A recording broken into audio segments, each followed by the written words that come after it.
15 Minutes of Murder, a raw, unfiltered dive into the most haunting unsolved crimes with your creator and hosts, Tanisha Slater and Craig Chapman.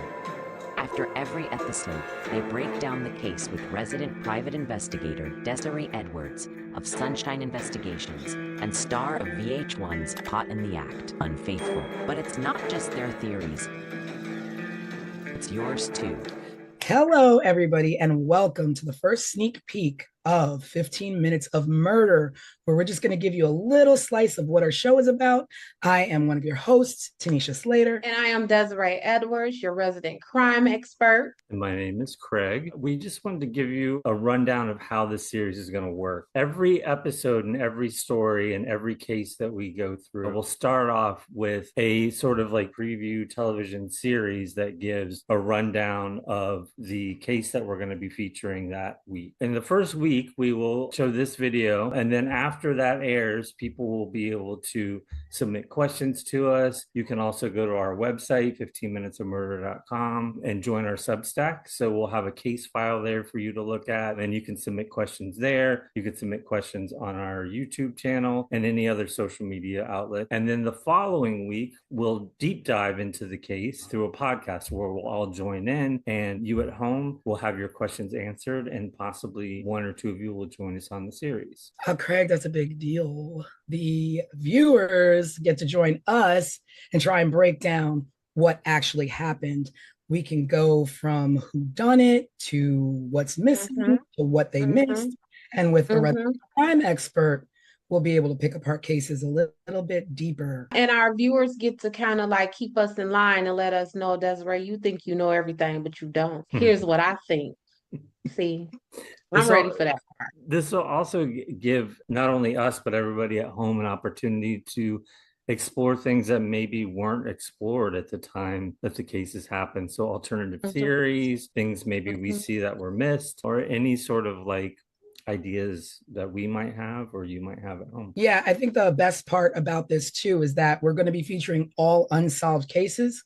So it also brings light to the 15 Minutes of Murder, which is also our title, obviously. But 15 Minutes of Murder doesn't mean like 15 minutes of murder. We're going to show you a 15-minute clip.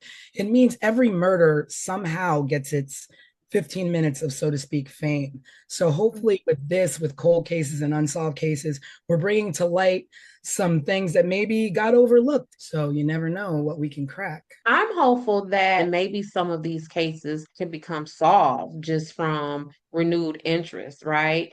And new advancements and crime investigations and all that kind of stuff.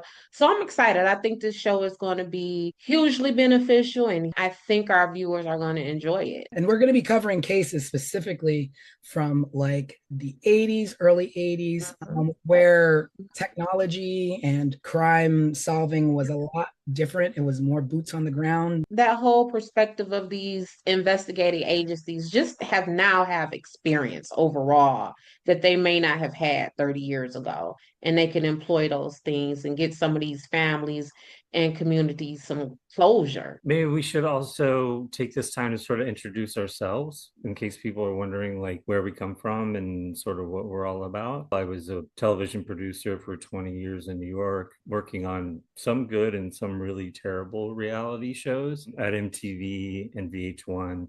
And I started at Nickelodeon. And that's kind of how I met Tanisha. Yes, and my name is Tanisha Slater, and I have been in the television industry for over 20 years. I have worked on live shows, morning shows, competition shows, reality shows, talk shows, you name it. I've worked on it from MTV, CBS, ABC, Hulu, lots of good stuff. Like Craig said, lots good, but also some, you don't really want to mention.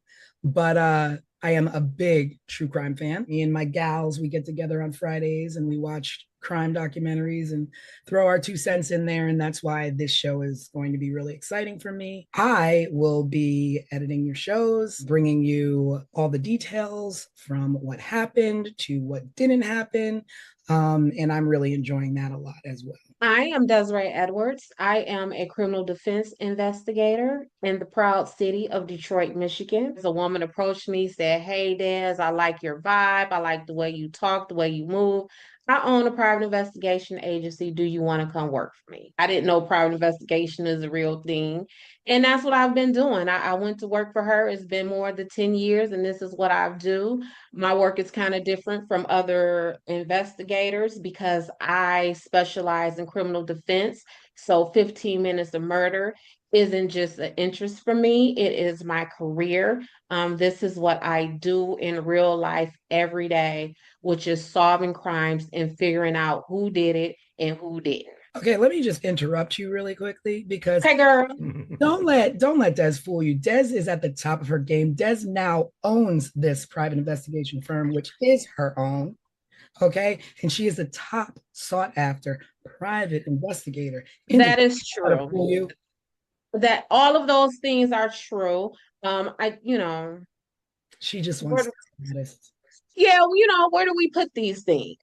We put it out there for the people. Let them We know. put it out there for everybody to know. That's right. Not only do I do these criminal defense cases here in Michigan at the state level and the Fed level, I do them across this country. I've worked in more states in this country than I have not.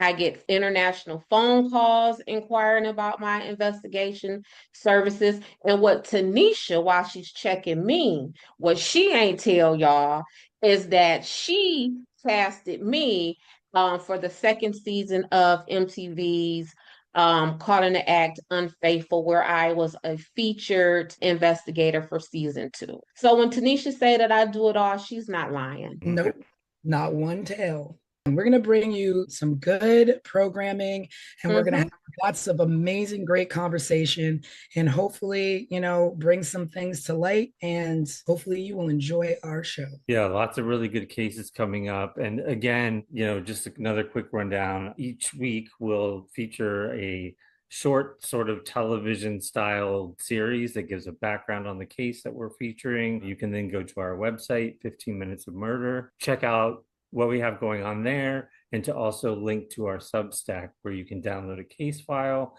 just to get more information.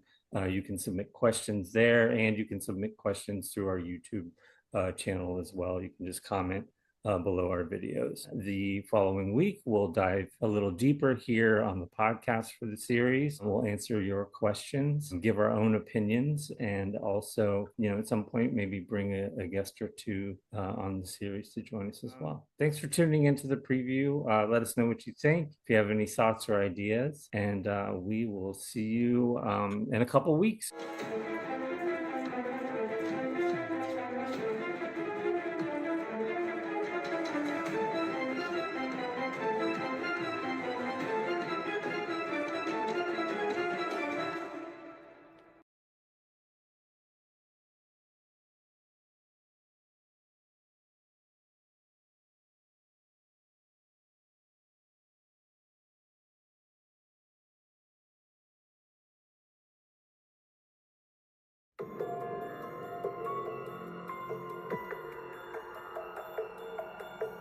April 11, 1981.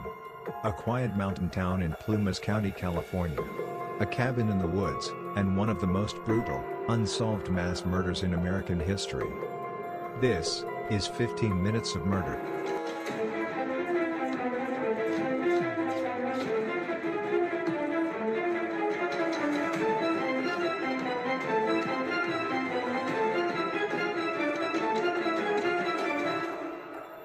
Tonight we take you inside the infamous Ketty Cabin murders.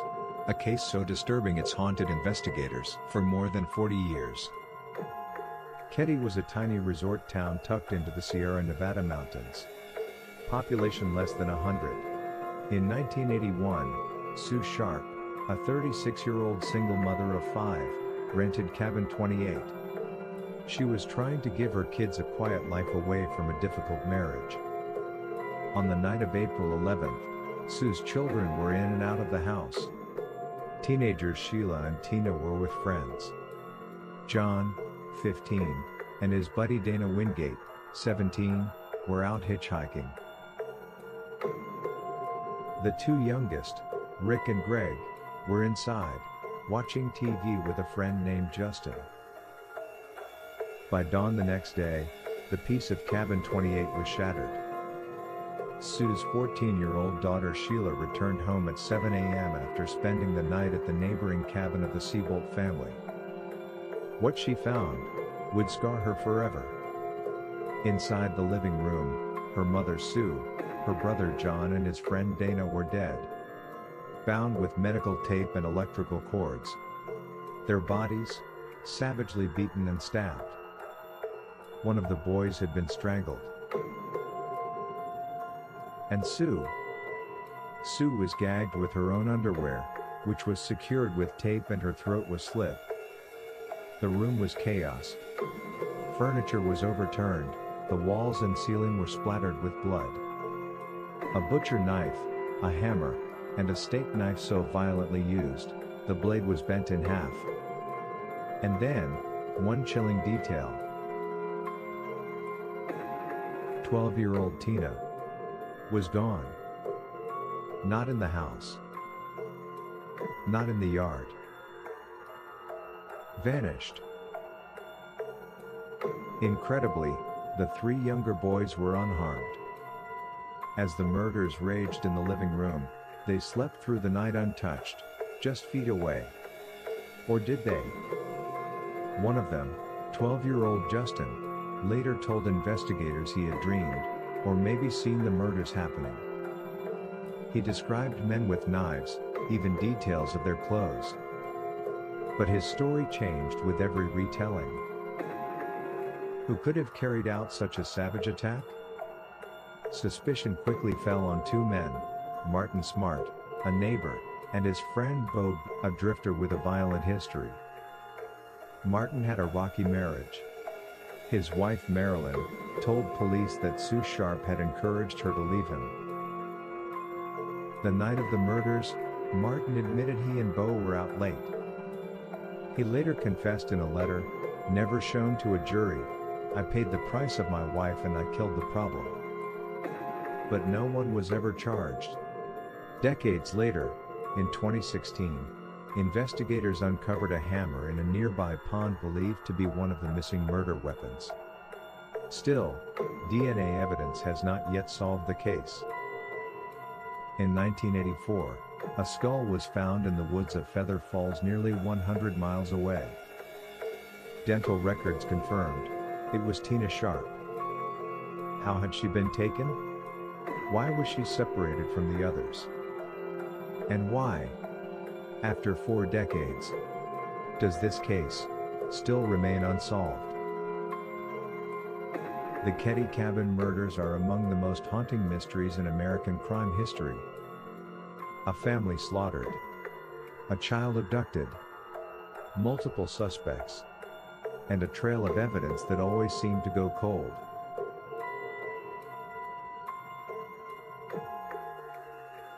Was this the work of men fueled by rage and revenge? A botched home invasion? Or a conspiracy covered up by corruption in a small town? We may never know. But tonight, we ask you, what do you believe really happened inside Cabin 28?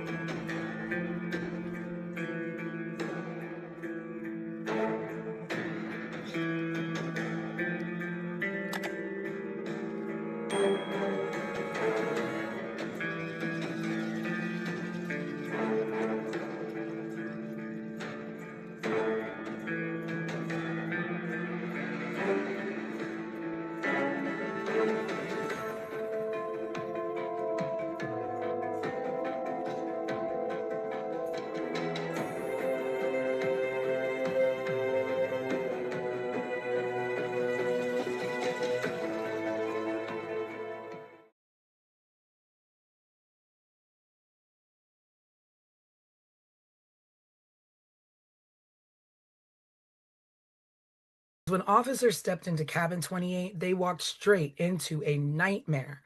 Blood smeared across the walls, bodies brutally attacked, 3 victims murdered, a child missing, and a crime scene so chaotic even seasoned investigators froze in place.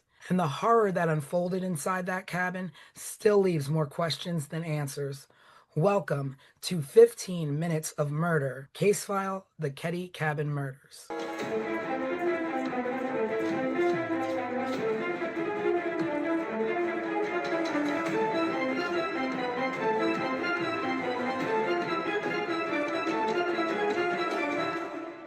Hello, everyone. Happy Sunday, and welcome to the full podcast version of 15 Minutes of Murder, where we are going to deep dive into the Ketty Cabin murder case. We're going to be running down everything from top to bottom that you saw in the mini case file, and we're going to talk about some questions that our viewers have had and submitted on our YouTube. I am your host, Tanisha Slater, with co-host Craig and our resident crime expert, Desiree. Present. So we're going to be jumping into a deep dive of this first case that we've done, the Ketty Cabin murders, where a family was slaughtered in their home in a tiny mountain resort. And it's basically a 40-year-old mystery riddled with corruption. So this happened on April 11th, 12th, Ketty, California. The victims are Glenna Sue Sharp, who was 36. Her children, John, 15, Tina, 12, Ricky, 10, and Greg, 5. John and Tina were actually murdered. And John's friend, Dana Wingate. 3 youngest boys survived the attack. One of them was a friend of the young boys, and they were asleep in the back room. So we're going to get into the background of the Sharp family and a little bit of the background on Ketty. So the Sharp family, they were a military family, and Sue was in a bad marriage. They lived over on the East Coast, and she went out west with her kids to make a better life for them. Wound up in a small town in Ketty, what she did for work. And she was receiving money actually from the U.S. Navy through her husband, through her ex-husband. And it was only about $250 a month. Right. She worked a part-time job. Again, not making much. I'm sure she got by with what she could. And she was also on public assistance. She was on government assistance. And I So, think she also received some kind of stipend for school or something like that. oh yeah, So she was yeah. in college, I remember. like I college, remember right? reading. Yeah, at least enrolled. And then there was some kind of questions about if she actually attended the classes or not. But yeah, she was receiving a stipend for school. Yeah. So she obviously, you can give her props as being a mom trying to get her kids out of a nasty situation with an abusive husband or allegedly abusive husband, and relocated to Ketty for affordable living. She Um, had she had a brother or somebody that lived near Ketty, California, right? Yeah, that's when they lived in the, at least according to everything that I have come across, a really raggedy trailer park or something Hmm. that was so bad that it made this cabin 28 in Caddy look luxurious. mm, So that was their stop before cabin 28. yeah, and we keep saying cabin, and like you think of like a little small cabin in the woods, but this was a sizably large home that they lived in. It was once a vibrant railroad resort Hmm. town. It was thriving. But by the 1980s, it was run down. It was isolated. There was crime. Crime was getting, on the rise, and, it wasn't so much of a safe place. You escape one, nightmare and, Hmm. walk into another. It happens. But a small population. I think, Des, you said, when you say small, we're talking Small. small. We're talking if the 3 of us, along with maybe 2 other people, we could count the amount of residents on our collective hands and feet, right? I believe the Google census search that I did said it was like 100 people in Caddy. I have worked dozens of cases where there have been more than 100 witnesses. So we're not talking a lot of people. Like if we were to probably to count up the people who lived on any of the blocks that either of us live on, we would probably come to 100 folks easily. Yeah, yeah. But when that's all that's in your town, then everybody knows everybody. You all know Everyone knows everybody. everyone. Or if you don't know everyone, you're related to half of the town.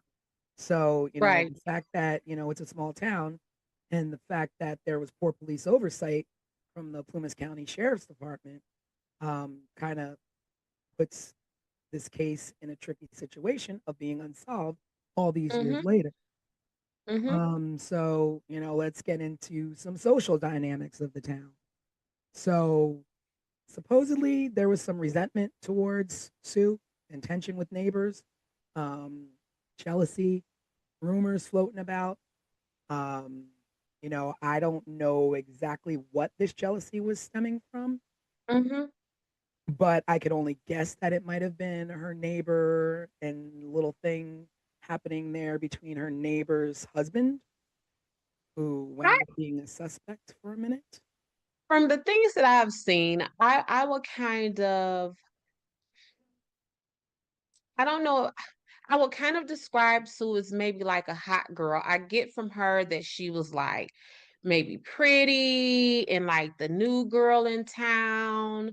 Um, that's the vibe that I get from her. And you know how it is when it's the even like think about when we were in high school or elementary school, when the new person comes, everyone is like, "Ooh, a new person. Let me look at that person." But I get that vibe from Sue that she was just like that girl. Whether because she's Sue Sharp and just that girl, or if she was that girl because she was new in this community. But I get that it was a lot of jealousy around Sue.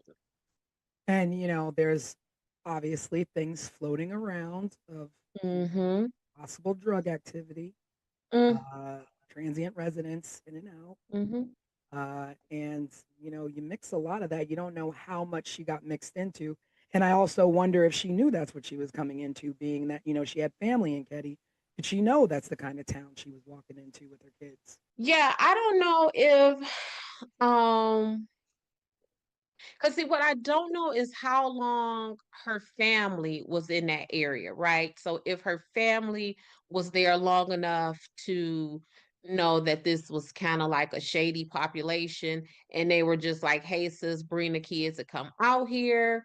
But it definitely was a shady population.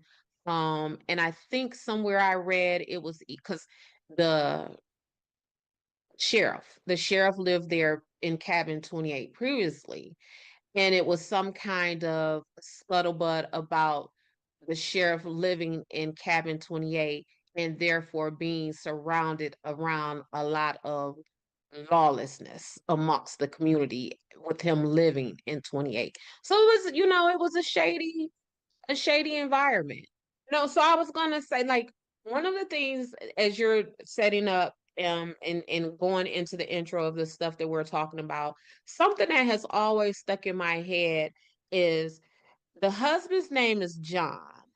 I'm Mhm. sorry, James. James Sharp is Sue's ex-husband and this military person. What do we know about his discharge or whatever from the military? You know, Like, I don't know much about what yeah. went on. Like I'm wondering what was because it was the allegations that he was abusive to Mhm. Sue and the children. And the military, they have a whole nother set of rules. Like you can't be Oh, over yeah. here with this mess, right? So Not I'm at all. wondering if like he was discharged from the military and what that looked like Yeah, in his that is definitely interesting. And you also wonder, like, what uh did he have any role in or say with her taking the kids, or was it, she Yeah. just got up and left? Because even like how much contact would he have had with those kids? Because what we know about children, they gonna run their mouth Yeah. and they gonna tell everything. And if he was on the phone with any of those kids at any time and Sue had some mess going on in and out that house, Dad, mommy was hanging out with so and so and so and Mhm. so, and mommy was, you know what I'm Well, saying? but we have to remember too, it's 1981 or It the early is. 80s, and we didn't Yep. have like quick, call up dad on FaceTime and tell him all Yeah, about what but mom did but on the even if weekend. even if it was a pay phone call once or twice a month, kids are always kids. Kids are always going to tell. So even if it was that monthly call, it would have been mommy, daddy, mommy has been hanging out with these people. And as Yeah. far as the investigation goes, um, was James ever part of that? And did he ever report back to the investigators any information that the kids will have given him about the company Sue was keeping? True. Like, just where is James? I think that's a good question. Like all the research I did and all of the background I read about this case, they mentioned him and they mentioned that she moved a pretty long distance from the east coast of Mm-hmm. the US all the way out to Keddie, California, which I believe is like northern mid California somewhere up Yes. in the mountains. But that was the extent of it, just that he was abusive and that she bounced and took the kids with her. Yeah. Because I'm gonna tell y'all, when I'm working cases and I really want to find out some good stuff about someone, I will go into the family court side because typically courts have two sides, the criminal side, well, maybe three, criminal, civil, and then family. So I would then go into the family court side and run a person's name to see if there were any divorce filings, any paternity filings, any child support filings. And I will go and talk to that person and get tons of information from those people. So essentially, I'm going to find your baby mama or your baby daddy to give me all of the tea on you as an investigative tool. And I think that Mhm. if they didn't do that with James, they may have missed Mhm. a lot of information. But also the fact that, you know, a lot of people and a lot of things that I've read in the specific site where I read that, she wasn't exactly the ideal mom who everybody painted her out to be, and that she was actually renowned for leaving her kids and abandoning her kids and leaving them at home to fend for themselves, and that she spent most of her time with her best friend named Nina. So, I mean, you just don't really know what happened, because Right. but when I, people are saying, I mean, people are quick to say when you leave your kids, when you're not a good mom, people are quick to, point that out and just, spread that. yeah, and then I mean, again, you just said it is 1981. So was she leaving her kids or was Mm. she just like, because in 1981, leaving your I kids looked, mean, I was a latchkey kid. I had the I green string with OP swear, on my neck. in 1981, it was you leave the house in the morning when you wake up, and then you come back at maybe street light time or something like that. So to say that she left the kids, right? Mm. Um, Looking back at it from my 2025 perspective, Yeah. I don't really know what that means. Because we were all left if that's the case.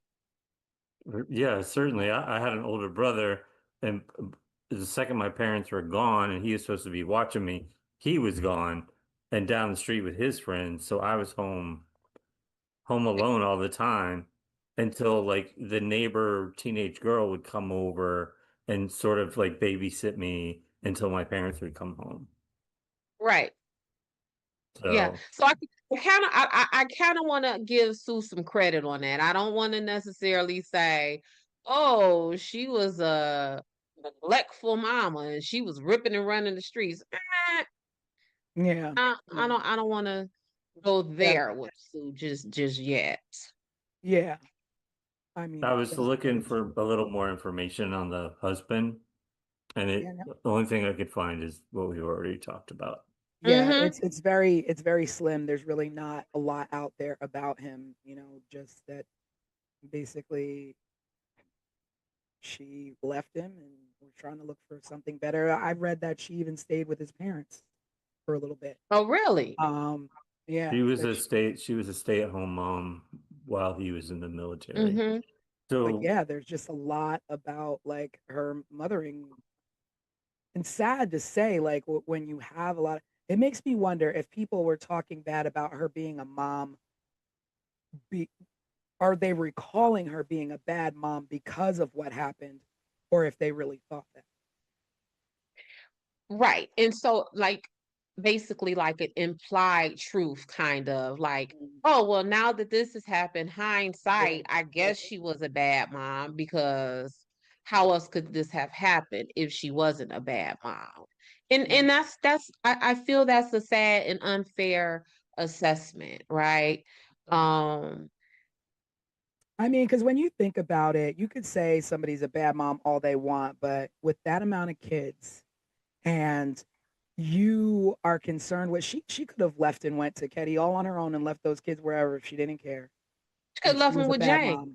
She could have left them with James. She could have left them with their parents. Mm-hmm. Mm-hmm. So like you, I won't Mm-hmm. go down that road and and speak ill Right. in that way. Uh, Yeah, because that parenting thing, I like to kind of shy away from that because mm, I got 4 kids and a husband and it's hard, mm, right? So I yeah, can only imagine what it would be like as a single mother with 4 or 5 children and very little income. So I definitely want to give Sue Grace and the benefit of the doubt on that. yeah. So the children she had from teens down to little ones, and we'll just like recap the activities of that evening. So what we do know is that on that evening, John and Dana went to hitchhike to hang out in Quincy, where I think that's where her brother had lived. They had Mm-hmm. a small place out there. And they went to go hang out with some friends. And there were friends that claimed that there was possible encounters with drug involved teens. I don't know a lot about that, and that the friend Dana was seen with some sketchy individuals, some street locals. So Yeah, in this side of town where this activity where the kids were hitchhiking to and going to party to, that's the side of the town that everyone alleges that Sue would, when she was abandoning the kids, that's where she would go, mm, on this side of town. mm, Um, and it was some like conflicting information about how the boys got back home and who took them back home and mm, was that those sketchy people they were with in yeah, this were they sketchy part of followed? town. I mean, that's true too. If the kids Yeah, were like involved in something that mom didn't know about, did the kids owe money? Did the kids, yeah, get too cocky out there? Like we don't know. And yeah, and how, and who exactly was Dana Wingate? Like, like they couldn't have been, lifelong friends. These are new. This has to be a new friend. You don't know who he was or what he was into or what he got John into. Because I mean, you could go off on any angle and be like, oh, it was the kids hanging out with the wrong people, or it was right. Sheila hanging out with the wrong people. It was the neighbors who were jealous. There's just Yeah, so and that's what has frustrated me from the top to the bottom about this case because it has just been left with so many possibilities, right? So at some point, if we start off with 10 theories or 10 possibilities, at some point a thorough investigation will narrow that down. So now we went from 10 to now we're at 6.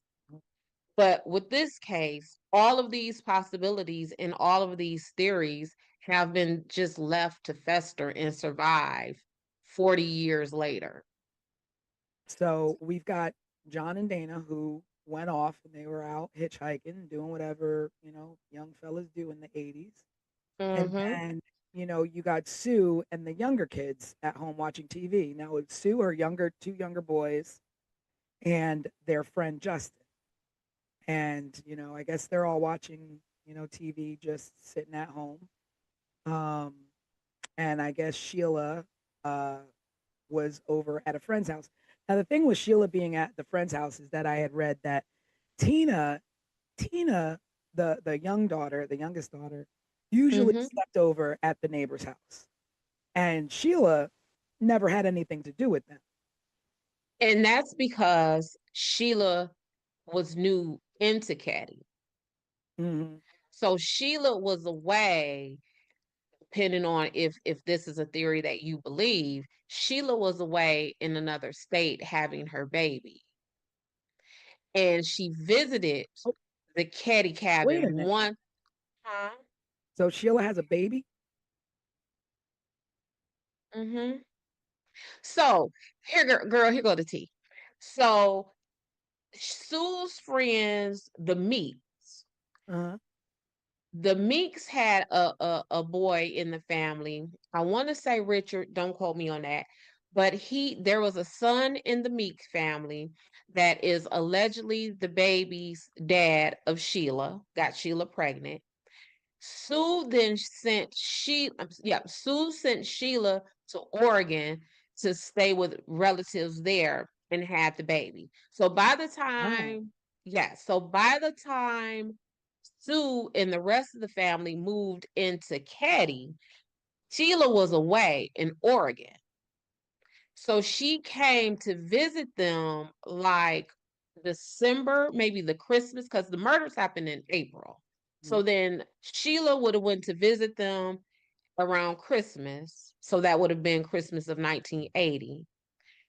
Then April of 1981 is when the murders happened.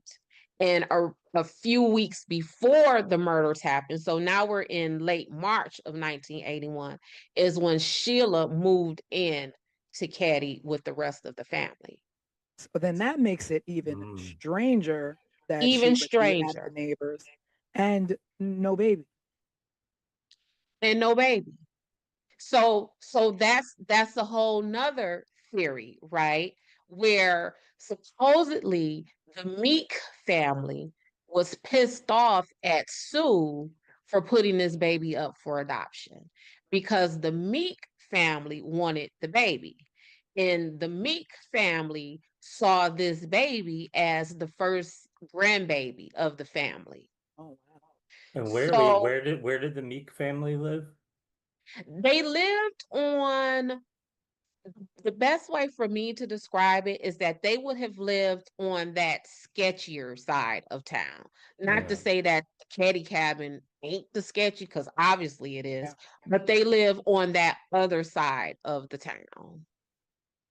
Yeah, Okay. because that now that you say that, it makes it even stranger to me because my mind started going to like what Sheila into. And so I was reading that, it was typically Tina because the neighbors had younger kids that Tina would go over and Mm-hmm. always spend the night there and, hang out there. But that night, while Tina was there, Sheila went over and sent Tina home and Sheila stayed there. Mm-hmm. So Tina would have been spared had she stayed like she typically would at the neighbor's house. Right. But Sheila sent her home, Correct. which is odd. Which is odd. Um, Sheila sent Tina home from the cabin that was right next directly door next door. to them. And no one in that home allegedly heard any noise, any bumping up against the wall, anything coming out of that house. And what was also something to me about the Seabolts is that because that's the family who Yeah, lived the in that neighbors. cabin next door. They said, I got it in my notes because it stuck out to me crazy. Y'all, give me 1 second. According to the timeline that I have, Sheila went to the Seabolt's house at around 8 p.m. Mhm.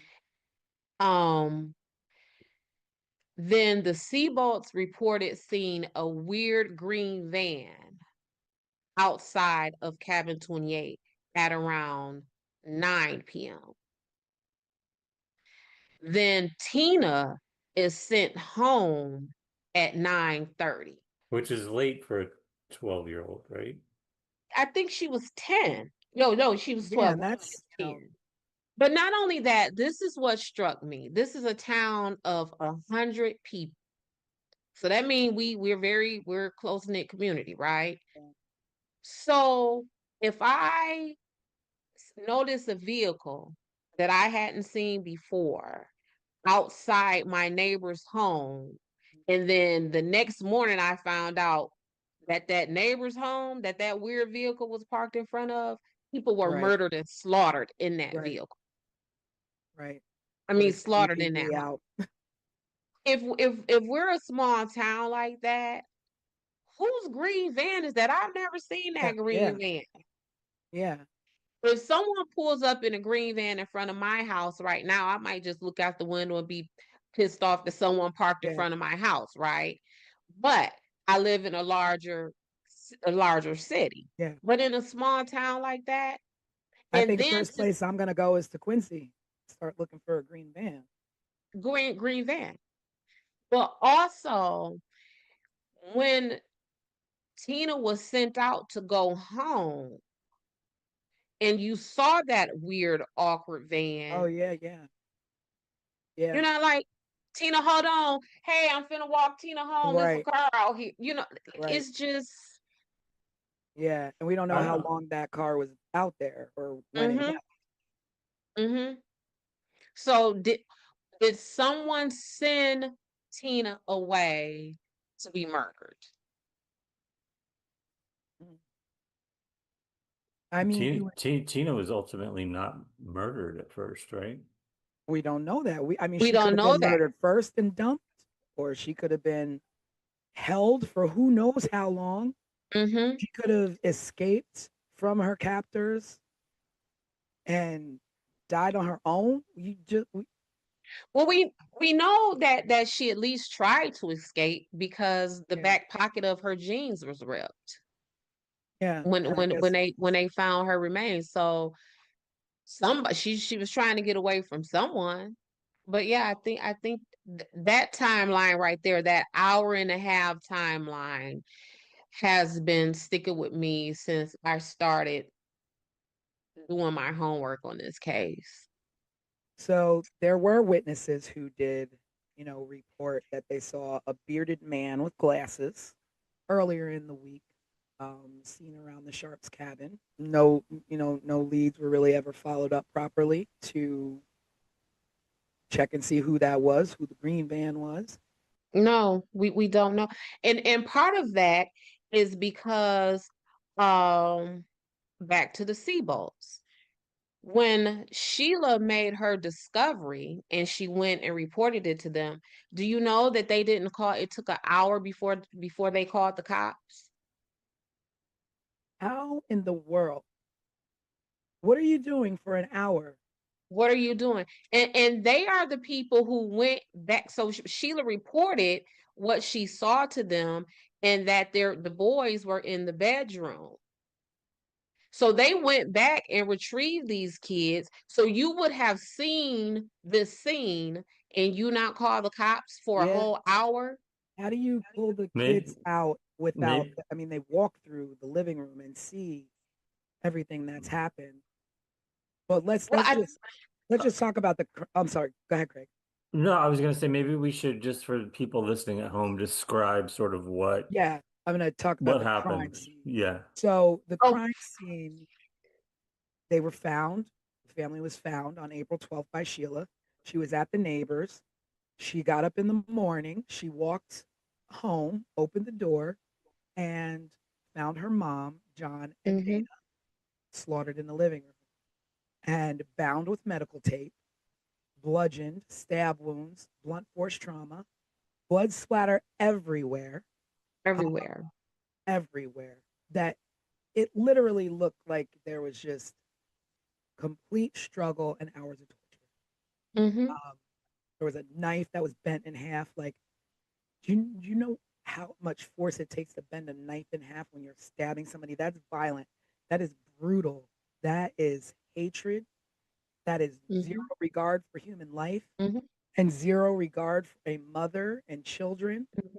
Um, a hammer was used. Mm-hmm. To murder with a hammer, that is that's monstrous.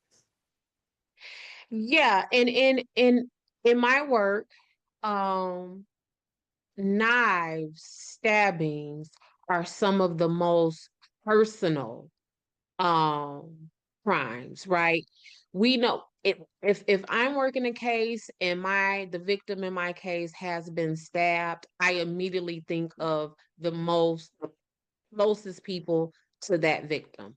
Who has the most access to him? Who, whether that is physical or just like in the family, in the friend unit, because a stabbing Yeah. is a very intimate crime. Um, One of Sue's wounds was so deep that it touched her spine. Like that is the force.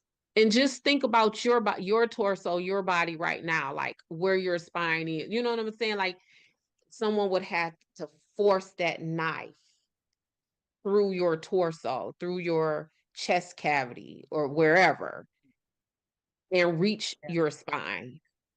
And your spine is deep in there for a reason. yeah. And And It's that so knife, protected. that knife, in the pictures, it almost looks like they would have had to like push down on them, like Mm-hmm. almost cave them in a little bit to reach down in that deep. Yeah, I don't even know how you would the direction and motion you would need to stab someone to get to a spine. Like I don't even medically, I don't even know how that's possible.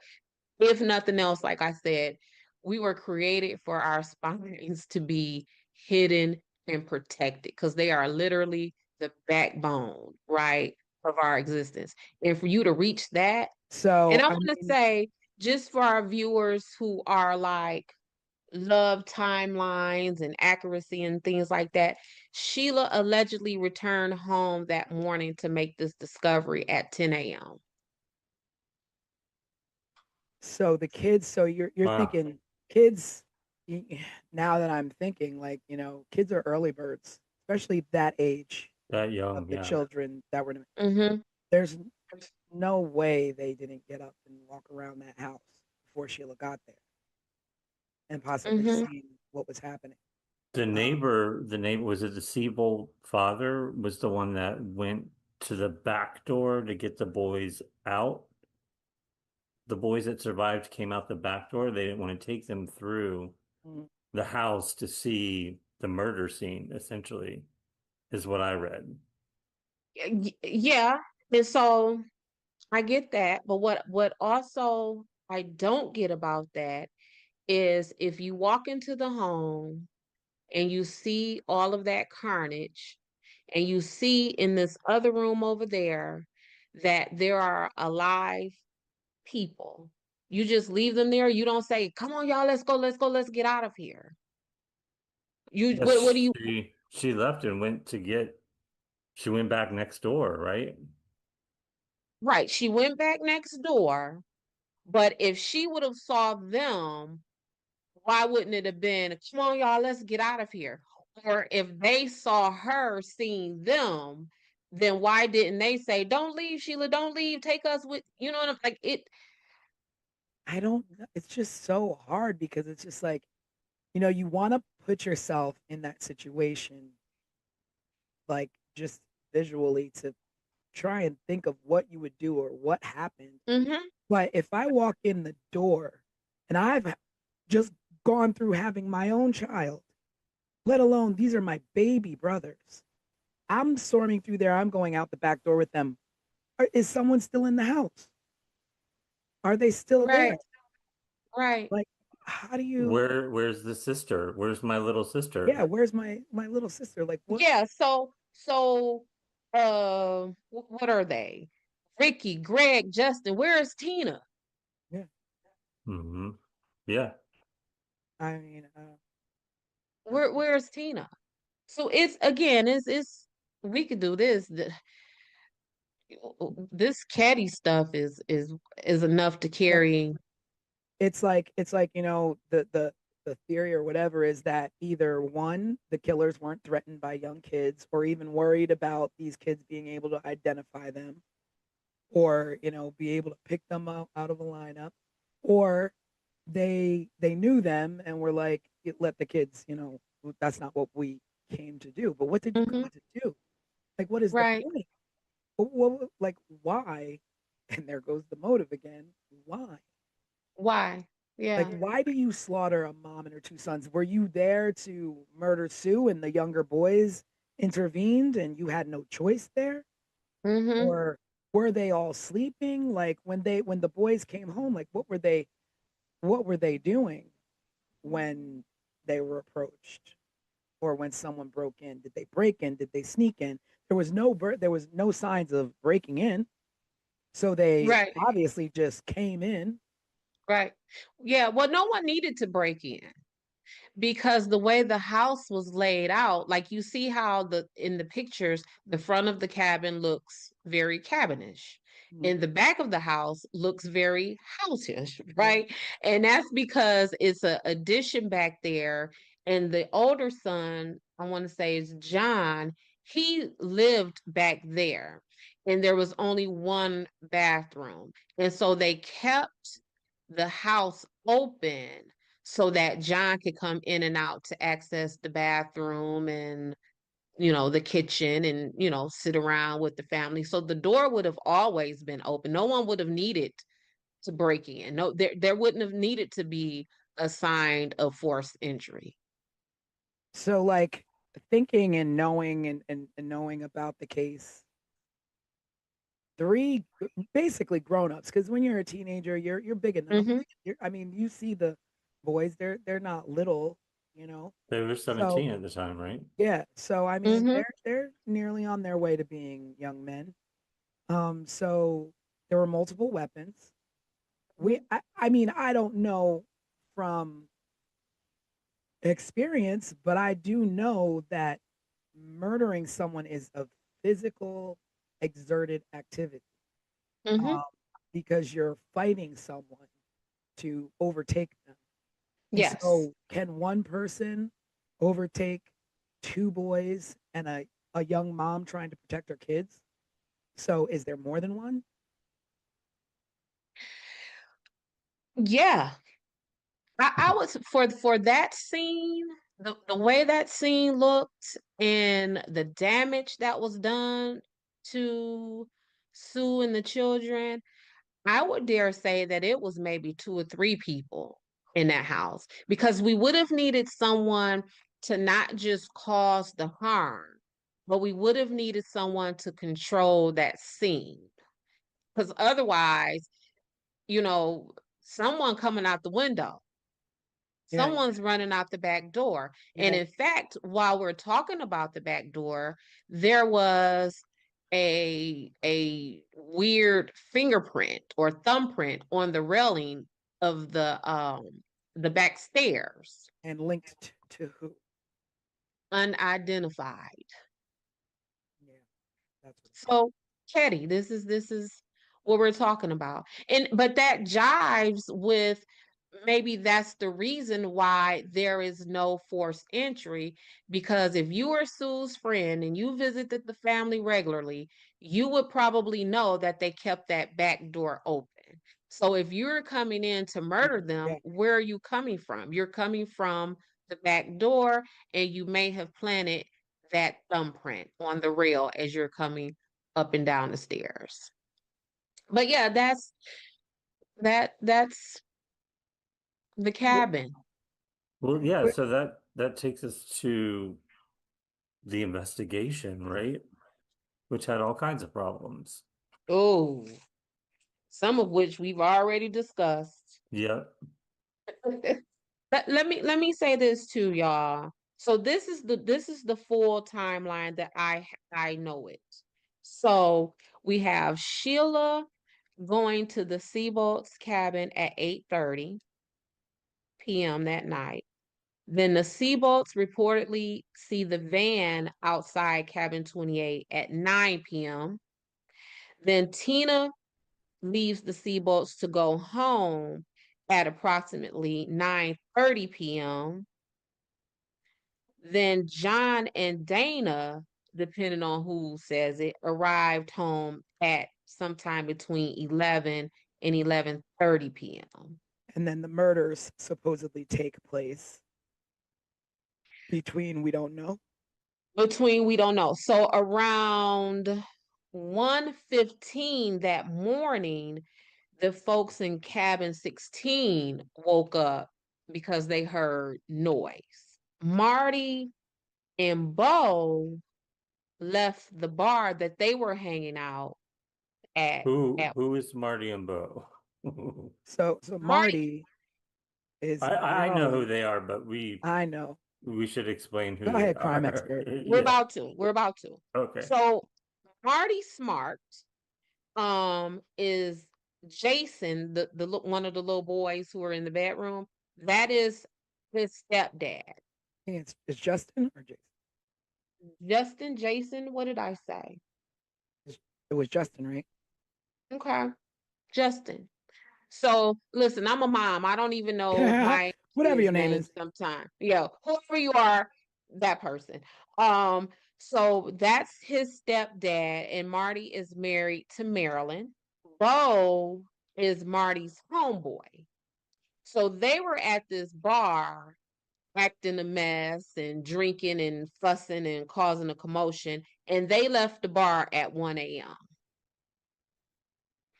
Now, And the two of them were actual suspects. they were suspects. That's where this is going. So they were the suspects. They leave the bar at 1 a.m. And not only are they actual suspects, but the legend is that Marty was having an affair with Sue. Mm-hmm. And Sue may have told Marilyn, who was Marty's wife, that of this affair.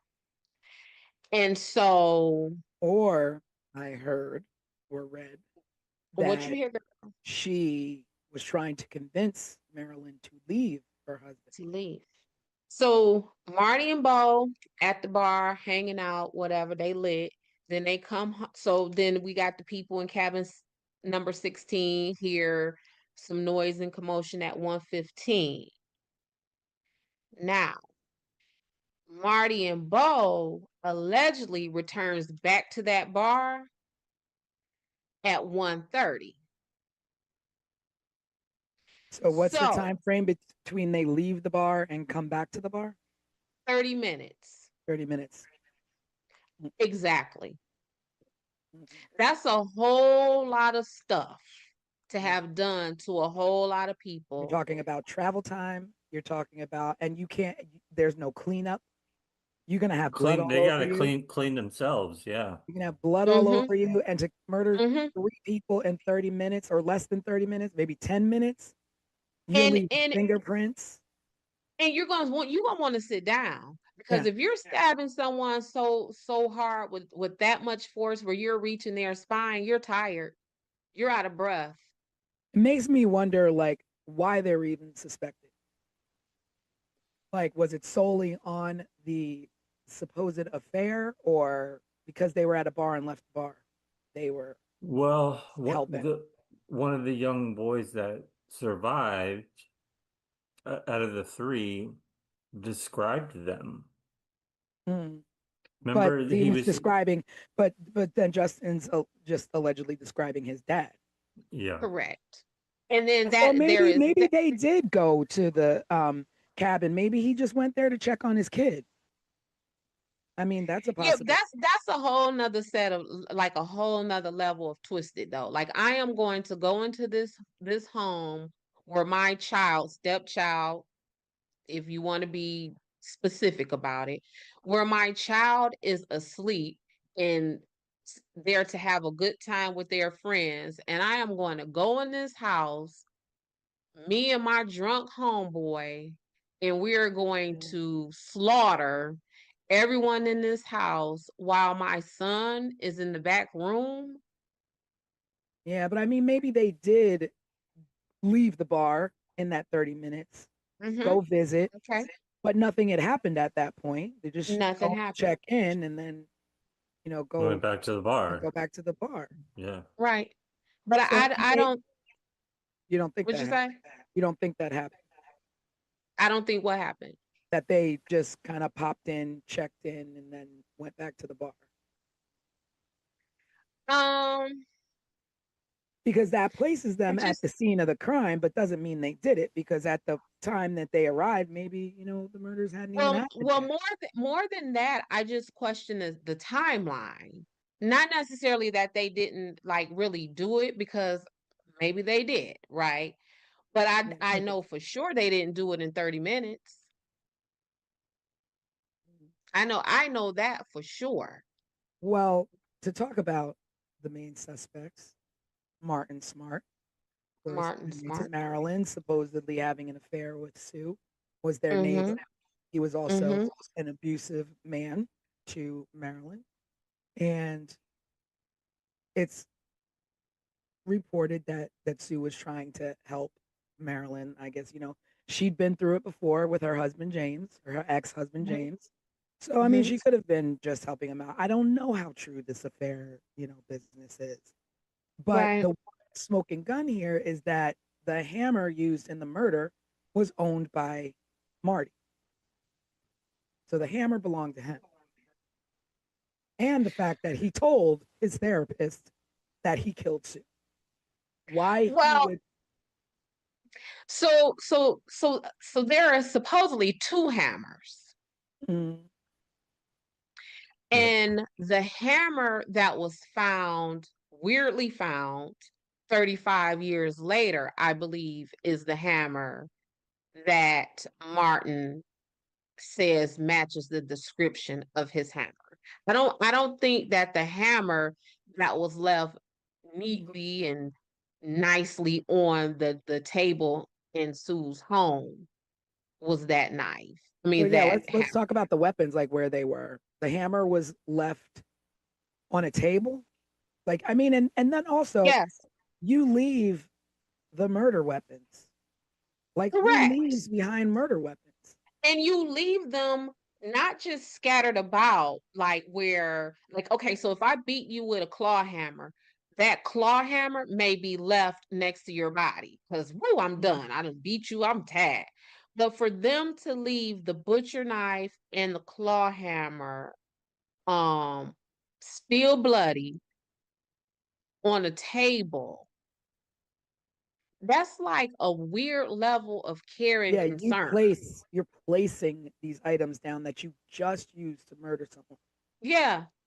So are you what so when I try to unpack that in my investigator brain, it's like, is that a level of I don't care who finds out about this? Like, is that from a level of complete disregard? Maybe because Or not just I don't care who, it's that they know right, and but nobody. this is where I was going to go. Do you, because if we're going to run with the theory that Martin Smart and his homeboy did this, did Martin Smart and his homeboy leave those weapons at that table because they disregarded being caught, because they are close friends with Mhm, Sheriff Doug Thomas? And if mhm. I just killed these people, I don't care where I leave this nice. My homeboy is the sheriff. He got my back. So at that point, she was still kind of the newbie, but she'd been living there for months. So she kind of, integrated into the town, integrated. I'm Mhm. sure people, adored her kids or. Well, integrated enough to where, she allegedly is sleeping with this woman's husband. Yeah. integrated enough to where her children were staying the night at other people's True. cabins, and other people's children were staying the True. night at her Well, cabin. because my thinking was like nobody's gonna care because this is the new woman in town. She's not from here. Nobody's gonna care what happens to this woman or her family. Yeah, there is So some we don't kind of have to a, cover our tracks. yeah. And there was one more thing that I did read, which was strange. So I read that Ketty, the electricity in Ketty, the light supply or whatever, was the lights were controlled by cabin 28. So in order to turn Yeah. off the lights in the town, you would have to turn off the lights in cabin 28. Mm-hmm. And before Sheila went over to the neighbors, she turned the light bulb out on the front of the cabin as though like why why would you do that? Like what is the significance of that? So that I saw that too, and the way it was described, I couldn't figure out if she physically like untwisted like I think it was the like a light bulb. physical untwisting because if you would have turned the light out, if you would have manually turned the light out, then it would turn off the electricity for the town.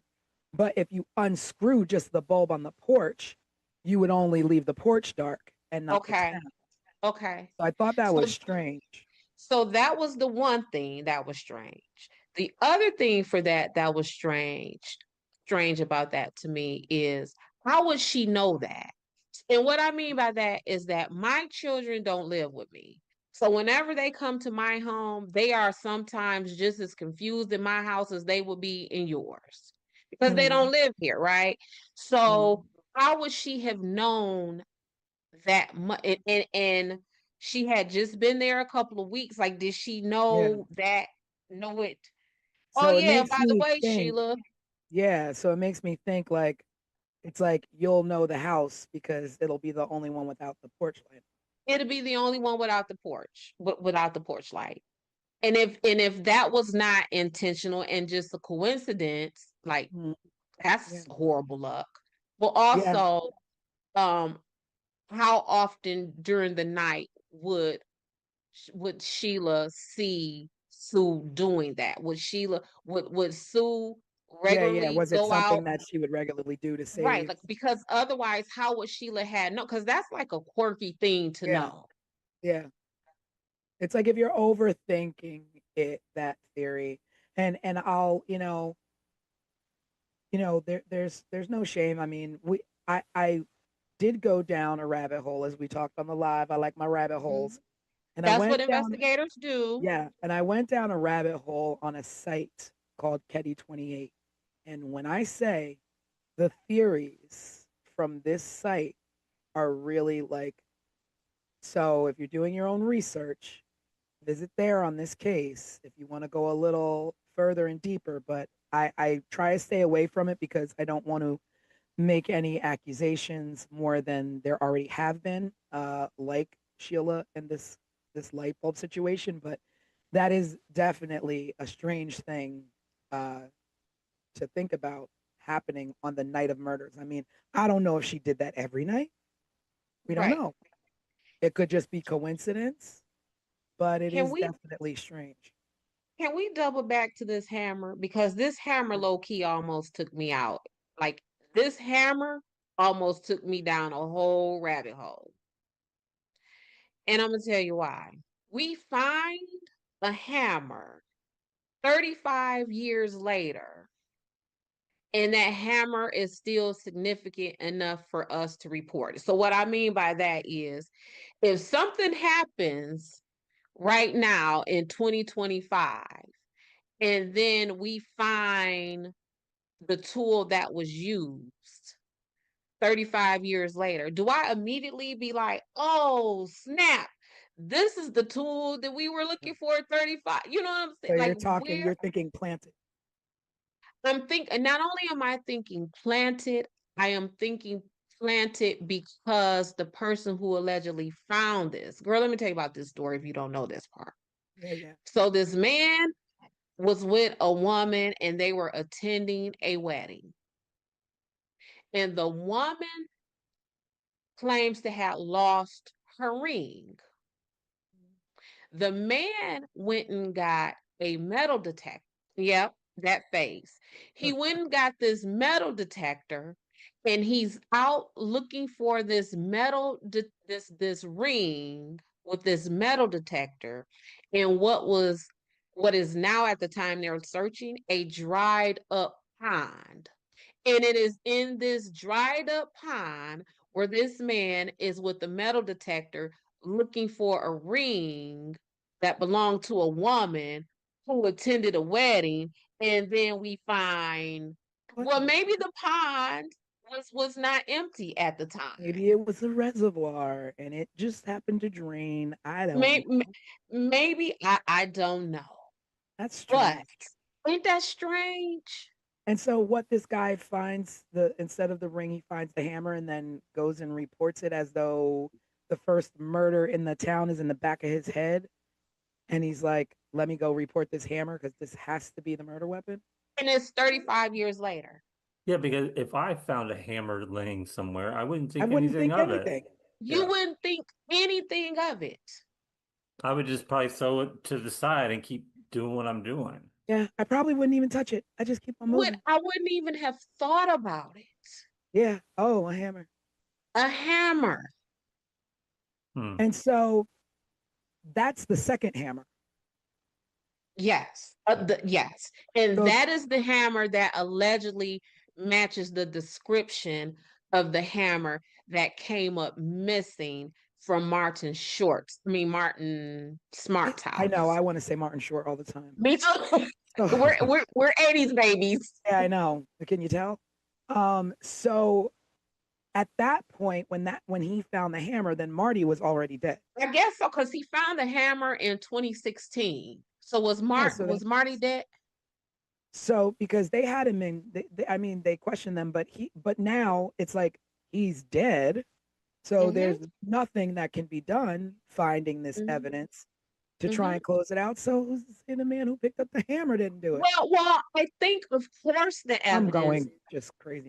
was not going to close this out because it was reported to the detective from the Sacramento Department of Justice, because that's who they called in to work this case, to take it out of the jurisdiction or whatever for the Plumas County Sheriff. Mhm. But those Department of Justice people were not homicide detectives. They were organized crime agents. So, they don't, not to say that they don't know how to conduct a homicide investigation, but that Yeah. So to that's recap about botched evidence, now we're talking about a hammer found 35 years later in a dry pond. in a So dry pond. So there was contaminated crime scene evidence. Mm-hmm. There was no neighborhood sweep done.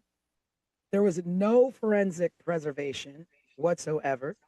There was interviews were delayed, and in delaying interviews, you give people enough time to get their story straight. And tips were ignored. So people giving tips of saying, "Hey, I saw a green van the night of the murders. Hey, I saw a strange man." These things were ignored or weren't followed up on. Yep. And I don't know whether that's from a small town and not having the experience, but I mean, you have the common sense. I mean, there's common sense. I mean, literally, our country is steeped in crime. I mean, you watching old episodes of FBI and all this, and you're the police chief of a small town. I mean, I'm pretty sure you know what to do first. I mean, everybody pretty much knows what to do in the first 48 hours, in the first 24 hours. Mm-hmm. Question everyone. I was about to say, you just talk to people. Everywhere. Comb the neighborhood. And as far as like stepping in and contaminating crime scenes, I get that. Like, you don't know what the hell to do when you walk into something like that. But I Children, think even back then, what you're saying is contaminating a crime scene. It may not have had the same importance that it may have today. And the reason why I say that is because contaminating a crime scene in 1981 means what? It Because means half walking in the half the front door with your hand and turning the door. It means stomping and because walking all over. because half of the technology and science that would have been used to comb through that didn't even exist in True, 1981. So true. what? But again, you don't want to walk into a crime scene stepping on blood spatter or touching anything. Touch nothing. Even I know, So, grab a pen and pick up the yep. gun with a pen. Like, don't touch anything.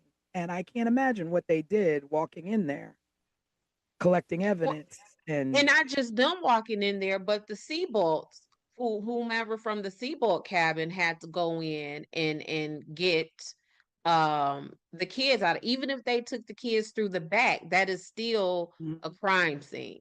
what Did you It's anybody do. question the kids? Well, yeah, so they because did. Justin, he was And 12, right? and yeah, they talked to the kids, and Justin is the one who gave them the varying descriptions. So at one time they interviewed the kids and Justin said he saw this. And then another time they interviewed the kids, Justin gave a different account of what he saw. And that's the part where I say they needed to call in that forensic psychologist, because at that point we need someone who is specifically trained to withdraw that kind of memory and recollection out of someone through their trauma, through their sleep, taking in account that they are 10 years old or 12 years old, or however old he would have been. To just have a regular homicide detective to interview those kids, they got what they got because Yeah. of that. But also, like when he's saying if a kid, if they're claiming the kid slept through the night and saw nothing, Mm-hmm. how do you have Justin who is telling you what he saw? And Mm-hmm. if he saw something, did he see men hanging out there before he went into the room and nothing and everything was fine? And they knew these people who were in there and that's what he saw? Or did Or he how see the murders happening and ran back to the room? Like the questioning of the children, the ball was dropped there. Or how about, did you see your daddy? Yeah. Hmm. I mean, I mean, we don't know what's in those case files of Yeah. what Mm-hmm. was said Mm-hmm. or Yeah. what questions were asked to them. Yeah. Uh, Did you see your daddy doing this? And is that also why Justin gave varying descriptions? Because did he see his daddy? And oh snap, I did see my yeah. daddy. So let me hurry up and change Oh this wait, to I make don't sure. remember what I saw. It was Right. blurry. Now I don't remember. Mm-hmm. Mm-hmm. Yeah. Well, that would make sense if he did see them before, just hanging out. But then they have the alibi of being at the bar. But then is everyone at the bar telling the truth? I mean, we don't have, surveillance cameras to prove when they walked in the bar, Right. when they walked out of the bar. They might have never even been at the bar. Mm. They could have been at the house the whole time. And the truth of the matter is, who, even if all of these things were reported, so if the Seabolts would have said, hey, um, we saw John Smith in that green van, or if someone would have been able to identify this strange person in these glasses, or if someone was able to provide the name of this person who just so happened to find his hammer 35 years later. If someone would have provided all of that information, if the county sheriff is crooked and steeped in the middle of these people, what he gonna do? He gonna give a full That's true. investigation? That's true. But then also to go back to like, were they at the bar or weren't they at the bar? Talking about who Bo was, Marty's friend. Mm-hmm. He was an ex-mob enforcer. He lived Correct. in Martin's basement. He had a Yeah. criminal record and he had ties to the FBI. So if they Mm-hmm. wanted to cover up anything, no problem. They were at the bar. No problem. We're at the bar.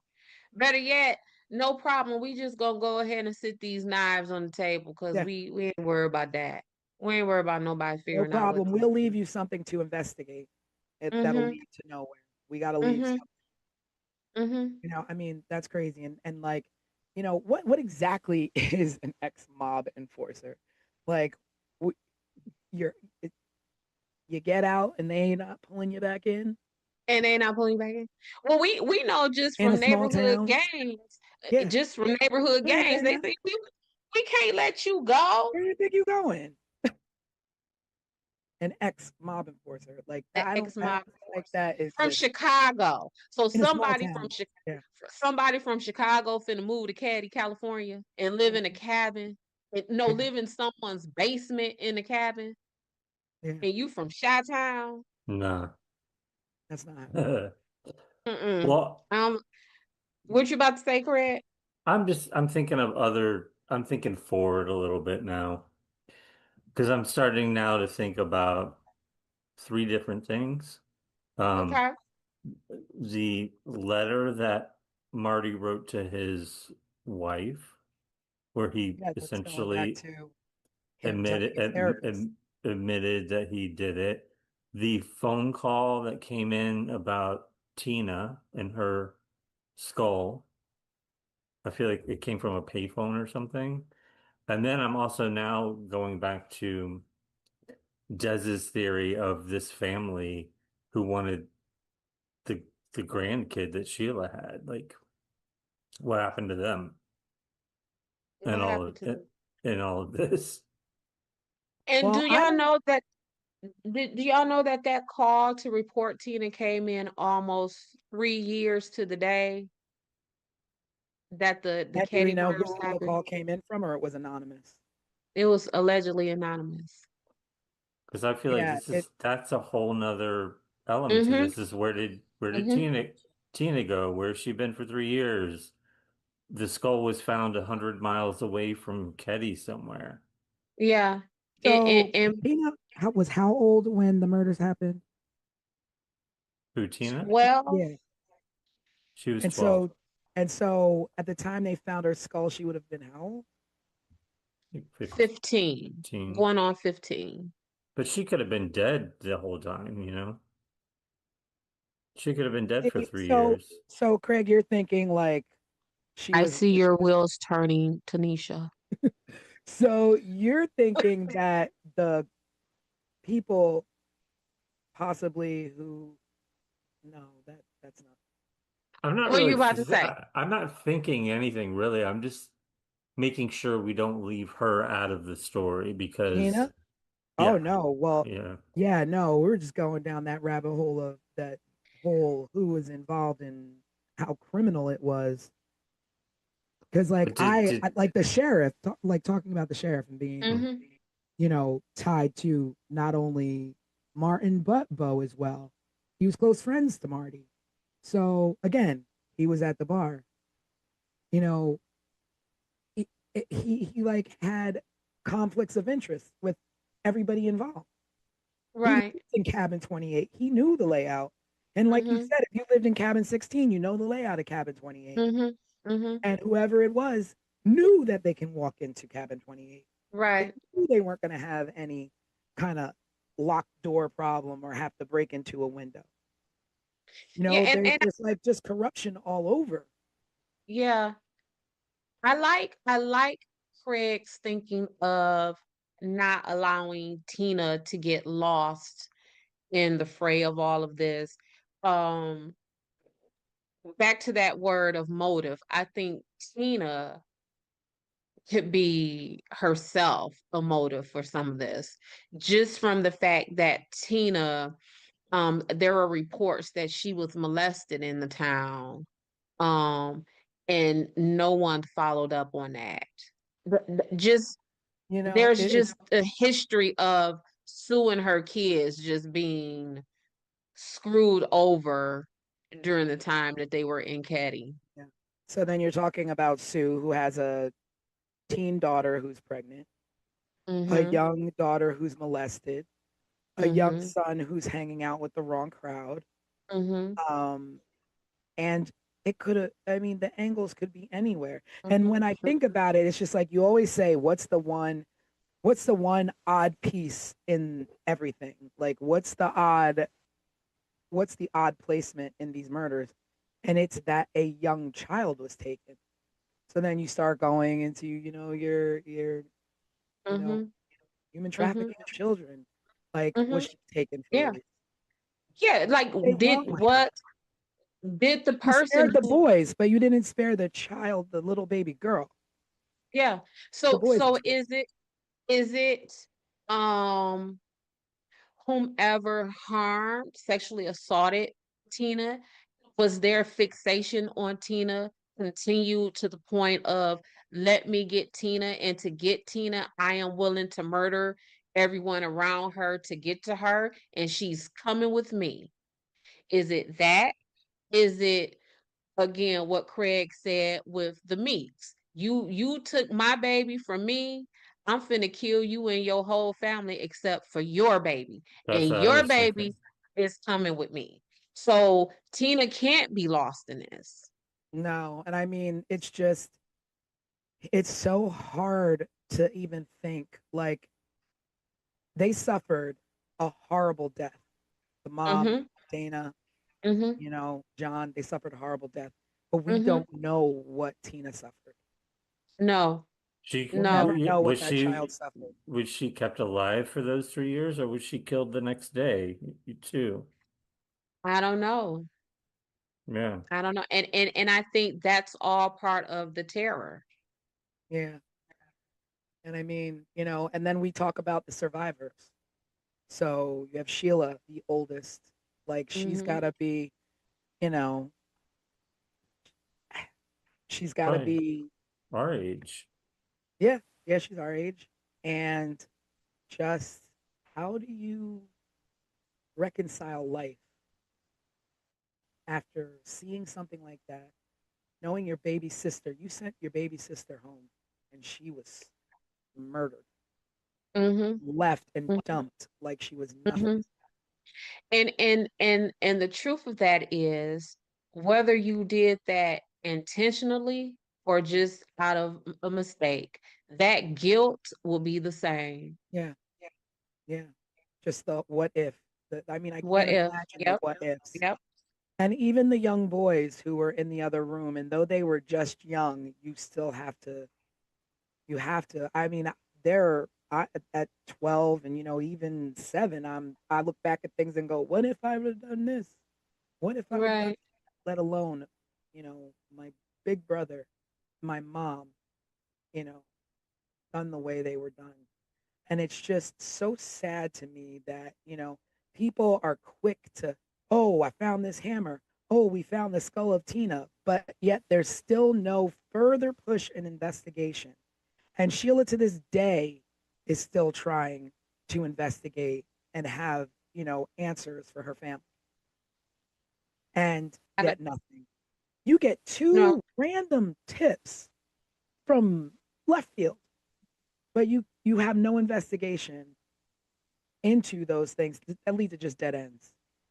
Yeah.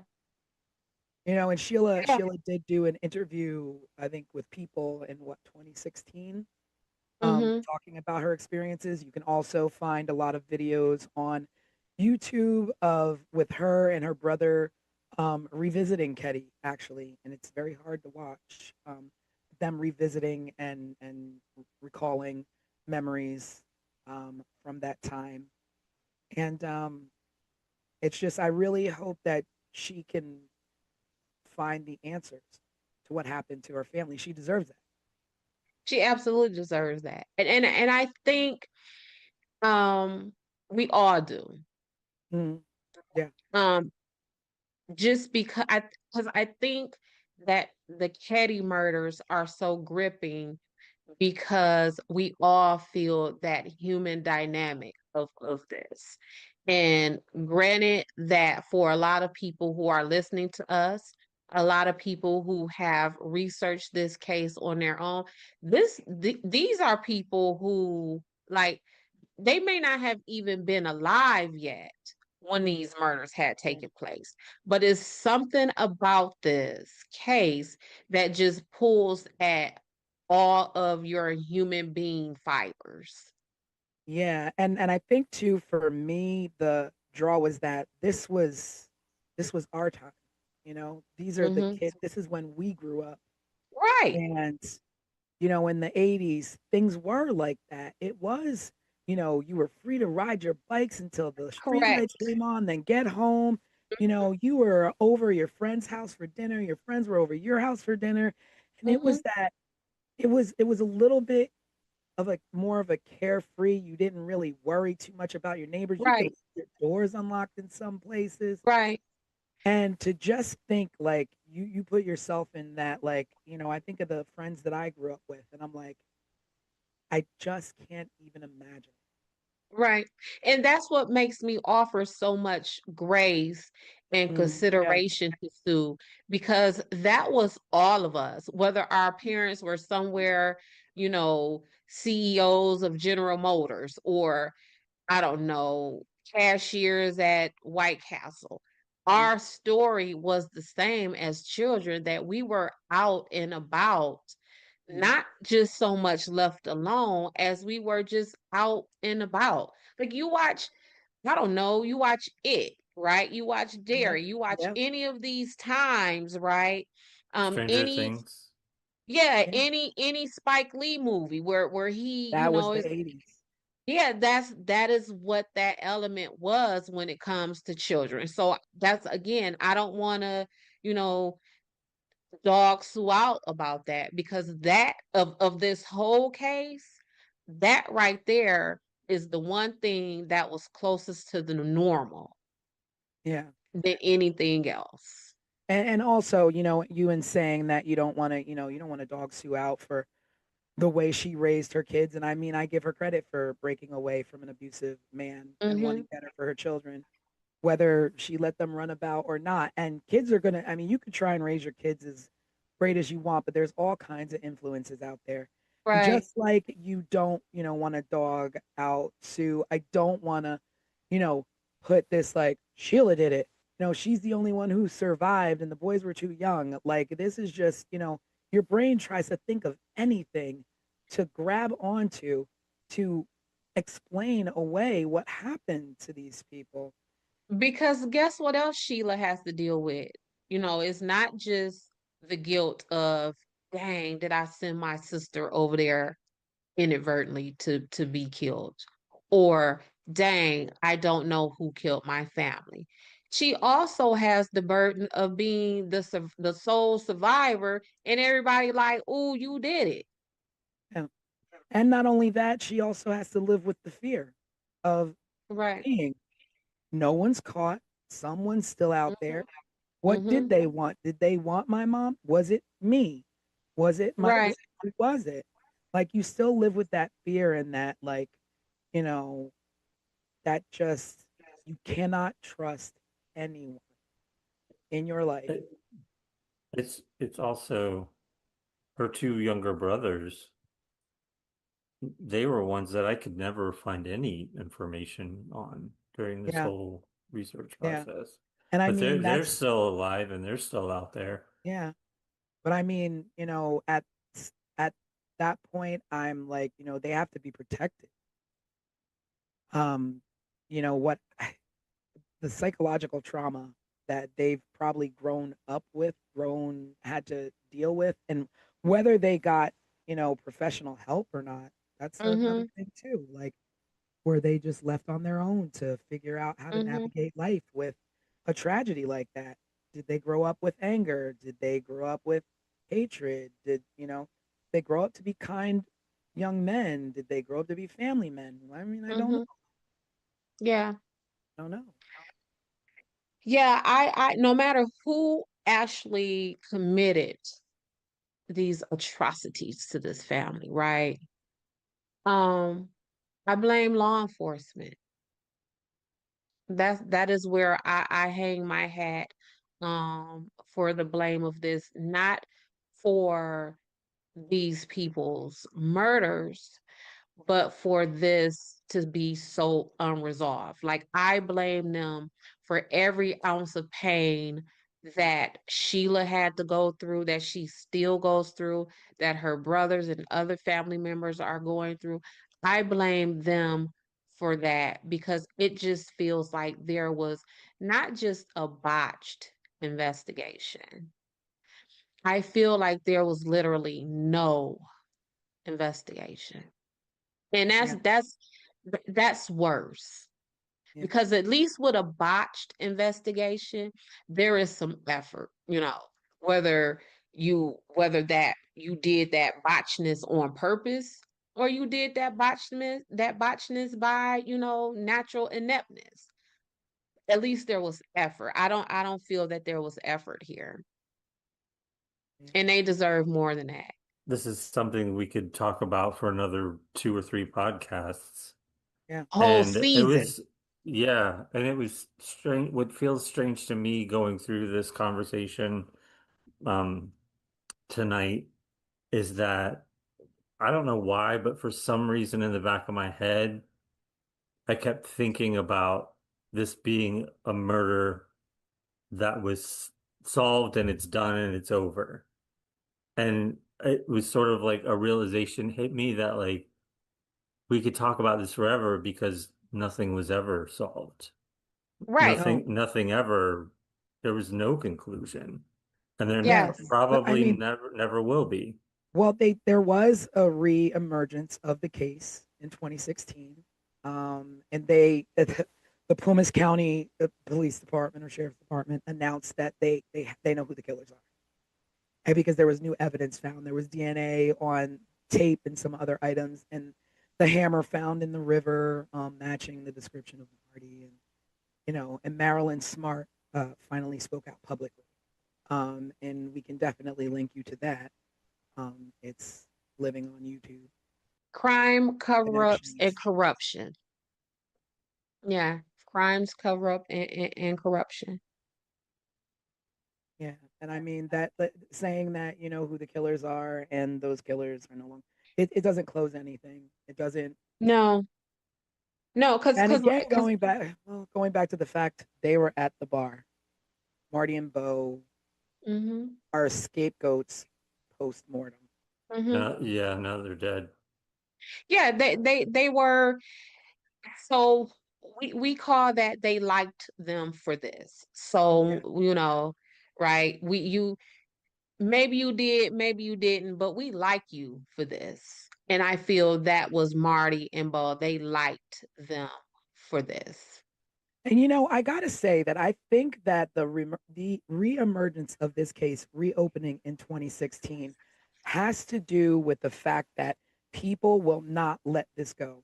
People will Mm-mm, not let this family go without answers. And I think that the more people who are covering this in podcasts like ours and mm-hmm, covering this and bringing it to small towns, small town newspapers, or even like visiting Ketty to visit where they tore down the mm-hmm, town, um, people will not let this go because it's so unsettling. And like you said, this was the 80s. This was majority of us. And I think that's why you had that in 2016, and the fact that Sheila won't let their memory go without some sort mm-hmm. of justice. Right. I mean, and even at this point, I think there's a difference between justice and truth because you can get justice in the wrong man, but I don't think we'll ever know the truth. No, no. And they're still playing around. So, oh, we have some DNA that matched a living suspect. Well, who is that? Mhm. Or, oh yeah, the new detectives from the Sacramento Department of Justice. Oh, and I think I saw this in an article from like 5 years ago. Oh, we're close to closing the case, or we're close to arrest. That was 5 years ago. Mhm. What's Still happening? nothing. Yeah, still nothing. So, Craig, I think you said there were some questions that were there questions that we could just circle back. I think that we kind of hit them all through tonight. I also through this conversation, I'm like, well, where do we wrap up with this? It's like there is no correct place to wrap up this No, No. story tonight. Um, there's not. I'll I look mean, at I think technically we can wrap up in our own take and theory. I don't want to accuse anyone, but I honestly cannot think of one thing that says to me, this one did it or that one did it, because there's so many different ways to go, and you don't want to accuse someone who had nothing to do with it. And I, Had nothing to do with that. And prisons are full of that. I know. yeah, I get the phone calls, right? But again, that's what I mean by the brunt of the blame, at least for me, lies with law enforcement. Because again, if there were 10 running theories at the time, if y'all would have done even a piece of investigation, maybe now we're only down to 6 theories. yeah, yeah, They do a little bit more, maybe we're down to 4. Like you chip away at it, right? And there was no chipping. No one had a wood chipper in Ketty regarding Sue Sharp and her family. yeah. I So, think I think if we wanted to take a question that we got from one of the viewers at home this past week when we released the overview of this case, and of course everyone listening or watching this should check that episode out. We also have a case file that gives a little bit more of an outline of who was involved and how things sort of went down as well. But Kirsten chimed in, and we're encouraging everyone at home to be involved. So please send in your questions for any future cases that we're gonna be covering. Um, Kirsten said, when the case was reopened and DNA was found to belong to a living suspect, why did the case stall? And I think we kind of just covered that question. Mhm. Yeah, I again, always, because that is their role. That the police, this is their role to investigate and get to the bottom of this. Um, why did it stall? Well, we kind of just like Craig said, we kind of went through some of those theories yeah, of I what mean, it might short have. of short of doing what Desiree does in the real world is hopping a plane to Ketty and knocking on some doors. Knocking on Um, doors. Otherwise, a phone call is not going to do it in these Right. days. Because it doesn't matter how much DNA you have, how many fingerprints you have, how much surveillance footage you have. If people aren't giving you stories, then you almost have nothing. Like I don't walk around with a DNA testing kit in my pocketbook, right? You know, just talk to me and tell me what I need to know, and then I could branch off from there. Just and it's only 100 people. Yeah. But again, it was 1981 and we're now in 2025. And the likeliness that you will get a recollection that is accurate to what actually happened, if there are any people Mm-hmm. who are surviving and willing to talk. Um, Mm-hmm. I don't know. But at the end of this, our first case, the Ketty Cabin murders, it all comes down to botched police investigation. Botch police. And Yeah. that's who we would have to put it on because it's still open to this day, even Mm-hmm. though they claim they know who the killers are. Mm-hmm. It's still an open case, and we Yeah. don't have answers. And maybe you all out there can keep researching and going down the rabbit hole to, you know, find some other leads or other theories. And of course, keep up with us on 15minutesofmurder.com, where if there's any new breaks in the case, we will update as well. Um, but until then, like Desiree said, this falls on the police, Loomis County Police. Yeah. Great. So tune in. On Wednesdays, we go live for a little while. If you want to check in with us on Wednesdays at 7:30 p.m. Eastern Time, we'll be on our YouTube channel live. So you can chat with us in the reel. And then next Sunday, we'll be starting with a new case. So you won't get this podcast version. You'll get the produced episode that gives an overview of the case that we're focusing on next. And then, of course, keep following that channel, that timeline. And get involved. We want to hear yeah. from you. We want to hear your thoughts. We want to Yes. hear what your theories are. We want to hear from you, even if you want to speak out and include something that we might have missed in the episode. And I love me some Tanisha and Craig, but I would love to talk to some different folks. You Yes. know, I keep it spicy. Yes. Yes. And going forward, we're trying to work and build on some exciting things to bring to you. I won't reveal what they are, but we're working on some extra features for our podcast. That's All right. right. Well, that's it for this time, I guess. Yeah. Yes. Thanks for Okay. tuning in, everybody. And Thank we will see y'all. you Bye. on Bye, Wednesday. everybody.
The Colonial Parkway in Virginia was built for quiet drives, late-night peace, and scenic romance.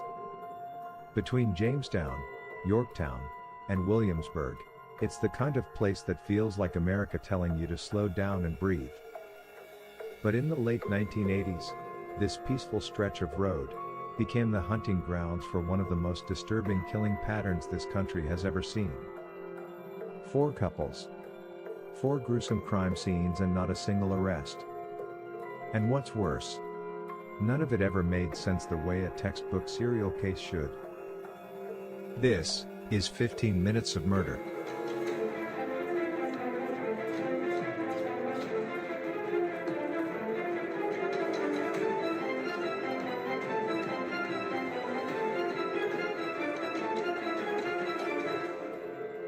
It begins in 1986 with 27-year-old Kathy Thomas, a U.S. Naval Academy graduate. She was smart, driven, and extremely respected. Her girlfriend, Rebecca Dowski, a 21-year-old college student at William and Mary.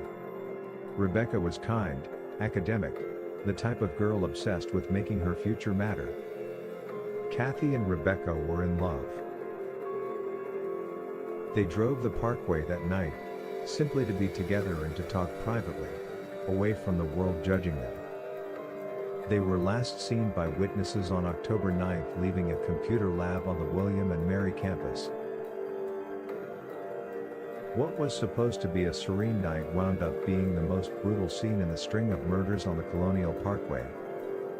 On October 12th, their bodies were found inside Kathy's Honda Civic near the riverbank. They were bound with rope and medical tape. Their throats were violently cut so deep, they were nearly decapitated. There were also signs of strangulation. Kathy was stuffed in the hatchback while Rebecca was found in the back seat of the car. She had a clump of hair between her fingers, which suggested she tried to fight for her life. The killer covered their bodies and the car with fuel, but didn't commit to setting it on fire. The car itself was pushed slightly over the embankment. Like the killer wanted to hide them, but not too well. This didn't feel random. This was more like a rage that knew exactly what it wanted. An extremely violent overkill compared to the later victims found.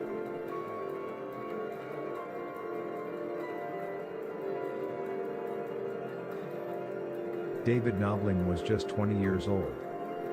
He was a young father and a salesman. Responsible. Said to be a young man trying to do the right thing.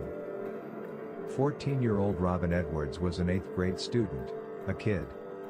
Rebellious, yes, but a kid. She had snuck out later that night, after already going on a date with David's younger cousin earlier that evening. But at some point, David and Robin made plans to meet up again later, just the two of them. Despite Robin being underage, it was presumed the two had a romantic, sexual relationship. One of the last calls Robin made was to her mother, letting her know she had made it home safely after her date. Her decision to sneak out and meet up with David proved to be a fatal decision for the both of them. David's car was found on September 21st. Eerily, the doors were open, the driver's side window was partially down, the radio playing, headlights were left on, and the engine and the wipers still running in the rain. On September 23rd, their bodies were found along the James River shoreline on the opposite side of the river, partially clothed. David had a single shot to the back of the head, execution style. Robin was shot twice, once in the head and once in the shoulder. Robin's jeans were unbuttoned, and her bra was around her neck. State police later released she was sexually assaulted. The scene looked like someone forced them out of the car, marched them into darkness, and savagely executed them.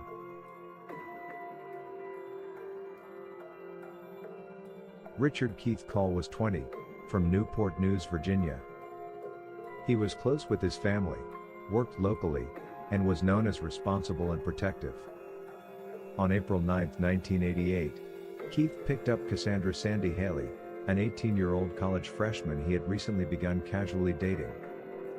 Sandy was well-liked, social, and excited about young adulthood finally beginning. That night, they went to a friend's party. The plan was simple: leave the party, drop Sandy home, then Keith would return home himself. They never made it. Keith's car, a Toyota Celica, was later found abandoned along the Colonial Parkway. It was left neatly parked, keys missing, wallet left behind, with no signs of forced entry or violent struggle. Their clothing and belongings left inside suggested nothing chaotic happened inside the vehicle. Police later confirmed the clothes left behind were in fact the clothing Keith and Sandy were wearing at the party. It was suggested they may have gone skinny dipping and possibly drowned, but it was early April, and the water temperature was 40 degrees, making that suggestion highly unlikely. But the fact remains, to this day, Keith and Sandy have not been found. This disappearance became one of the sharpest and most frustrating voids in this entire series of murders, because you have victims, but no bodies, no cause of death, and no physical closure for their families.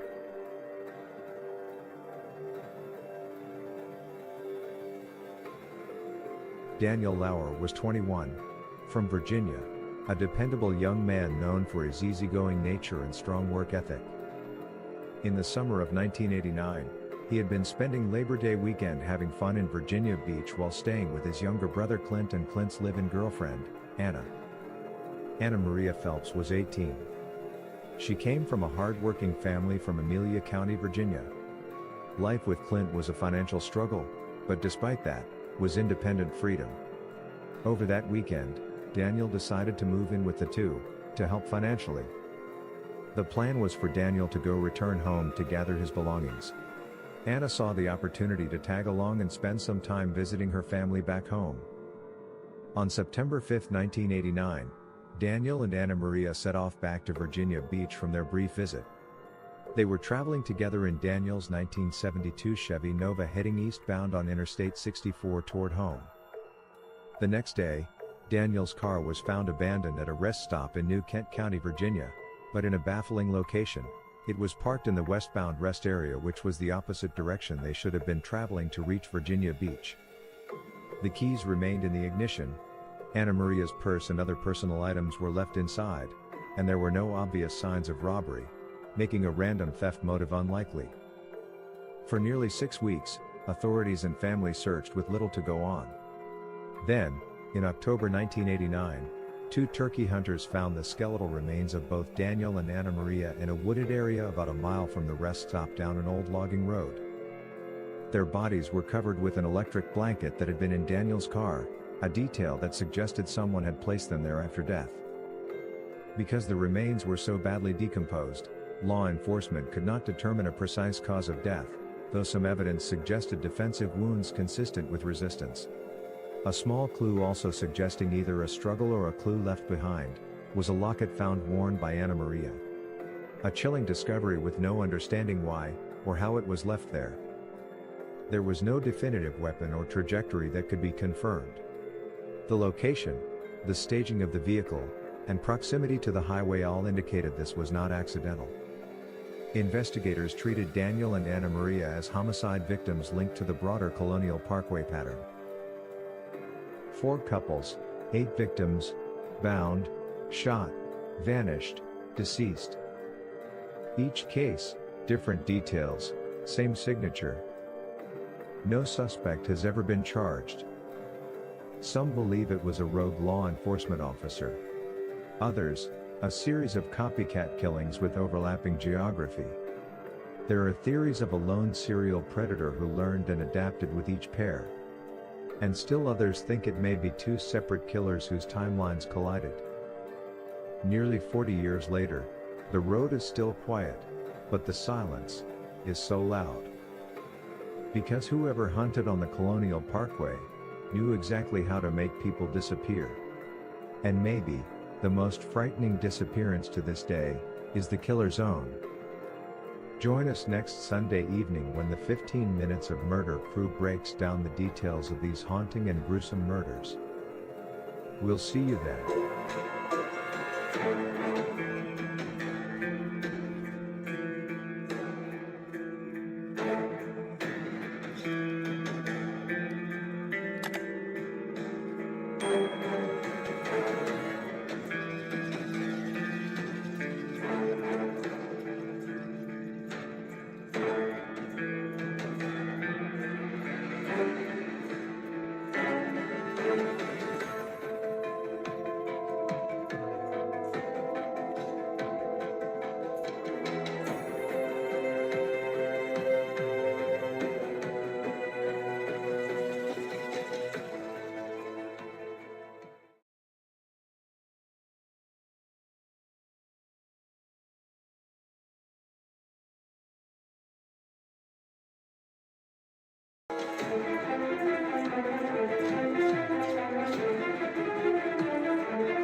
Welcome again, everybody, to another Sunday with 15 Minutes of Murder, where we're giving you a full podcast on the last case, the Colonial Parkway murders.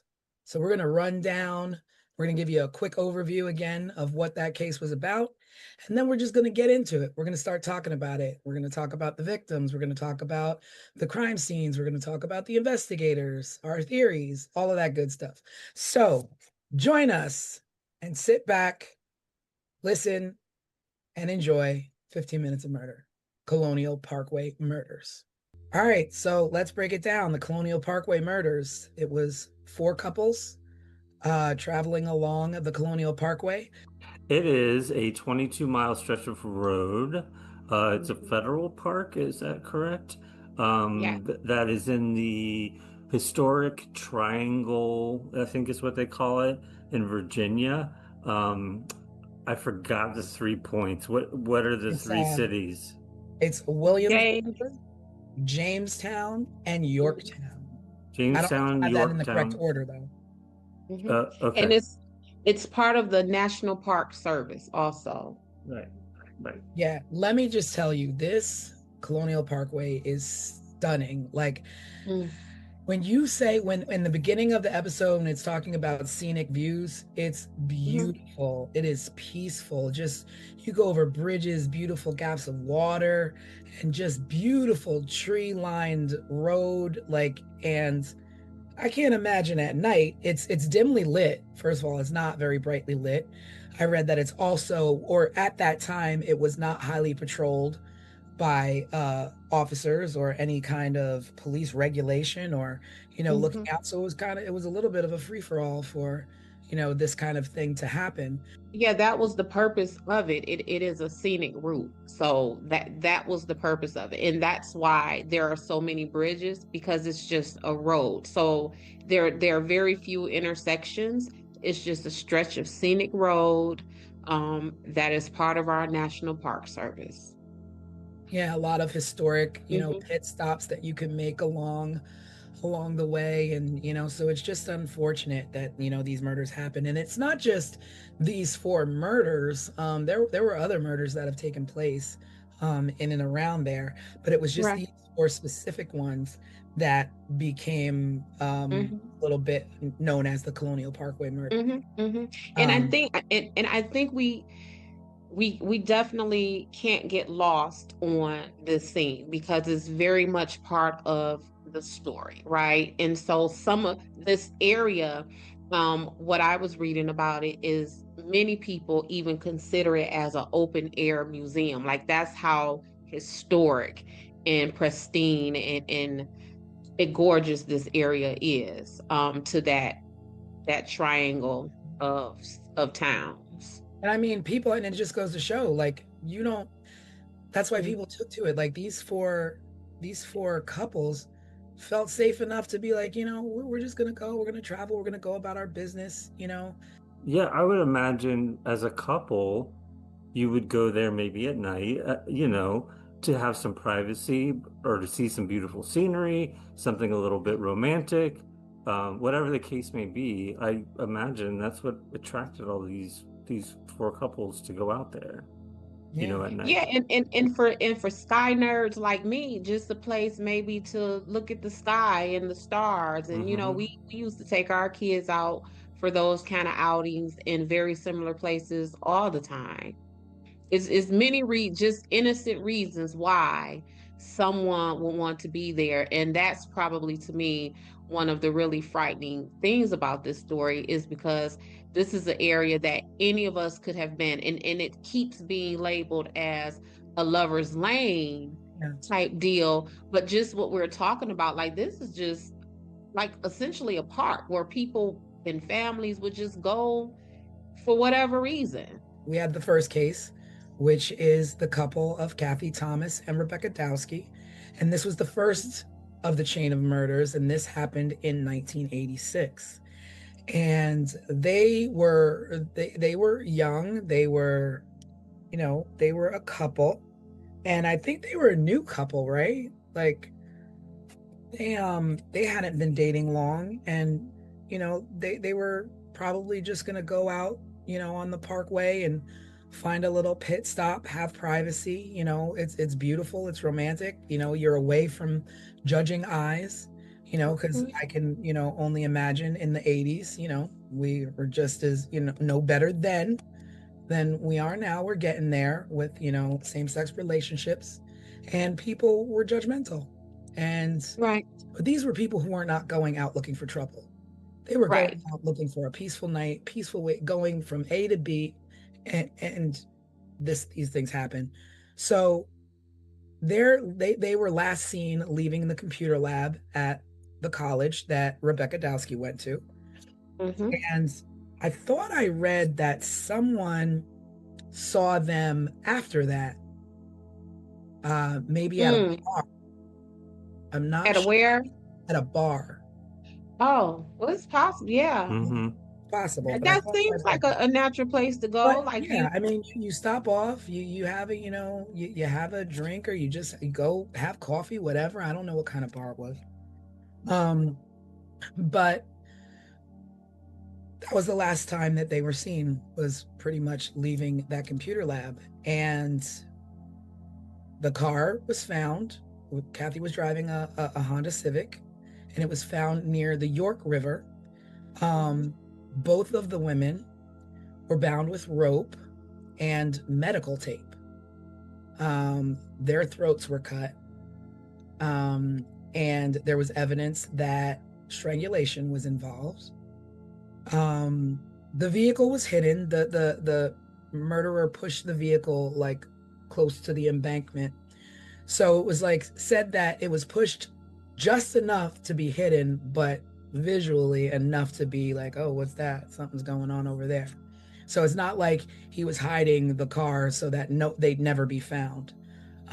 So the way he placed this vehicle was intentional.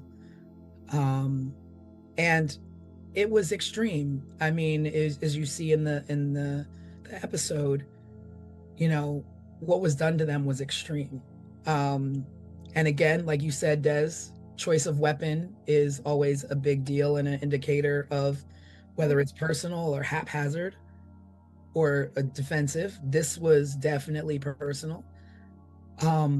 We don't know exactly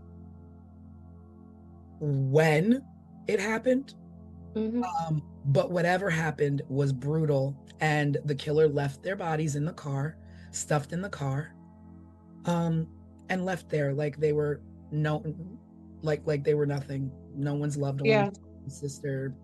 In my background, what I actually am is I am a trained social worker. That was my trajectory before I even got into being a private investigator. And so with that, I approached all of these things from that socio-economic perspective. And Kathy and Rebecca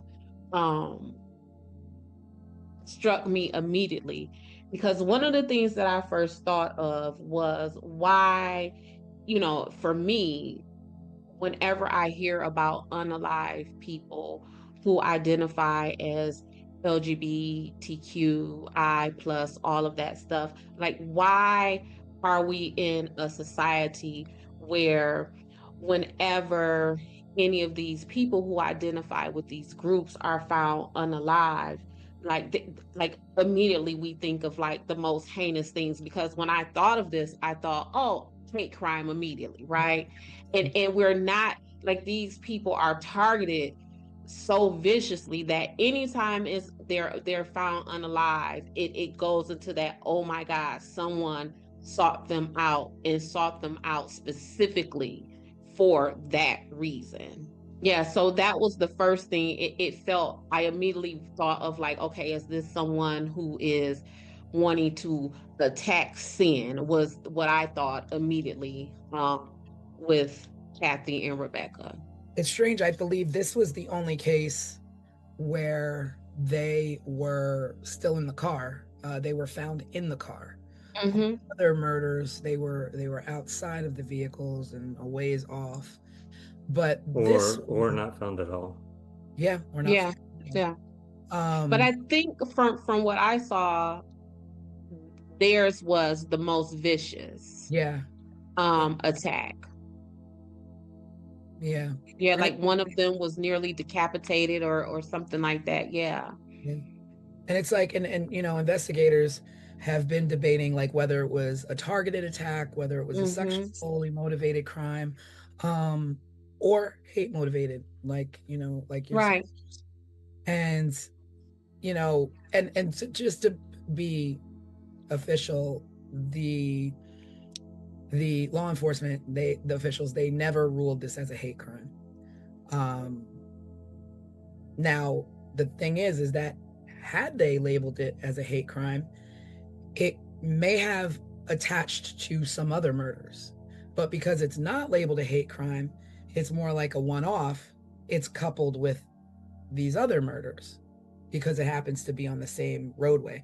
Like Des is like is your expertise. Like, do you think that mislabeling a crime can like offset who the murderers are or group it?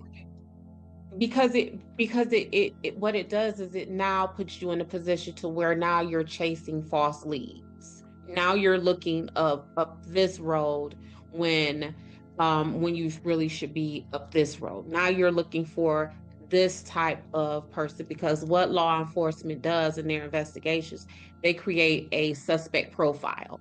So kind of like what I was just saying about this possibly being a hate crime, right? So why aren't we looking for someone who is anti-gay or maybe even racist? Because what we know is hate is hate. So if you hate these people, you're going to hate these people too, right? So when you don't include all of these things, then yeah, because it's even like if you go to the grocery store, right? If you're trying to shop for spaghetti and you're over here buying pork steak and all that kind of stuff. Now, once you get home, that spaghetti is not going to be a properly cooked spaghetti. So it's that kind of thing. Because that's the one thing that makes me think of, that's what I think of. I'm like, well, did this murder go unsolved because you didn't label it as such, and you could have, Mm-hmm. taken other leads versus, oh, this, especially since this was the very first murder in this chain, and the next one didn't happen until a year later, or under a year later. So all this time, what were you considering this And as? it's still suspicious how Kathy and Rebecca was even tied to the final suspect, because I don't believe that his DNA was found on them. So, like how you said, there is rope and tape. How do you rope and tape and gag and bound someone and there is no DNA, there is no evidence, right?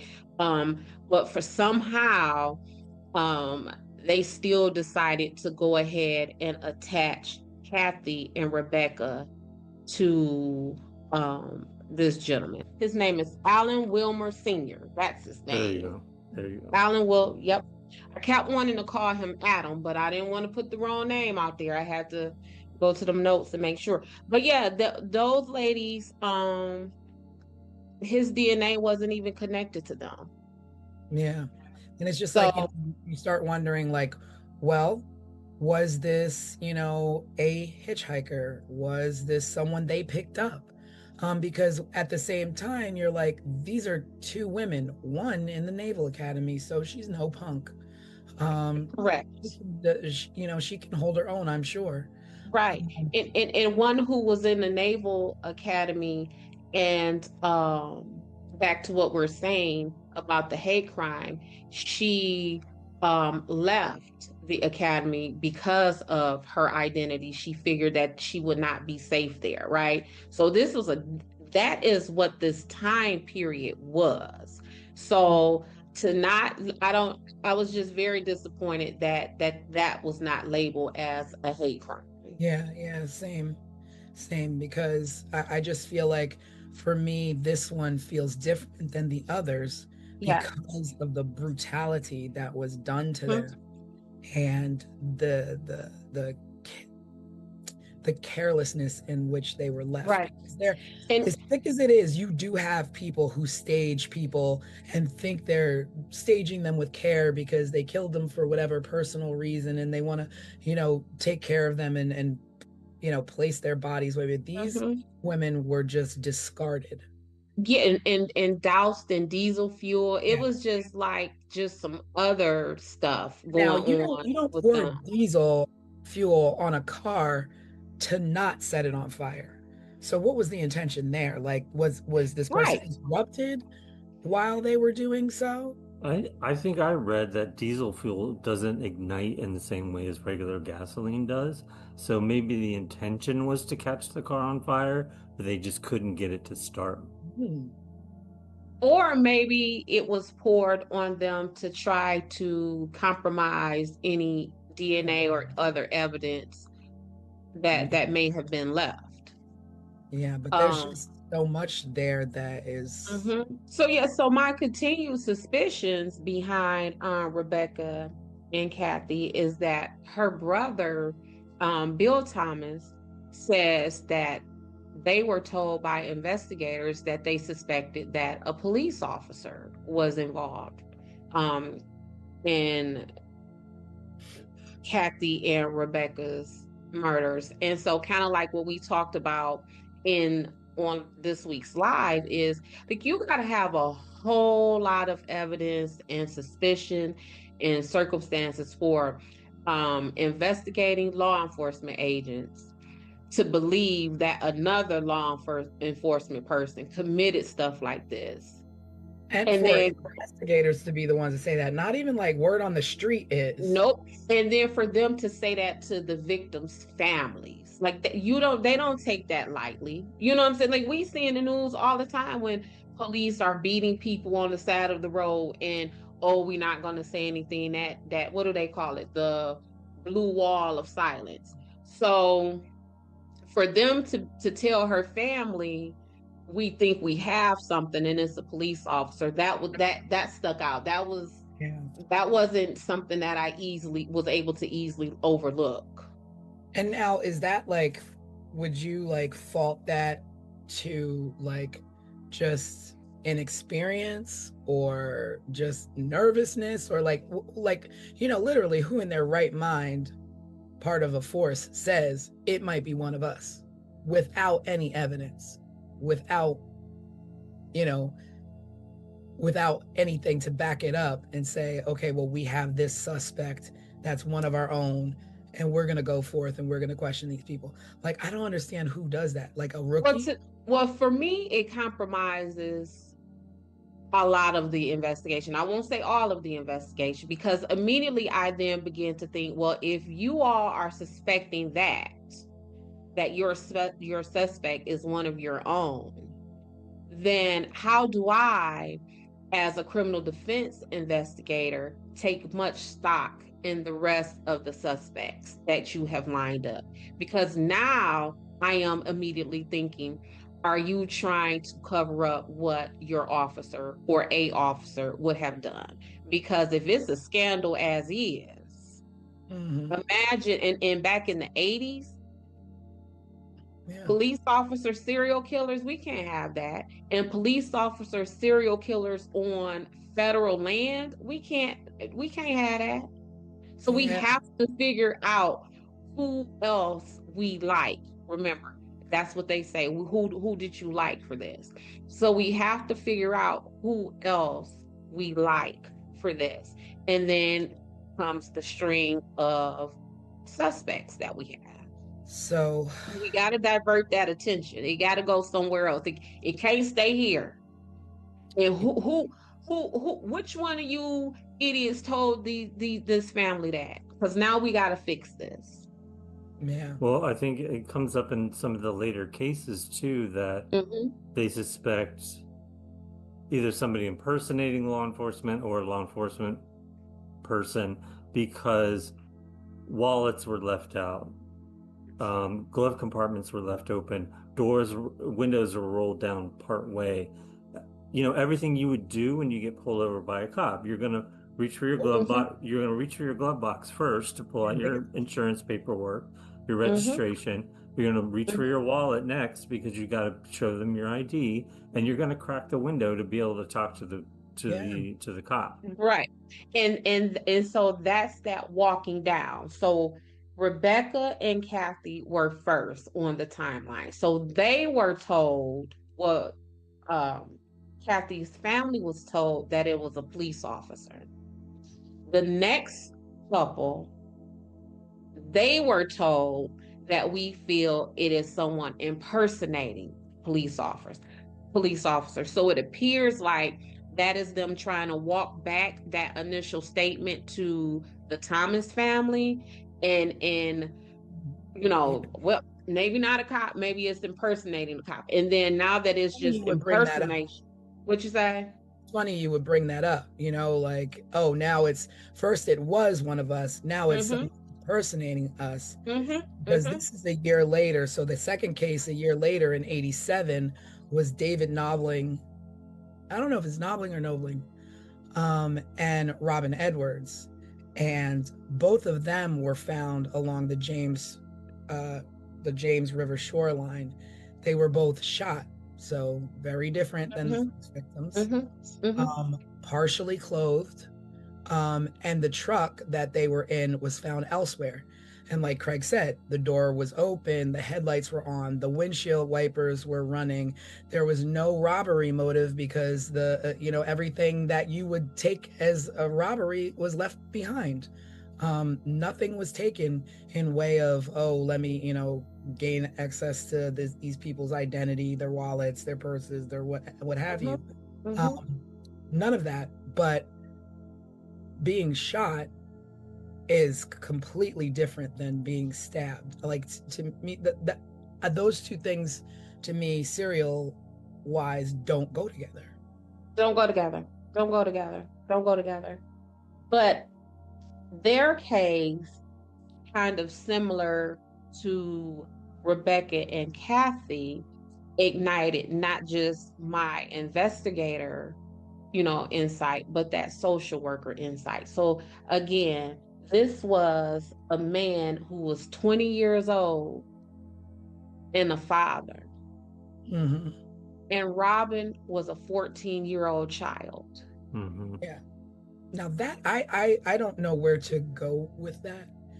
So right, so for me, it was like I said with Kathy and Rebecca, is this, like this person's attack on sin type deal. Mm-hmm. Yeah. And so back then, the 20-year-old guy with the 14-year-old girl, it wasn't as gross and creepy as it is today. Yeah. But it was still gross and creepy. Yeah. Yeah. What you say, Craig? I said, yeah, it still Yeah. was. Yeah. It still was. And so again, that was my. But I want to interrupt you with that, because you're saying it's gross and creepy, but the only way that if there's a murderer who is murdering people based on sins, you have to know the established relationship between the two, because they could be brother and sister. So what is it that you saw of these two that would make you think otherwise? Because it's not exactly confirmed or denied, more like implied from the things that I've read about the dynamic of their relationship. So what I found out of the dynamic of their relationship is that Robin was originally dating David's younger brother or cousin. And so after hanging out with his brother or cousin, whoever that may be, then the two of them kind of secretly linked up. And that's how they ended up on the parkway. And so if the running theory is that whoever this suspect is targeting these people because they are on Lover's Lane, what would this 20-year-old and this 14-year-old girl have been doing? And I believe there was something about her underwear and her pants being down, like things like that. And so sometimes we can look at, again, when I have all of these CSC cases, which are criminal sexual conduct cases, and men are like, or women, because sometimes women are the perpetrators of those things also, it is I didn't know how old she was. She didn't tell me how old she was. Well, you can look at, let's be for real. Yeah. Like let's really be for You real. have a child of your own, good and well. Yeah, and I don't care how big and how developed your body is. I can look at you, baby, and tell you were 14. And that's because I'm not looking at you in that kind of sexual way, right? So it's all of those things that make me believe, like, tied my thoughts of the attack on sin, or you know what I'm saying, with David and Robin, that I had with Rebecca and Kathy. Then my ideas began to change as the couples started to roll in. Yeah. They're all very different. Yeah, it became real weird. So much so, like, because you mentioned it a little bit, Tanisha, I'm still not sure how this can be labeled as serial killings. Yeah. I mean, I don't. I'm not even sure at what point it was labeled serial, as you have the first one a year later, and you're just saying, okay, well, it's two people on the same road murdered, different ways, but because it's the same road, we're gonna label it as that. We're gonna label that as that. And with David and Robin, a guy by the name of Sam Ryder came forward and put himself at the scene of their murder. Really? Interesting. He went to law enforcement and told them that he was an eyewitness, that he was on Ragged Island, which is where they were found. He says that he was on his way home. He saw Robin and David get out of the car. He approached their car. The car was running, the radio was on. And he said, as they went to the back, like wherever, down into the brush or whatever, he heard 2 shots. And he told the police that he took money from their wallets. And they let him go. Wow. They let him go. And after that is when they developed a task force. And from that task force, what you say? After the fact. After the fact. A person, whether he did it or not, but, was the only eyewitness. And he places himself at the scene. He says, and at that time, I don't even know if the police had even put in the media yet that they were shot and all of that stuff. So he's giving the police information that's not even viable information. And so from that. So he reported that at the scene, or that was post? No, he says that he saw them. So he places himself as an eyewitness on the scene of their murder.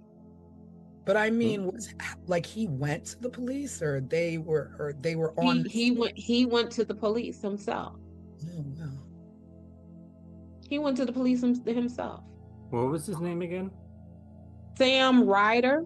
At the same time, I was curious if it was like how long it was between him reporting that, or if it was he was at the scene, the police were at the scene, and he just kind of strolled up.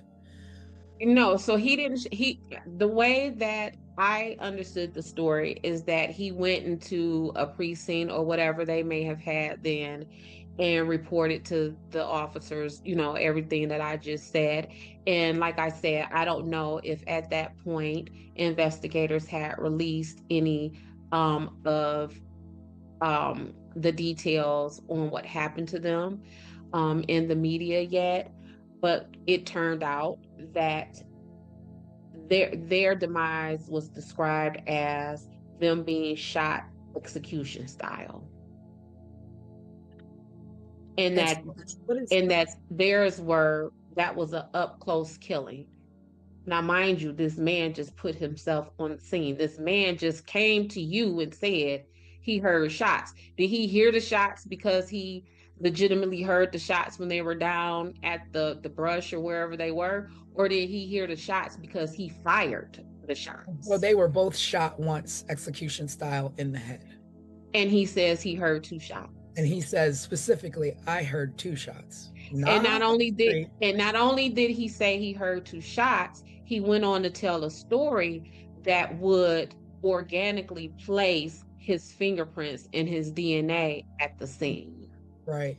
Because he says, I rummaged through their vehicle, their wallets was out, I took their money. See, now I'm going back again and I'm like, okay, so did he take their money before or after he heard 2 shots? Or did he take their money? Or is any of that true in the sense of, did he really take their money, or did he come to law enforcement to tell them these things, place himself at the scene, so just in case they find his fingerprints? The reason why. That's why my Yeah. fingerprints are on the scene because, oh, I didn't do nothing. I just went through their wallets. I just stole their money.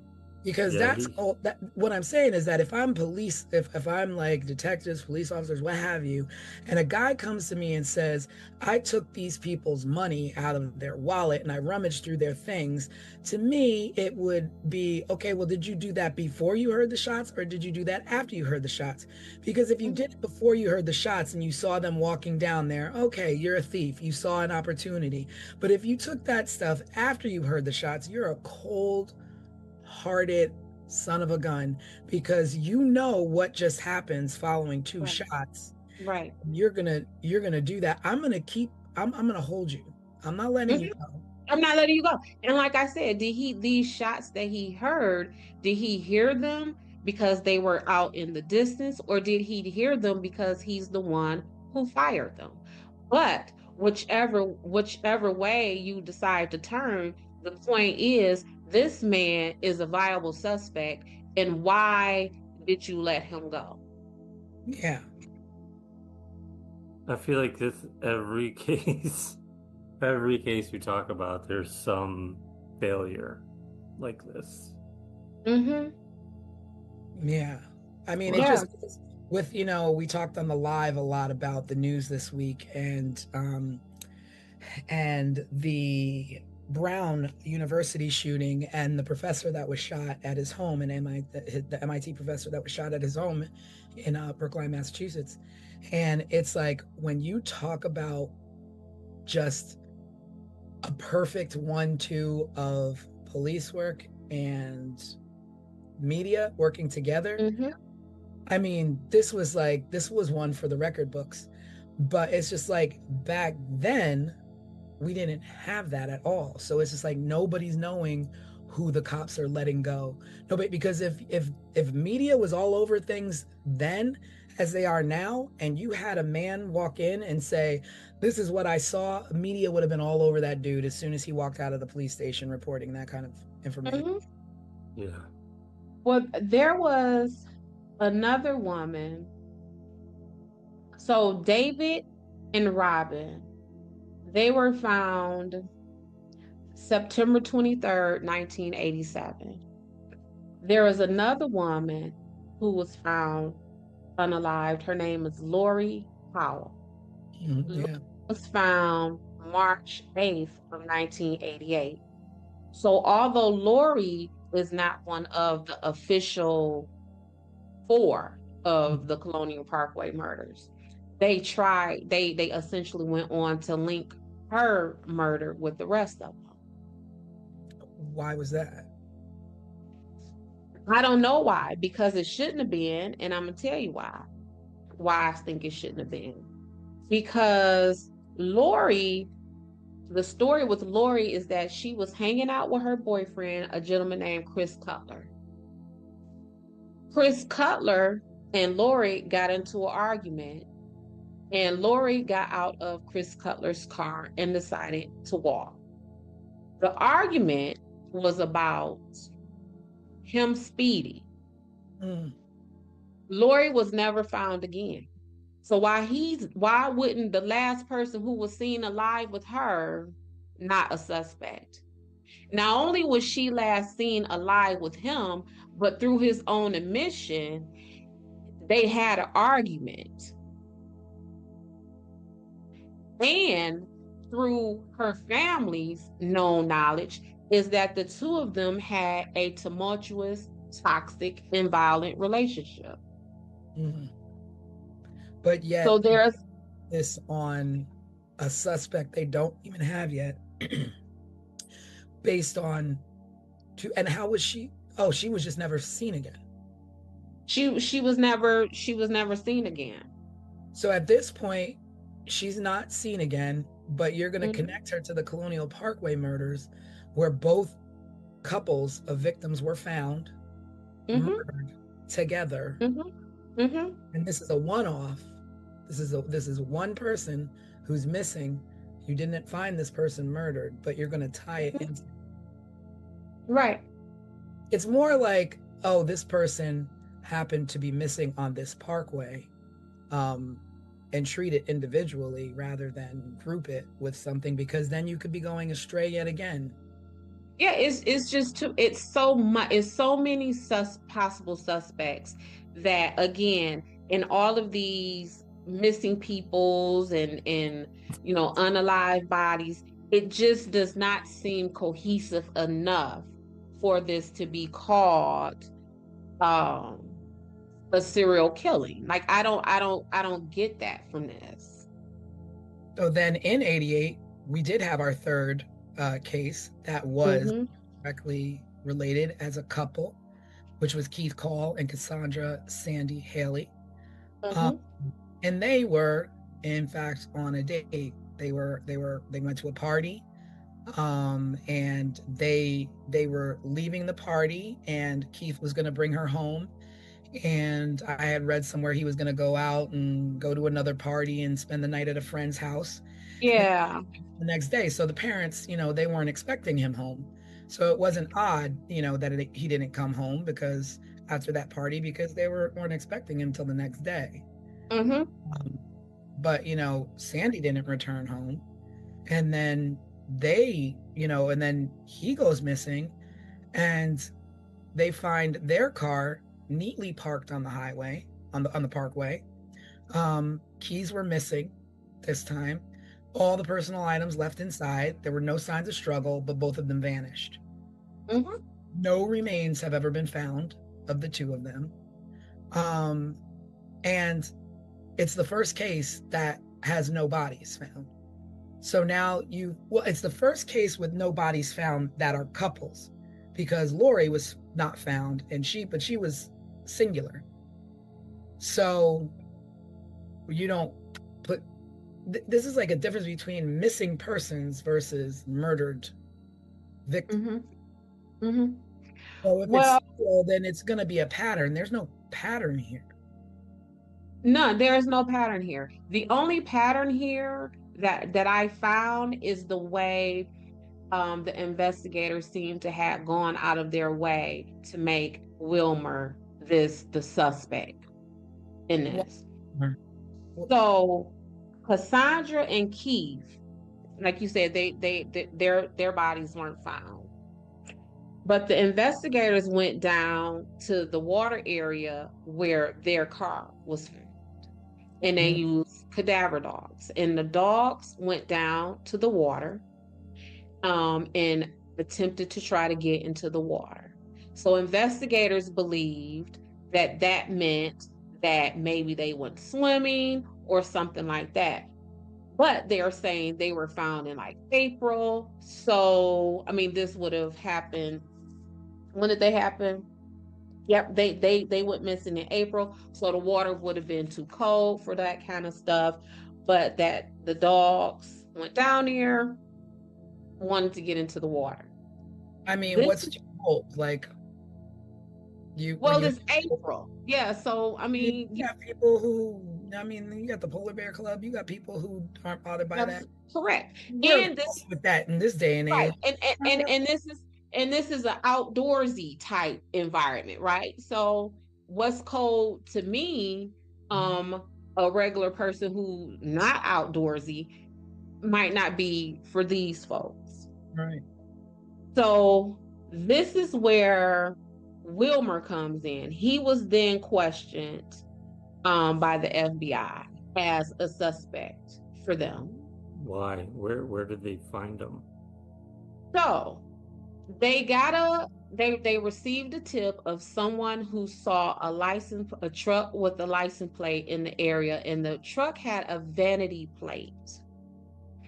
I don't know how it is in any other state, but a vanity plate is a unique plate. Once you get a vanity, there are no other plates of that. So his vanity plate was E.M. Raw. So Edom Raw. He was what they referred to as a waterman, and we can go into that in a minute. Yeah. So he was a fisherman essentially. So he fished for fish and clams and oysters or whatever else is there. So they saw his vehicle there, and they went to question him. But this is what ties. There was in between, right after Richard and Cassandra, there was Teresa Howell,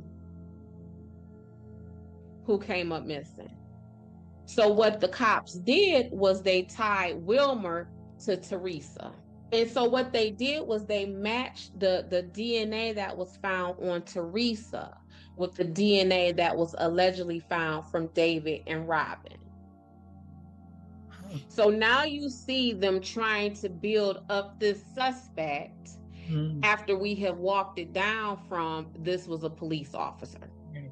Because my first question of that would be, and this is why I wanted to be very clear about this vanity plate, because I don't know an idiot, a drug addict, or anybody who will drive their vehicle that is registered to them with a vanity plate to a murder scene.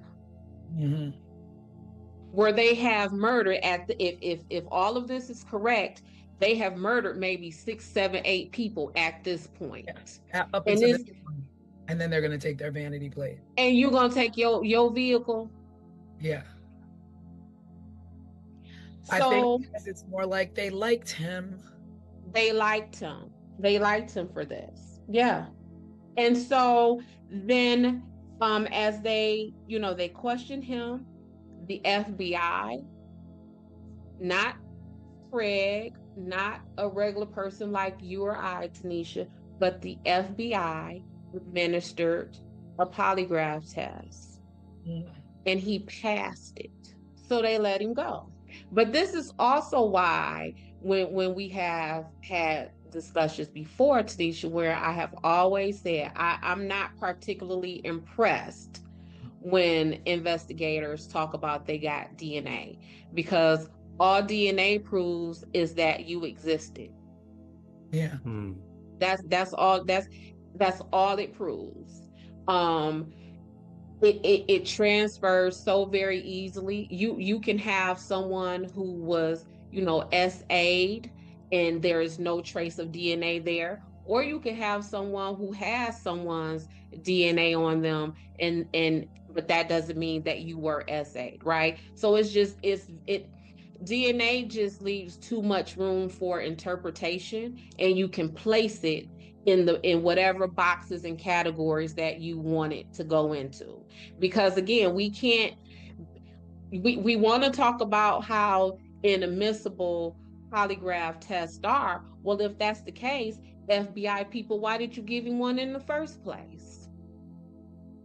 And then now that he passed the polygraph test, now what? You want to keep at it? Yeah. And that is exactly what they did.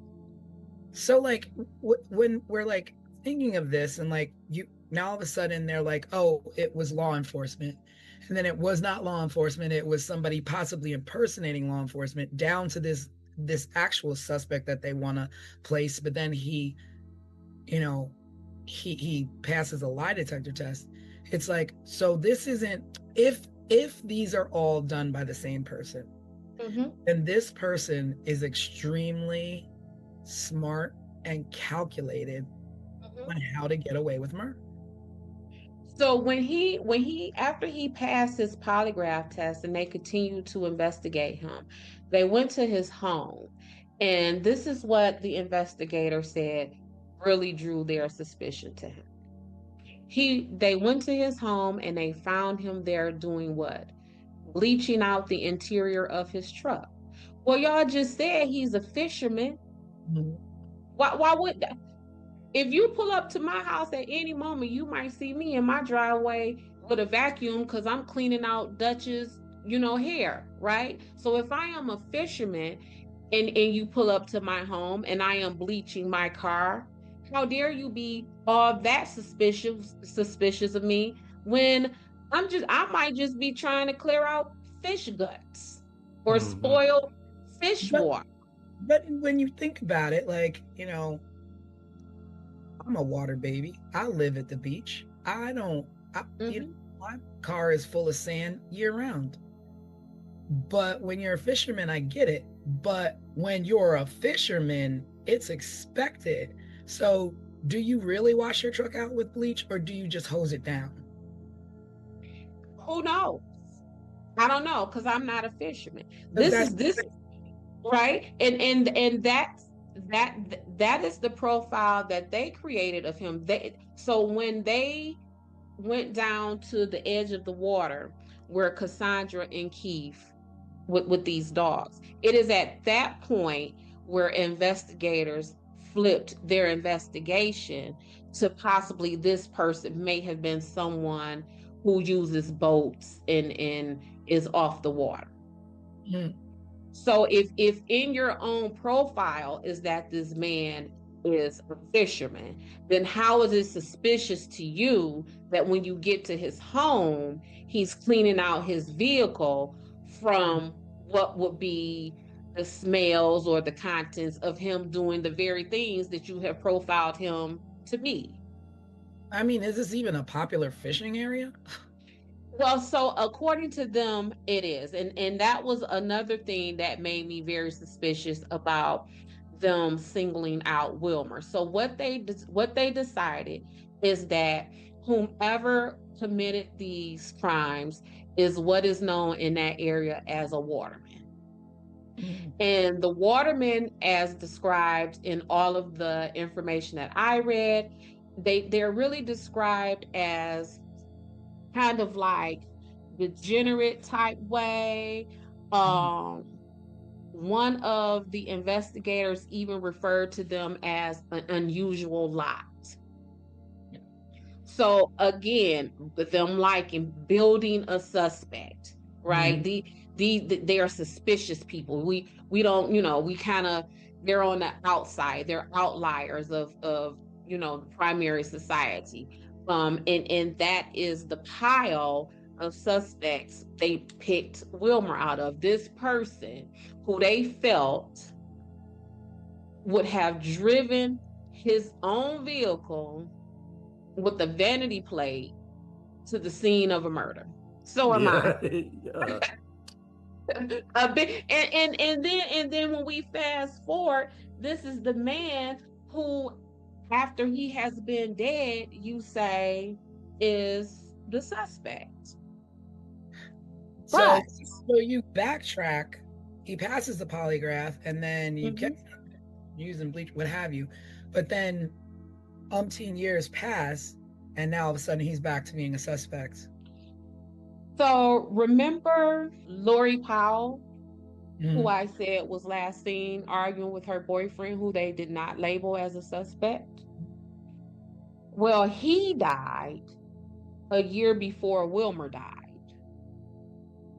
So Chris Cutler, Lori Powell's boyfriend, died October 20th, 2016.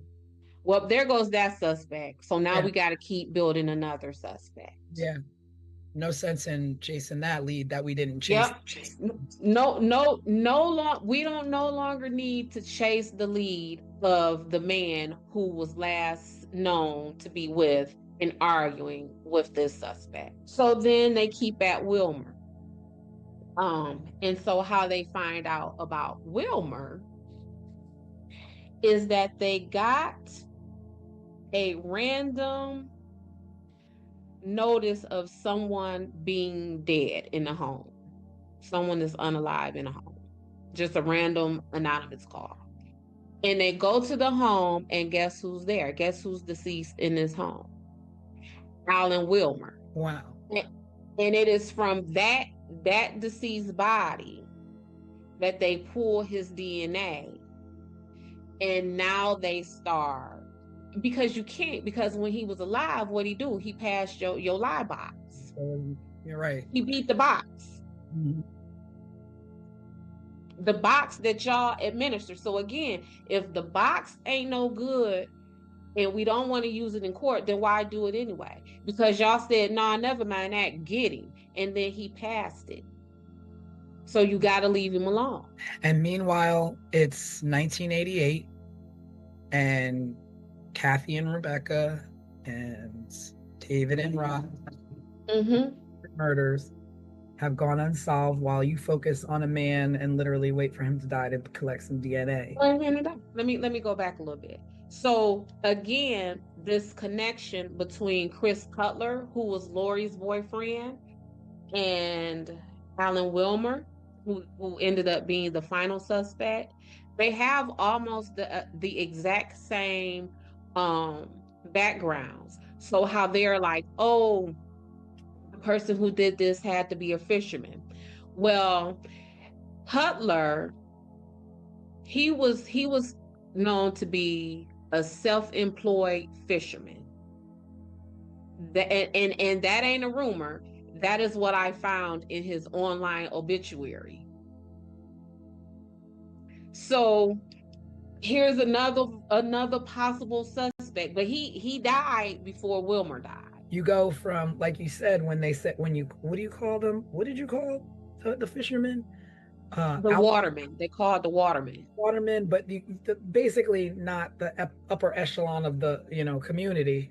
Mm-hmm. So you went from a high-ranking, controlled police officer, aware of surroundings and knowing the road and the terrain. You went from that possibility telling the families to a waterman. To a waterman. To a waterman. So to a waterman that the lead detective on the case referred to as an unusual lot. So you think that the unusual lot is capable of murdering two women in 86, Mm-hmm. male and a female, separate ages, hate, what did you call it? The Dexter, being the Dexter out there, trying to right the wrongs of the world. Yeah. To me, that fits the motive of a police officer. You the police officer, your job is to uphold the law and make sure everybody is on the straight and narrow and living life according to somebody's rules. So you as a law enforcement agent, to me, just based upon your own profile, y'all fit the category of who possibly did this than these watermen did. These watermen, from your own description of them, are a group of people who want to be left alone, who are kind of living off the grid. And when you're living left alone off the grid, you don't care about what nobody else is doing. Yeah. You're not doing anything to draw attention to yourself. Yeah, and the other thing is that this began, I mean, I don't know what was before 86, but this Colonial Parkway murders started in 86. So in 86, 87, 88, by 88, you have 6, 7, 8 murders along this stretch. And so what are you all doing to protect the people? What are you all doing? I was going to say, and then there's one more murder we still have to talk about. Yeah. And we still have to talk about it. But before we get into that, let me just say this. How does someone's body, deceased body in a house, goes anonymously reported to the police? Yeah. Like, what would make someone do that? And why is it always with these cases an anonymous source? Why? Sources. Well, I mean, I guess one is anonymous because you don't want to be tangled up in whatever mess. Oh, that's cute. In a sense. That's nice. That's a really cute explanation. I like that explanation, and I'm gonna tell you why I like that explanation. I like that explanation because that's what they want us to believe. Yes, exactly. I was just gonna say, it sounds like a sus way of just kind of brushing over. It. There's no way it came from an anonymous source. Somebody knew about it. Right. No, but that's what they want us to believe. They want us to believe that, oh, this came from an anonymous source. Yeah, but anonymity in the 80s is much different than it is today. There is no such thing. They want us to believe that it was an anonymous source. because in today's day and age, your anonymous source is revealed and doxxed immediately. There's no such thing. Back in There's the no 80s, anonymous sources were just that. They were ghosts. but to say it's an anonymous source is just a way to keep them from saying we put that there, we planted that there, we knew that happens. That's a way to keep it from being on the inside. We could just say, Yeah. and it came from an anonymous source, especially when we're talking about a group of what appears to be unrelated murders that originally had a suspect who was a member of law enforcement. Yeah, and then this is the case. The third case is the one that pretty much fueled the fact that maybe law enforcement is involved, or military, or what have you. Because at this point, it's just like someone is out here getting away with it. It's not Getting just away with it. they're getting away with it. This is an 8 body count. But see, and again, that's back to what I always say. You don't have to play around with this stuff. I mean, somebody gonna get away with it anyway, just because of the environment. It's an isolated and desolate environment. So someone does something out there, they might get away with it. Well, I was going to say, what about the fourth couple? Yeah, What about the fourth leads us right into 1989. Mm-hmm. That case was Daniel Lauer and Anna Maria Phelps. And so they were not even a couple. They weren't even a couple. Yeah. Oh, Anna Maria was Daniel's brother's girlfriend. And they lived together in Virginia Beach. And so Daniel was visiting his brother and Anna Maria, and, kind of saw, they were having a little bit of financial difficulties and struggling. And Daniel was like, you know what, I'm going to move in with you guys. And, probably was a relief to help financially. And so he's like, okay, after this, let me go down and go home and get my belongings. And Anna Maria was like, oh, I'll tag along with you. I can go visit my family while you're, packing your things. And then we'll all come back and, we'll start this new chapter together where, you come and live with us. And I'm sure they were all very excited and, to all be together. And that didn't happen. Because on the way, they went home, they packed their belongings. And actually there was a married couple that went back with them as well. They hitched a ride with Daniel and Anna Maria. So, they dropped them off, and then Daniel dropped off Anna Maria. He went to his home, packing some things, went back, picked her up, and then they were off to go back to Virginia Beach. And when they were found, their car was found. Their car was found going in the wrong direction of the way they were supposed to be going. Their car was found on the westbound side of the parkway when they should have been going east. They are dated, missing, or found on September 5th, 1989. In 2010, that's how many years later? Allegedly, there was a letter found in Anna Marie's belongings where she was supposed to have met someone in a blue van at a rest stop. The note did not state that person's name. Now, so she's supposed to meet someone at a rest. Wait, this was found on her person? It was found in 2010. This letter was found in her belongings. So pull out your calculator and tell me how many years from 1989 to 2010. So none of you searched these belongings to look for any evidence or clues whatsoever. And she's supposed to be meeting somebody at a rest stop. Conveniently, you tell that all these years later to justify why they were on the west side? Pay attention to this part. The person's van that she was supposed to meet at the rest stop was a blue van. Wilmer's vehicle with that vanity plate, it was a blue pickup. And if you look at, depending on if the angle that you looked at his van, it may have looked at his truck, it may have looked like a van because it was a Dodge Fargo pickup truck. And for those of us who know nothing about vehicles but watch television, think about Fred Sanford's pickup truck. It looked like that. Where is that? The big, fat, bold front. So if you saw it from the front or the side, it may look like a van.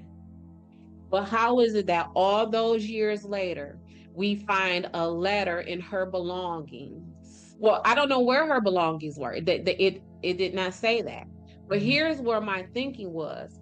If you feel, and I'm talking to law enforcement, if you feel that that letter is a tip or a lead, then what you are now saying is that Daniel would have taken his brother's girlfriend and delivered her to her murderer. Yeah. Or at least another man. So, you know what I'm saying? Like, which that just doesn't even sound right. Not at all. No letter explaining, like, I mean, it's not like today where it's like, oh, I bought something on Facebook Marketplace. Let me go meet the person in the blue van to pick up my new tables that I'm going to use when we move in. It's like, you know why you're going to meet somebody in a blue van. And why would she need to go meet anyone, anywhere when she was safe with her boyfriend's brother? Right. It would have been no reason for him to, oh, hey, bro, I'm on my way to Walmart. Just so you know, I dropped your girl off at the rest stop to somebody in a blue van. I'll holler at you later. That's not even what the plan was. And I get plans change and pit stops happen. But I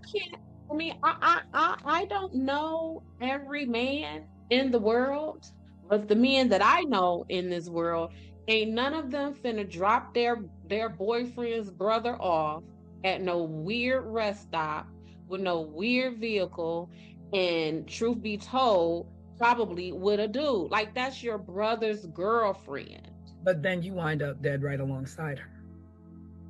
So you're pulling up and you've got enough mind to say, this doesn't look right. We're not doing this. Let's and this is 21 years later they're finding this note, right? Right. So if we look at the timeline, in 2010 is when they found the note. Wilmer is found anonymously dead in some house in 2017. And then what is that, 2024, they decide to announce that Wilmer is the final suspect? Because they had enough time in 2010 finding a note that said she was meeting somebody in a blue car. And he's dead by 2017, so all gas, no brakes at this point. Is him. That is not a case closed. It's not a case closed. I'm telling you, and the whole time I was investigating this, I was just thinking, like, these poor families, like, if these were any of my loved ones who was harmed or missing or anything in this case, I would have had an attorney to go and get these investigator files, because this don't make no sense. But again, it was a different time. And it was there was a lot more ways to cover up things, and I guess to easier to not get answers. Like, now we have all kinds of methods and access to information that just was not there. And that's true, but that wasn't true. What you just said was true at the time of the original investigation. That was no longer true at the time when they announced that Wilmer was now the official suspect. That was in 2024. Like, I do not feel that this case is closed. And then once they the officers, they sitting proud and they talking they tough talk. We did good, y'all. We got the suspect. When talking about Wilmer being found dead and how the FBI had to let him go from him passing his lie detector test. One of the investigating detectives said that he would have done anything. He would have threatened him or anything else to get Wilmer to confess. This is what the officer said. So, do we as a country, is this how we want officers to solve cases? Yeah, no. I mean, what do you mean you would have threatened him or done anything else to get him to confess? he said that publicly. Not only did he say this publicly, he said this on the ID channel. Wow. In a documentary about this case? Yes. Oh, jeez. Wow. Unbelievable what you think you can get away with and do. Right, and this is the kind of stuff that we see. So when I tell people I am a criminal defense investigator, they immediately think that my goal is to get people off. It is not. My goal is to make sure that whatever my client has been charged with, that he has not been investigated by an officer who says and believes that it is okay to threaten and do anything that you need to do to get someone to confess. This is why these prisons are packed the way that they are. This is why when everyday citizens are at home watching the news and they are taken aback and angered when they see that someone has been released from prison or when somebody's conviction has been overturned, this is that right here. What do you mean you would have threatened him or done anything else to get him to confess? But now that he is gone, now that he is off of you all from your original statements from Kathy and Rebecca, that a member of law enforcement did this. We have gone from that all the way down to this degenerate waterman who passed a polygraph test. And then they said, oh, he passed it because he's a psychopath and he's so smart and he's so this. Well, if he was so smart, why would he drive his own vehicle with a vanity plate to the crime scene? So we can't have it all these ways. You can't have your cake and eat it too. And so putting it back to him being this degenerate and all these labels that you want to put on Waterman, which are so stereotypical. Correct. But also talking about the way how all these cases tie into each other, the way that this investigation was actually botched. They searched a fairly wide area to find the bodies of Daniel and Anna Maria and were unsuccessful. And it wasn't until 6 weeks later that they found their skeletal remains down a like a path or a road going towards the water or whatever. And it was like a hunting trail or something. Yeah, like two turkey hunters found their remains down a trail. And these bodies were almost done with, I don't know if it's care or being hidden, but they were covered with a blanket, with an electric blanket from the car. Again, the same MO, nothing's taken, wallets left behind, belongings left behind. And Anna Maria's locket was left behind. Now, was it left behind because she left it behind as I was here, you could find me? Or was it in a struggle? Was it purposely left by the killer? Again, Was it left in the car, or did they find it in the woods? it was in the No, woods. yeah, it was out thrown about. I want to say somewhere near, like Tanisha said, in the woods, or maybe down near the water path where those dogs would have tried to get into the water. But yeah, it was left behind. Yeah, and cause of death is undetermined because it was 6 weeks before they found them, and evidence washed away, a lot of rain, weather elements, and nothing's traceable. And because they were so badly decomposed, there was no way to tell how they were murdered or how. Yeah, I mean, by then it's like animals have gotten to them, weather has Right. gotten to them. So yeah, they definitely liked him, and like I said, me being a trained social worker, all of these themes really popped out at me. One with the non-heteronormative couple of Kathy and Rebecca. Then we have this disenfranchised folks of these watermen as the suspects. Because the truth of the matter is, Wilmer, I mean, we look at what's his name, Gacy. He was a business owner also, but this man, he didn't have a criminal record. So I don't have a criminal record, but I'm just going to start, slaying, murdering, knifing, choking and strangling and shooting people on the parkway. A whole bunch of people, very violently. So he didn't have a criminal record. He was a business owner. He passed that polygraph test.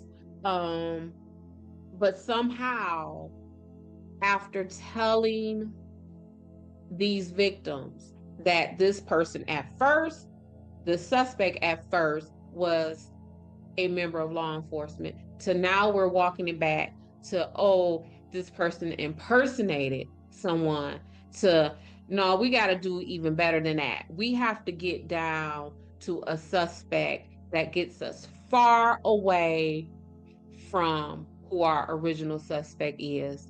So then they turn to the usual suspect. And they turn to the usual suspect. So where does that leave everything in the end? Wilmer, is that his name? Wilmer, Alan Wilmer. It leaves him 7 years after his death is being called the official suspect. And what was striking to me, 7 years in this work, we typically destroy files at the 7-year mark. At that 7-year mark is where you can comfortably and ethically begin to purge files. It's that way for everything, right? Your taxes, your I believe reports. So. It's like I believe it's that 7-year mark, and 7 is often just the statute of limitations across the board for stuff. I believe, like in some jurisdictions, it's 7 years for you to file suit for civil matters, like 7 for it to be 7 years. So it's a whole lot of weirdness. Well, maybe we should start talking about, I mean, this is a theory, right? The one that you put together does. Well, were there any other theories that we haven't talked about that may have come up during this whole time since these murders started to now? Like you said, I feel like I don't feel like they're serial. I feel like the first 2 could have been individual hate crimes. And the other ones, I mean, the fact that they have singular murders in between them that don't fit any kind of pattern. And then our last victims weren't, Daniel and Anna Maria weren't necessarily on the highway, but, adjacent to the highway, but was roped into it. I don't really know how this is. The only thing that makes these the Colonial Parkway murders is the fact that they were murdered on the Colonial Parkway.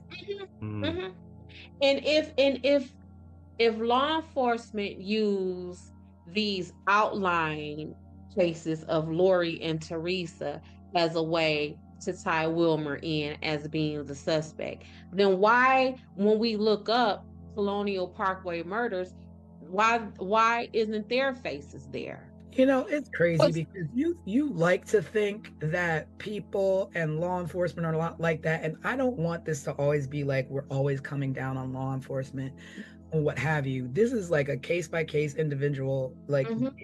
and they themselves listed and labeled it to families, to a victim's family, as possibly being their own, and not only that, possibly a person impersonating them.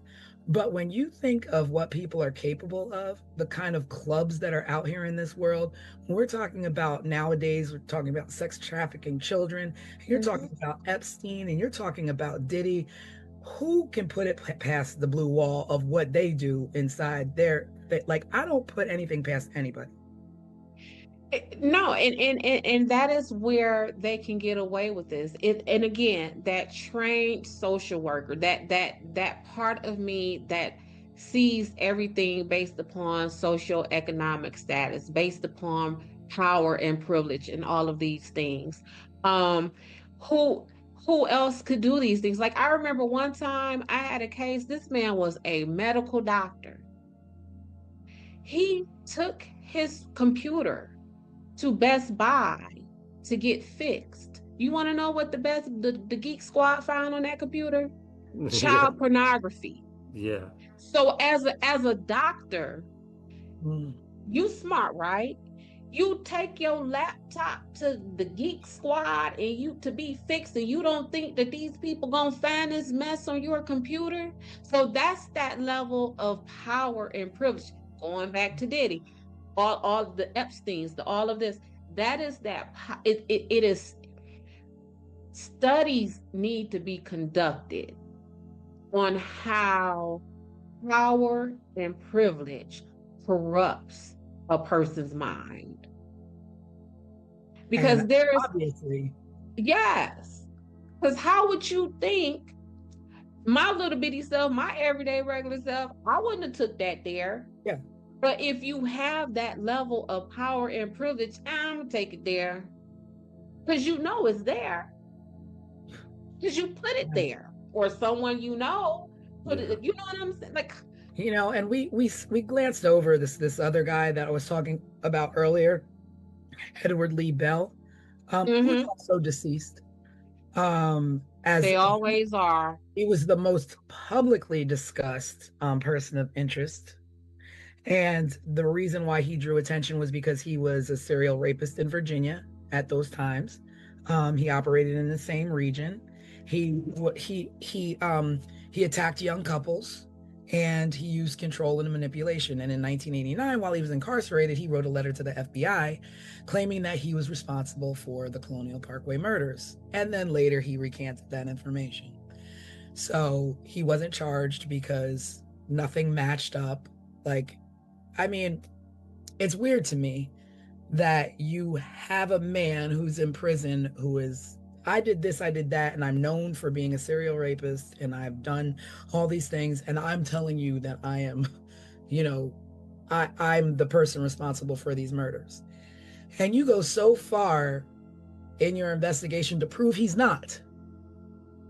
But then you go so far in your investigation to prove somebody else did, that has a clean record and never did anything. So things seem so backwards to me. Well, one of the things is that I get from my clients all the time. There's, I know the law. I've been here before. They can't do nothing with me. I know you know what I'm saying? So if this isn't your first rodeo, and you have been down this road before, and you have a record, and you have dealt with investigations, and you have been on trial before, they can't put that on you. It's much more difficult for them to put it on you because you are experienced than someone who is not. You know, as I'm listening to you, like, this other thing always made me, I never understand this, and you always see this like in crime shows and stuff, but the FBI and the Virginia State Police were working together. And of course, there are butting heads and there's conflicts. And so they investigated this jointly. And yeah, that's that task force. so different, depending on where, it was in near York's town or Williamsburg or Jamestown, like it's different jurisdictions handling these murders. But then you have the FBI involved. But then it's like, I'm reading that information sharing was limited. Why in the world would you limit information sharing when your goal, both of your goal is the same? Get who did this. So why would you, hold information unless it's something you're hiding? Like otherwise, here, my doors are wide open. Check and look wherever you want, wherever you can find a connection. My files are your files are mine. Like, let's do this. So the goal may be the same, but the intentions may not be. So for example, when they're saying cop did it, a cop from who? Would that cop have been a Virginia State Police officer? And if we are the FBI and we believe that to be true, or we're hearing about that, then we might be a little bit kind of hush hush or apprehensive about sharing information with the Virginia State Police. What else was going on at that time? Did the FBI need did they just take a hit that messed with their reputation, and now do they need the glory from solving this to help bolster the knock that they just got to their reputation? So although our goals are the same, we will have individual intentions. Well, yeah, because then it was saying like the FBI was not in agreement with the Virginia State Police in the fact that they didn't think it was serial. There were multiple offenders. Right. There wasn't just one. And then like the victims claiming that, that evidence was withheld, or that, there's conflicting information. So one police officer says it's a police officer, the other one says it's an impersonator. And like just and I'm sure all of the families are like, these people that you're questioning or come forward, you're releasing them too quickly. Like, oh, I heard 2 shots and I stole their money and I was rifling through their car. Well, what else did you take? You could have taken some evidence that could have placed who was there. You could have taken a shoe that belonged to to a murderer. Like, you don't know what else this man took that compromised the investigation. Because at this point, they're robbing a crime scene. Because even like the whole Wilmer thing, like when I said that officer who was like, oh, I would have done whatever I had to do to get him to confess, that in that same documentary that I watched, he went on to blame the FBI for even releasing him in the first place. So again, they can have the same goal, but their intentions may be different. And that's where the problem comes. Because to say, that saying there's too many chefs in the kitchen, or we got too many chiefs, and that kind of thing, that's really a place when you have when you're talking about investigations and jurisdictions and who's going to take control. Maybe FBI didn't want to get showed up by the itty bitty Virginia State Police. Maybe the Virginia State Police didn't want to seem inept, that they could only solve a murder that happened in their jurisdiction with the help of the FBI. So it's a lot of mess that goes on in the background, whereas the rest of us, just like you said, aren't we fighting for the same goal? And the answer is yes. However, I don't want him to win. I want to win. Yeah. So our intentions are different.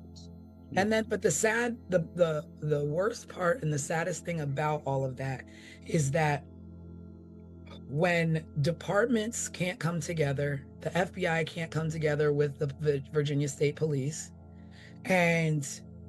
or Virginia State Police is dropping the ball, at the end of the day, victims' families continue to suffer with no answers. And that is why I said, knowing what I know, right?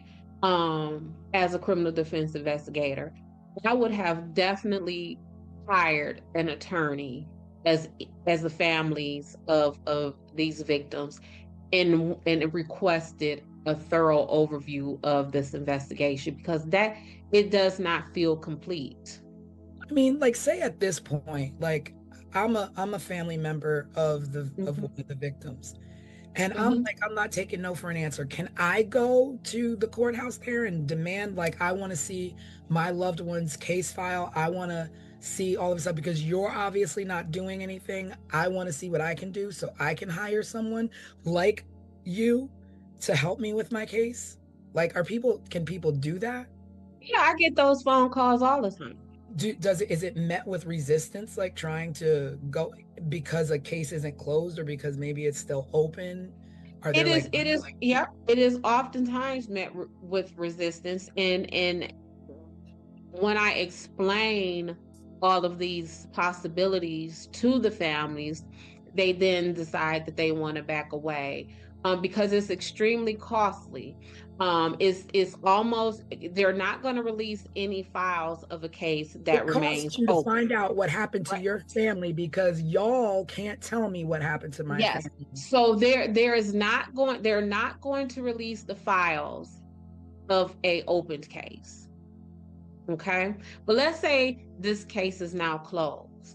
And this is my family. Say this is my aunt Rebecca. My auntie Rebecca was unalive 10 years before I was born, but I see the toll it has continued to take on my family. They don't really know. I want to get down to it. And so I go to request that file because this is a 10, 15-year investigation. That file alone may cost us hundreds of thousands of dollars, because oftentimes these jurisdictions, these police departments, these courts, they charge $2 a page. And if we're talking about 10, 15 years of investigation, how many pages is that? How much does that cost? Yeah. So it's coming from the courts, like the courthouse, but this is not coming from police evidence.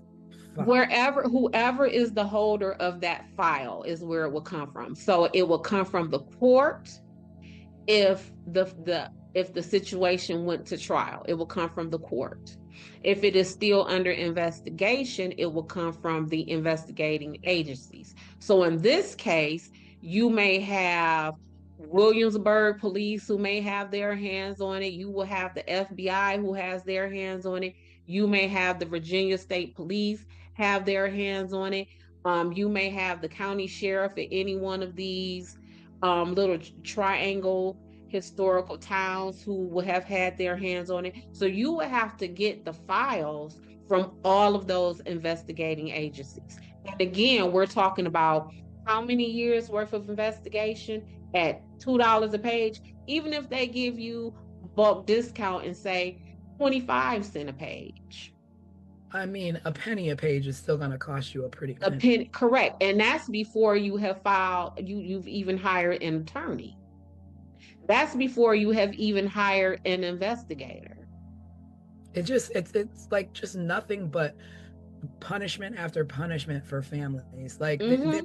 like Mm-hmm. seriously, like, I will pay for the ream of paper and I'll bring my own reams of paper in to copy. I'll bring my own, like, I don't understand that. Like, you fail four families, not four families, eight families, and two additional families by not giving answers, but now you got to pay to find answers. Well, I will tell you, to make it even more difficult, they don't just charge you for the page. What they say is you have to charge us for the time and the work to do it. Somebody's got So to sit there. so what they do is they charge you by who is the lowest paid person at that police station, that police precinct. So if we're talking about the police precinct of Timbuktu, right? And the lowest paid person there makes $15 an hour. So what they're going to do is not only charge you the penny per page, but they're going to charge you $15 an hour to even gather those pages. And then you will be charged the penny a page. Okay, that was in the 80s. Okay. Now I can walk into a police station and every single piece of paper that comes into the police station should be scanned and filed. And that when you walk in there, it's a matter of putting a little fob in the little thing, a USB, whatever you want. I don't know what you're using today. Or take your phone and put it up to the thing and go boop and transfer my files to my phone. That would make my life so Sophisticated. much easier. I don't think they're that sophisticated yet. Is my mama would say that's too You're much not like that life. sophisticated yet, but It's yeah, not that you sophisticated. are. No, we're still on paper. Okay. Well, it's We're time. still on paper. It's time. And why are we still on paper? Is it because because Somebody wants to make money. Yeah. You want to make money on a penny a page, $2 a page. Like that is like robbery. There should be laws about free information, about cases that should be available to family members who have lost loved ones due to the non-protection of districts that they live in. But if you can get that for free, now we got to really do our job, because here come everybody wanting. So we got to tack all these costs. And again, so you got to pay that hourly rate. You have to pay per page. Then you have to pay for whatever means they get those pages to you. So if you say it's 15 years worth of investigation, that's going to take 2 external drives at like 3 teragigs, an external drive. An external drive that big, that in itself, 2 of those might be $300, $400, $500. I just want answers. Pay for them. Yeah. I just want to do That's the answer. That's the answer. Pay for them or you ain't getting none. And so what happens? We don't get none. Because we don't have that power and that privilege or that wealth. This system is so driven by money. Yo, let me tell you, I once had a client and he was well off. He was in prison for maybe 7 months at the time. His family was able to hire a full staff of defense folks, including myself. He looked at me when I sat in front of him at that prison and said to me, Des, they got to get me out of here. I've been in here for 6 months. I got to go.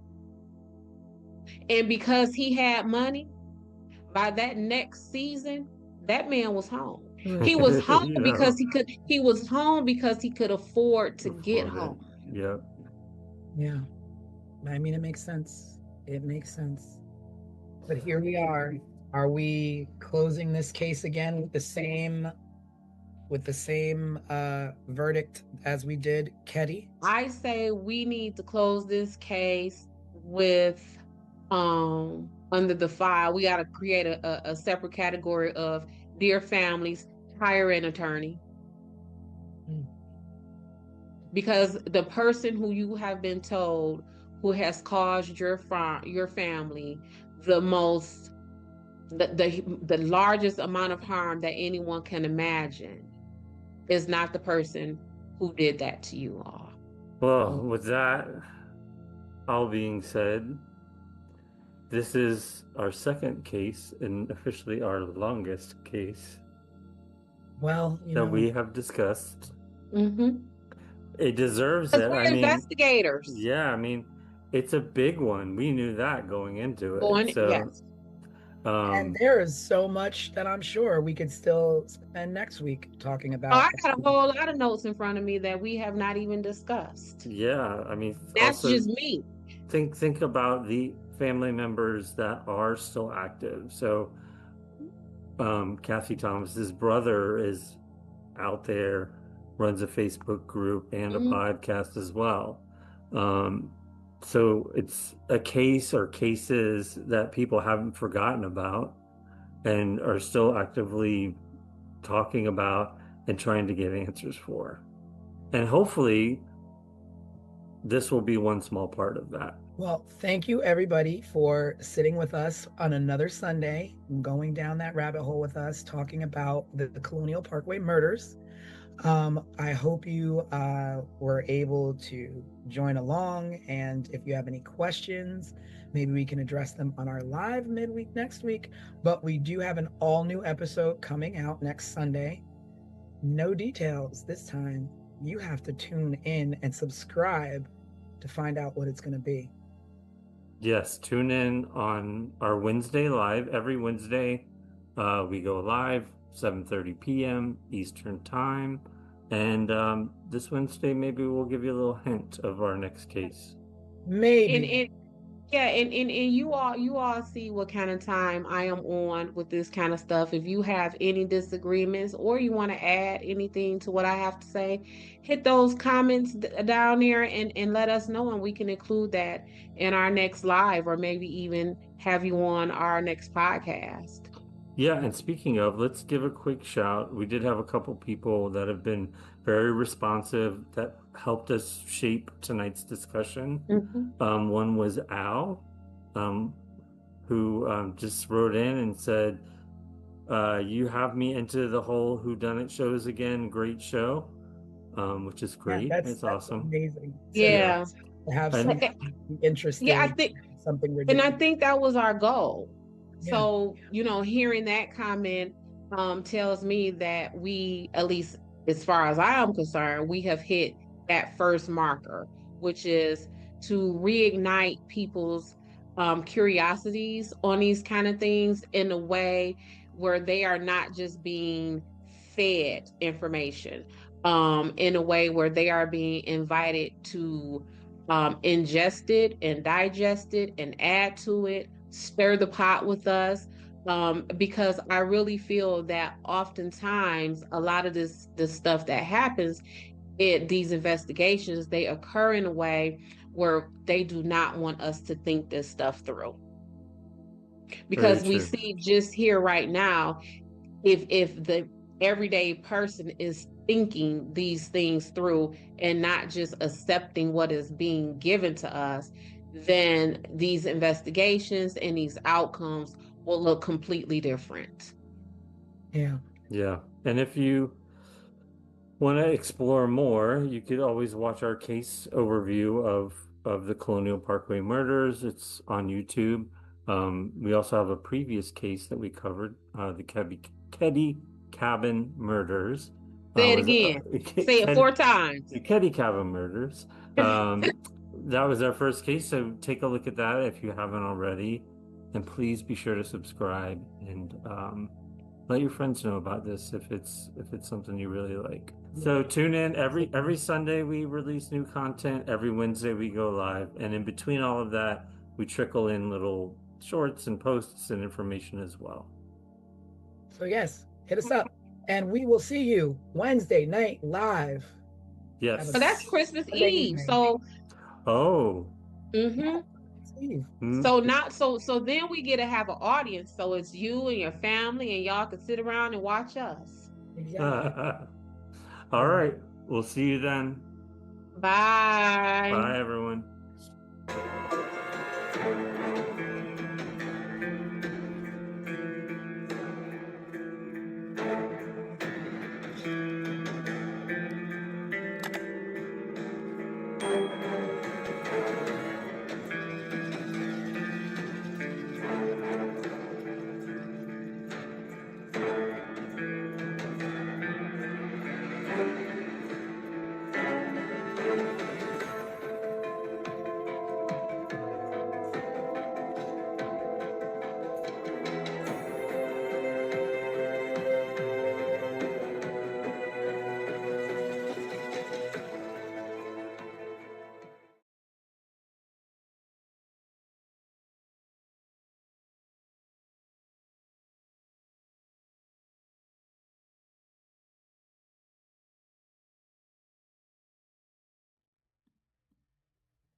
On the morning of September 20, 1988, A 19-year-old woman left her home in New Mexico for a bike ride she'd taken countless times before. She never came back. No body. No bike. No witnesses who could say what really happened. But 10 months later, a single photograph would change everything. A photo so disturbing, so controversial, that more than 3 decades later, investigators still debate whether it shows Tara Calico alive. This is 15 Minutes of Murder.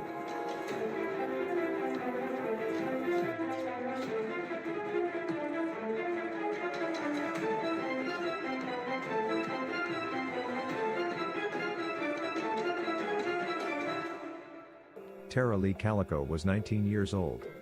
She lived in Belen, New Mexico, a small town where people noticed when something was off. Tara was athletic, outgoing, and driven. She was attending the University of New Mexico, studying business. She had a job. She had plans. This was not a case of a girl running away. On the morning of September 20th, Tara told her mother she was going for a long bike ride, a routine she followed often. She planned to be home by noon because she had a tennis date later that day. She never made it. By early afternoon, Tara's mother Patty Dole knew something was wrong. Tara didn't always ride alone. Her mother Patty enjoyed the ride as well, mother and daughter, side by side, talking as they went. But at some point, Patty stopped. Not because she didn't enjoy it but because she had been stalked by a motorist while riding. A man in a vehicle had followed her closely, watching her and making her feel unsafe. And because of that experience, Patty worried. She urged her daughter to carry mace, but Tara didn't think she needed it. She brushed it off. She was young, confident, and she had ridden those roads dozens of times before. Tara was last seen around 11:45 a.m., riding her bike along State Road 47. When she didn't return, Patty frantically drove Tara's route herself. Sadly, she didn't find her daughter. But along the roadside, investigators later found something chilling: pieces of Tara's Sony Walkman, and her cassette tape. Her bike was never recovered. Several witnesses reported seeing a pickup truck following Tara along her route, but no description ever led to an arrest. By nightfall, Tara Calico had completely vanished. Nearly 10 months after Tara disappeared, a Polaroid photograph was found in a convenience store parking lot in Port St. Joe, Florida, over 1,500 miles from New Mexico. The photo showed a young woman and a young boy. Both were bound and gagged. They appeared to be lying in the back of a van. Had someone purposely dropped it? Or was it clumsily left behind by her abductor? When the image was released publicly, a family friend of Tara's saw it and immediately contacted the Calicos. Tara's mother took one look at the photo and believed the girl was her daughter. Not just because of the face, but because of a distinctive scar on the leg, a scar Tara had. Investigators sent the photo to multiple agencies. Scotland Yard reportedly concluded the image was Tara Calico. But Los Alamos National Laboratory disagreed. The FBI had ultimately ruled the photo inconclusive. And here's the detail that kept hope alive: the Polaroid film used to take the picture was not manufactured until after Tara disappeared. If the girl in the photo was in fact Tara, she was still alive months later. The boy in the photograph sparked another wave of fear. Some believed he was Michael Henley Jr., a child who had disappeared years earlier. But when Michael's remains were later found, that theory collapsed. Over the years, 2 more disturbing Polaroids surfaced. One showed a young woman with tape over her mouth, sitting near a construction site in California. Another appeared to show a bound woman on a train, wearing large glasses. Both photos were taken using film produced after 1989. Families believed, or desperately hoped, these images were connected, but investigators could never confirm that any of the women were Tara Calico. Some believe these photos were cruel hoaxes. Others believe they were glimpses of something much darker, something organized. To this day, none have been definitively linked. In 1998, Tara Calico was legally declared dead. Her death was ruled a homicide. But in 2008, a former Valencia County sheriff made a stunning claim. He stated that local teenage boys had accidentally hit Tara with a truck, panicked, and covered it up. No arrests were made. No remains were found. No physical evidence was presented. Decades later, in 2023, authorities announced they had identified individuals connected to Tara's disappearance. At this time, law enforcement believes there is sufficient evidence to submit this investigation to the District Attorney's Office for review of potential charges. Currently, the identities and specifics of the persons of interest are sealed by the court and will remain so until a court order otherwises. But no charges have been publicly filed. And the details remain sealed. Tara Calico's parents, Patty and David, died without ever knowing what happened to their daughter. They left this world with so many questions. Was their daughter abducted? Was the photograph real? Was the truth buried by fear, or in silence? Somewhere between hope and horror, Tara Calico's story remains unfinished. Tara and her family have no answers, no justice, and no peace. The National Crime Information Center's NCIC number for Tara Calico is M4611178833. This number is used to identify her case in the national database maintained by law enforcement agencies across the United States. If you have any information regarding her disappearance, you are encouraged to contact authorities, Valencia County Sheriff's Office at 505-866-2400, the FBI at 1-800-CALL-FBI, or submit a tip online via tips.fbi.gov. Thank you for watching. Subscribe, share, and remember, someone is always waiting for answers. This was 15 Minutes of Murder.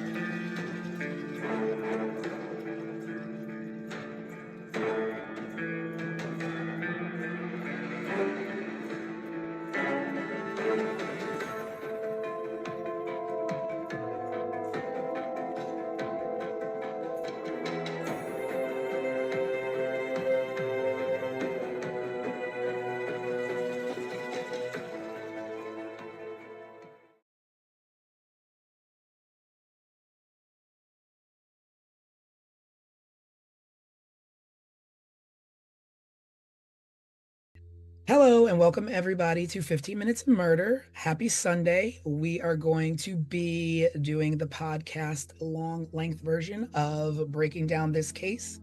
So if you've been following us, you've seen episode 1 and 2. Our third episode is Tara Calico. And this was a 19-year-old girl who went for a bike ride the morning of September 20th, and she never returned.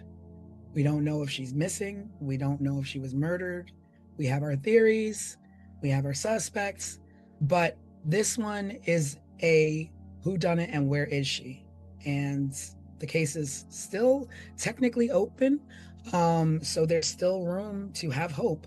But basically, this is a young girl who went for a bike ride and never came home. There were some sketchy circumstances around her disappearance. Des kind of thinks a little different than I do. I don't know what Craig thinks, but we're going to get into it. So, welcome to 15 Minutes of Murder. We are your hosts, Tanisha Slater, Craig Chapman, and our resident crime expert, Desiree Edwards. And let's break it down.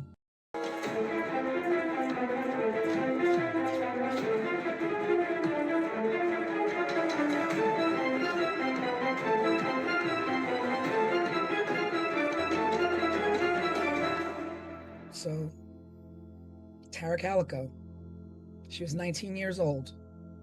19, a baby. A baby. Yeah, Innocently, innocent, doing innocent things, going for a bike ride. Now, she used to go on this bike ride with her mom, or her mom would come with her sometimes on the bike ride, but mom got scared off. Now, I don't know what mom gets scared off the way she got scared off and continues to allow her daughter to ride this bike alone, 19 or not. Absolutely. And to say I'm scared off, use mace, but take my bike that I was stalked on. Yeah. I don't know what that is. So basically, mom was riding her bike with her daughter and noticed that someone had been trailing them and stalking her and watching her on this bike ride. Or like what? And like, do you know the person? Is it a local person? I mean, it's another small town. Mm-hmm. So I am just stuck on the advice is simply go ahead and go and take this mace instead of girl, we gonna sit this out, or at least do we find a different route? They were out in the middle of nowhere in a small town. There could have been They were 100 different routes they could have chosen. Okay. Yeah, I mean it's definitely a situation where she could have chosen a different route easily. They lived in the middle of the desert. I mean, they were in New Mexico. I've traveled through New Mexico a lot, and these small towns, they could have gone any route they wanted to. Yeah, because her route was like 36 miles. So you can go 36 miles this way, 36 miles that way, 36 miles that way, 36 miles that way. Like it was options. We did not have to continue to take the route that we felt was dangerous. Yeah, definitely. I think it's also maybe worth just getting to know Tara a little bit more. She was really athletic, really outgoing. So this bike ride was a normal thing for her. I think she had plans to go play tennis right afterwards. It sounds like me when I was her age. I was running, I was playing tennis, I was surfing at the beach, like she was an outdoorsy type of girl. And well liked, had friends. She had her boyfriend. It wasn't like I was reading that. Okay. Well, she from what I thought, she was liked. Studious. She did have a boyfriend, and that's who she was supposed to have been meeting. Right. That's right. She play tennis with and play tennis with him in the afternoon. So she was gonna get through her bike ride, and go do that. I don't know. I think she's done this bike ride so many times before. And I think a lot of people know this, once my mother's always like, once people know your pattern, like always like try and break your pattern so that people don't exactly figure you out, especially when you're like kids walking home from school or like going out with your friends or whatever, just be situational awareness. Seems like maybe she didn't have that, being that she didn't even listen to her mom telling her like, some stuff is up, like maybe you should chill a little bit or carry mace. But my mom's advice is not carry mace. It's go the other way. We're not bike riding. Go the other way. Go the other way. And it would not be. Yeah. But I'm gonna tell y'all. So Tara says to her mom, I have a date with my boyfriend. I want to say Jack Cole or some very nondescript name like this is the boyfriend's name. She says, I have a 12:30 date with my boyfriend. If I am not back home by noon, come and get me. That's right. I do remember thinking about that now, that is weird. And then, so 12 o'clock was the cutoff time for Tara. She's saying, come and get me. Well, the reports are stating that the last person who saw her alive was at 11:45 a.m. That's 15 minutes before this cutoff time to come and get me. Yeah. Who would have known that? Like that just seems, and then that whole come and get me at 12 and we have a 12:30 date. We don't know where she would have been along her route. So if mom goes to get her, starts to look for her at 12, where along this route would Tara have been? And would that have been enough time to get to find Tara and then get her to her date in 30 minutes? I think didn't they say something about like mile marker 15 or something is where she disappeared along the road. And how far was home from mile marker 15? Yeah. And it's just that timeline of 11:45 is when she went missing, and it was noon is the time when she told mom to come and get her.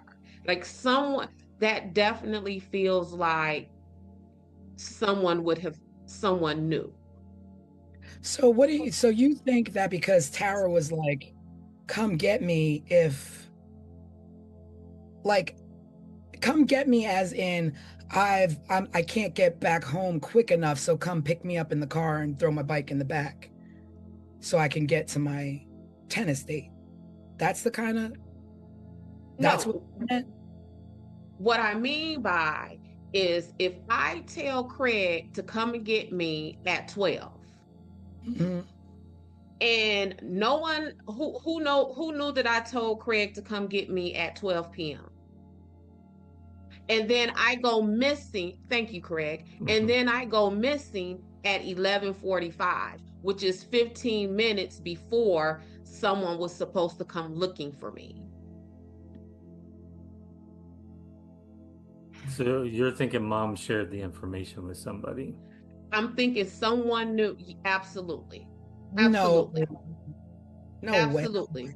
That is what I think, because that's just too much of a coincidence. In the way in my head, it feels like, oh snap, what's her mom's name? Patty is going to go look for Tara in 15 minutes, or we got 15 more minutes, y'all hurry up and go get Tara before Patty goes out there looking for her. I don't know. I'm not there yet. Mm-hmm. And this is why in this investigation, when I say I could not get past her front door, because it's a lot of Close to yeah, it's a proximity, as you say. what you say? It's proximity, as you say. Yeah, and it is too much. Like that's just a lot. That's a lot of somebody would have known.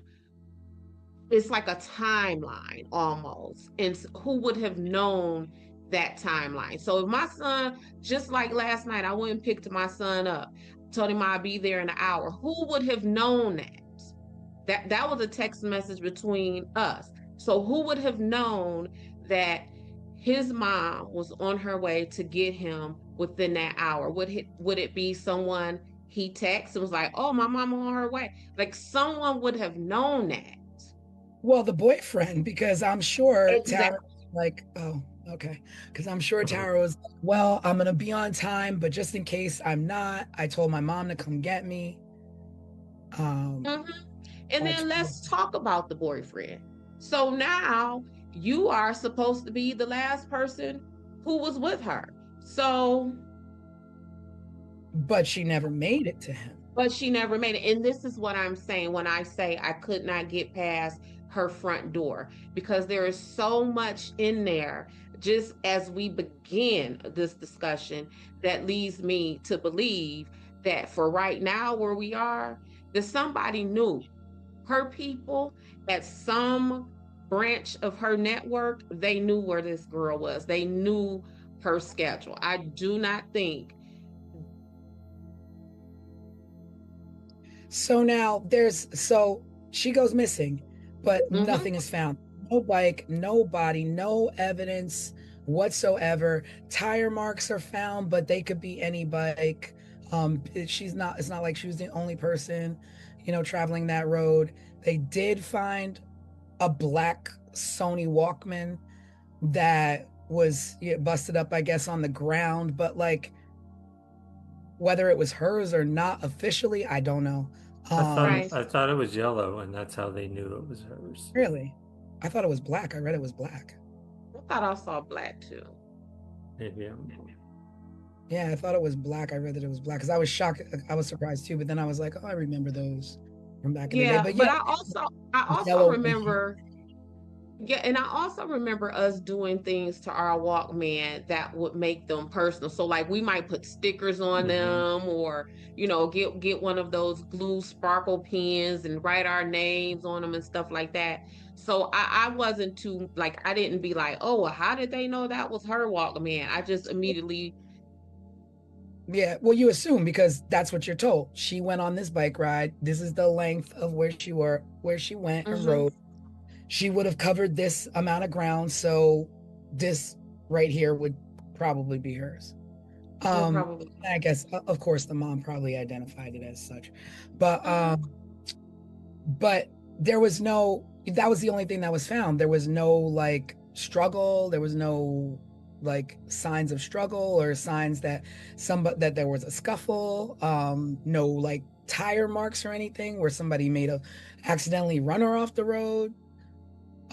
So like just I'm reading. It says Tara Calico's Walkman was bright yellow and distinctive.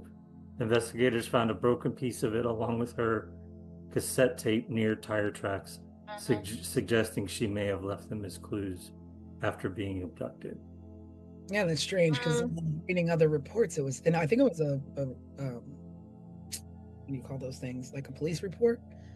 Yeah. Well, I mean, it Well, happened. yeah, but that's a big item to leave behind to leave a clue. And what I mean by that is um when you leave your clues, they're usually smaller things that the Mm, person who is abducting you don't notice. So if this person would have thought to let me grab Tara and her bike because I don't want anything left behind, I would think that they would see her Walkman that would have been left there, even if they caught it out the peripheral view. Like this I don't. person didn't care. Like you dropped something. Who cares? That we don't. We're not here for that. We're here for you. Yeah, but her Walkman, if what Craig just read is correct, and how they're saying is distinguishable, they wouldn't want to leave that Right. because it would have been able to lead them back to Tara.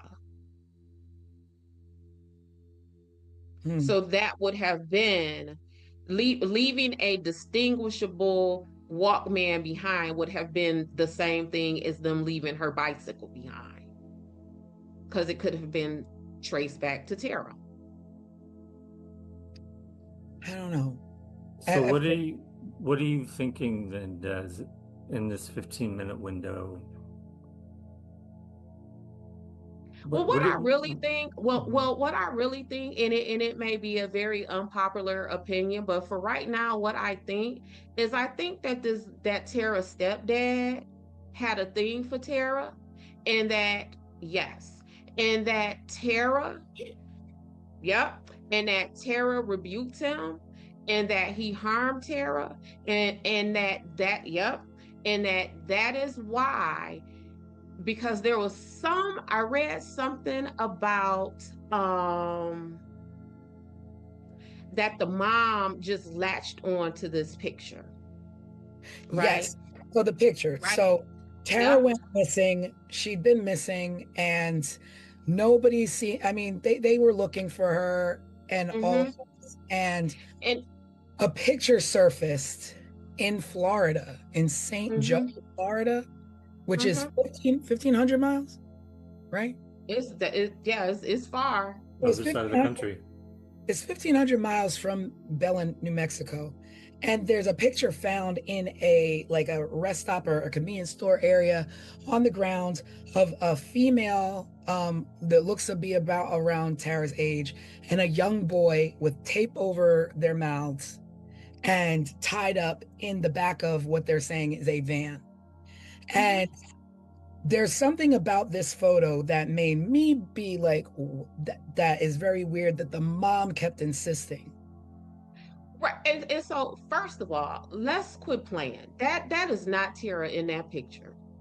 You don't think so? I look I at it over and over, and there's parts of me that think that it resembles Tara's 16-year-old picture photo, but not Tara at her 19 years no, age. no, I don't think that's Tara.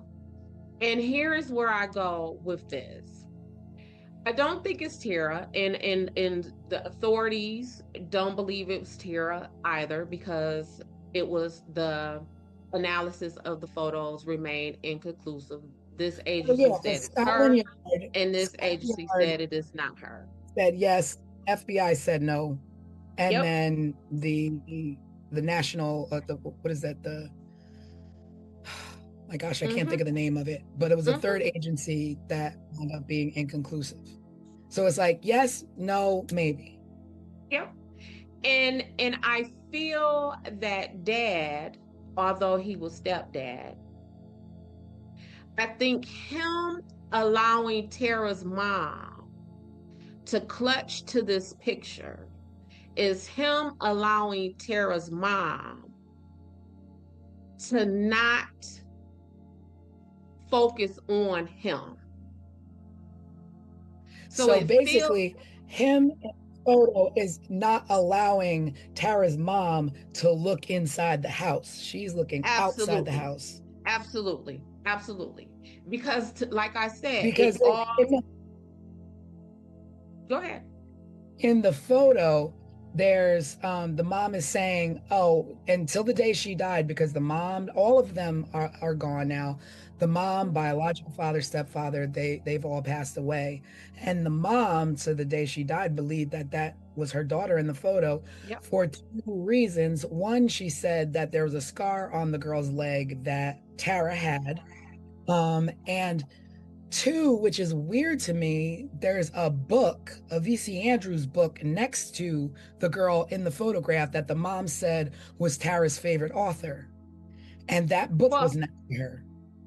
Well, I'm going to tell you about this book. So, VC Andrews was the bomb in the 80s. Oh, yeah. I don't know who was the bomb. So I just so happened to Google that book. That book was a bestseller. So at that time, a whole lot of people would have had that book. But the irony of it being her favorite author and it being there with that girl in the band randomly. On top of nobody in that picture, and I don't care how sensationalized the media want to make that picture, ain't nothing gruesome about that picture. Don't nobody in that picture look like they're under duress. They don't look stressed out. I read that, but then it's just like, well, what if not Tara? And then this is a whole other thing, but if not Tara, this is a young boy, like even if it's a joke, like there's a young boy and a girl tied up in a van with tape over their mouth. I don't know what I would look like. I mean, I guess so that picture was found, a year after Tara went missing. We don't know when the picture was taken. But True. I would think that even if it was taken a week after she was abducted, that there will be some kind of signs of struggle and like fight and stress with Tara, because we opened with Craig saying how fit she was and how active she was. What we know of Tara would have fought. Whoever abducted Tara, I would imagine they would have almost had to beat that baby to death to get her in that van. I think that if with Tara, what we know of Tara, again, that there would have been some kind of defensive wounds. I don't think Tara would have sat there long enough in that position for them to take that picture. I just, y'all, I don't. If you're scared, you do. But they don't even. If you're scared, you shut up and sit there and just look. And when you're scared, your eyes look scared. When you're scared, your body is tense. None of it. Tara and that boy, like. Maybe like, look. Let me look at this photo. Let's put this. They're just like leaning to the side, chilling. I mean, I read that in a few places where people say that about that photo, and I just thought that was strange thing to think about that photo, because I guess the first thing that you think is like, oh my God, like I guess you immediately go to the sensationalism of that photo of, oh my God, there's a young girl tied up. And I guess we don't know if they're tied up. They could just be sitting on their hands. Because that's what I was going to say also. Neither of them, we can see neither of their hands. We can't, I don't think we could see their feet. It just looks very I will planted to say that me. the little boy does to me look afraid, and the girl does not. I don't know. This photo And is just and who extremely and disturbing. who abducts a 10-year-old boy and a 19-year-old girl? Like that's kind of like either or. Like which one of these you messing with, Mr. Kidnapper, killer person? I don't know this photo. Like, and the other thing that is upsetting to me in this photo is, who are they? And why are they like this? And it's just like, And why does the pictures keep popping up? Like this is so weird, well, the y'all. first photo, I get it, but then everything else, then two more photos pop up. Another photo pops up in California, and then another photo popped up at a construction site. One, I don't know where the other one popped up, but then there's also like people calling the station and giving false leads, people saying that they're Tara, people saying that they know where she is, or, all these things. And I don't know what. My only thing is that the sensationalism of press then pull people out of the woodwork to want to be a Right. part of something, Right. in a Right. sick way. So those other two Right. things that did pop up, I mean, they're not, neither here nor there. Right. This one is the one that her mom latched onto as, this is my daughter. I know this one. This is my daughter. And y'all remember when we were talking about Idaho and I was saying how I really liked that investigation because the police kept it under wraps. They kept their mouths shut. This right here is the complete opposite of that. Like it was so much like down the line when you move down the timeline is police constantly saying, oh, we got new leads and we got this and we're on our way to make an arrest, and it's nothing. So much so that the dad, who I have suspicions about, began to ridicule the police by saying, why are y'all saying this? Like if y'all not going to move on this information that y'all have, then why are you saying it? So you're talking about her biological dad. No, I'm talking about the stepdad. Yeah. But why? But if the stepdad is somehow involved, why would he question police? Let them keep going on their wild goose chase. Because people participate in searches all the time. Like people insert themselves in the investigation of the dirt that they have done all the time. One of the things that law enforcement knows is that when you are at a crime scene, and you know how like it's usually golfers standing outside watching, the person who committed that is usually in that crowd. Trying to I've heard that. Watch and view how things go down, and in plain sight. Watching how it went down out of just like curiosity to cover their own butts, but also watching how it went down to kind of sit back like, yeah, look what I did. Look at this chaos. Yeah, I done good. Like they're present. What'd you say, T? Cocky arrogance of it all. Cocky arrogance. And then we're also talking about the mind of a person who would even do something like this. So that alone tells us that person not thinking, like us normal folks would think, right? So,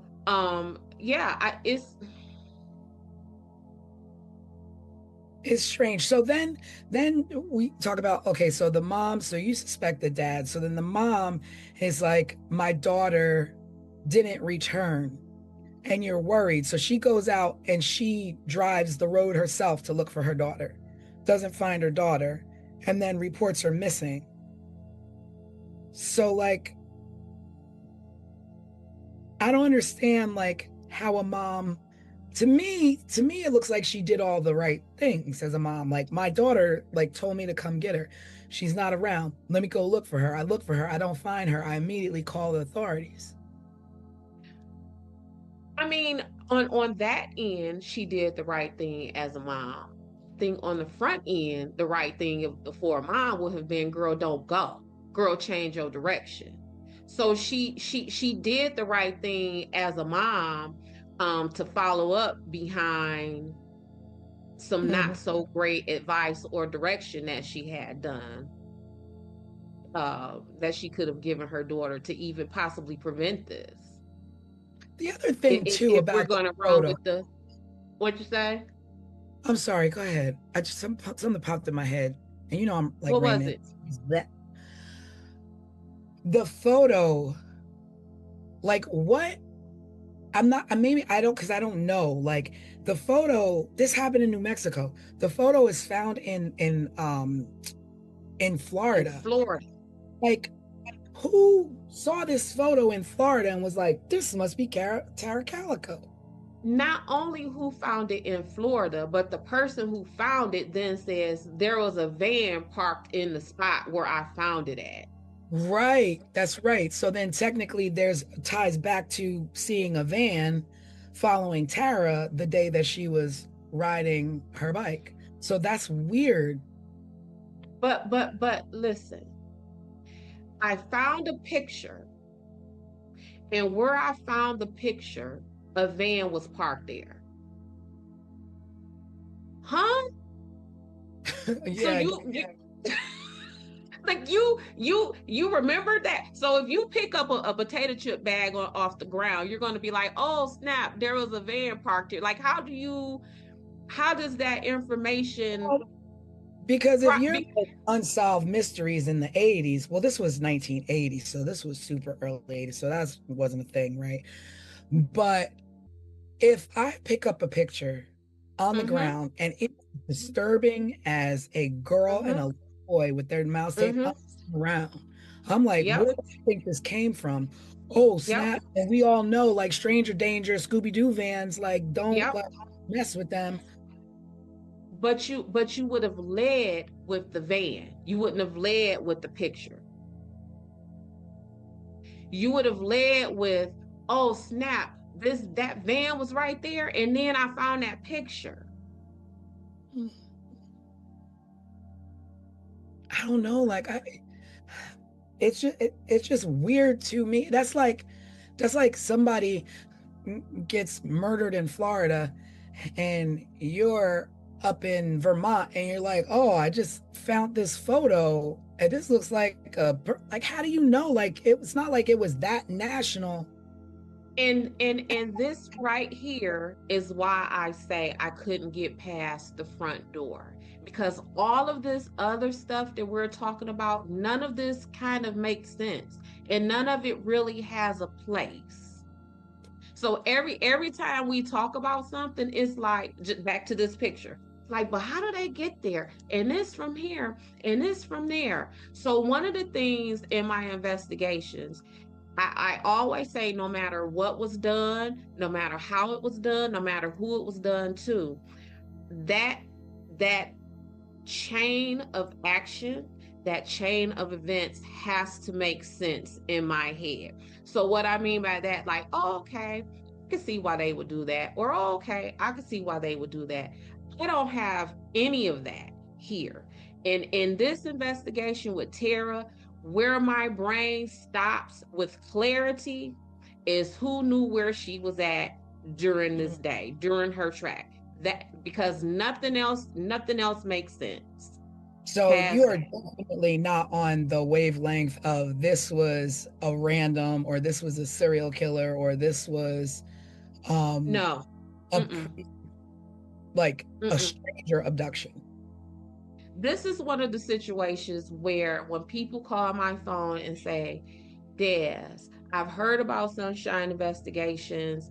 My family member is missing or has been killed. And then when I listen to them, I say to them, you don't need an investigator. Y'all already know who did this. Y'all already know who did this. because nothing past the Walkman makes sense. Not that picture, not the picture being across the country. None of that makes sense. Oh, well, let me correct myself. So it was Scotland Yard who looked at the picture and believed Yeah. it to be Tara. And I'm like, Scotland Yard, like they went that far to analyze this photo? And then, so the Los Alamos lab is the one who said, no, this is not Tara. And the FBI's findings were inconclusive. So it's still the yes, no, maybe. But at what point did you put so much weight in a photo that's found in Florida for an abduction that happens in New Mexico and take this photo as far as Scotland Yard to have it analyzed because a mom said, I think that is my child in the photo? So now it's what you say. So now you're going on this crazy lead of a photo when you have all these like questions of the town that you could be answering, but asking and knocking on doors, but you're attached this girl to a photo that's most likely not her.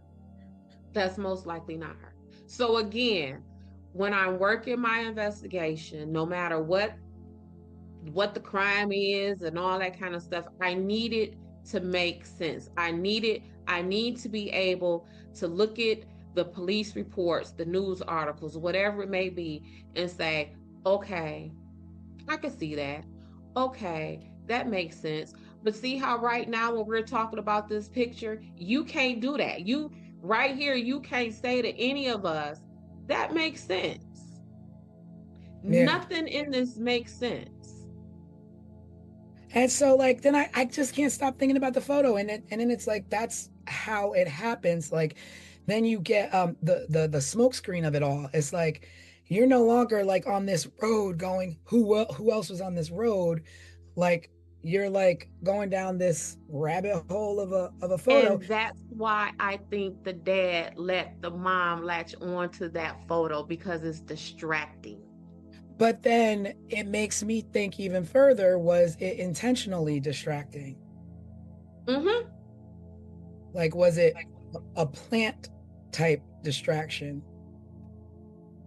Like something planted, somebody knows somebody well enough to say, let's feed this back to, like, I don't know how it got that. I don't know how it got from Florida to because what we even know is that the little boy who they suspected in that photo turns out to not even be him.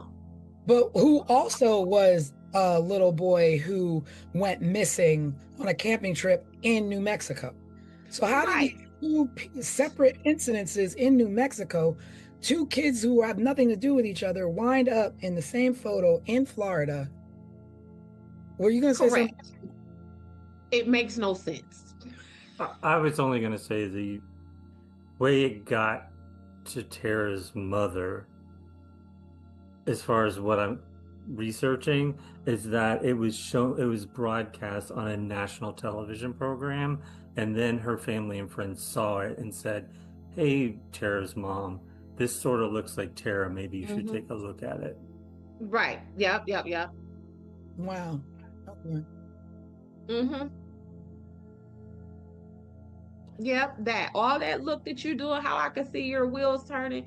Yeah, like it's just so weird. And as I was preparing for this episode, I was like, okay, I think this is going to be the first episode that we do that closely resembles what an investigation meeting looks like, when me and an attorney get together and we're talking over our police reports and we're talking over our discovery and evidence, and it is breaking down all of the information that we have to try to figure out again what makes the most sense. Like just pick all this apart and try to string it together. And Tara's case is not being strung together. It's not. So It seems a bit all over the place. Yeah, it's too much. It is. At what point do we fast forward to more recent stuff, like Sheriff Renee Rivera saying he knew the story of what happened, but the people were too well connected for him to say anything more. Well, It possibly being the sheriff's at the time the sheriff's son that maybe had done this, and that's why it was covered up. yes, and then, but here's the thing. So that story is at the time of the initial investigation, 88, 89-ish, when Tara went missing. The story was that some people had saw the kids, and it was reported to the sheriff that the kids had maybe hit her with their bike or something. I mean, hit her bike with their vehicle, killed her, covered it up. Then they got to talking amongst themselves and their friends, and then there was just one gentleman named Henry Brown who on his deathbed made some kind of confession like, oh yeah, the sheriff's kid and his friends told me that they hit Tara, killed her, and then hid her body. Now, what's weird about that is that same story, the sheriff had recounted that at the beginning of the investigation. So then the question would have been, if these people have told you that they hit Tara and caused Tara some harm, why wouldn't you had moved on that then? Why weren't they arrested then? And at the time, it was labeled as circumstantial evidence. But that is not circumstantial evidence. That is, in fact, a confession. Somebody confessed that, right? So there is that component of it. But that son, he committed suicide, I want to say, like in the very early 90s. So Shortly after, kind of. Shortly after, yeah. Lawrence Romero Jr., is that his name? And the deathbed confession came from a guy named Frank Mathola. Well, I have, and that's also another thing with Tara, is that the names, just like how Tanisha and I said we remember reading that it was a black Walkman.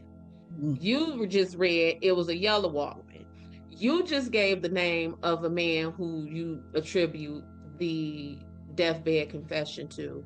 I have that in 2013, a deathbed confession was made by a man named Henry Brown. So it's just all over the place. And some of this has to do with the police running their mouths every so often, throwing out information, and now it's all over the place. Now we don't know what is what.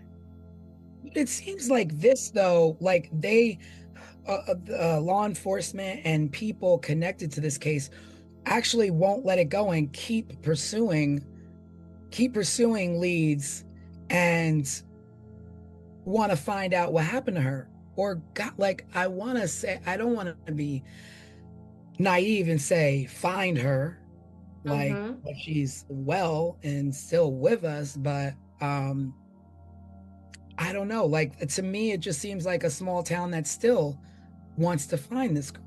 Yeah, but the problem is, just from what we're talking about, all this conflicting information, they're not going to find her at this point if they keep doing this, because what they're doing is they're putting out information that's distracting. They're putting out information that someone could copycat. Maybe that's why it's pictures, from this side of the country to that side of the country with Tara. That's why we're hearing about a black Walkman and a yellow Walkman. And it's very difficult to follow up on any valuable leads or make any valuable connections when you have essentially tainted the witness pool by filling it up with inconsistent information or just information in general. Because when people hear things, if, you know, Tanisha say a black Walkman, by the time the news get to me, it's a yellow Walkman. Yeah. So it's been too much talk. It's been the Oprahs, the Datelines, and the all of that. It's just been too much. And again, that's why I love those Idaho police, because they was like, no, we not talking about nothing. We're not Yeah. talking about nothing. And that situation was solved soon. Granted, we're talking about maybe a decade and a half later where they would have had, maybe different technology and stuff, but this was definitely botched. So I was reading, because that's why the reason why I say that is because I was reading, I don't know if either of you saw this, but in 2023 there was a break in the case, and it led to an entire case file being sent to prosecution to be reevaluated, and they're not ready to disclose this information. They said that they're still reviewing it, but it was enough to conduct a search of a home and suspects on a lead that went dead when it should have been investigated at the time. So we're talking about 1980, all these leads and loose leads that weren't followed up because they were busy chasing a photo or busy chasing the sheriff's son or what have you, that in 2023 is like, oh, we looked at some other evidence that was left loosely, and it was enough to get a warrant to search a residence. And what came of that search? Do we know? We don't know. This stuff is under wraps. They're not ready to disclose any of the information. They're still reviewing it. But it's just, to me, like that whole thing where you say if you have 10 leads, you should at least be at 6. Like, there was so many loose ends that were left in 1980 that are picked up in 2023. Right. That finding this girl, had they been done in 1980 when she went missing, the week she went missing, the month she went missing. And if somebody, I don't know whether it's someone in law enforcement, someone within Tara's family, but if someone would have backed off of that picture and allowed this investigation to blossom, where will we be now in 2025? Where will we be now? We would know where Tara was. Probably so. I believe we would. I believe that picture was distracting and was a roadblock. Was it a deliberate distraction? Was it a deliberate roadblock? Did someone who maybe was involved with Tara's disappearance luck up, and it just so happened that this roadblock was thrown out there, and they was just like, oh shoot, I'm a rab with that. I'm a rab. You know what I'm saying? Like, that picture did a whole lot of harm. And how the picture got out, I don't know if the family, whoever, so the people who found the picture, where did they take that picture? Did you take that picture to the media? Did you take that picture to the police? I'm gonna look it up. I don't know. Right. So if you took that picture to the media, would you have taken that picture to the media to do exactly what that picture did? Distracting at the point that there was, while Tara was riding her bike, there was a group of kids up ahead just chilling, I guess in their cars or whatever, that they're saying, well, this person who is bringing this new evidence to light said that they were basically laying in wait for her, and most likely is certain that these kids that were laying in wait for her up ahead in that road had something to do with her disappearance. And if you found that picture, and you say you found this picture where there was a van parked, would you have cared enough to send that picture to the police? Or do you think that was a matter of sending that picture to the media? It's what I'm finding is that she took it to the police, who then alerted the media, leading to national news coverage. But they're also saying that the lady who turned in the photo is anonymous, so nobody knows who she is, where she was from. Like, they don't know anything about her. The tea is piping hot, baby. Well, and now makes me think about the Colonial Parkway murders, where you're like, oh yeah, let me guess, anonymous. Let me guess, anonymous. And very much so, like the Colonial Parkway murders, we got some anonymous tips in a case where we're trying to say has a connection with the police. So this is, and then going back to looking in your own backyard, is that this new information that was dug up in 2021, I guess dragged into 2023 as being sealed, and we're not going to talk about it. The evidence that they found at this residence was with I don't know what it is that they found, but whatever it is that they found and whatever documents that they found were related to new suspects in the case, in her missing, was sealed by a district court, by a district judge, and the person that they interviewed was a person who originally said they knew nothing about the Tara Calico's whereabouts and missing, but now in 2021 they have information about this that they're sharing. Mess. My thing is like 1980 to 2021 to 2023 and in 2025, like what I don't understand. And now you have this information. So you didn't think that this information was of any value 25 years ago? Is that what this, so the person is saying, I don't know nothing about it. So when this person about it, all of a sudden now has information about Tara Calico's disappearance. Now all of a sudden has information. But we don't know who that person is because they're what, anonymous? We don't know who that person is because the reports are sealed. So we can't get that information to know what was found. But whatever was found was enough to say, okay, I think this is worth pursuing. You know, I often say the call comes from inside the house sometimes. And I tell you, I'm stuck at that 15-minute window of who would have thought, oh snap, we got 15 minutes to grab her before somebody goes looking for her.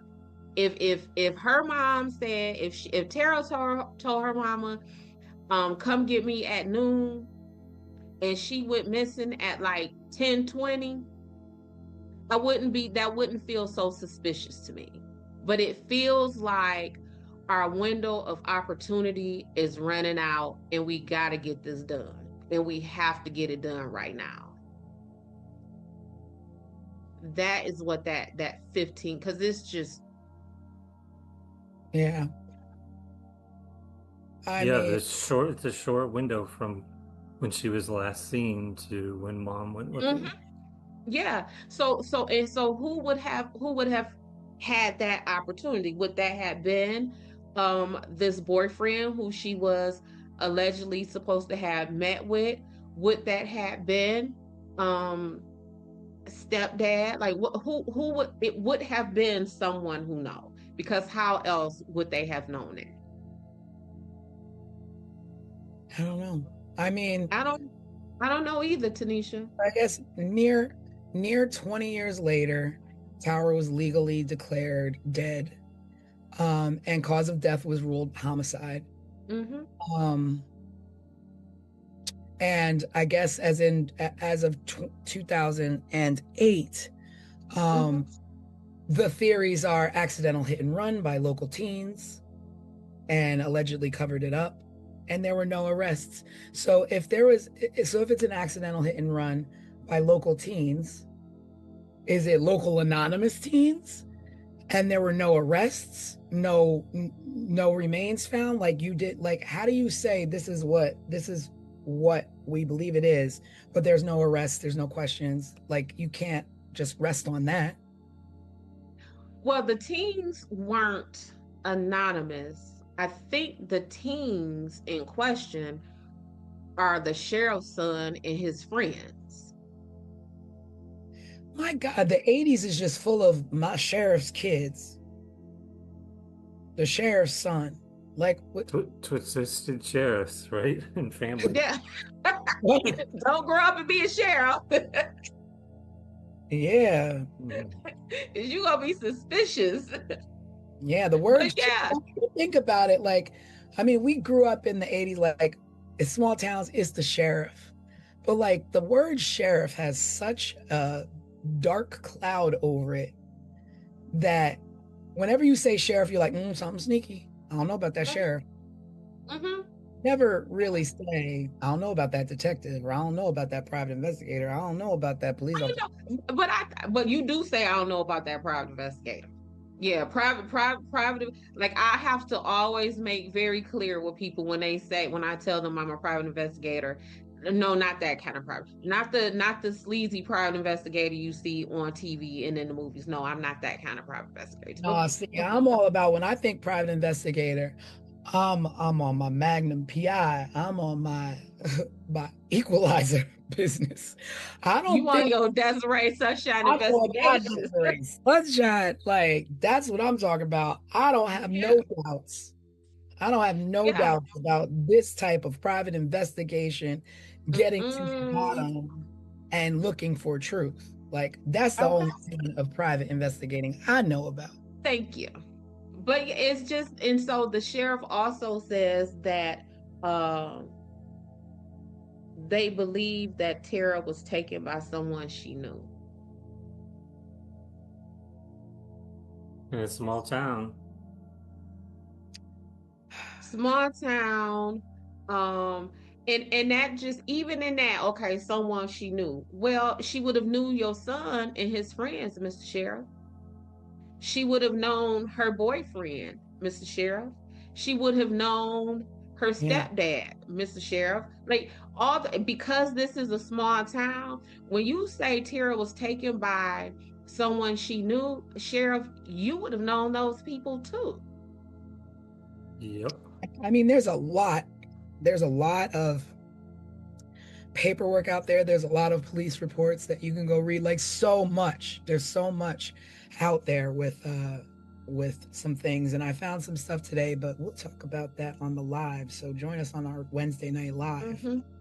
I was just about to say, I think what I can't wait for the most is when we get off of this podcast today and Tanisha and myself and Des all go back and read through more information to see if any of this gets any more clear than it is right now, because it's a hot mess right now. It's a hot mess. And then now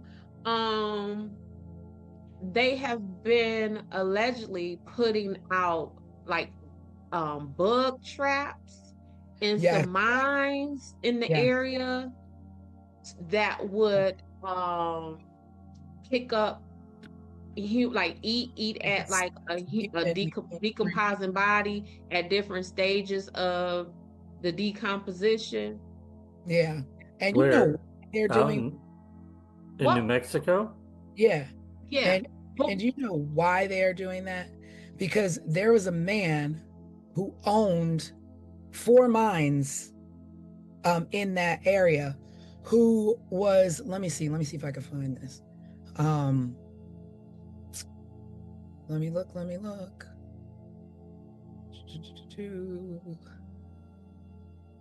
You're talking about mines like in the side of a mountain. Like going down into a mine shaft. Mines, yes, mines. Mine shafts, yes, real mines. Yes, real stuff. They need to put them in the So there's this guy, his name was David Parker Ray, and he owned 4 mines that he leased in the 1950s. and they were about 25 miles away, or 25 miles south from where Tara Calico was last seen.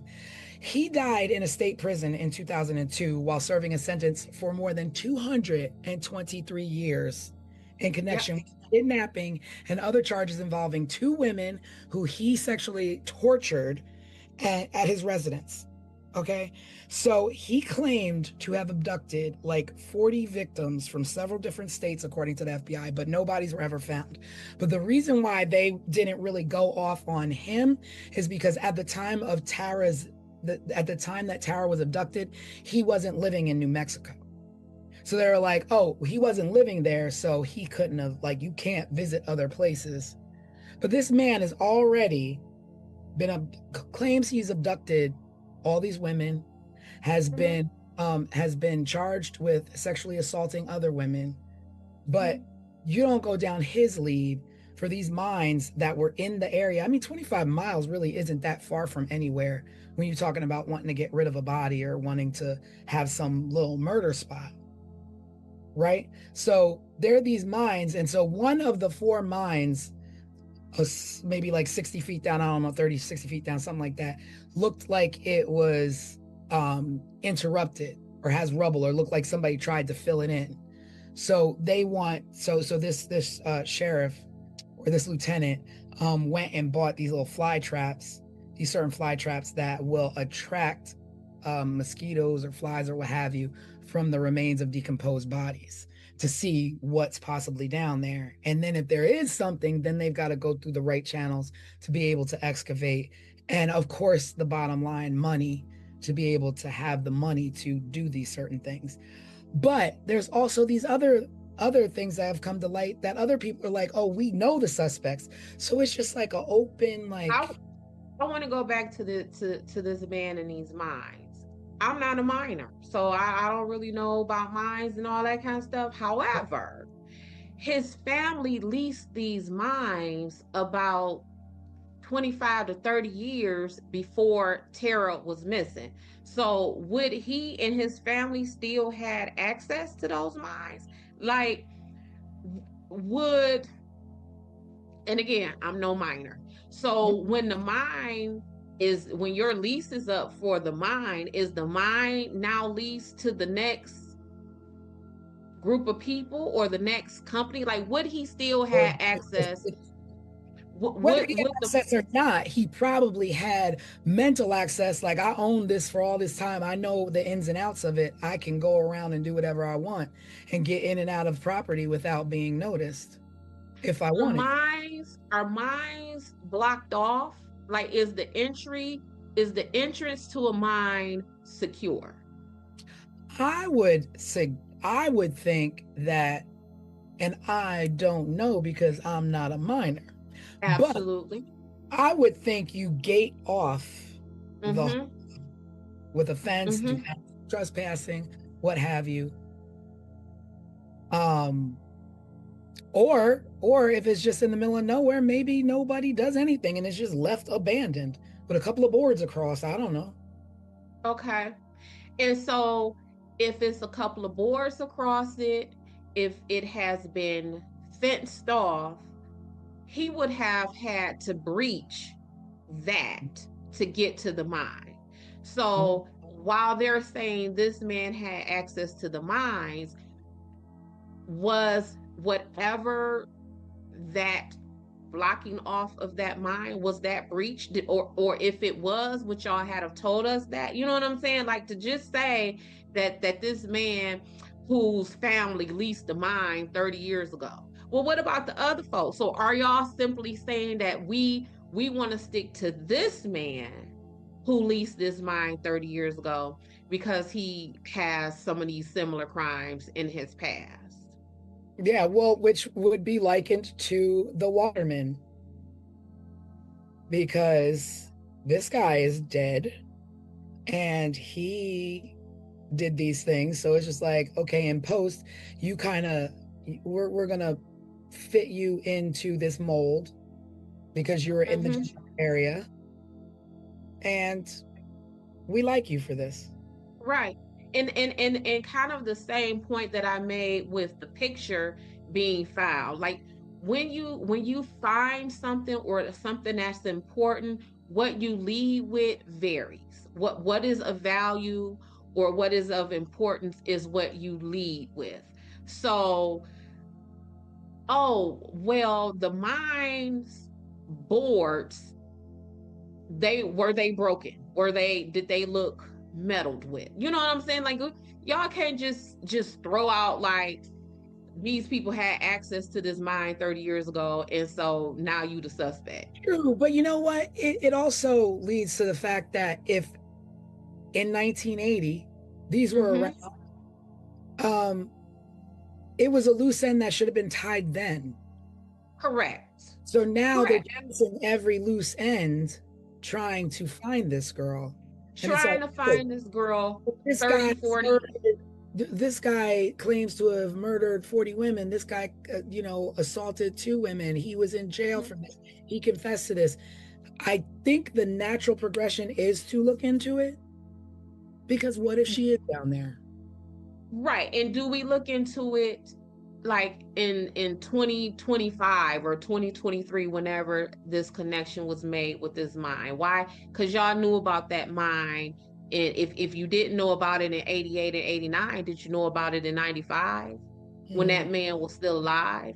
Because as what happens is when we're investigating things, one of the first things that law enforcement uses is they gonna use a database, whether it is a registered sex offender database. It's gonna be a database of so if my car gets stolen, we gonna run this, we gonna go to the auto theft unit and find out who's been stealing, Monte Carlos in the Detroit area, right? So they would have had access to that. They would have known that. Like, this ain't something new. Well, yeah.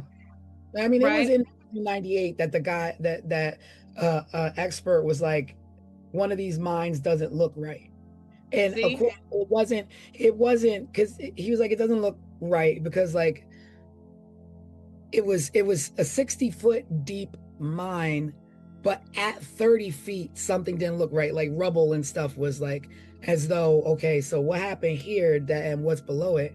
So what's going on there? But they didn't look into it. And there he was like, it looked like somebody intentionally collapsed this mine, but to cover up evidence. They wanted to cover up evidence and collapsed it. But they didn't explore it because they didn't have the money. So you mean to tell me like, oh, sorry, we don't have the money. So if Tara's down there, like, oh well, so sad. Like, it sucks to be Tara. Like, nah, y'all go and look for this woman. If that's the case, and you don't have money to do it, well, you know what I'm gonna do? I'm gonna be like, is there anybody out there that I can consult, that I can gather up some volunteers to go down and properly excavate this mine so that we can see if this child is down there? And then another weird any other victims at that point. If this man said, I abducted 40 other people, you haven't seen any bodies, you haven't found anything, but you find a mine that he owned that looks collapsed at 30 feet when it's a 60-foot deep mine, but you don't go look into it because of and y'all got money to consult with the Scotland Yard. Yeah, right. That is the one that just trips me out. I was like, when I was reading, I was like, what's Scotland Yard got to do? Right? But this was another something that tripped me up. So they said, I don't know. I'm sorry, I don't know. I'm not a police officer. I'm not an investigator. So I don't know if it's normal to be like, Scotland Yard, look at this photo that we have over here in New Mexico for an abduction case. Well, I am. Florida. And we ain't never had Scotland Yard involved in none of our cases. Not even my federal cases has Scotland Yard been in. But another weird thing, a part of the what don't make sense, is witnesses said that they saw an older gentleman driving a 1953, maybe 1955 Ford truck slowly behind Tara. In 1953, 54, 55 truck. And we're talking about is 1989. How difficult do you think it would have been to find a 30-year-old vehicle. Well, So right now, if it is 2025 right now, and our cars now, if you look at them, it ain't too much changed in them right now. But I would imagine that a 1954 vehicle did not look like a 1988 vehicle. yeah.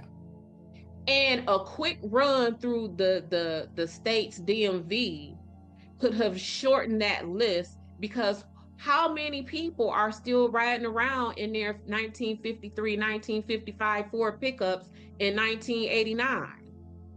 Right. If we run it through the DMV, is it a list of 50 people or is it a list of 100 people? But whatever it may be, that will be easy to sort out. But now that I'm thinking, I'm like, the mom also said there was a man in the truck following her. Is that coincidence that that same truck might have been following your daughter? Like, he's following you? Was he following her as well? Like, At the same time, is the person who was following you the person who took your daughter? Mhm. Who was the person following you? Did you know the person following you? what kind of car did they drive? And which is why her mama's advice should not have been go ahead and go, but just take Mace. It should have been, baby, something is going on. Stay home or go in another direction. Or it's, since I'm not going with you, where is one of your homegirls? Do she want to go with you? Tara had siblings. Some of them were her step siblings. I don't know if any of them were her bio siblings. Take your brother, take your sister, take something. But I think her advice should have been more than just take some Mace when I think we're being stalked. And I mean, Especially if she was so scared of it that she didn't go herself. she was so Right. scared. That's the thing. She was so scared herself that she was like, I fear for my life, but daughter, you go ahead and take your chances. And I don't want to lose the fact that Tara rode her mother's bike. So that pink bike was her mom's bike? That pink bike was her mom's bike. So if somebody is stalking me, they probably know my bike very, like, more than a normal person would, because you're a crazy stalker. And then you let her drive that bike. You let her ride that bike. But Tara supposedly rode her mom's bike because Tara's bike was damaged in some way. So who damaged Tara's bike to make her have to take her mama's bike that maybe a stalker would have had identified? Like, girl, this is a mess. Yeah. Like, I it's just so unfortunate, because still putting this kind of effort in 10 years, 15 years, 20 years, now we're at up to 35, 37 years of still trying to find this girl, trying to find a pink bike, in nothing but open, like, the road is completely open. I don't understand. Like, dig the mines, check the friends. I want to see your backyards. Looking for, like, everything is gone at this point. Everything is gone. Everything. And they're even talking about, like, the witnesses are dead and all that kind of stuff. Like, that's one of the things, especially something like this, where you want to lock your witnesses into their statements. Like, just for example, last weekend, Saturday, some folks called me, Des, we got this case going on. 3 days ago, someone made a post on Facebook. That person is a witness. Can you go talk to them? Told them, yeah, I can, but I'm not working this weekend. Let's talk Monday. And I'm talking like Monday, this week, Monday.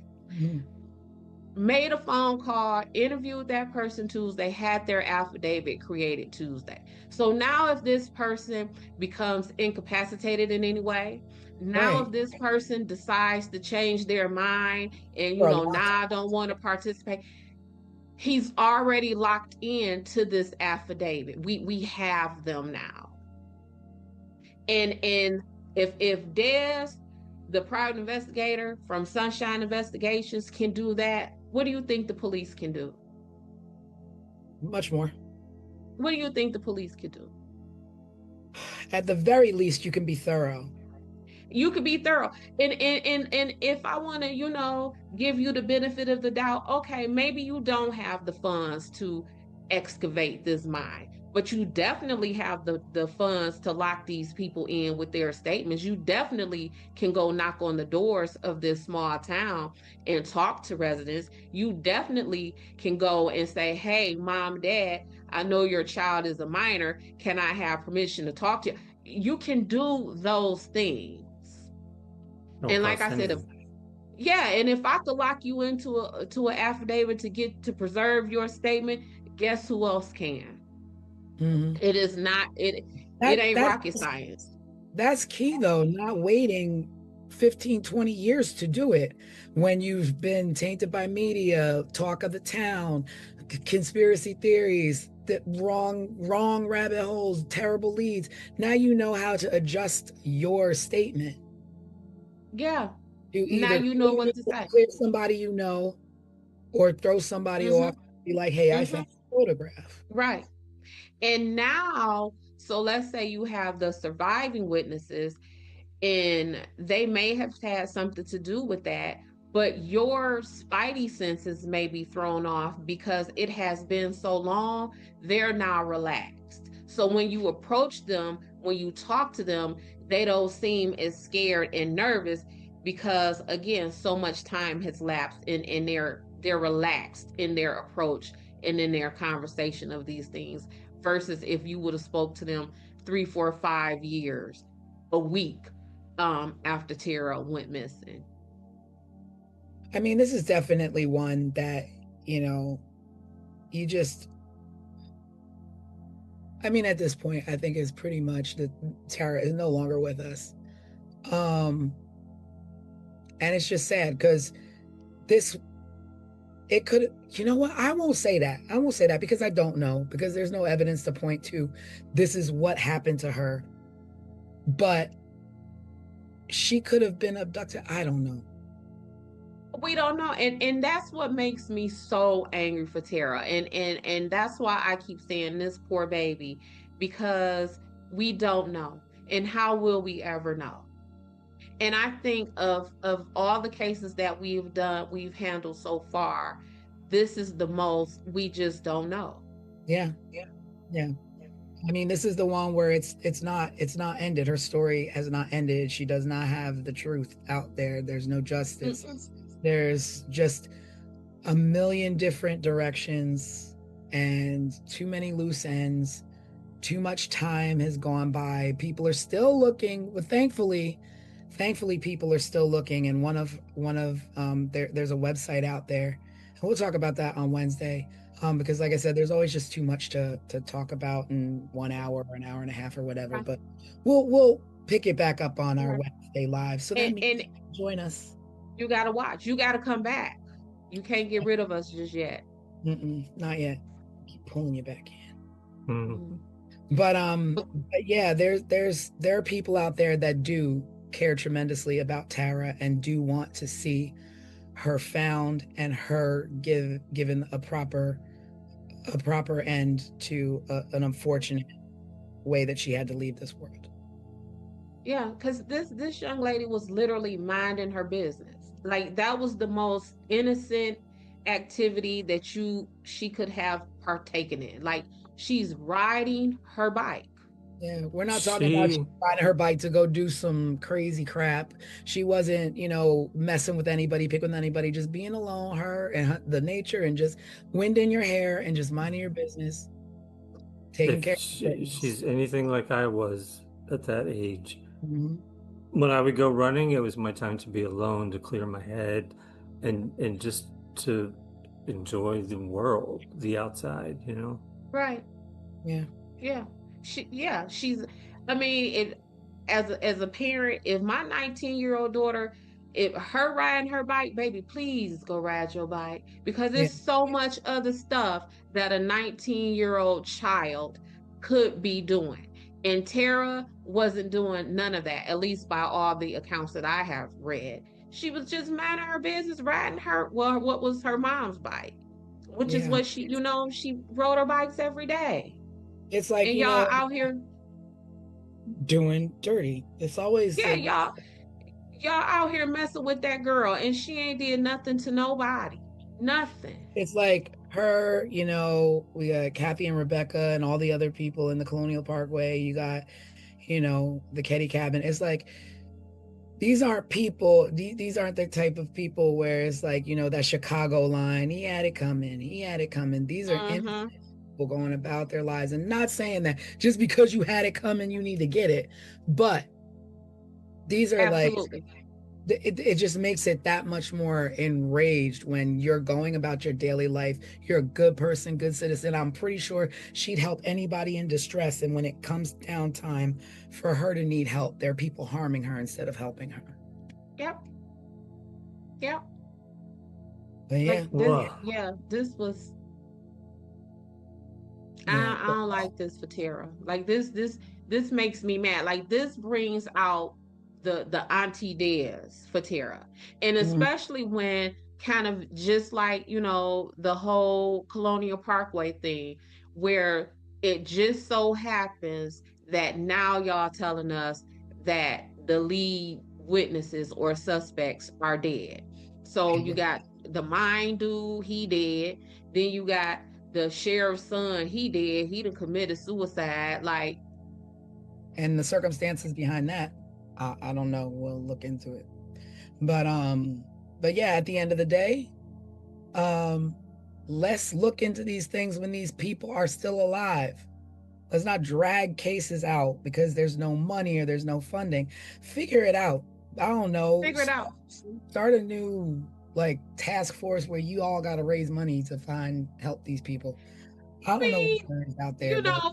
We got some money to fund some wars and some all that kind of stuff. And you mean to blow up tell me rockets that every other weekend in the sky trying to get to the moon that we ain't never been to? But that I didn't say that. But when our children and our moms and our dads come up missing, now you want to tell us is there's no money to move some rocks and excavate a mine to go find them. But we just gonna put some fly traps down there. Yeah. It is what it is. Well, I guess join us Wednesday night live. We will be live talking about the conclusion of the Tara Calico case and some other current events that I'm sure will be going on. And this one again in the books for Drop the Ball. Yep. So Wednesday night, be there, be square. Yep, maybe we'll. Did y'all see what I did with that? You did. I did that. Maybe we'll give a little hint on our next case. Yes, maybe. Or maybe you have to tune in and subscribe, get your notifications. That's for sure. The next episode is coming. All right. Well, until next time, you can always find us here on all of our social media. You can always visit the website for more information, 15minutesofmurder.com. And we'll see you next time. Tara made me sad, y'all. Yeah, me too. It makes me sad. Yeah. Bye, everybody. Bye, everybody. We'll see you next time. Subscribe, share, and remember, someone is always waiting for answers. This was 15 Minutes of Murder.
In May of 1980, a woman walked out of a hospital into a parking lot in Orange County, California. She never came back. There were no witnesses to her abduction. No struggle. No suspects. But for the next 4 years, someone kept calling her parents. And whoever it was, spoke, as if she were still alive. This is 15 Minutes of Murder.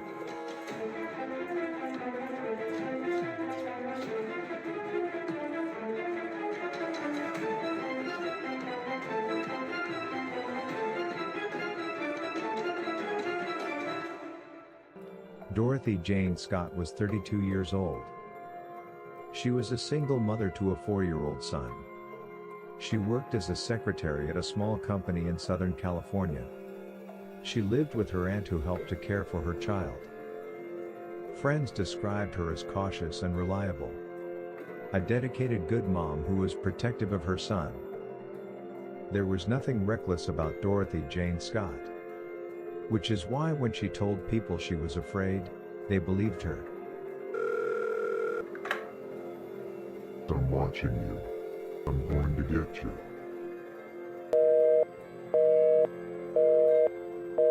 Months before Dorothy disappeared, the phone call started. They came to her home. And to her workplace. He never gave his name. He never raised his voice. Instead, he spoke calmly, confidently, as though he already knew how this would end. He told Dorothy he had been watching her. That he knew where she went. That he knew what she did. Eventually, the calls escalated. I'm going to get you. On another call, the man told her something worse. You're going to die soon. Dorothy was shaken and terrified. She confided in co-workers. She told family members she believed someone was stalking her. No police report was filed. On the evening of May 28, 1980, Dorothy attended a company meeting in Anaheim with 2 co-workers, Conrad Bostron and Pam Head. After the meeting, Conrad didn't look well and his hand was painfully swollen. Dorothy and Pam offered to take him to the emergency room at UCI Medical Center. Doctors later determined Conrad had been bitten by a black widow spider. Dorothy and Pam waited for several hours. Shortly after 11 p.m., Conrad was discharged. Dorothy offered to retrieve her car and bring it closer so her co-workers wouldn't have to walk far through the parking lot. Before heading outside, Dorothy briefly went to the restroom. Her co-workers waited near the hospital exit. Minutes passed and Dorothy didn't return. Concerned, both Conrad and Pam walked toward the parking area. That's when they saw Dorothy's car. It was moving fast and the headlights were so bright they couldn't see who was behind the wheel. The car sped past them, made a sharp turn, and exited the parking lot. Dorothy was nowhere in sight, and she was never seen again. Santa Ana police discovered Dorothy's white Toyota station wagon fully engulfed in flames at approximately 4:30 a.m. the following morning, roughly 10 miles from the hospital. Dorothy was not nearby. Her keys were missing. There were no clear signs of a struggle. Days after Dorothy vanished, her parents' phone rang. The voice on the other end did not introduce himself. He said, I've got her. She's fine. Over the next 4 years, the calls continued. The voice was always the same. Sometimes he claimed Dorothy was fine. Sometimes he accused her of infidelity. Sometimes he spoke as if she were still alive and with him. He never identified himself. He never admitted to killing her. He simply called, and spoke, and disappeared again. More than 4 years after Dorothy disappeared, construction workers discovered human remains in a wooded area near Santa Ana, California. The remains were identified as Dorothy Jane Scott. Due to decomposition, an exact cause of death could not be determined. No arrests were made. After her remains were discovered, the phone calls stopped. Investigators believe Dorothy was abducted quickly and deliberately. She vanished from a public hospital in the middle of the night, without witnesses. The man who called her months before she vanished, and her parents years afterward, was never identified. Whether he acted alone, or had help, remains unknown. Whether Dorothy was killed shortly after she disappeared, or was held alive for some time, is an act that only Dorothy's killer would know. If you have information about Dorothy Jane Scott, you should email coldcase@ocsheriff.gov. Or anonymous tips, call Crime Stoppers at 714-628-7675. Any new details could help solve this decades-old mystery of her disappearance and murder. Thank you for watching. Subscribe, share, and remember, someone is always waiting for answers. This was 15 Minutes of Murder.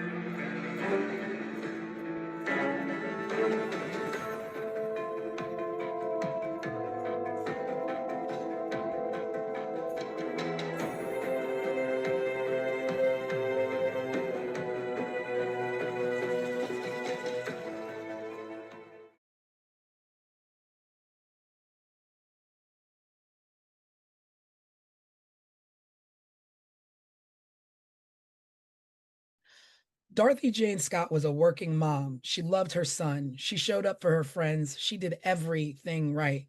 But for months, someone was watching her, calling her, telling her exactly when she'd die. Then she vanished. No struggle, no witnesses, just the terror she'd been living with, finally catching up to her. Welcome to 15 Minutes of Murder.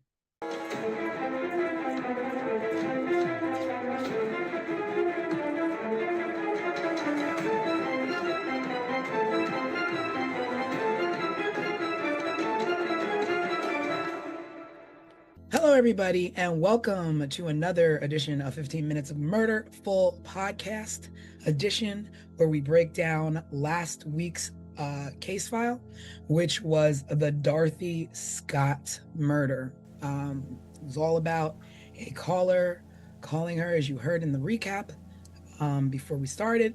We're just going to get right into it. We're going to get right into it. So, who thinks what? I'm going to tell you what I think real quick. I think this is an open close with an anonymous suspect. I feel like the person is the caller.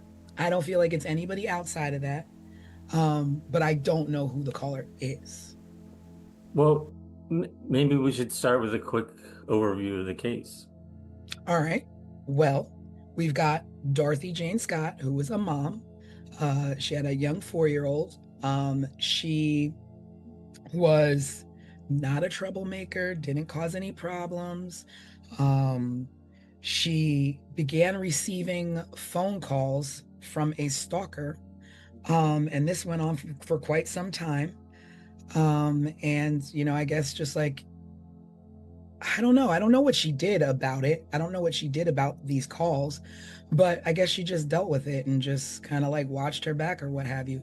But one day she was at work, she was with 2 coworkers, and one of the coworkers got bit by a spider, and they didn't know that at the time. The coworker just didn't feel well. So she was like, let's go to the emergency room. So her and a coworker and the one that got bit by the spider go to the hospital. At the hospital, he gets treated.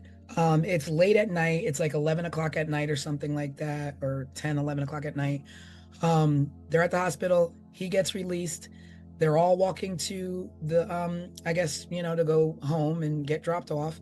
But Dorothy's like, let me run to the bathroom really quick. And the other 2 are like, okay. And she's like, I'm going to go get the car so that you guys don't have to walk far. So they're like, okay. She goes to the bathroom. She leaves to go get the car. That's the last time they saw her. They're waiting and waiting. Dorothy never shows up, so they go out to the parking lot to look for her.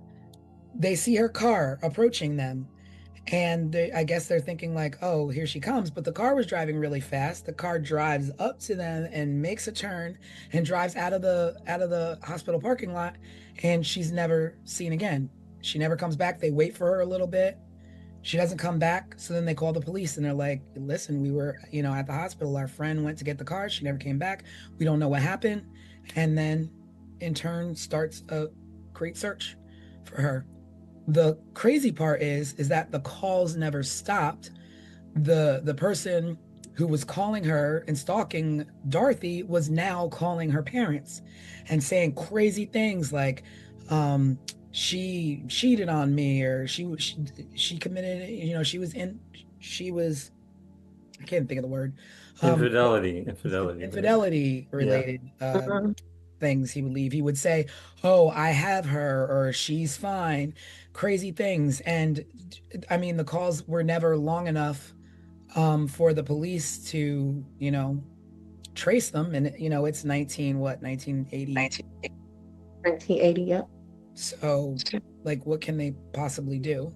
I don't know how calls are traced back then, but they couldn't trace the calls. So it went on and on and on for, I don't know if it went on for the full 4 years, but 4 years later, they found skeletal remains about 10 miles away from the hospital that turned out to be Dorothy. But also another crazy thing is that the night that she was taken, police found her car burning on fire miles from the hospital.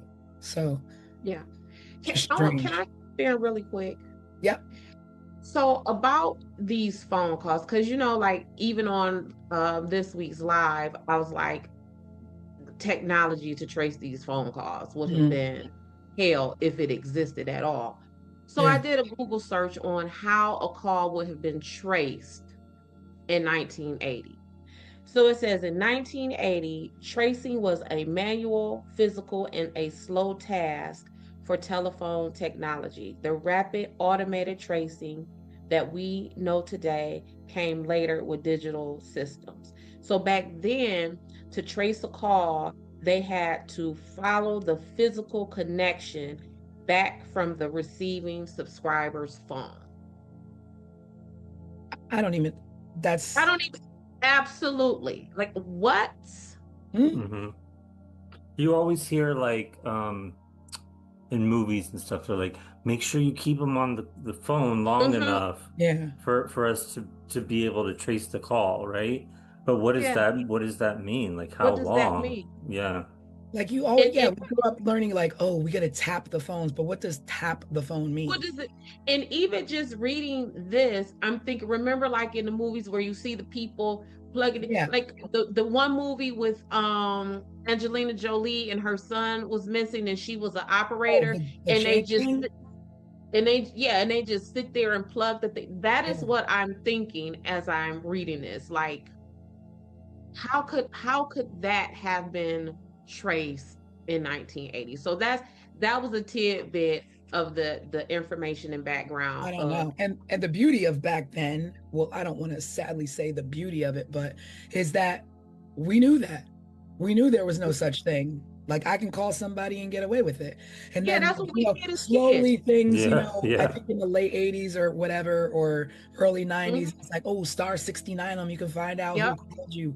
But early 80s, that was not, because we were sending like we were sending pieces to people's houses and hello, is your refrigerator running, and hang up, like goofy stuff like that. And that would have been in the later 80s. This was in 1980. So that would have been difficult. Y'all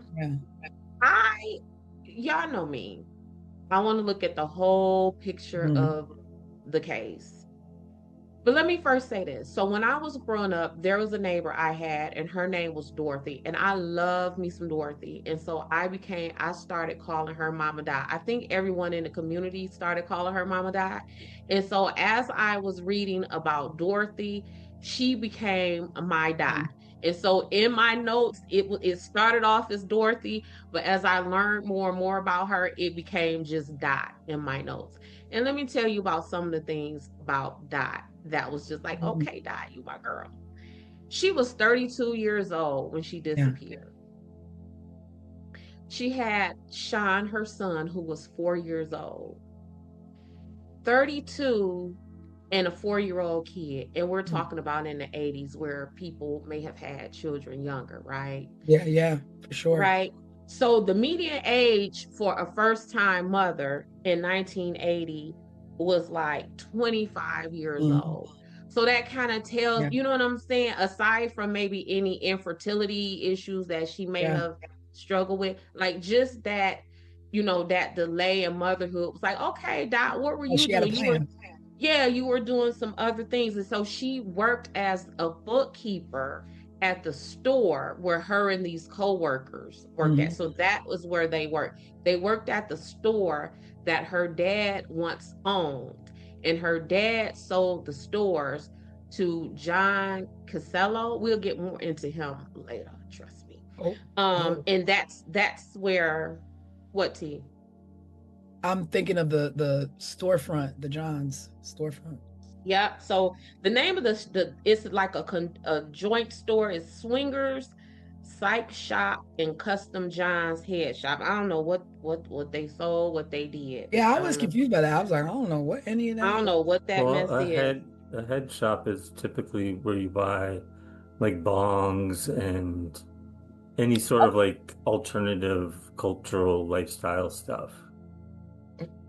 Okay, Dot. See what I'm talking about? That's where you buy like incense, like things to like smoke with, Oh, like pipes, I glass didn't pipes. I didn't know And this those is legally existed California. though. Yeah. Oh, it's California. Mhm. It is Living peace, California. man. So also Dot toured with the all girls band. Really? Yep. Oh, Yep. wow, that Which band was opens. it? Huh. I, That I, I, just kicks the door open. that kicks the door. Any I don't, call. yep, I don't know the name of the band. I don't even know if she was like a band member, like where she played instruments or whatever. I couldn't find that, but I found that she toured with the band, an all girls band. Oh Um, man. yep, yep. And then That's cool. also, yep, and that's going to tie in when we get to talking about these suspects too. So remember that she toured with the all girls band. Remember that. Another thing that I think may have played into this is by some accounts, Dorothy was possibly bisexual. And we know that oftentimes men react harshly to rejection from women. And in 1980, if you are a man and not only are you being rejected by a woman who may be interested in another man, are you now being rejected by a woman who have interests in other women? So this her touring with this girl band and her possible identity is bisexual. Hang on to all of that. Yep, T. Hang on to it. Hang on to it. So let's go. Well, I think I have a couple of like minor dum-dum questions. Was she receiving calls at home or was she also receiving these calls at work? Both. Oh, They Home were and work. both. Okay, okay. yeah.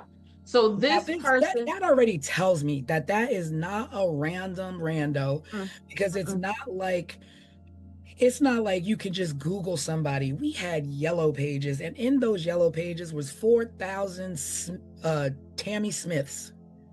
So your shot of getting the right Tammy Smith, you knew this person personally. no, for me, that's one of the reasons to this day why The Terminator is one of the most frightening movies I have ever seen. That man started going through those white pages. That's how he found Sarah Connor. Like he went through the phone. Y'all don't remember that? I haven't seen him in a long time. Oh, when I tell you trauma, like that is the most terrifying movie ever. The fact that he sat with that white pages and looked at the long list of Sarah Connors, and that is how he found Sarah Connor. Yeah, I mean, that was our method, though. That was our method. That was our only way to finding phone numbers, not even addresses. Mm-hmm. And it was just right there. So yeah, that she was getting, and Craig, again, y'all know me. If this woman is getting these calls at home and at work, what am I always talking about? Proximity. Don't no stranger know that. Don't no stranger know where you are at home or at Yeah, work. yeah. Well, And one of and the then eventually the parent knew how to call the parents too. Yeah. And one of the callers called her while she was at home and was like, I got a present for you. Go outside to your car. And when she went outside to her car, there was a dead rose on the trunk of her Oh, car. right. Yeah, I remember that, Rose. I remember that that I was trying to go down that road because it was like conflicting about Mm-hmm. people's recollection of that rose, but And the cause, so she went missing in late May of 1980. I want to say like May 28th or 29th. And the cause started in October 1979. And wow. so they were coming to her house and to her work. And she reportedly told her mother that the caller's voice sounded familiar to her. Mm, Mhm. But I would imagine it would, because only someone familiar with right, her would know right. where she was. And even when she disappeared, they would have known what clothing item she had on. So it definitely was someone who she Yeah. would have known. And Now, he like at that point, like w- did I couldn't find like what she did about it. Like, did she do anything about the I don't know. calls? Like But see, report them or I what mean, would she what have do done? you do? I think you just kind of live with it. You would kind of live with it, because we just talked about how these calls were untraceable when we were growing up and we could do prank calls, right? So in 1980, you get a prank call or a call like this. What do you do with it? Do you report it to the police?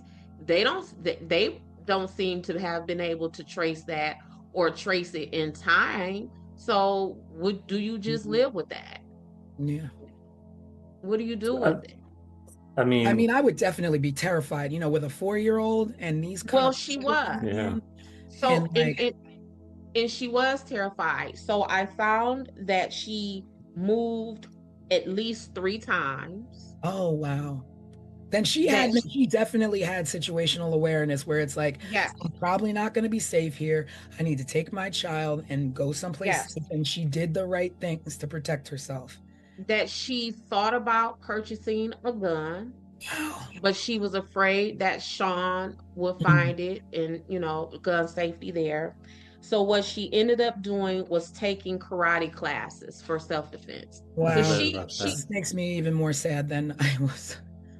Yeah, so she was definitely doing some things to try to prevent this.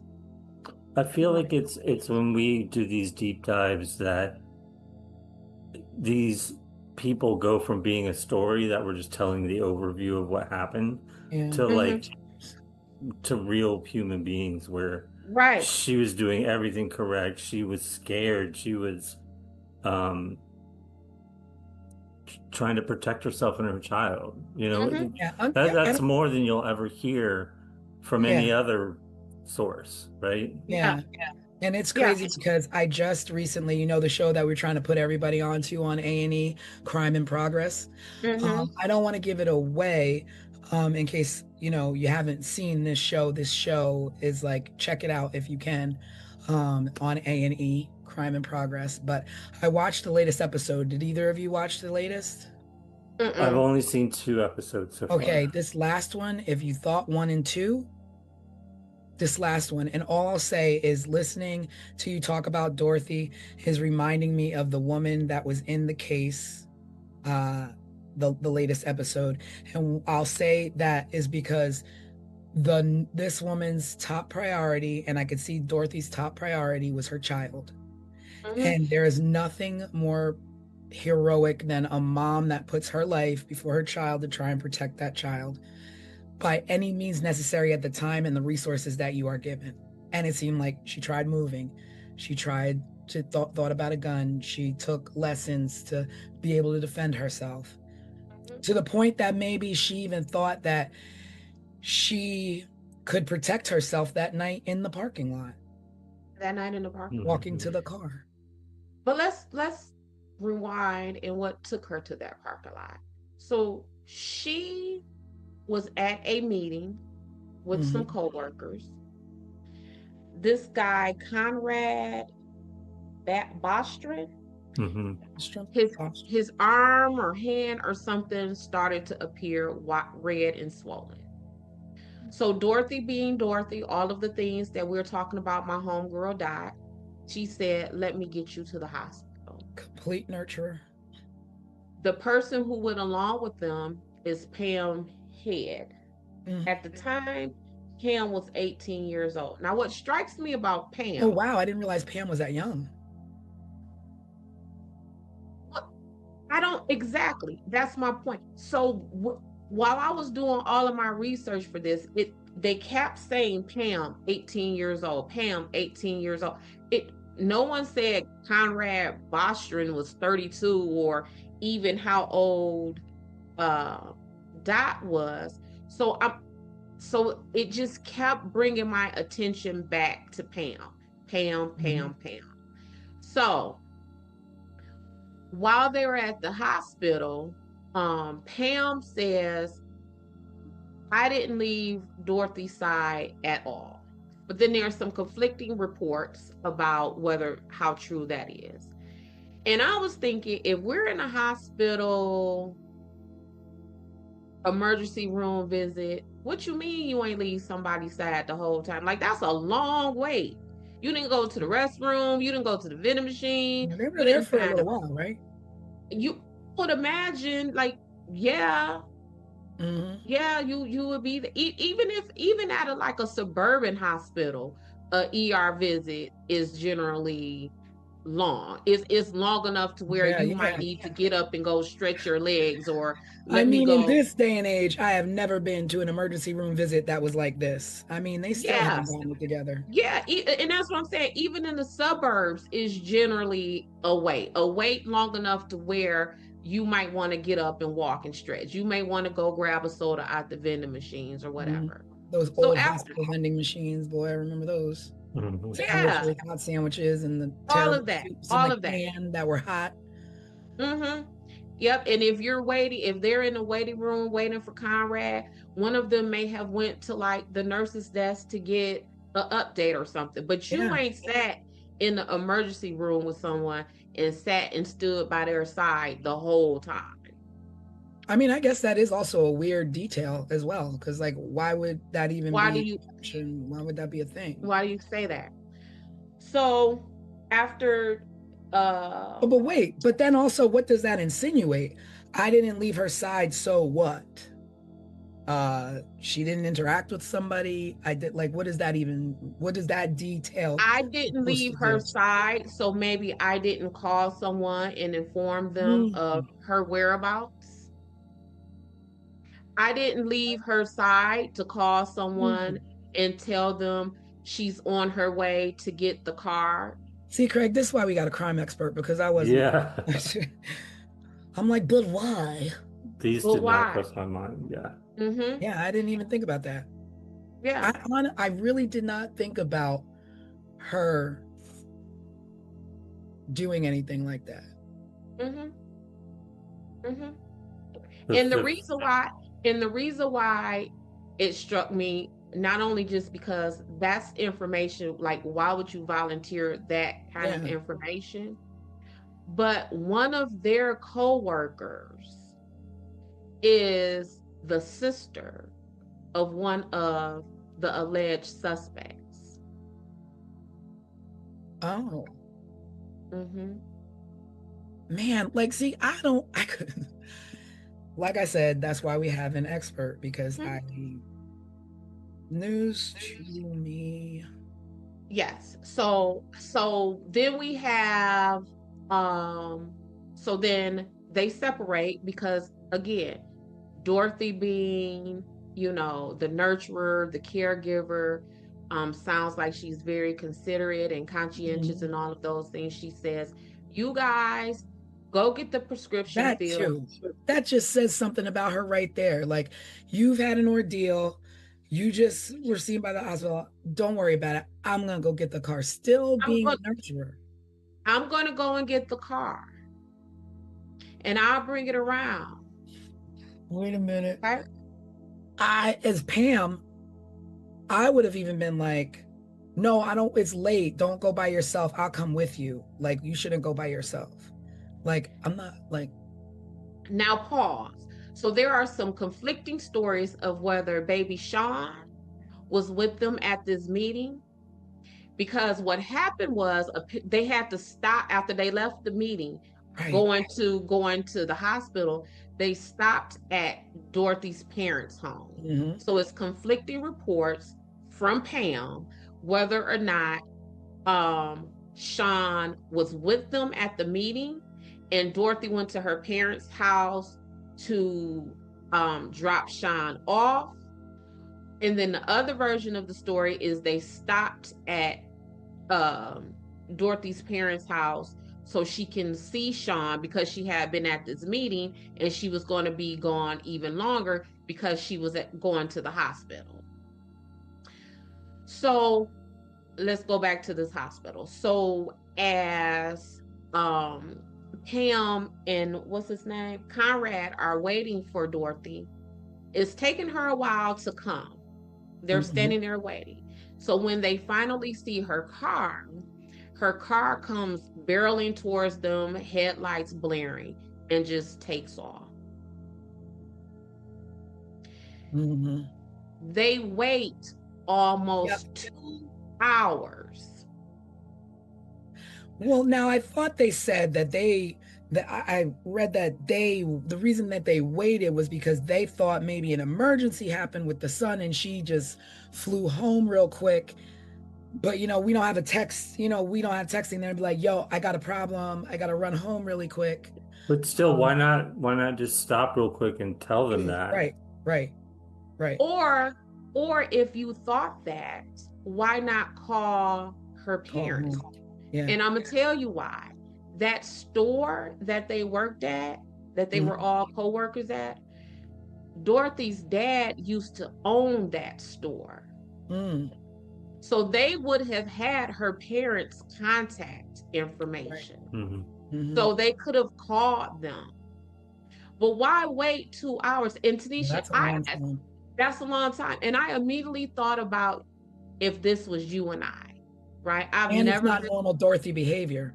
Yeah, and I've never met your mother, Tanisha. And whenever we're talking about your mother, I'll always refer to her as mommy or how's mother doing.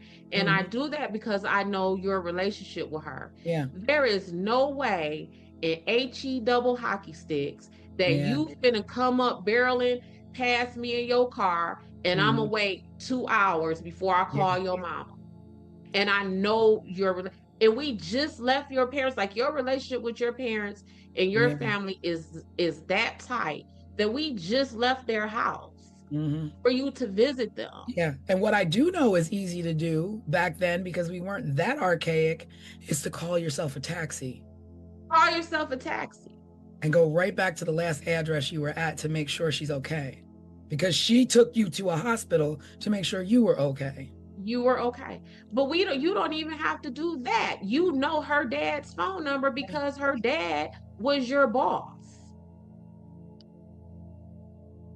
Well, that explains how this person knew the parents' number after she disappeared, right? Yep. So a few hours after she was last seen. So I think they checked out of the hospital at like 11 o'clock that night. And then at like around 4:30. Wait a minute, because that we don't really know specific timelines, but now you said if they checked out at 11, right? And they were at work. I mean, typically work is 9 to 5. So they must have been at that emergency room for a long time. Well, I they, think they were at like a work event, like a meeting or a Mhm. party or something, right? Yeah, but it's a store. So let's say the store may have closed at 7 or 8 o'clock. Like, Mhm. because that's generally what time stores close, 7, 8, 9 o'clock, right? Not a head shop. What Oh, time would they close? oh, because All night they would like, stay oh, open. really? Oh, I mean, really? not always, but they're gonna stay open later. Because It's they got. it's it's kind of like when you see a smoke shop nowadays, right? Like Mhm. where you buy vape pens Well, and I stuff like mean, that. They're usually post COVID, open. everybody's home at 8 now. Mhm. But So back so. then, yeah, Mm. at least 9 o'clock, 10 o'clock, probably. But Dorothy wasn't just like an employee, like a cashier or a stocker or something. She was a bookkeeper. So she worked on the administrative side Mhm. of this business. So maybe Pam and Conrad did too, because maybe it Yeah, was like, because going from what Craig is saying with the timeline, someone would have still been at the store working. So the store wasn't necessarily closed. Is that what you're saying, Craig? I mean, that's what I would think, just knowing how a head shop would Mm-hmm. operate. Yeah. They're gonna stay open kind of late. It's like a liquor store. They're gonna stay open kind of late. Mm-hmm. So either which way it go, whether we know the exact time or not, I think our point remains true that this was an ER hospital visit and those people weren't there for 45 minutes. They probably wasn't even there just for an hour. They were there for, yeah, yeah, for a while. yeah. Mhm. Yeah. So they checked out around 11 o'clock, and then at 4:30 in the morning that Mm. next day, a a uh, a resident called 911 and reported smoke coming out of a nearby alley. The police get there and they find Dorothy's car on fire. Mm. According to the police on the scene, they say that whoever um, was in that vehicle, they left in a hurry. The driver's door was still open.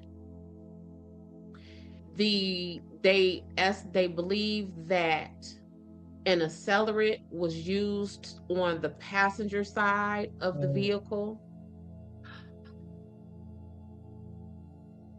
and that the entire interior of the car was destroyed. so that car was on fire for quite some time. It was on fire quite some time, but why is the accelerant only on the passenger side of the car? Unless Dorothy To was. make sure any evidence that was there burns up. So, but why the accelerant specifically on the passenger side of the car? So that's telling me that possibly Dorothy was forced into her vehicle, Mhm. drive away, and the accelerant is poured on the passenger side of the car to get rid of anything, fingerprints, because back then it wasn't DNA like now. We Mhm. can't, you know what I'm Yeah. saying? But it's traces, it's your hair, it's all those things. Mhm. um Only on, because what? So now, so then I'm like, I kept thinking that it was one person, but it never dawned on me that you take somebody in their car and then you bring it to an alley and you set it on fire. Now, I don't know what you did with Dorothy. I don't know if you hit her. I don't know if Mm-hmm. you killed her early, but a body is heavy. And so, where is this body? Did you transfer it to another car? Did you take, like, what did you do with her? Because now you no longer have this vehicle. So what is your means of transport now that you have a body of a woman who, if you did not hit her, she's screaming, she's yelling, help me, help me. So she couldn't have been doing that because people would have heard.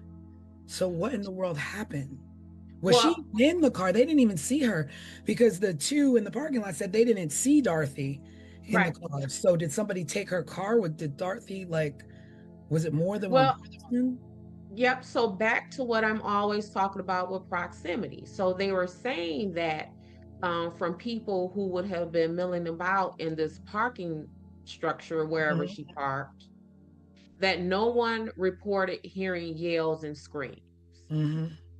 So that tells me that either she didn't yell and scream because she knew that person, Oh, yeah. or she didn't yell and scream because the person was so much larger or stronger than her that they may have overtaken her before she was able to do so.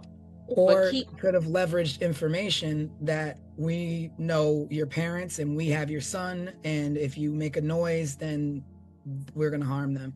So she could have went which willingly. is Yep, and that's all of that about proximity, because how would you leverage anything with her if you don't know anything about her? Right. You wouldn't know about her son if you didn't know her. You wouldn't know about, where her parents are if you didn't know her. Mm-hmm. I mean, because typically, I guess you could just a regular old stalker might be able to do that and know those things just from just stalking. But this person was going further past that. Like this Yeah. person literally knew her schedule, knew when to call her at Yeah. home, knew when to Oh, call her at work, those kind of things. and that other crazy detail was that the person who did it knew when Dorothy went home to stop to either check on her child or drop her child off. Mm-hmm.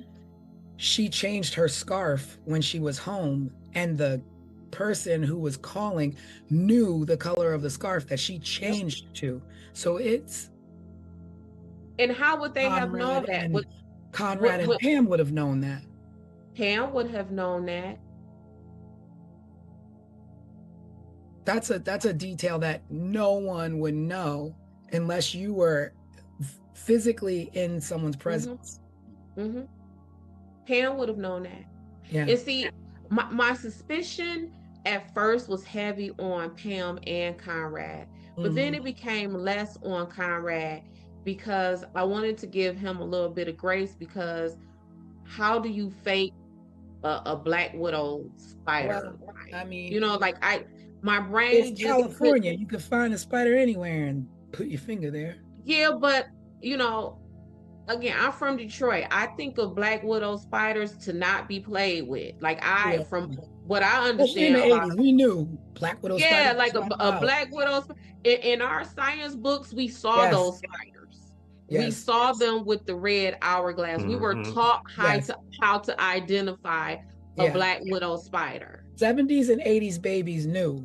Girl, we was hip to the Not like game. we had them all in our backyards, but for some reason that was a universal American fear was of black widow A spiders. black widow spider. Baby, we knew. Wasn't the Spider-Man? Did That he and get bit by? Diamondbacks. Like, don't mess with the snakes and the spiders. That's what Baby, we we did growing knew. up.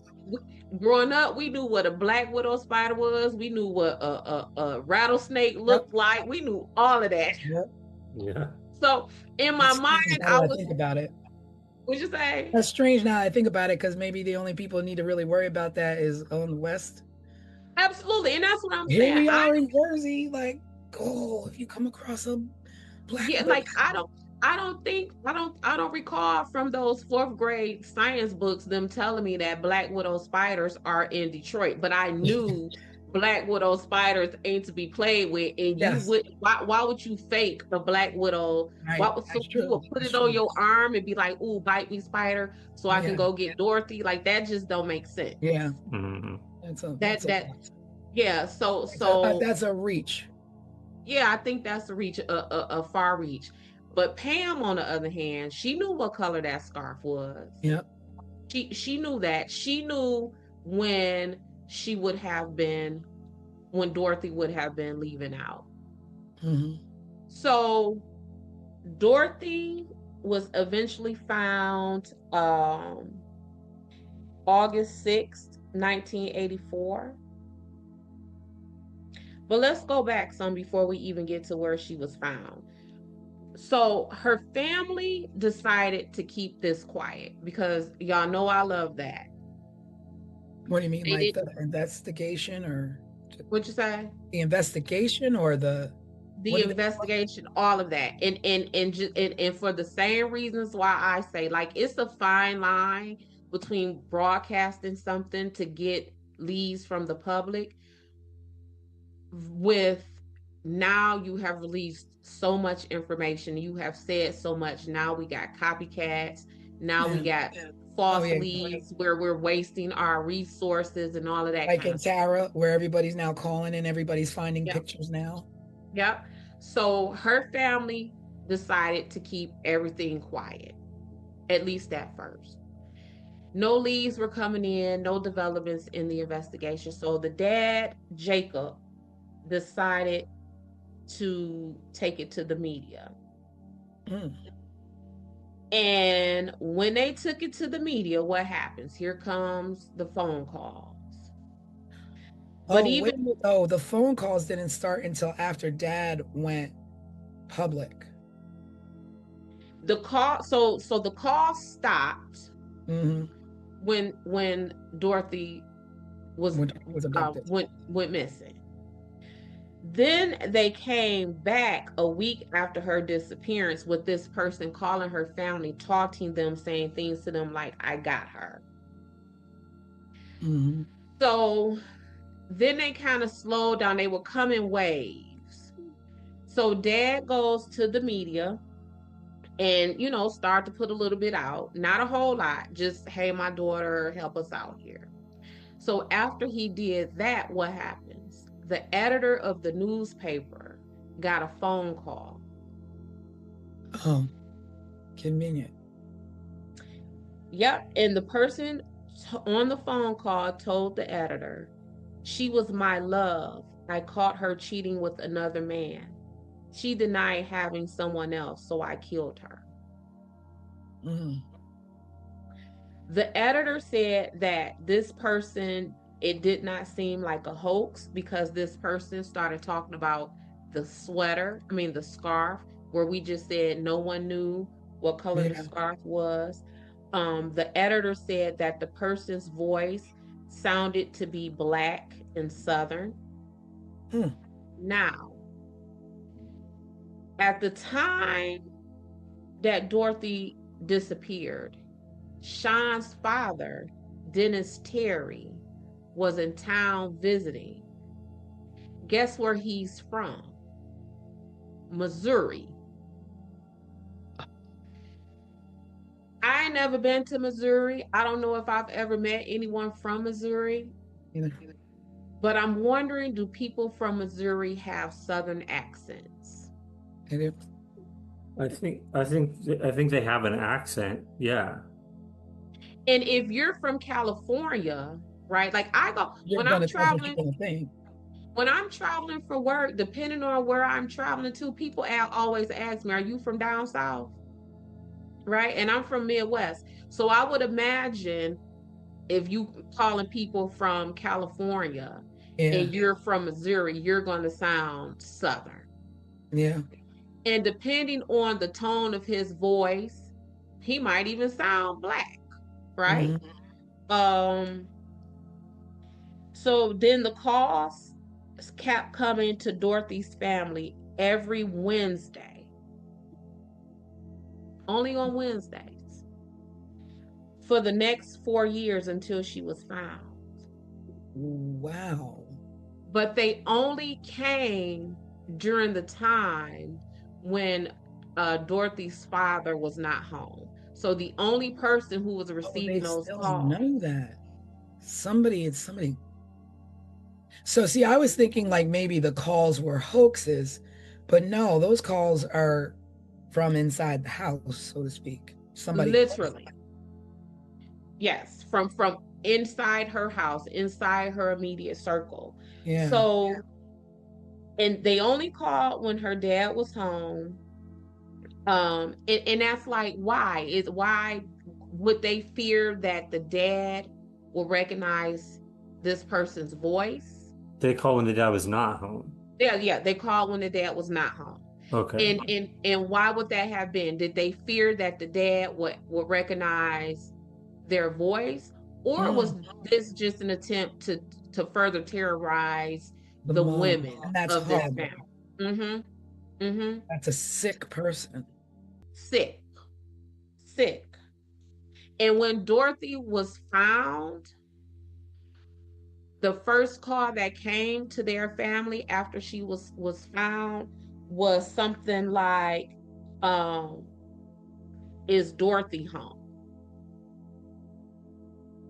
You know she not home. Yeah. You know, Because good. you got her. You Yeah. did this to her.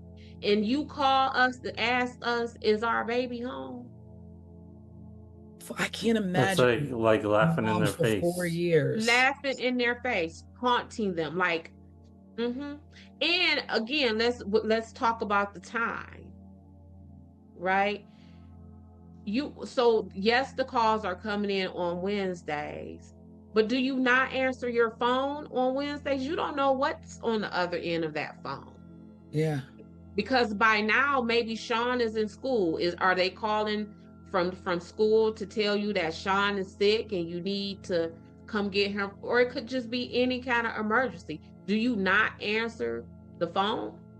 I'd be scared to even send Sean to school. Yeah. I was just thinking, that's what I was thinking. I was like, Right. you harm the mom, so then what is the intention, the point? And obviously it was not the son.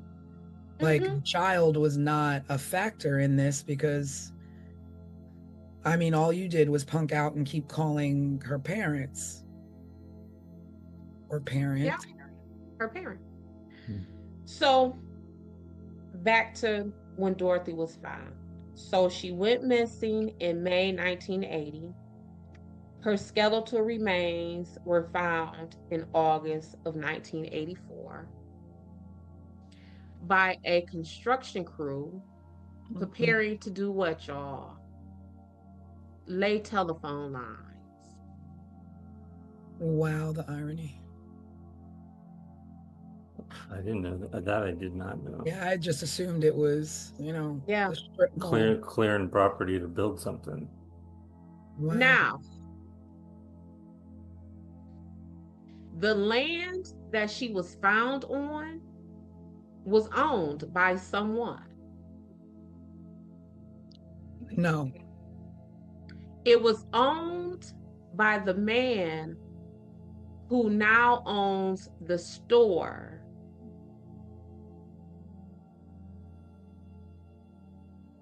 The odds of that.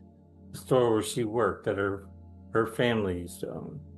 That store, that man who her dad sold those stores to, owned the land where Dorothy was found.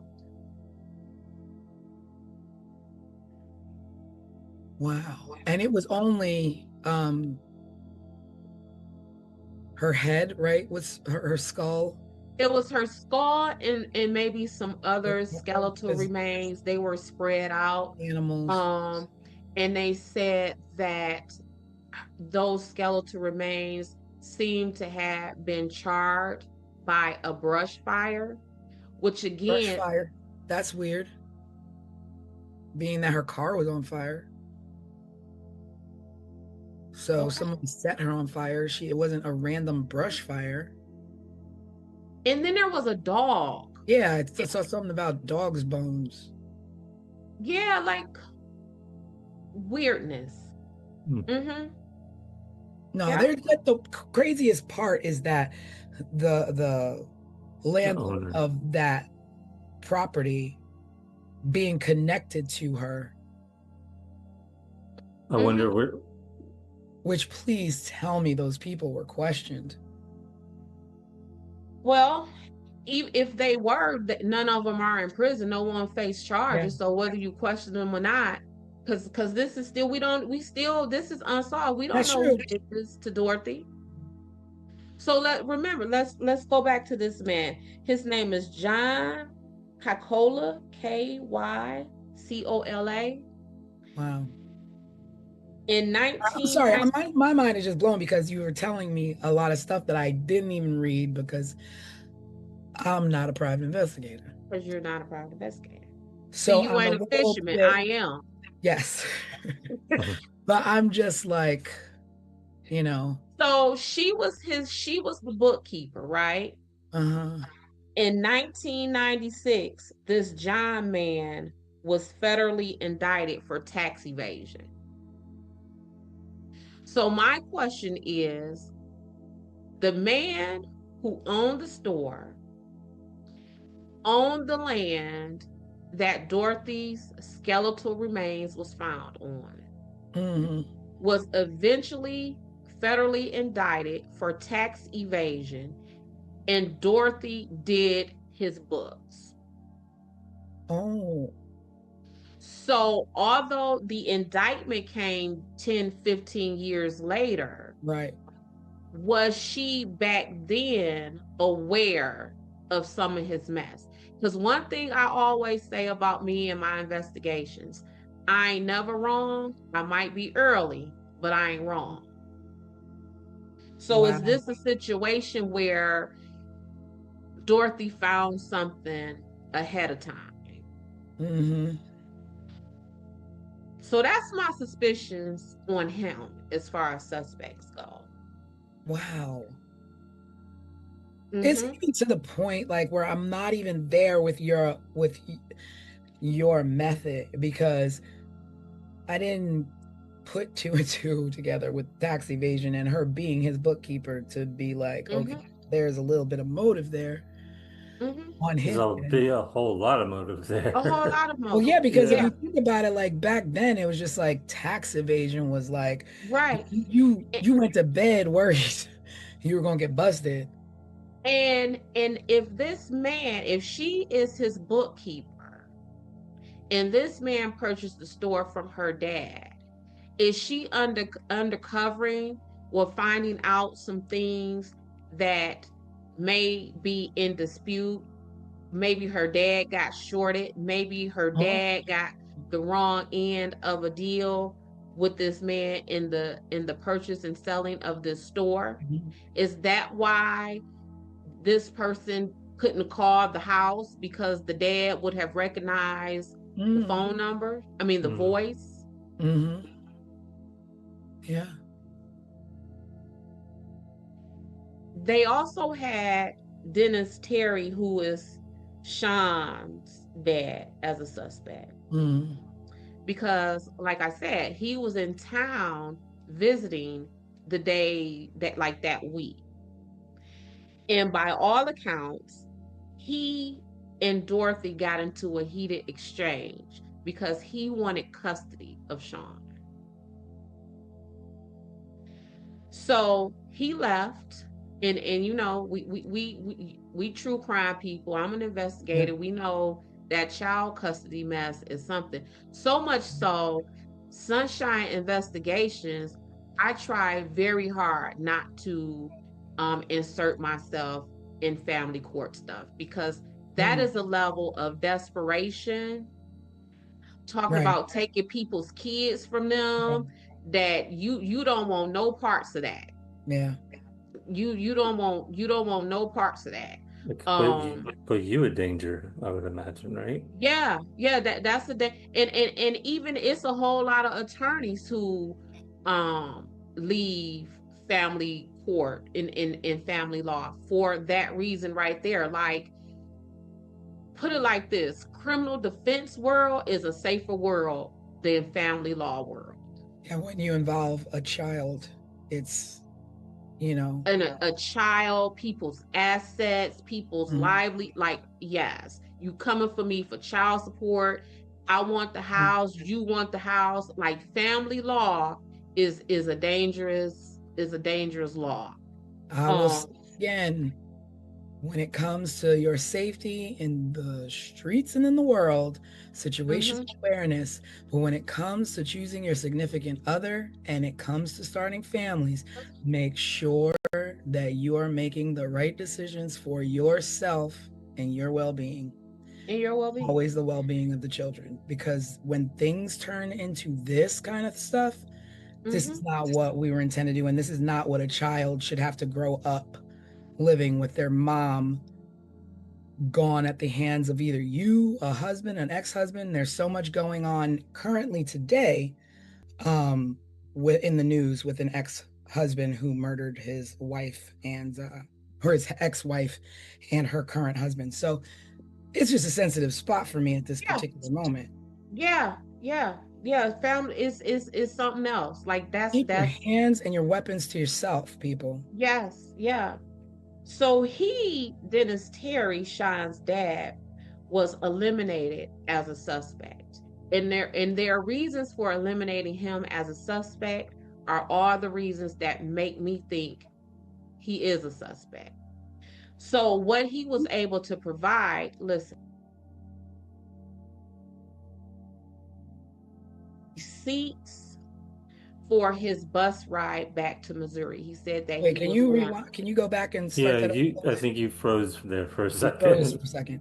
Start with the reasons they didn't see him as a suspect. Yep. Okay. So Dennis Terry, who was Sean's dad, was a suspect.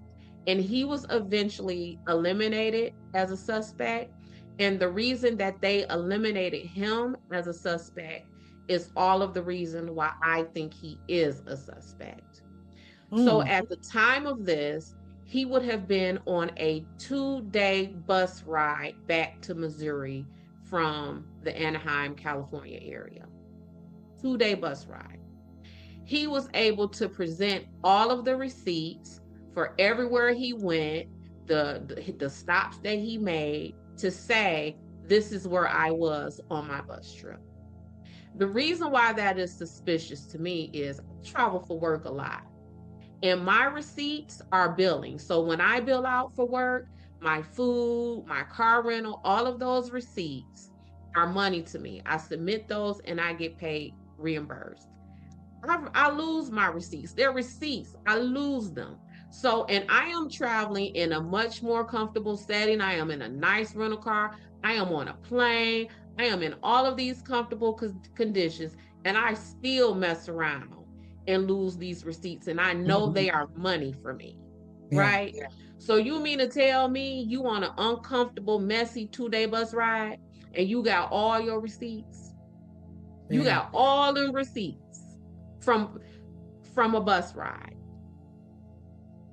True, but then my brain goes to it is the 80s and we didn't have the means of it being logged in your phone and you can check your bank statement.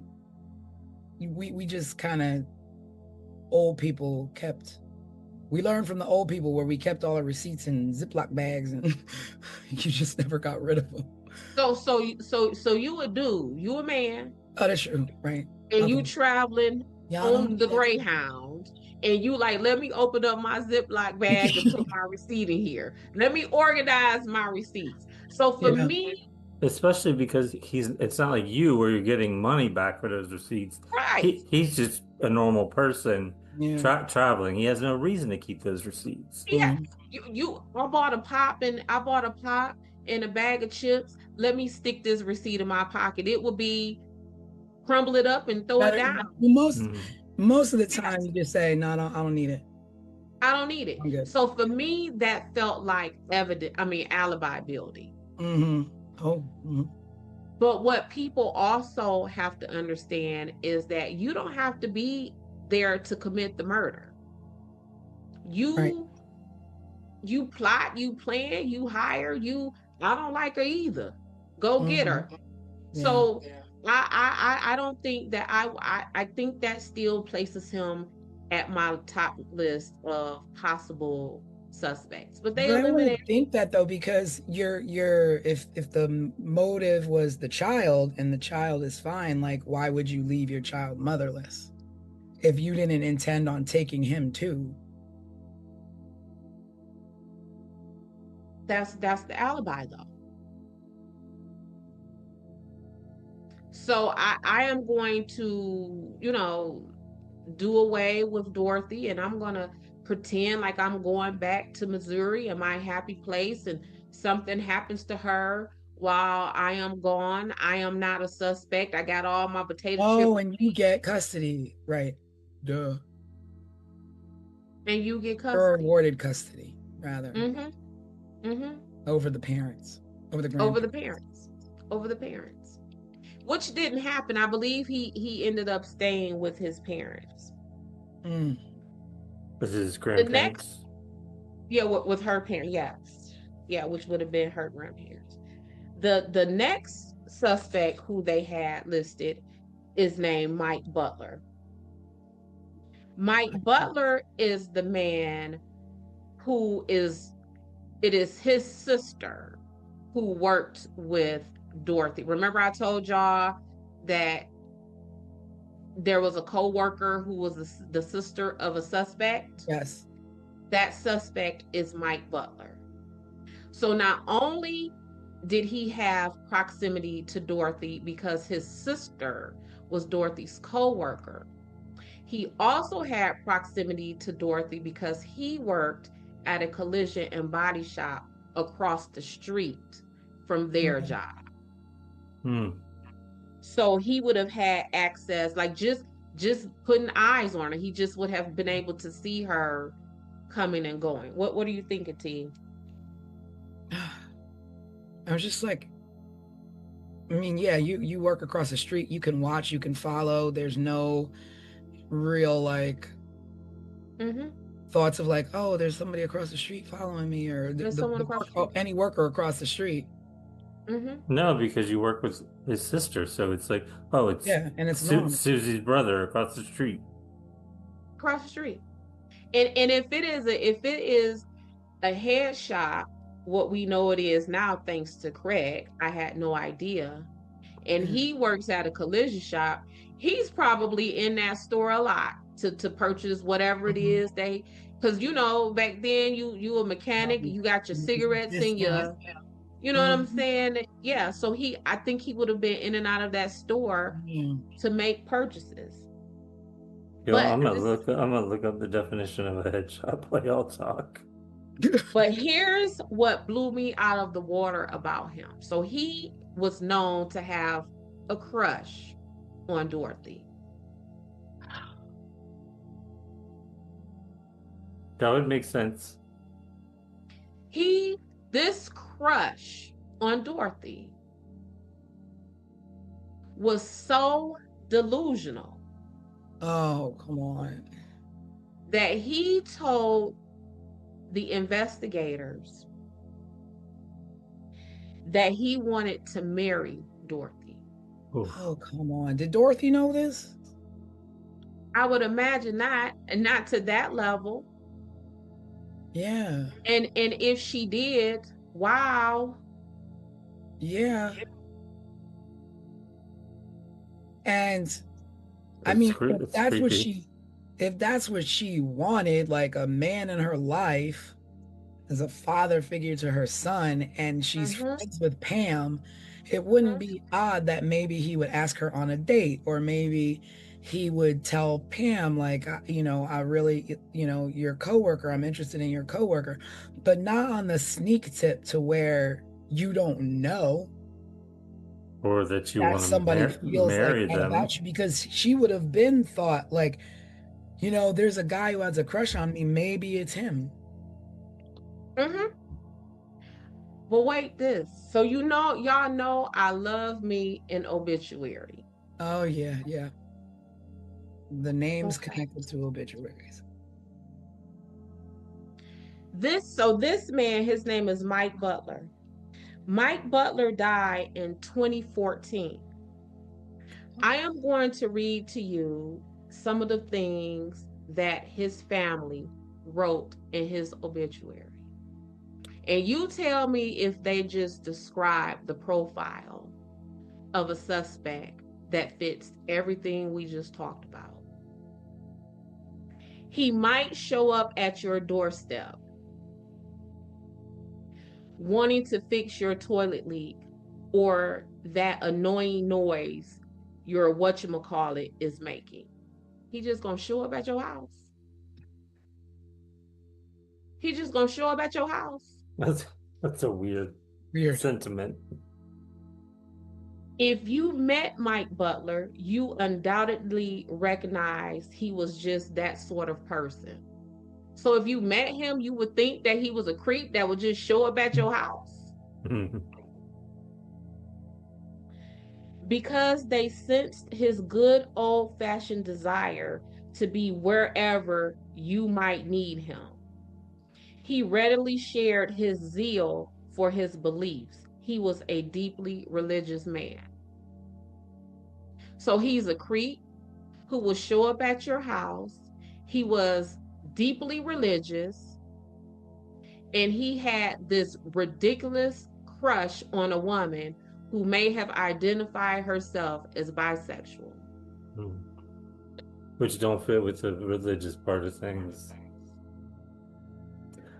But also, to be fair, maybe the person who wrote that obituary is a really bad writer, because Well, there's more.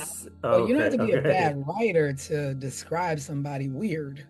There's more. So remember when we were talking about how she would have been overtaken, there may not have been enough time for her to yell and scream for help. And we talked about that she took karate. I mean, she wouldn't have been like Jackie Chan or nothing, but you know what I'm saying? This is also what the family wrote. He had training in infantry, and then something very unusual happened. Mike's attitude and attention to detail was noted. He was assigned overseas in Germany. He served as the base commander's public information and media officer and photographer as well. Oh wow! So he was steeped in stalking and being able to find people and being able to find information. And strong and powerful and trained in combat, but there's still more. He became a music roadie for several rock bands, including the Beach Boys and Bertha, an all-girl rock band his sister was a member of.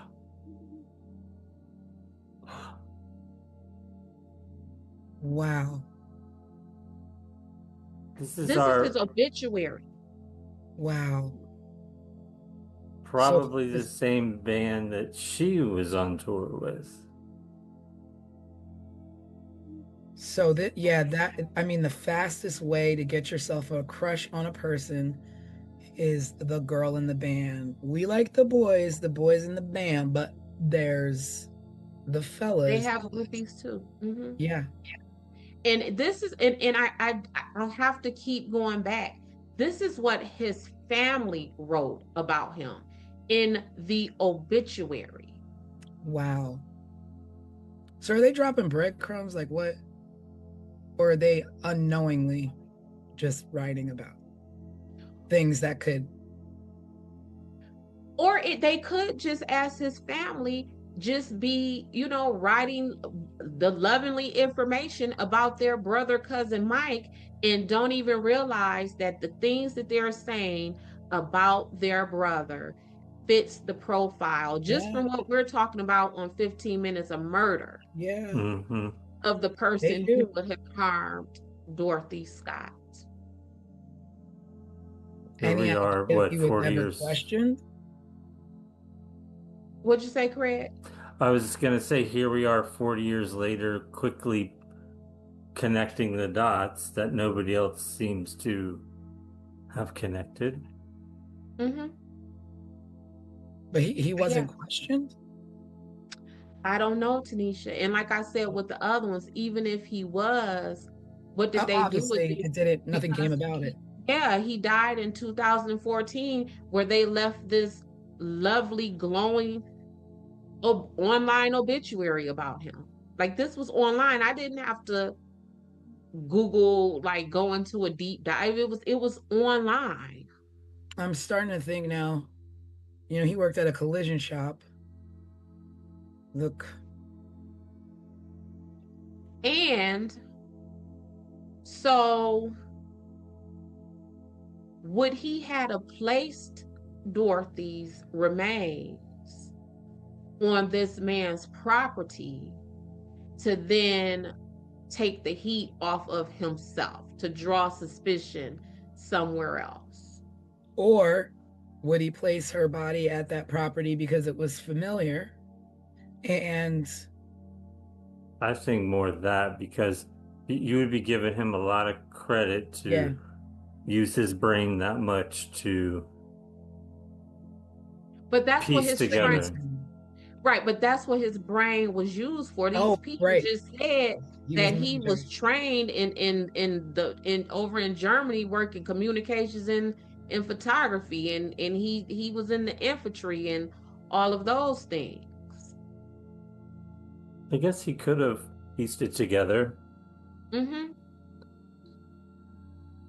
But It, I it mean, either one of the situations does not look good for him. it does not look good for him. Mhm. I But must say that go ahead, Greg. I was going to say I was convinced of the owner of the land and purchaser of the business, but now that I'm hearing this, I think Mhm. my Yeah. my numbers, my list is changing. But at the same time, my thing goes back to your original Pam, because there's more than one person involved, because one person can only be one place at one time. And to know multiple things about a person in multiple different places, be it the workplace, at home, at a hospital, that's that's multiple eyes knowing things in multiple different places. And number two, like, you abducted this woman from a hospital parking lot in her car, but she's not found in her car. So how did you move her? Who helped you? You didn't carry her on your back. Another car had to have come to pick you up. Well, in that, what were you going to say, Craig?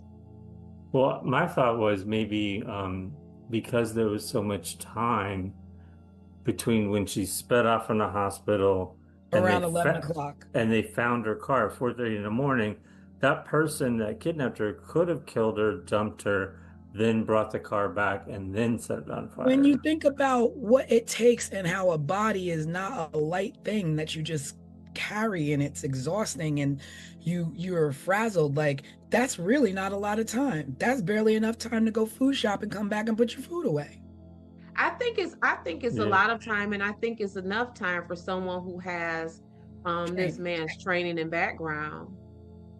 If he pre-planned it. But And then But then if he did that, has he done it other times? Are there other, because if you're that quick and efficient on that kind of a mission, have you done it before?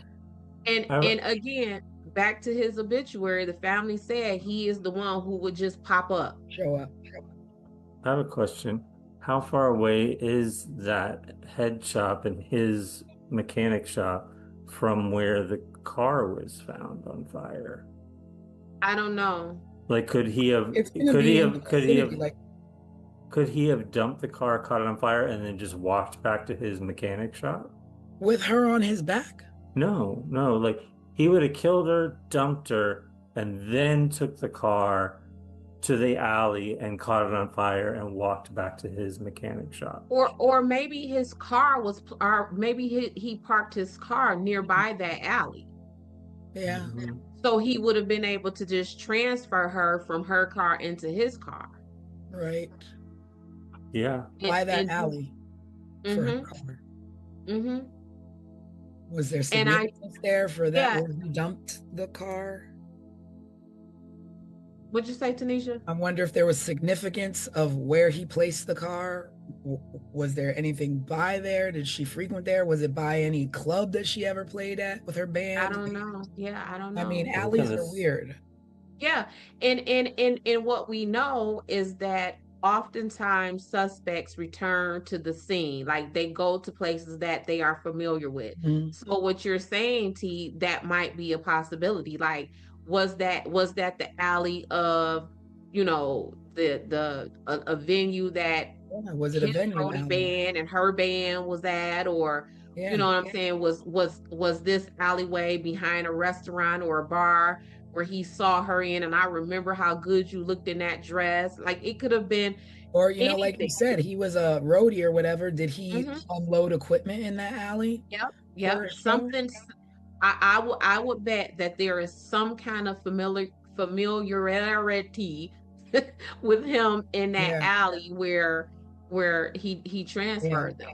It's not an open field. It's not a random Mm-mm. place. An alley is a Nope. very specific place where you know, one, there's no police activity. You're not being watched. You're not being followed. That's like a dead end. Like it's oh yeah, maybe the alley's open ended. I don't know if it was open on both ends or if it was closed off on one end, but that's a spot for you to get caught, especially setting a car on fire, even if it is 4:30 in the morning. Mm-hmm. Do you know? There's something about Do the you alley for me. do you know what the name of the head shop was? Yeah. Because I just found where her car was. It is, oh, let me see. I got it close by. Give me a second. Oh, I'm curious to see how close It's they are. Swingers Psych Shop and John's Head Shop. I thought the head shop was like a car place for fixing cars. What city were they in again? Anaheim? She lived in Stanton and she went missing from Anaheim.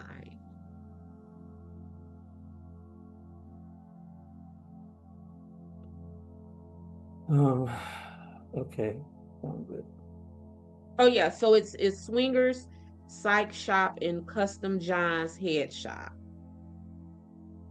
By that way, a head shop is defined as a store that sells drug paraphernalia. That's all it says. And I don't think it needs to say more than that. We get it. Yeah, no, I mean we get it. That's very Everything clear is to the me. That's Yeah. very clear to me. So where her car was found in the head shop, it's 12, they're 12 miles apart. Mhm. So it's not walking distance. No. So remember when we were just talking about, like, I don't know if we're digging at stereotypes, but how someone who worked at the collision shop or something may have like their cigarettes tucked in their t-shirt pocket or something. I mean, it's the 80s. Everybody was smoking. Right. Kids.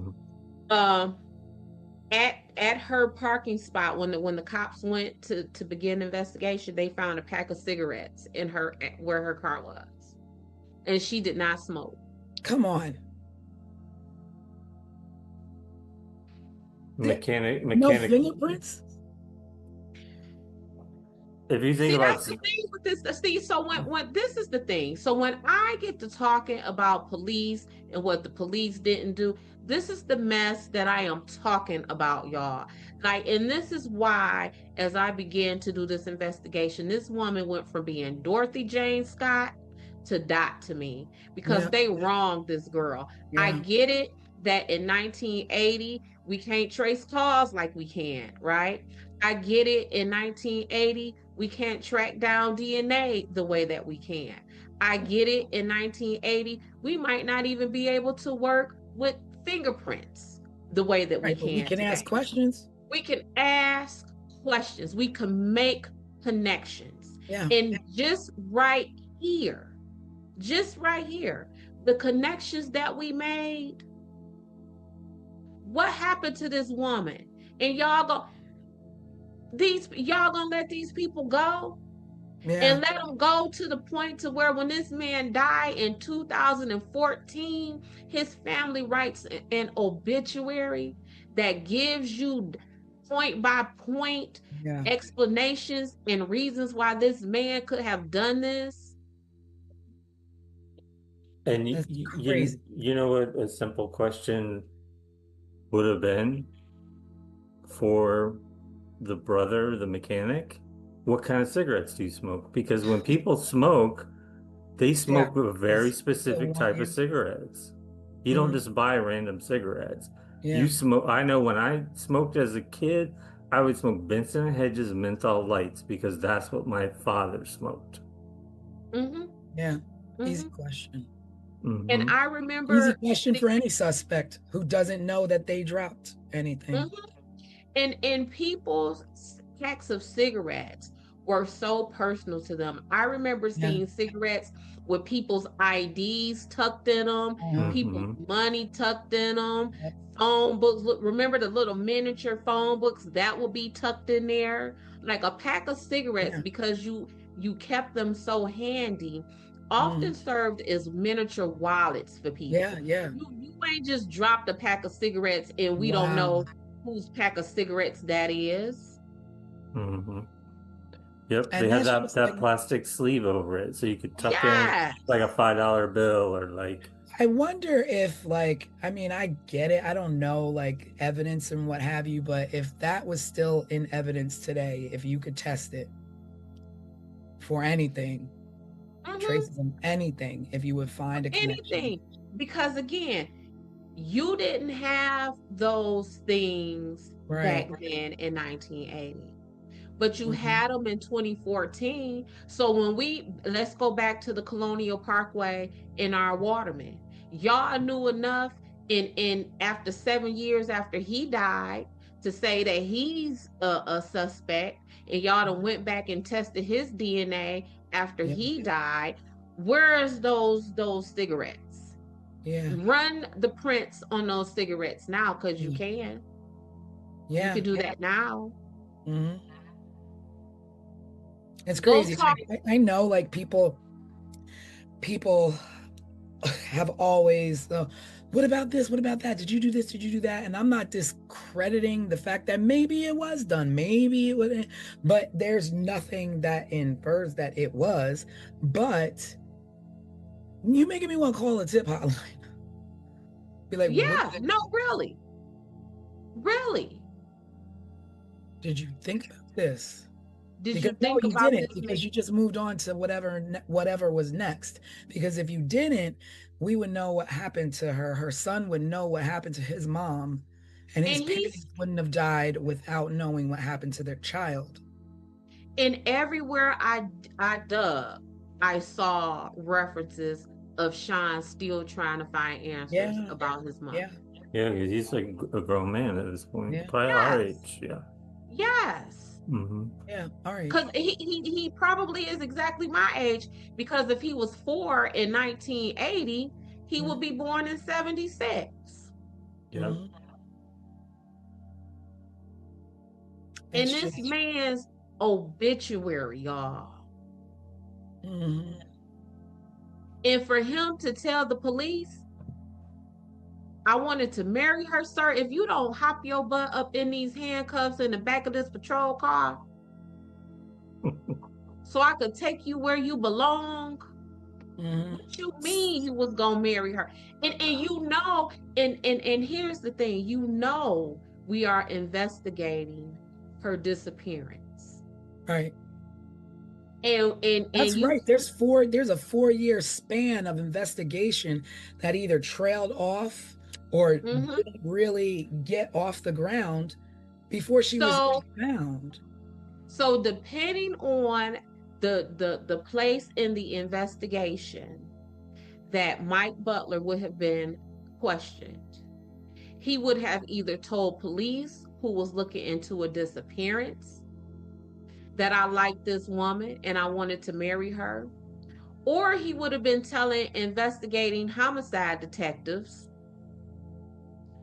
I like this woman and I wanted to marry her. I'm curious what his line of questioning was. Either one of those time frames, sir. I have handcuffs for you. I have handcuffs for you, sir. Not to keep harping on cigarettes, but I bet even his family members would know what kind of cigarettes that he smoked. That's a pretty standard big clue that you might even want to bring public. Listen, they could have interviewed his 7-8-year-old niece or nephew about his cigarettes, because what was we doing then? We was going to the store, going and buying them, or stealing them, or stealing them. Speak for yourself, Craig. But yeah. I'm just saying, like, and that's an easy follow-up. Yeah. Visit to the store When did this man what cigarettes did this man purchase when he comes in here? Who sold him these? But here's the thing, guess where he probably purchases cigarettes from? Right That across the street. headshot. The headshot. Right across the street. Because a So headshot would. how far would the police had to have gone to Not find really out fun.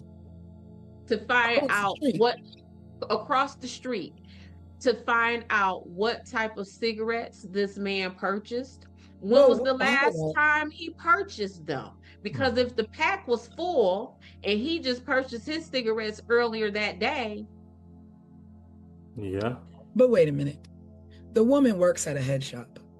The woman is abducted, taken. They find cigarettes. They don't think to question who, like, you work at a place that sells these things, but you don't smoke. So who do you know? Like, with the I just don't understand, like, I mean, people laugh at me and go, everything's not that simple. You know, everybody's always like, Tanisha, it's not that simple. It's not that simple. But sometimes, like, just get the simple out of the way. It could be that simple. It could, Yeah, that's my thing. I'm always like, no, it is that simple.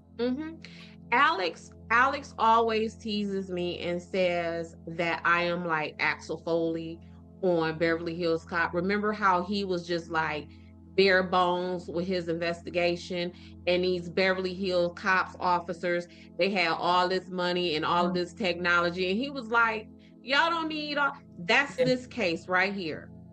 That is this right here. This, you don't need no resources other than talking to some people. Talk to the people. This case, somebody's story is gonna crumble. Yep. Somebody's facts are not gonna match. You don't need the technology to trace these calls. You don't need the DNA technology. You don't need the fingerprint technology. When they say good old-fashioned investigation, that's it. Axel Foley on it. That's all you need. And even like in Beverly Hills Cop, he was going to the sports club and the athletic club and crashing on people's hunches because that's what it takes. Yeah. You know what? Looking at where Anaheim is, it's right next, it's kind of part of LA in a sense.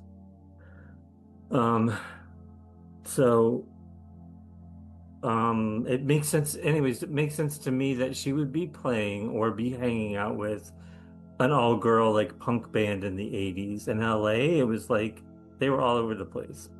I'm just thinking about how cool she was. I didn't realize they lived this close to LA and like. Yeah.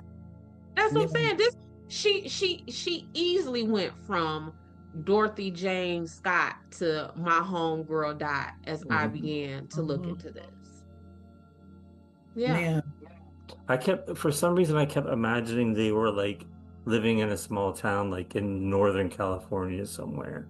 But they're like kind of smack to the like east of like Los Angeles kind of. No, and that's what I mentioned that on our live, that I remember always hearing about Anaheim when we were younger. So I kind of had an idea that it was like not, out in the boondocks or whatever. I had no idea that it was as close to LA as you just pointed out.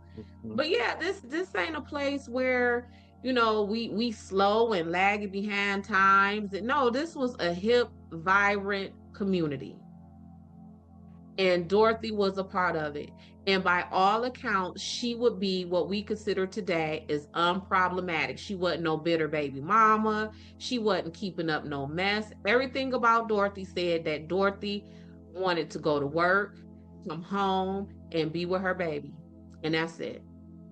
And be with her baby enough to where en route to take these folks to the hospital, which would have been the last time she was seen alive, that she had enough wherewithal to go and spend time with her family. For whatever reason, she was going to spend time with her family. She was going to spend time with her family. Like, this is Dorothy. That is who she was. And they left that woman to be found in a field with nothing left than charred skeletal remains. next to a dog.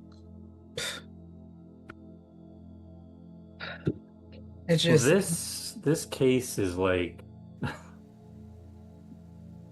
blown my mind tonight. yeah, this one definitely.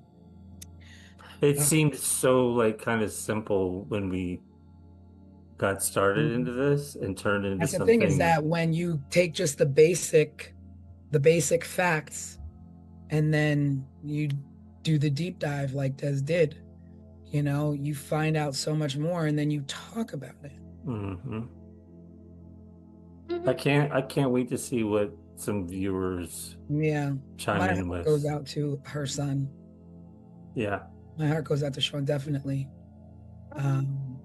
And I pray he finds answers. And here's the thing about Sean. So I am sitting here and I am telling you how, as I was investigating Dorothy, I became in love with her and she became my homegirl Dot. And these are memories and information that I have drudged up about this lady who was a complete stranger to me from the internet. Mm-hmm. Imagine what her son, Yeah. who probably didn't have memories of his mother. So as he is reading these things, oh wow, my mom was this, my mom was in a Yeah. band, or when he's hearing the stories of his mother from his family. So because I just know these things from the internet. Yeah. Like he will be Yeah. hearing Yeah. stories from her friends and family members. The depth of his mom, because being 4 years old when your mom was Right. brutally taken from you, you've got to have some really fond memories that aren't exactly your own, but being told to you secondhand because they Mhm. was robbed from you. Yeah. And all he has to grasp onto are those memories. And to think like, oh, this is my mom. My mom was this, and I didn't even get to know this Yeah. about my And mother. not even firsthand memories Yeah, this is told to you. And mm-hmm, maybe mm-hmm, the photos that you have up until she was right. taken. And Mm-hmm. yeah, I can't imagine. Yep. Dorothy I mean, I James think Scott. the consensus is that 1980s were not a good time for solving unfortunate murders. And so many people in that decade are just, I mean, so many of us, the Gen X generation, have no answers for the terribly criminal things that happened. And it's just it was a different world then. It was a different time. I mean, these things still happen, but we got drones, we got all these different things that in a second you can barely get down the block committing crimes these days. Like it takes about a week, a month before we find out the result of there's no such thing as real kind of unsolved crimes at the volume that it was in the Well, yeah, and the unfortunate thing in everything you just said is absolutely correct.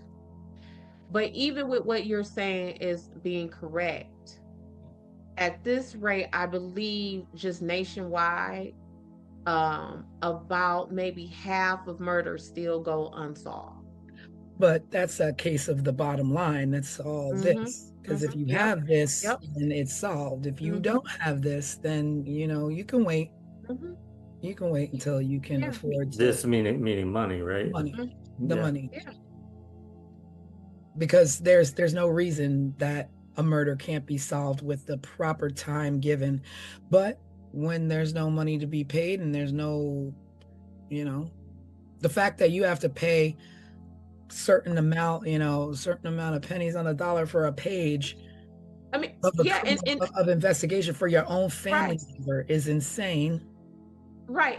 And some families are actually, resorting to contacting investigation agencies. Like there are investigation agencies that just do this, like solve work on unsolved open cases, right? And yeah, is family shouldn't have to do that. I shouldn't, because the truth of the matter is our tax money is already paying that.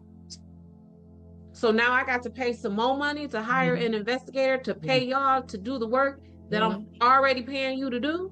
Yeah. So I'm paying out of my pocket 2 or 3 times, and I'm paying out of my soul because my loved one is gone, and y'all ain't telling me nothing. Y'all ain't telling me nothing. And you got cigarettes, you got coworkers.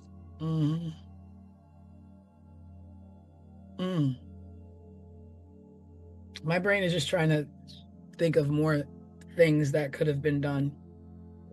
Yeah, I feel like every time we get to this point in our deep dives, like as we're wrapping things up, my only thought is like we could talk about this for another hour and a half next week. We could go do more research and come back with even more, you know? Yeah. And I mean, at this point, like I would even love to know the more in-depth things that were done from what Sean would know that was done, because I'm pretty sure you don't let this go. You don't let things go until, we saw Tara Calico's parents till the day they died, still wondering, and not giving up. And you just don't give up till you get answers. And unfortunately, too many people pass away before they get those. Right. Just like Dorothy's parents. Just like Dorothy's parents. Just like Sean's mom. This was Sean's mom. This is, to the people in the media, this is Dorothy Jane Scott. Yeah. To Desiree, this is, her make-believe new BFF Dot. But to Sean, that's his mom. Yep. That's his mom. Yeah. And he, this community, how does he live peacefully amongst these people, whether he was 7-year-old Sean or 40-year-old Sean, when you don't know who took your mama away from you? And that fear of always, am I gonna be like my mom? That do the people or the people who did what they did to her gonna do that to me? Like, just that fear and that uncertainty of life. Like you don't get to have that freedom of having just not having your mind inundated day in, day out by even being reminded, being in a store and seeing a 4-year-old kid with his mom, being triggered and remembering, I was 4 years old when I lost my mom. Like, everything is just, your whole life is now this.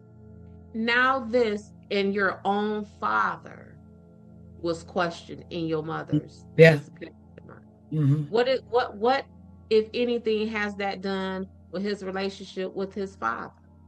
Yeah. That's where we're at the end of another case, with no answers, nothing solved, but at least we did get to kind of go down that rabbit hole, pick apart some theories, look at some suspects. I don't know. What do you guys at home think? Do you think it was the crush? Do you think it was her ex or the father of her child? Like, was it someone else? Was Pam involved? Did Conrad have anything to do with it? We don't know. We don't know. But we talked about it. And so we extend this moment to you all watching this to bring your theories. What do you think? What are your thoughts? Who are the suspects that you think? Is it somebody that we didn't mention? Is there a theory that we didn't talk about? Are there clues out there that we didn't mention? What do you know that we don't know? Yeah. What else? What do you think we got right? What do you think we got wrong? Yeah. There was so many jaw-dropping moments in this case tonight. Yeah. So with that, we're gonna close it. we're gonna say thank you for joining us. Thank you for watching. We just, our hearts and thoughts and prayers go out to Sean, and hoping that he finds the answers that he needs. With his mom, Dorothy was an amazing woman, and and what we do know is that she loved her son. Yes. And that's the only thing at this point that we can actually smile about, in remembering her, is that she lived her life, she loved life, she loved her son, and her goal was protecting him. And unfortunately, someone removed her from this life way too early. Way too soon. Yes, so be sure to drop any comments or questions below. Check us out at 15minutesofmurder.com to see the overview for this case if you haven't watched it, and also to catch up on cases in the past that maybe you haven't seen yet. Yeah. And we will be going live Wednesday night, this Wednesday, with Wednesday Night Live. Join us then when we just catch up, just check in. Nothing's planned. We just pop in, talk about the current events and what's going on, and we will see you then. Yes, see you next time. Bye. Bye, everyone. Subscribe, share, and remember, someone is always waiting for answers. This was 15 Minutes of Murder.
In the winter of 1986, in Suitland, Maryland, just outside the nation's capital, a stretch of woods behind a neighborhood recreation center became a place of dread.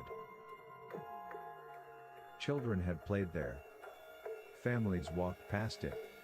And teenagers cut through it on the way home. But over the course of weeks, those woods would yield a terrible truth. Young women were being killed and left there. 5 lives, 1 community, and a mystery that has never been solved. This is 15 Minutes of Murder.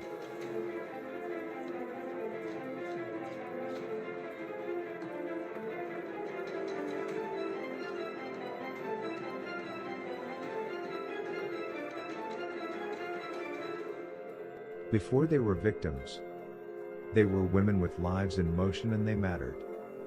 They lived in southeast Washington, D.C. and nearby Suitland. They shared neighborhoods, bus routes, stores and friends. They were daughters, sisters, workers and dreamers. Dorothy Ann Miller was 20 years old. She moved through southeast D.C. like thousands of young women do, visiting friends, running errands, living ordinary days that rarely draw attention. On December 13, 1986, her body was found in woods near the Bradbury Recreation Center in Suitland. At first, police believed she had died from a drug overdose. But the autopsy revealed something far darker. Dorothy had been sexually assaulted before her death. She was the first known victim in what investigators would soon recognize as a pattern. Pamela Malcolm was 25. She worked at the United States Patent and Trademark Office in Arlington, Virginia. It was a steady government job. the kind many young Washington area residents would build futures around. She lived with her mother in Suitland. On October 21, 1986, Pamela left home to buy cigarettes, but never returned. Nearly 3 months later, her remains were discovered in the same wooded area where Dorothy had been found. For her mother, time had frozen on the night Pamela stepped out the door. Juanita Marie Walls was 26. On October 30, 1986, she left her Southeast DC apartment to attend a birthday party. She told loved ones she'd be right back, but she never returned. Family members later said Juanita was strong and someone who would resist if she were threatened. Investigators found signs she had fought her attacker. Her remains were found in January 1987 in the Suitland Woods. Cynthia Lee Westbury was 22. She lived with her mother and siblings in Southeast Washington. She had simple plans, steady work, independence, and a stable life. On November 10, 1986, she left home to meet a friend. When she disappeared, worry settled in immediately. It wasn't like Cynthia at all. Days later, a call came from the U.S. Postal Service, offering her a job interview. Her family had to explain, Cynthia was missing. Her body was later found alongside the others. A new crime show created by two behind-the-scenes television industry vets from the worlds of Hulu, MTV, CBS, and more. 15 Minutes of Murder. A raw, unfiltered dive into the most haunting unsolved crimes with your creator and hosts, Tanisha Slater and Craig Chapman. After every episode, they break down the case with resident private investigator Desiree Edwards of Sunshine Investigations and star of VH1's Caught in the Act, Unfaithful. But it's not just their theories, it's yours too. Viewers will have the chance to be part of the show. Sunday nights, because the clock is ticking and every murder should end in truth. Angela Maria Wilkerson was 22. She moved through the same Southeast DC neighborhoods as the others, the same streets and the same social circles. She was last seen January 5, 1987. Days later, her body was found in the familiar wooded area, near Bradbury Recreation Center. 5 women, all dark-skinned and in their early 20s. All short in stature with slender builds. 4 were from the same Southeast Washington neighborhoods. All were sexually assaulted and stabbed. All left in the same unsuspecting woods. All underserved because no one, except their families, were looking for them. All were just stumbled upon, like trash discarded on the wayside. By January 1987, fear in Suitland had become something heavier than rumor. It had become a frightening pattern for everyone living in that area. The woods behind the Bradbury Rec Center became the place parents had to warn their children about. Residents watched from windows facing the tree line, imagining the unthinkable. In February 1987, more than 100 residents gathered outside the Prince George's County Police Station. They demanded answers and safety measures. They demanded attention for the deaths of the young black women in their community. The outcome? Police formed a 25-detective task force. They conducted interviews, canvasses, and searches that turned up some leads. But the killer, or killers, remained unknown. Then, investigators made another discovery, this time in Northeast Washington, D.C. In an alley, police found the body of a young woman. She had been stabbed, sexually assaulted, and strangled. For nearly 2 weeks, she had no name. Then, an employer recognized a police sketch. The victim was identified as 20-year-old Janice Elaine Morton, a nurse's aide from Southeast Washington.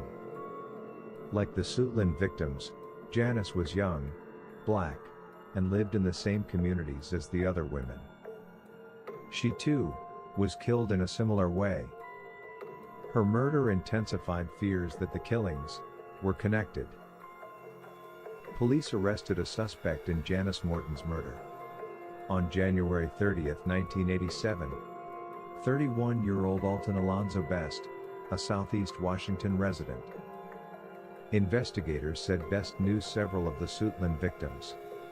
One witness reported seeing a victim near a van associated with him shortly before her disappearance. Later that year, Best pleaded guilty to second-degree murder and sodomy in Janice Morton's killing. He was sentenced to 18 years and 4 months in prison. During proceedings, he admitted to patterns of behavior involving offering drugs and seeking sexual favors from vulnerable women. After his arrest, the Suitland killing stopped. But here is the unresolved truth. No forensic evidence ever linked Best to the 5 Suitland murders. He was never charged in those deaths. And officially, the case remains unsolved. Time moved forward. But the woods? They remained a haunting reminder of unthinkable tragedy and unimaginable grief. Families buried daughters, sisters, friends. 5 women, whose lives intersected by geography, and later, in tragedy. The names eventually faded from headlines, but not from memory. And not from injustice. Dorothy Ann Miller, Pamela Maria Malcolm, Juanita Marie Walls, Cynthia Lee Westbury, Angela Maria Wilkerson. Your lives matter, and you are not forgotten. Thank you for watching. Subscribe, share, and remember, someone is always waiting for answers. This was 15 Minutes of Murder.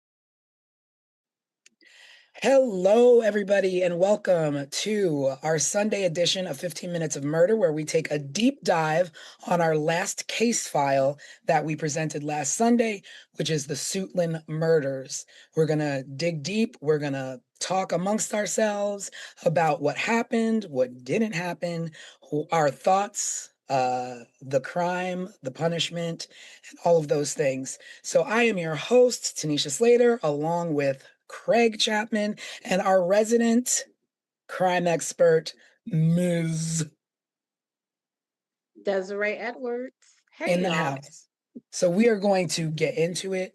We are going to break it down. And this case is a little different than the things that we've been doing in the past, where we've had a lot of archive footage, and we've had newspaper clippings and witnesses and all these kind of things to report. In this case, we didn't have that. So that is definitely something we will be getting into as well. But thank you for joining us. And please, if you have any questions, if you have any comments, feel free to leave them below. We will address them on our Wednesday night live. But again, welcome to 15 Minutes of Murder. Sit back and enjoy.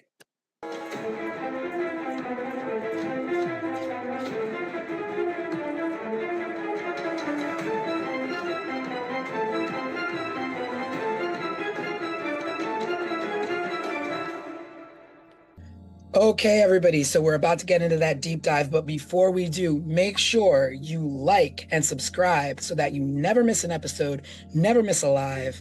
Stick with us, we'll stick with you. Make sure you subscribe. We appreciate every single subscription. So let's get into this deep dive. Now, what did everybody think of this? This was different. This was definitely different than other stories we've covered. Yeah, but see, so here's my take on it. I found that it was not as much information about, these victims and this string of murders. However, I think that leaves us in a place where we can talk about and explore why that is so. Mm-hmm. I agree that I had the same frustration from the get-go. I was like, there's a few newspaper articles, but there are no pictures of these people. Mhm. There's no pictures of the suspect. They were obviously like serial killings. I mean, I think it's over 3. They consider it serial killings, and they never, anywhere I read, called them serial killings. So there was a lot of like missing information, like almost nothing was done. Yeah. And so as I was exploring and trying to figure out what the heck is this and why is it almost an empty landscape for these victims, I started to get like curious about these dates. But listen, this is again, these dates started to be curious to me. Suitland murders occurred between October 1986 and January 1987. But guess what was happening less than 3 hours away during this exact same timeline? I don't know. The Colonial Parkway murders.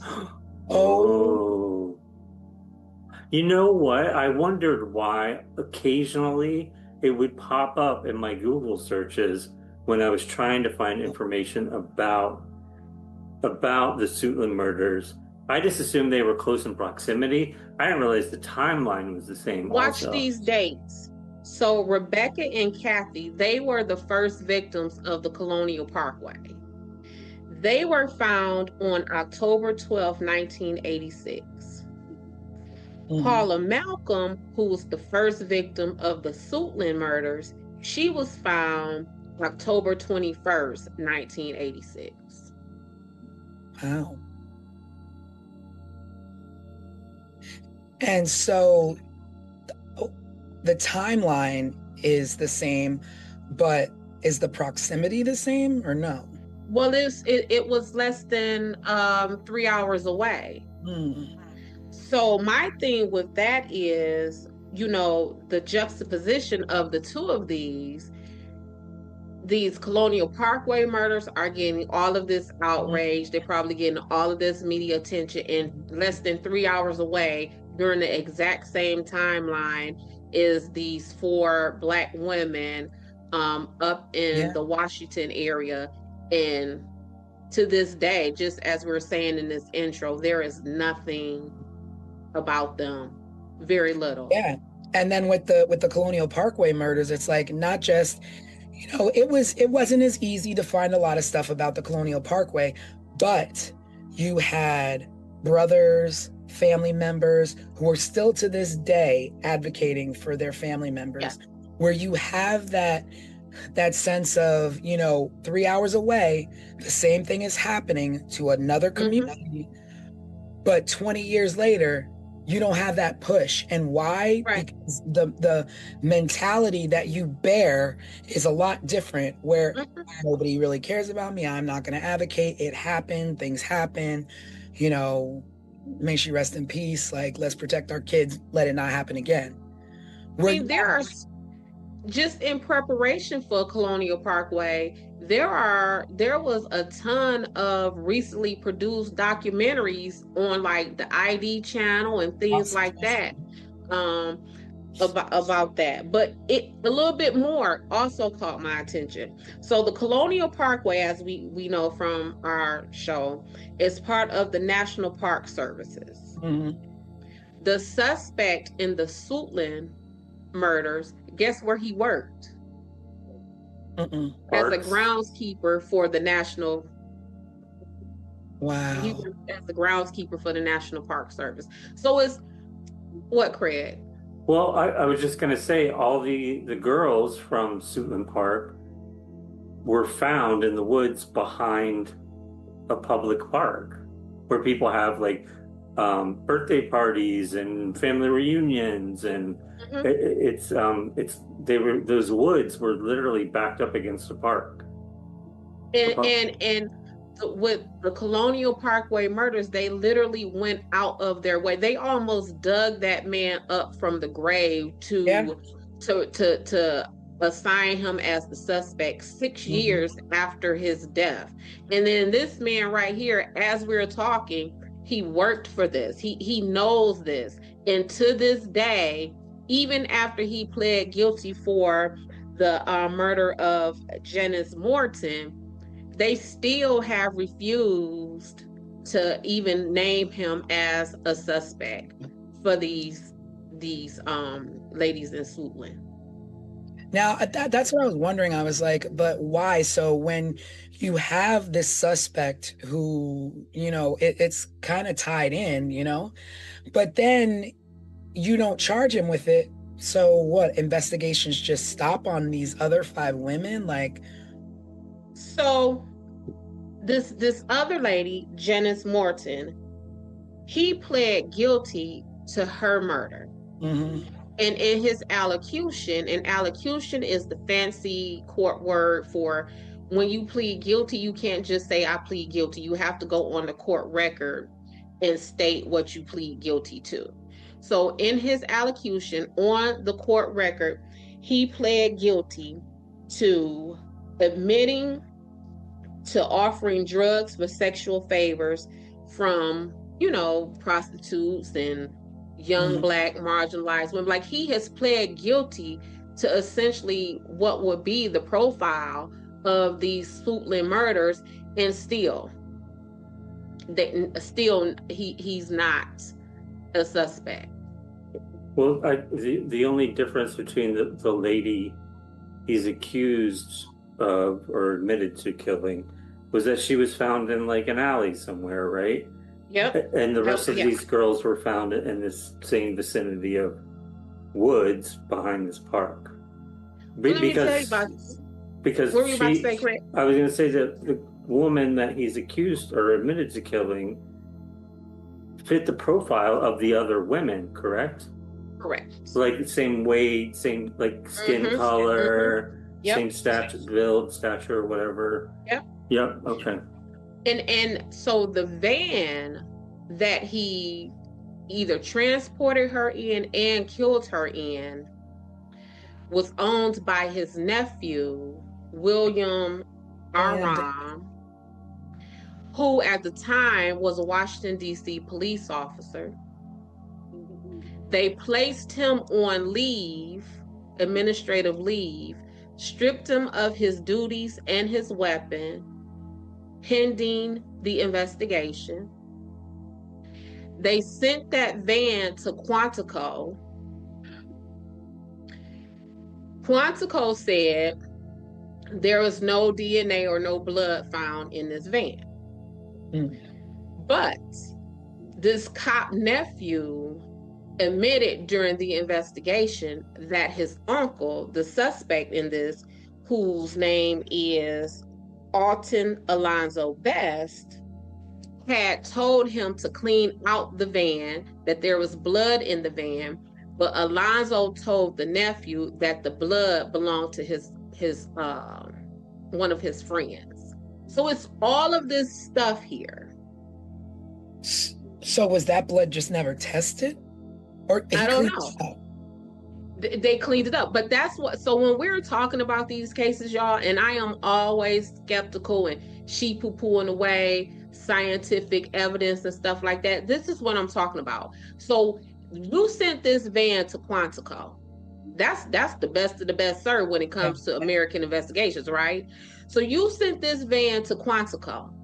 Quantico says there is no DNA here.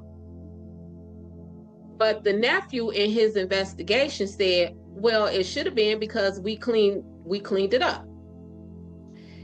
And going forward, this suspect, Alonzo Best, eventually confessed to this murder. So it's like, if there's no blood in there, then why would he have pled guilty to this, right? Like there is that there, you see what I'm saying? Like there is that connection. And going back to the Colonial Parkway murders, that man, Alan Wilmer, he passed the FBI administered polygraph test, and because they needed closure for those families so bad, they said, never mind that, this is the one who did it. But in a very similar situation with this, they're like, okay, well, there's no, go ahead, whatever, it is what it is. So it's like, even in handling the evidence of this stuff, it's different between the two cases. Yeah, it's just it makes no sense to me that like that's scary. Like that like put yourself in that position. Mm-hmm. And I don't mean you, I mean the viewers. You have a park near you. It's 15 minutes up the road.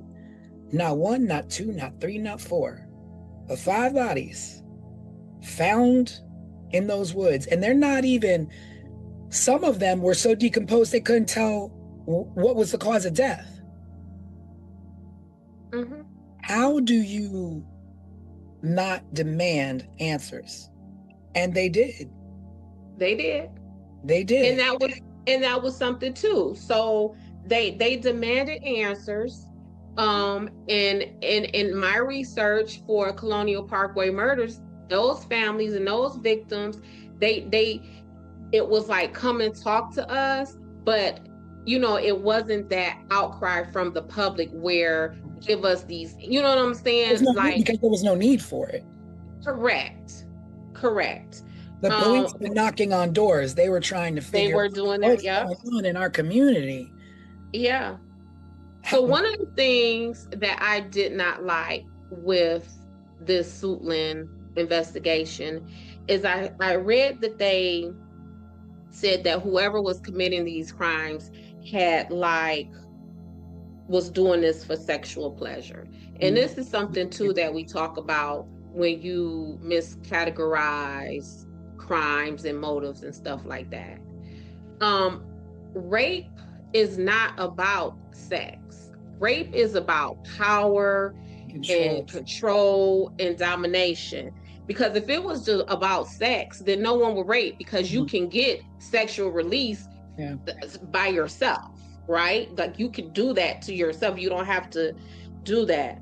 And then these women were stabbed, kind of like what we're always talking about, like the closeness and the intimacy that it takes to do stabbings.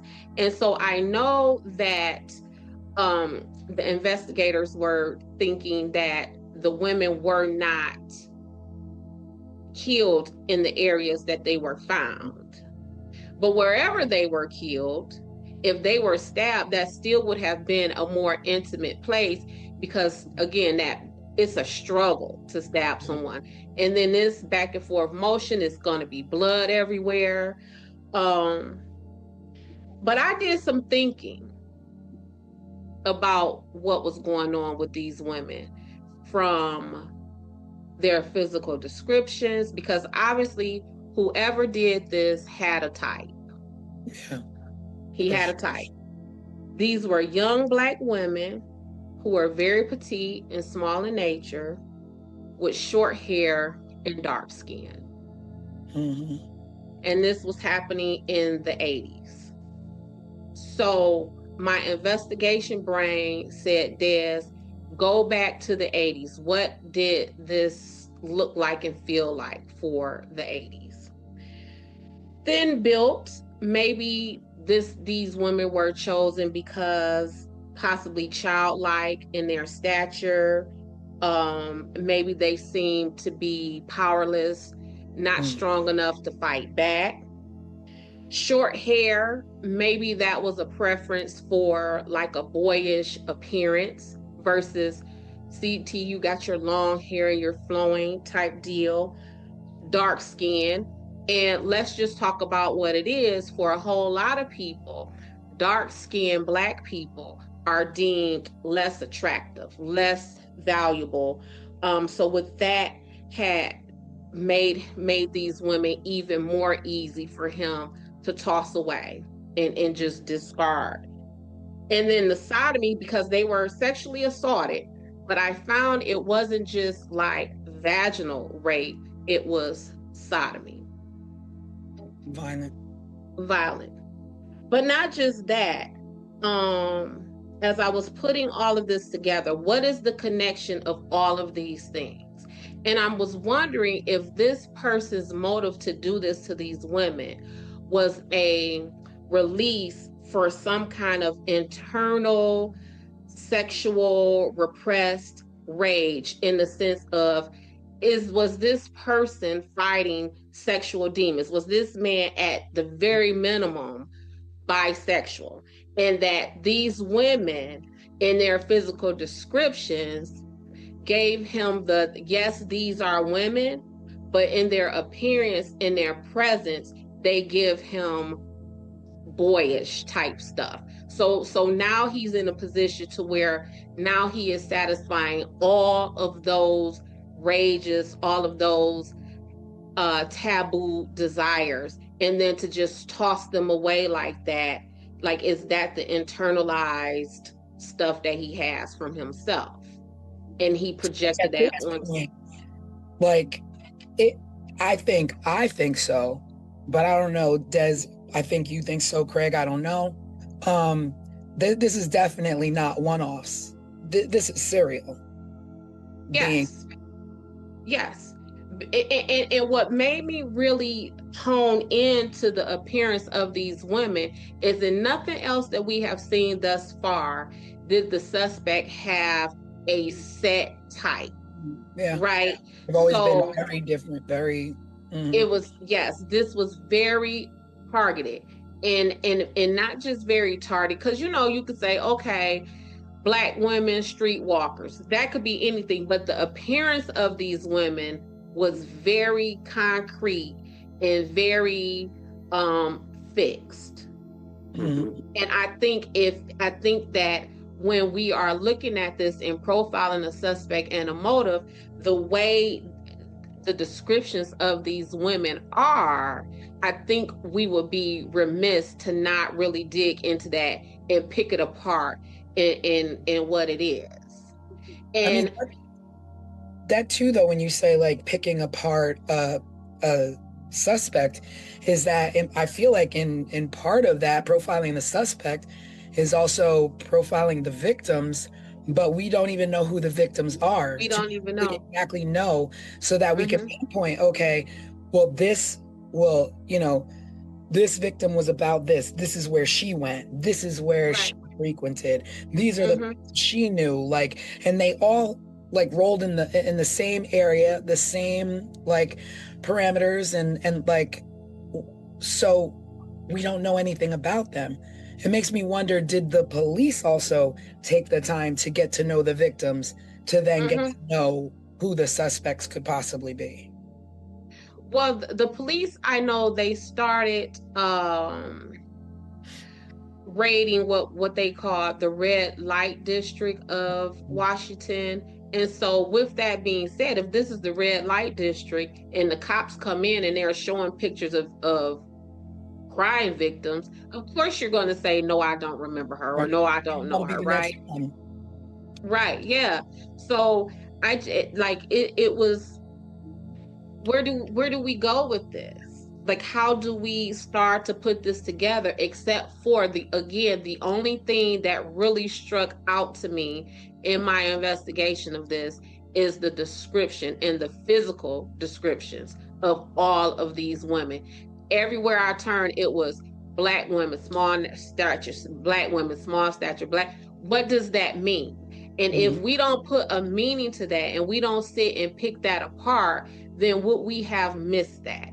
And, and when I say that, I'm talking about, so like when I was in college and I majored in this and I minored in that, a lot of my academic focus was on delinquency, crimes against women and children. And this stuff that I'm talking about right here with this description of these women, this was like textbook stuff. Like, this man had some kind of repressed sexual energy that made these women look like this. Because if he just wanted to kill black women, black voluptuous women, tall women, whatever, but it was almost like bullying.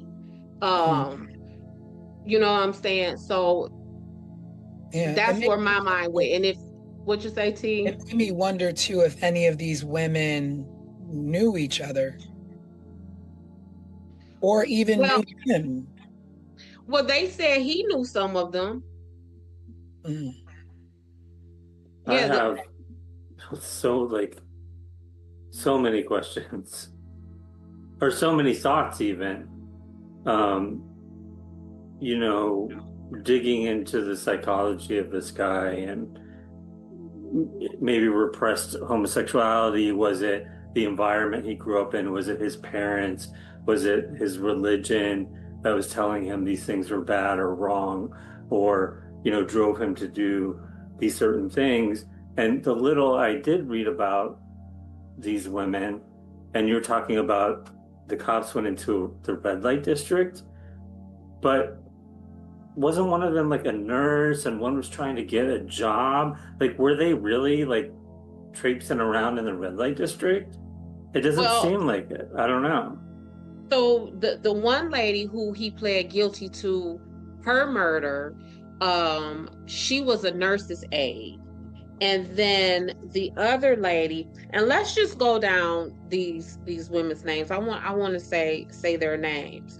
So there was Dorothy Ann Miller, who was 20 years old. Her body was found on December 13th, 1986. The next victim was Pamela Malcolm. She was 25. She disappeared on October 21st, 1986, and was found in January 1987.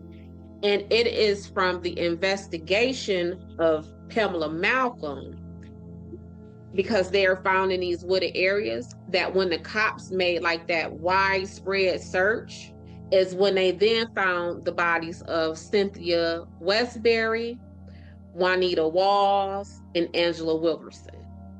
So had they not have went looking or did that widespread search for Miss Malcolm, they would not have found these other victims. But let's talk about this one other victim, Juanita Walls. They found skin cells underneath her nails. But timing, the mid-'80s, make it not so easy as it is today. Yeah. Did they keep any? Did they keep any samples of that evidence? I don't know, Craig. Now, are we able to try and get any police records or files and of that? How does that work? Like, if we wanted to actually look into this a little bit more? Well, it will kind of depend on how the case is classified right now. If they classified Miss Wells that is, let me make sure, because I want to make sure I'm saying these ladies' names. Miss Walls. If they classify Miss Walls' death as a closed case, then yes, we can try to pursue her test results, or even the case file from the PG Prince George's County Police Department, as they were the lead investigating agency on this. So we can submit a FOIA request, and we tried to we did submit FOIA requests for the Parkway murders. And a FOIA request is acronym for Freedom of Information Act. You essentially you could go on these agencies' websites. It used to be a time where you will send them a formal letter, but now you go on any of their websites, in the ticker it says, in a Dropbox, FOIA request, you put in your name, you tell them what you're looking for, and then they will send you back what they deem is public information. I would love to do that for this case. Yeah. I think it's Yep. well worth it. Yeah. Yeah. Yep. Do these requests cost money? I know we've talked about this, or you've talked about it. It could cost like a couple dollars a page sometimes. It can get expensive, right? It could get expensive, yeah.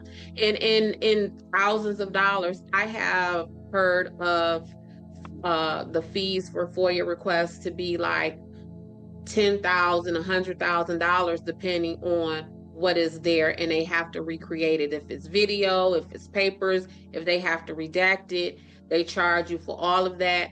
One way they like to increase the charge on that is they will say, well, we charge you the lowest hourly rate of someone on our police force. That's how much an hour is going to take. So if the lowest paid police officer on PG County police force makes $30 an hour, let's say, then all the time that they take to supply or prepare this FOIA request, they're going to charge you $30 an hour to do that. And then you have to pay for the pieces of paper and all of that stuff. So let me ask, is there any time that you ever put in a FOIA request and you're like, but I will come do the manual labor, and they just drop a box in front of you? Oh no, they're not going to let you do that. I mean, so here's the thing. So there are so it's a couple of ways. So what you're talking about, T, that is closest to where if you go to a court and you say, I want the file for Dorothy Ann Miller, who was one of the victims of the Suitland murders. And they're going to say, well, here is the file. They may hand you 2 boxes of paper clips, and they will say, go through the file, put a paper clip on each sheet of paper, and then we'll make copies that way. So but that's something separate than the FOIA request. So you can actually walk into a courthouse and ask to see a file. And you don't have to have any sort of relation or connection to that case to do that? They might ask you, who are you to this case? And then they might ask you for your driver's license. But from my understanding, they can't deny that they can't deny you that. Are there any case files for these women? Do they exist even? Do any of these women have living family members still? I mean, obviously they do, but like, who were alive at the time and could speak about the cases? Well, that would be something that we can definitely look into, but I want to go back to the case files. So in order for the court to have the case file, the incident that you're talking about has to have actually made it to court.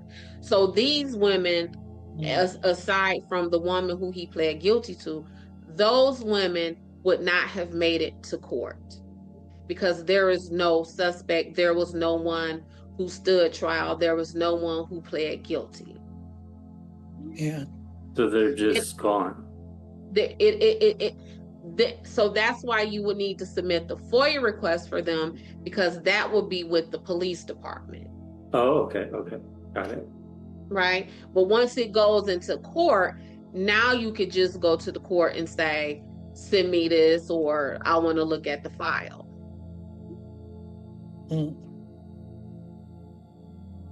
We should see if we can obtain any additional information. I feel like there's so little.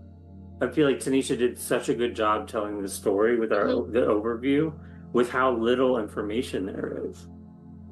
I wonder, like, was this not reported at all? Like, was it not in newspapers, at least local newspapers? And I think these women were also victim of not just this man, but I think they were victim of the time, because again, we're talking about the late 80s. We're talking about an area that is categorized as being, having a lot of low income housing, like projects and apartments and complexes, which means, it's probably the hood and things like that. But all of this would have happened during the crack epidemic, while Ronald Reagan was president, while it was this propagandized war on drugs. And so much so, like, the community had like a community meeting with the police department. And the police department, of course, they're not giving a whole lot of information. And one of the women at that meeting stood up and said, well, let me ask y'all this. How is it that whenever somebody can sell some drugs, y'all are right there arresting them? But now we have all of these dead, missing Black women, and y'all can't find this killer. And so, again, that's part of why y'all always hear me hollering about Black communities and marginalized communities being over and under policed at the same time. So we have this community that would have been, like I said, propagandized and used as fear mongering during that presidential administration. I mean, we had the president's wife on television talking about just say no to drugs and all of that kind of stuff. And so y'all have all the resources for that. But when it really comes down to like real bodies, real things happening to people, and y'all cannot figure this out.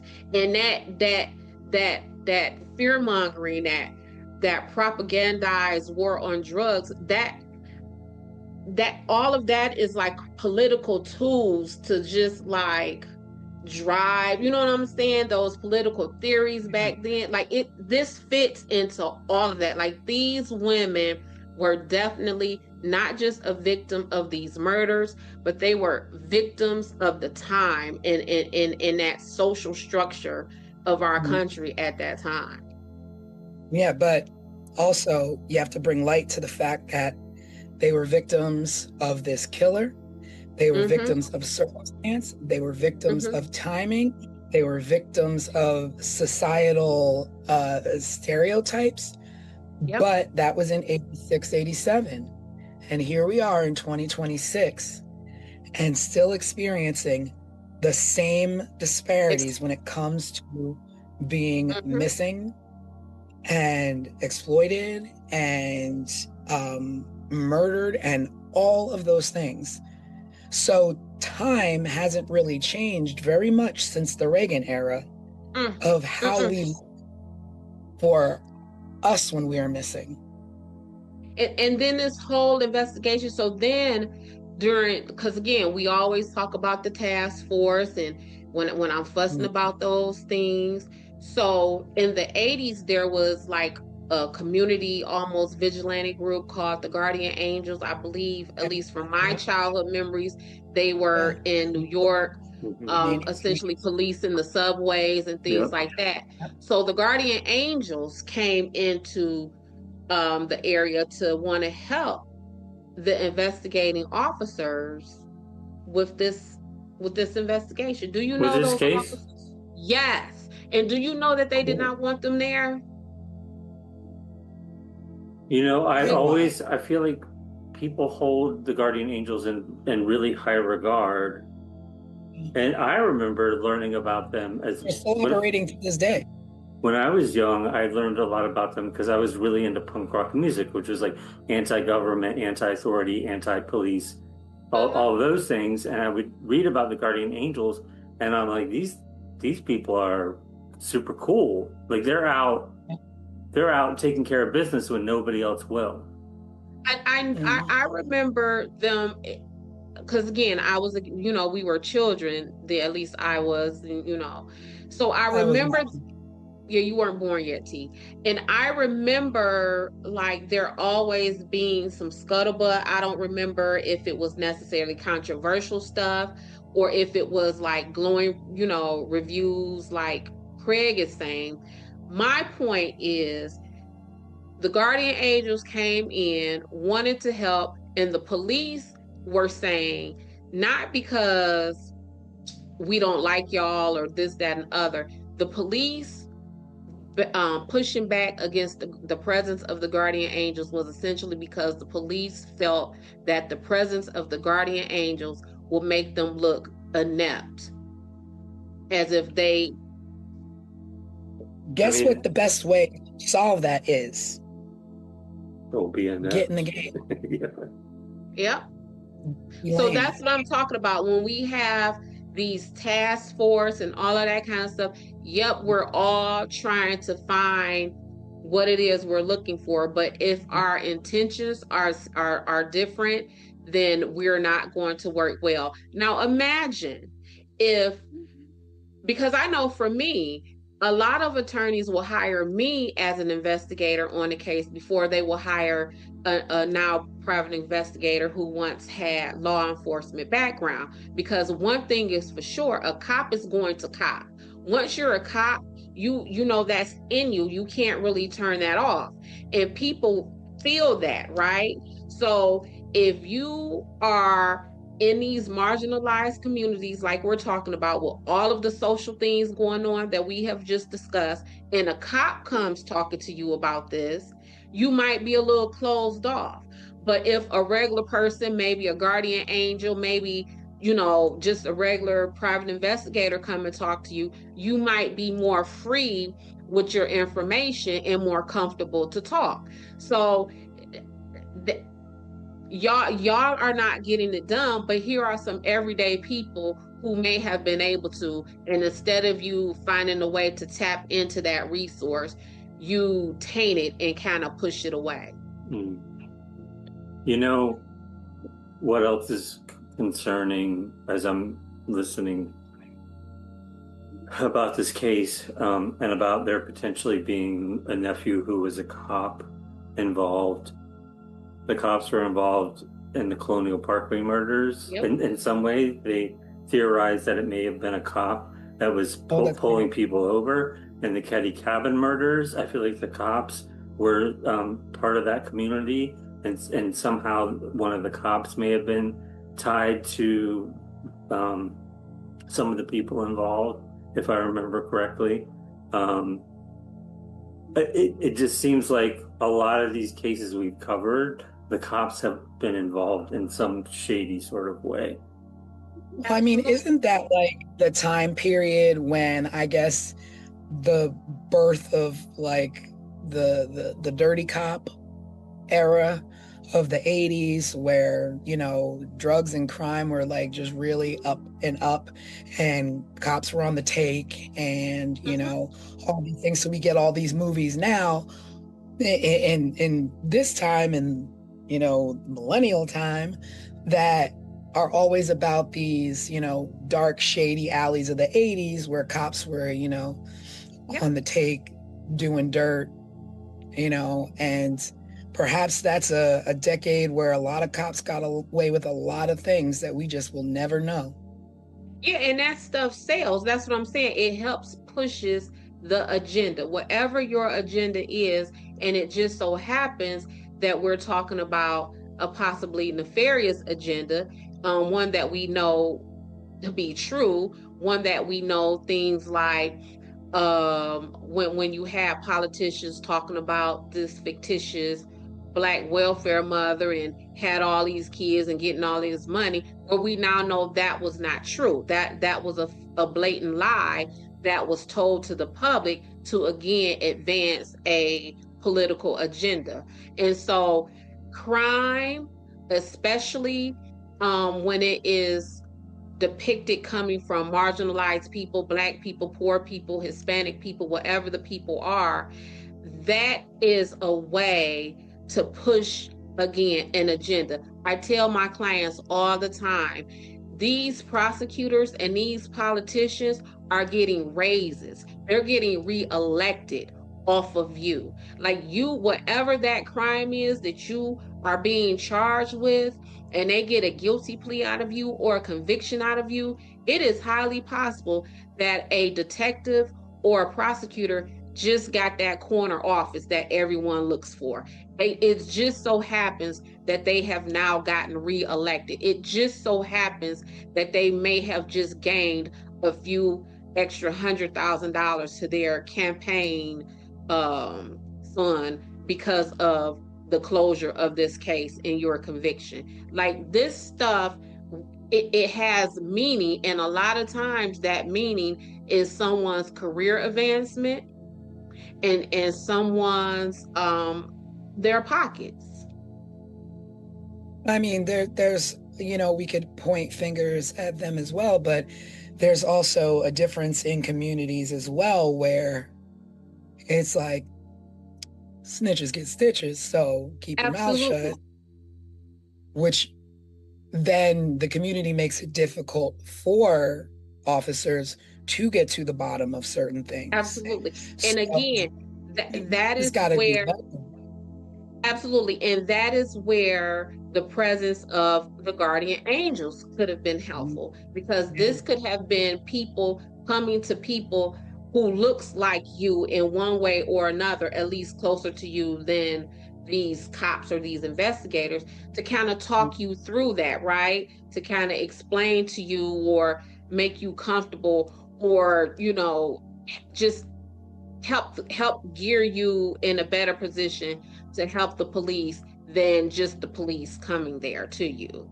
But when you, all times, like I remember when I first started working at Sunshine Investigations, before I owned Sunshine Investigations, we would hold meetings, right? When we would get new cases, and we would literally break down some of the things that we're talking about.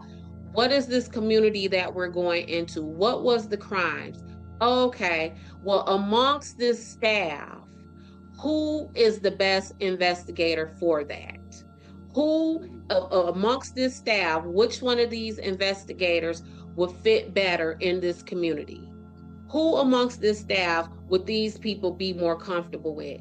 And with that, there were some cases that my little black behind couldn't go on to, right? And it was some cases where one of my coworkers, their little white behinds couldn't go to, because the truth of the matter is people are more comfortable talking to people who are closer to them. So even right now, if I am working a case, and let's say the people who I am talking to are of Middle Eastern descent and they speak Arabic, I may take one of my friends who might be of Middle Eastern descent and speak Arabic with me onto that case, because although I am Des and I am black, I am not Middle Eastern and I don't speak Arabic.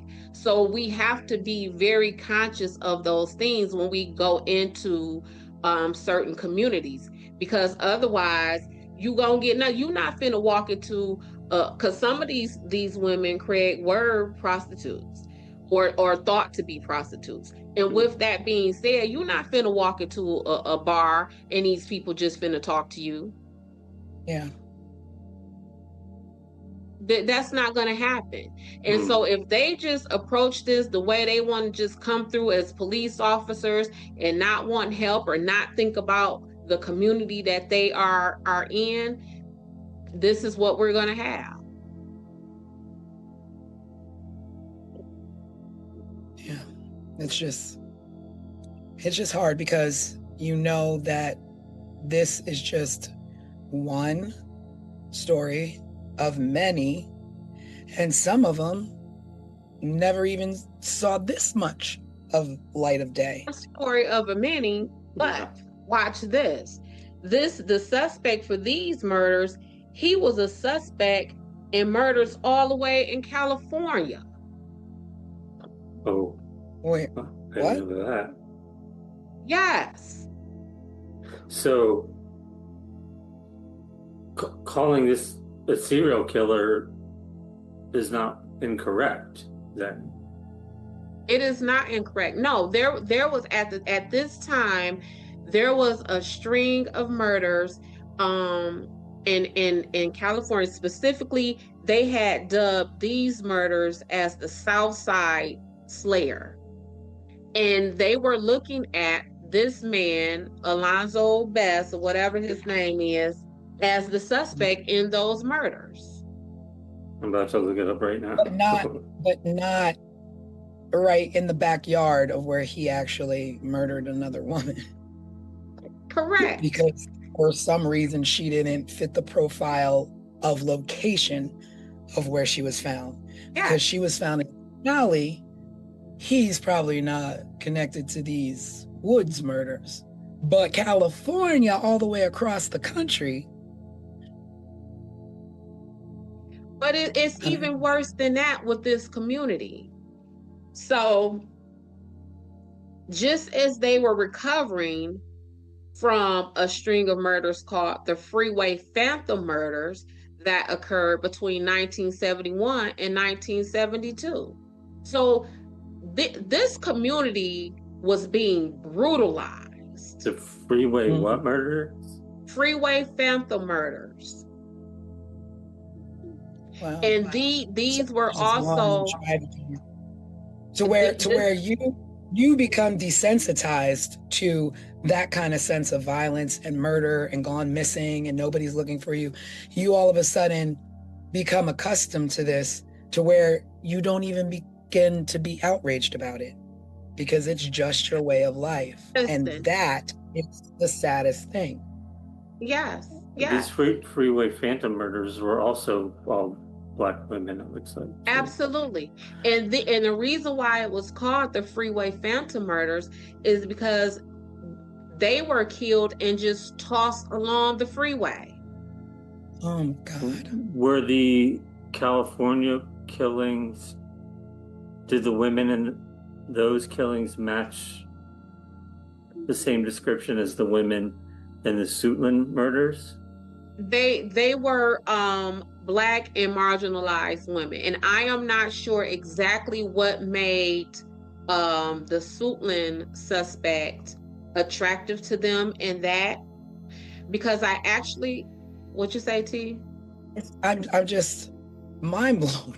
They're like, we're gonna connect you to the murders down the block in the woods, but you know what? We got this case all the way out in California that you might look good for. You might look good for. And really, and Craig is onto something. Like, people really get desensitized to what is going on. And I work cases all the time when I go and talk to, witnesses or whatever. And they literally say to me, Des, I'm not participating in that because nothing is going to happen. Nothing is going. Yeah. That's sad. You believe that your efforts are a waste of time because nobody is going to invest what they need to invest to get you the answers that you need. Yes. And it's happened because you see it time and time again.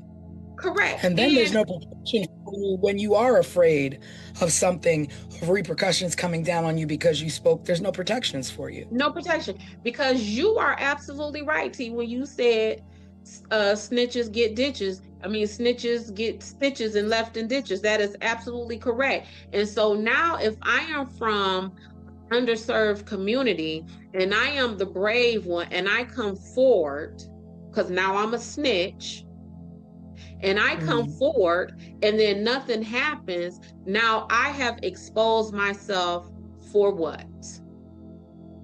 I've exposed myself for no reason at all. Because now you in the ditch and the person you were advocating for has no answers. So, but let me just say this, the whole snitches get stitches thing. I get it. All right. Well, yeah, whatever. All right. But you know what else is crazy? That you have the mentality that I did this bad thing. And if you say something, I'm going to take you out for it. And it's like, no, get your life together. Knock that off. Like,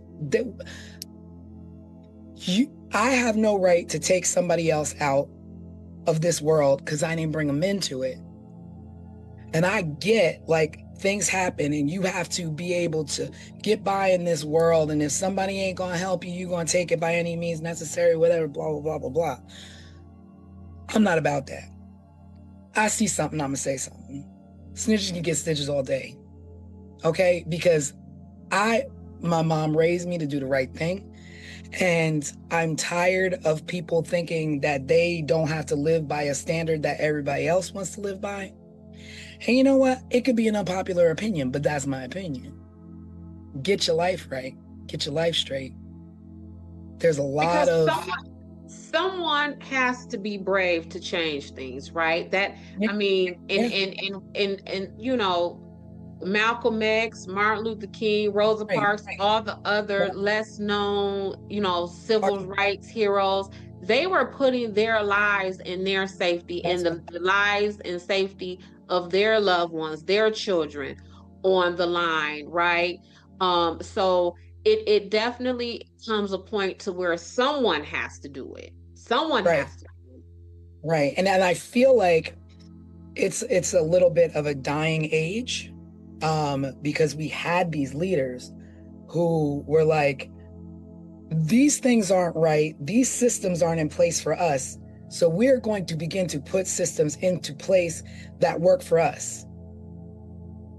And they didn't do it by taking from others, they did it by holding up communities on their shoulders and literally spending their last breath dying with that same goal and that same purpose. And it wasn't for you to be like snitches, snitches. It was to make sure that you have a better way of life, that you have colleges to go to, that you have programs that are going to help you get to where you need to get, because there's a section of our America that doesn't want you in it, that doesn't want to see you advance. But people like Martin Luther King, people like rest in peace Jesse Jackson, who spent his last moments making sure that we're going to be okay, to keep hope alive. And keep hope alive doesn't mean snitches get stitches because I'm doing some dirt over here to get what I believe needs to be mine. But again, it may not be popular opinion, but that's my opinion. Yeah. No, the whole system deserved a better life. They deserved answers. Their families deserved to know what happened to them. And full stop. Well, no one deserves another person out of this world. Well, this man, what's his name, Craig? Did you look him up for me? I have it right here. Alton Beth. Alton, yeah. Yeah, I think his middle name is Alonzo. Yeah, that's why I keep saying Alonzo, because his middle name is Alonzo. So this man, Alton Beth, let's go back to this young lady whose death he did plead guilty to. He met this woman at a party, offered her drugs in exchange for sex. She refused that offer, and that is when he killed her and possibly raped her. He confessed, he admitted, he went on the record and said he did these things to her. Do you know he was only sentenced to 18 years in prison? Is he still in prison? I mean, he is not. Is he still alive? I mean, he is. And let me tell you about it. He's still with us? Yes, he's like 70 years old. So he's out walking around and potentially could have killed these other women found in the woods in Suitland, could have potentially killed these other women in California before that. And he's out just walking around now? Hold on. And after his arrest for that lady who he pled guilty to, so the murder stopped right after he was arrested. He was arrested. However, there was bodies that were discovered, and those bodies, the state of decomposition for those bodies gave indication that they could have also been victims of his. Yeah, so these are additional bodies on top of the 5. Yes, it was like 2 or 3 more bodies that were discovered after his arrest. And the decomposition state of those bodies indicated that they could have definitely fit in the timeline that he was active. But different locations. Yes, no, they were all in the same, like some of them were found like in the same proximity of these other ladies, yes. If you read about Suitland murders, it says victims 5 to 9. Mm-hmm. So there's like a range of like an additional 4 that possibly could have happened. Yeah. So he got out. He is a registered sex offender for the rest of his life. But he's now a homeowner. He's just living out in the community like everyone else. Wow. And in the home, I did the Google search and was able to look at the home. His home right now is in better condition than a lot of the homes that our viewers live in right now. Is he still living in the same area? Yes, he's still in the Maryland area. Yes. Is So he let's married? talk about his cousin or his nephew who essentially helped him in this, the cop. So I guess the cop either retired from being a cop or was no longer allowed to be a cop, because he then went on for a life of crime and he has been convicted of theft charges and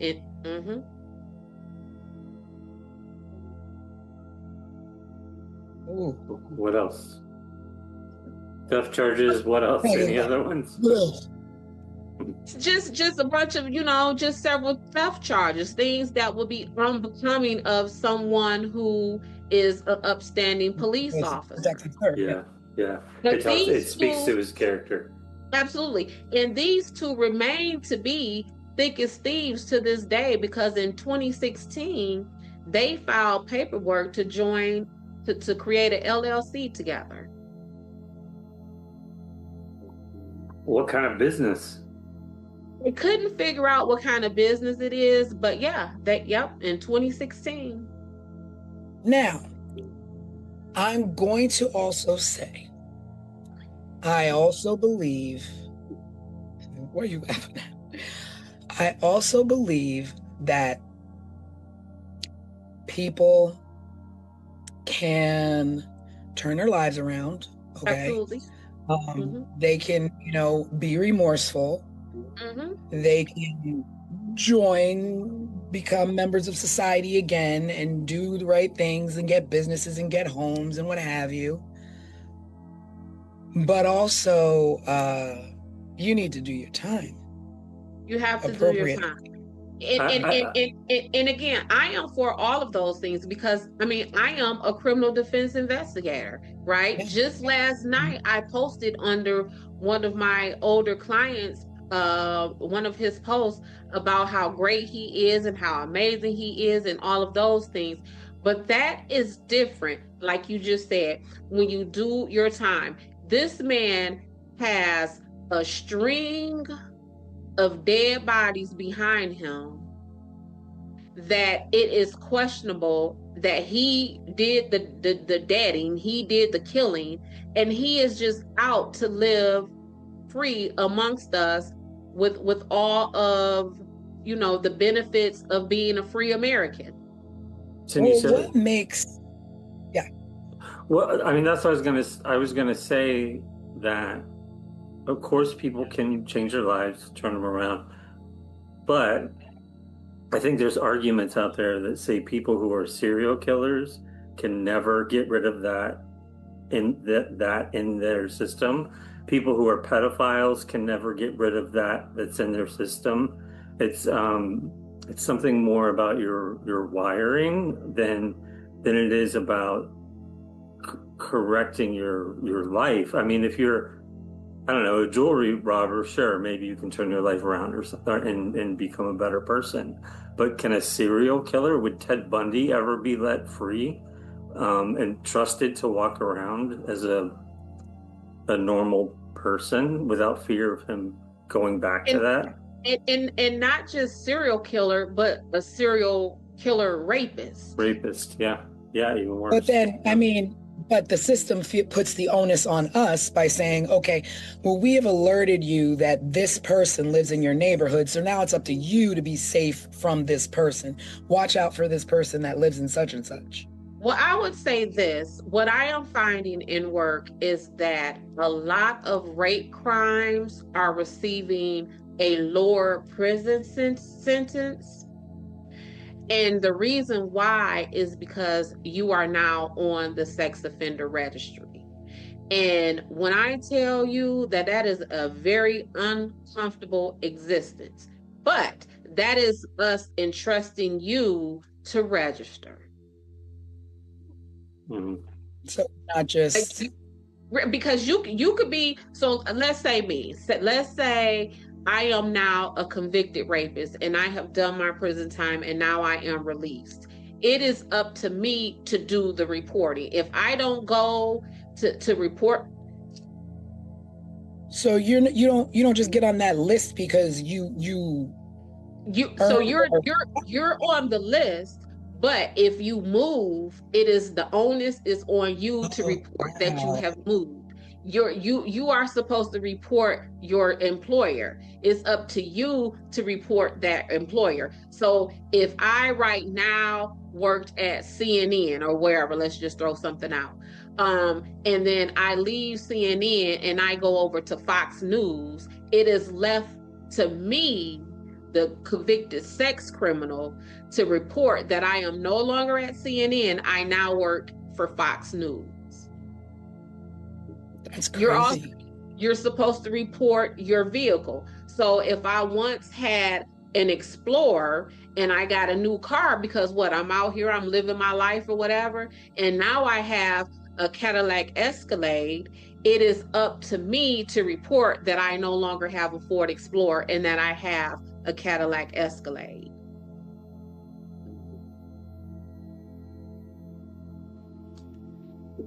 That's mind-blowing to me. I feel like, you should probably be tracked. Your freedom is at a cost now, so you should probably be tracked for the rest of your life, and this will follow you. But the fact that is the way that you are tracked. We are saying we're tracking you, but you are responsible for giving us the information so that we can track you.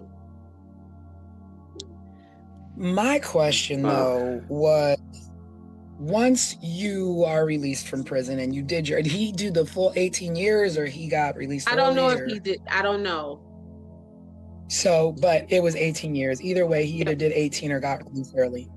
Mm-hmm.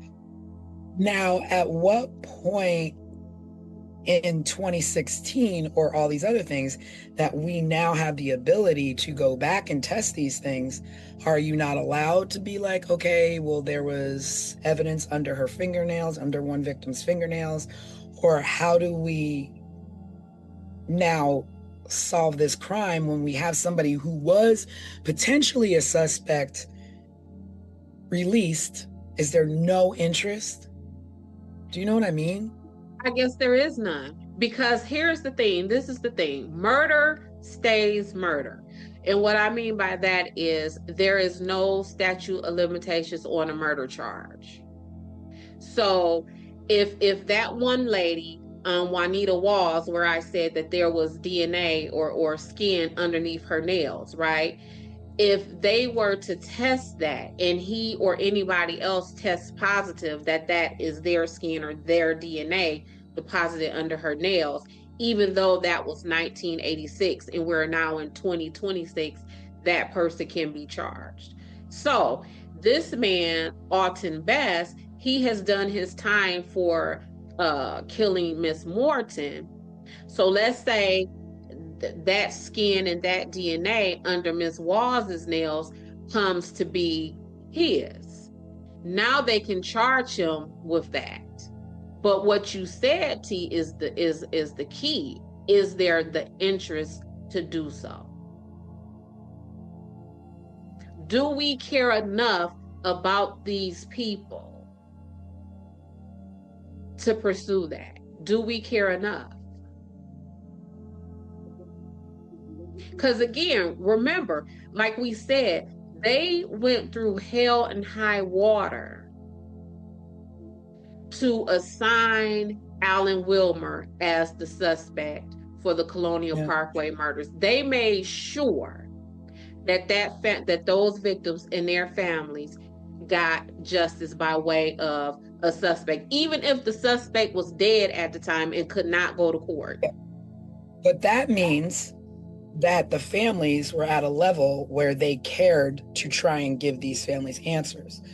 When you have a community where nobody cares to give you answers, there is no suspect of any walk of life that we want to hand to you and be like, here, this is it. And for because they don't care about their reputation. None. And for these sets of murders to happen weeks apart, 2.5 hours away, almost completely different outcomes, at least in my head, I can't think of any reason why the Suitland murders are handled the way they were, other than race and other socioeconomic factors. I cannot. You cannot pay me to believe that there is any other reason than that. Yeah. And it's probably not high on the list of unsolved cases to reprobe into, to reopen, until a podcast like ours comes along. Right. Because again, what I always say, this stuff is rooted in career advancement and money. If I don't see enough value in you to get a bigger office or a bigger budget, then we're just going to let that go. That's just going to be unsolved. Right now, this whole Nancy Guthrie situation, the president said we finna give all the resources that we can to find this woman. Ronald Reagan didn't say we finna give all the resources that we can to find who did this to these Black women when he was president. This country has for-profit prisons where it is profitable to put people in the prison. And if your state that you live in has a for-profit prison, the moment that prison's population is one body less than the contracted amount, then that state is going to be taxed by that company.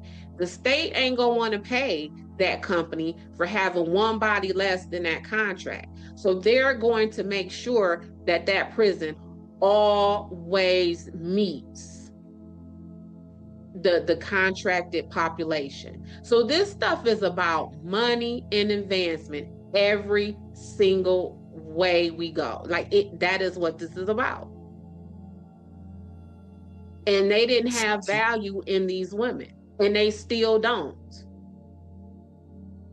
So then at the end of the trail, what do we do? Are the answers?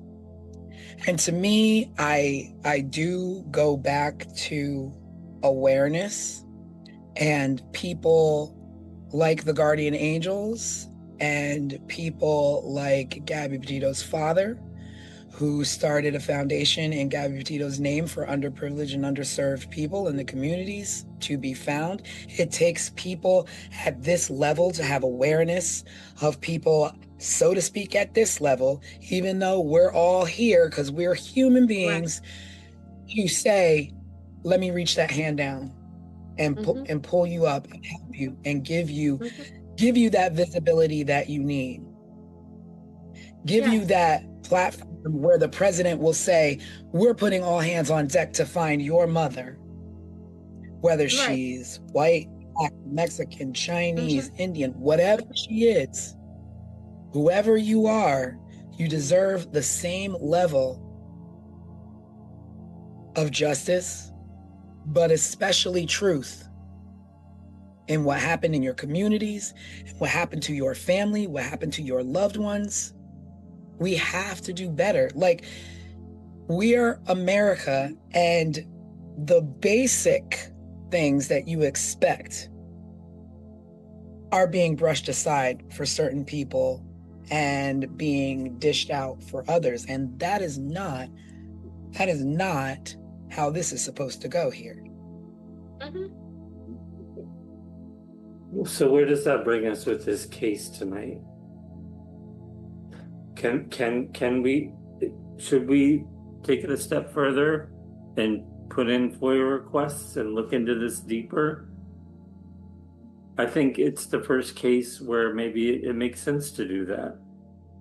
It changes the game.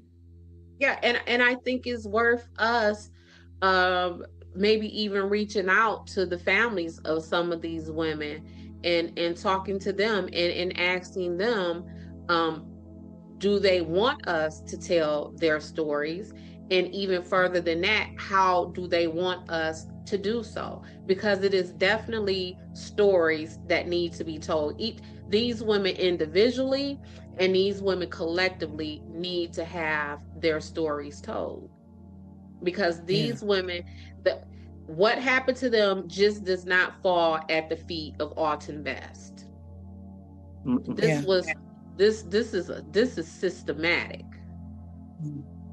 I think this also will lead into thinking about the future of 15 Minutes of Murder. We've other cases that we've talked about covering coming up. We'll probably follow in the same steps as this case. We've talked about the forgotten cases, you know, that revolve around trans people of color. I know we have some other cases. T, you can probably speak better. T is the one that usually, Tanisha is usually the one that goes out and figures out what cases we're going to cover next. But it feels like our direction is meant to go this way. Because I don't know how you can separate the politics of it all from what is happening, because the truth of the matter is, yes, stuff happens to wealthy white people or wealthy Black people. Stuff happens to all of us, right? It is the handling of that makes the disparity. It is what happens when these horrible things occurs in the lives of wealthy, powerful people versus us everyday, regular people. And that is an unfortunate truth that we're facing. Yeah. Well, the buck stops here. Yeah, I'm not even sure where to go. And it's just unfortunate, and just, you know, we will just continue to collectively hope that our society can get better. One, with the way we operate in our lives and the way we see other human beings in our lives, whether that is to do harm or to do good, that you just do the right thing, and value yourself a little bit more so that you can value others, because murder and crime and all of this nonsense, we don't even have to be living like this. We don't have to be growing up with, you know, my mom was taken out when I was 6 years old because somebody selfishly, you know, took her from her family. There's no reason for any of this. No reason. And so there's no reason for us to even be sitting here on a show called 15 Minutes of Murder. That's the crazy part.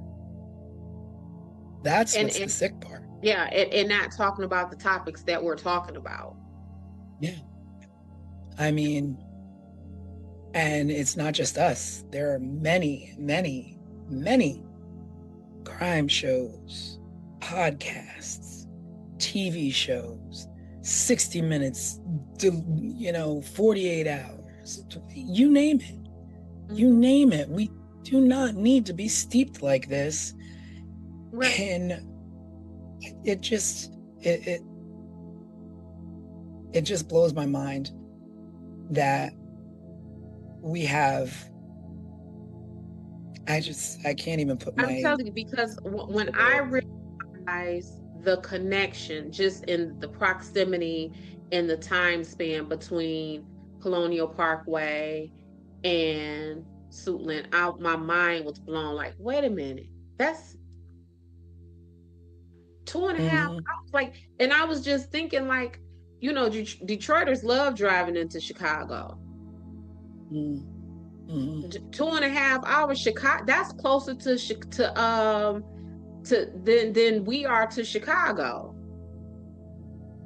When you Yeah. think of it, like Craig, how far from where you are, how far is the drive to say Miami? It's about, depending on how fast you drive, it's about a 3 hour drive tops. See what I'm saying? Yeah. And just a couple of hours can make a big difference. And you know what? The funny thing is that it doesn't even have to be that many hours. It could be this side of 8 Mile versus that side of 8 Mile in less Girl, than. Yeah.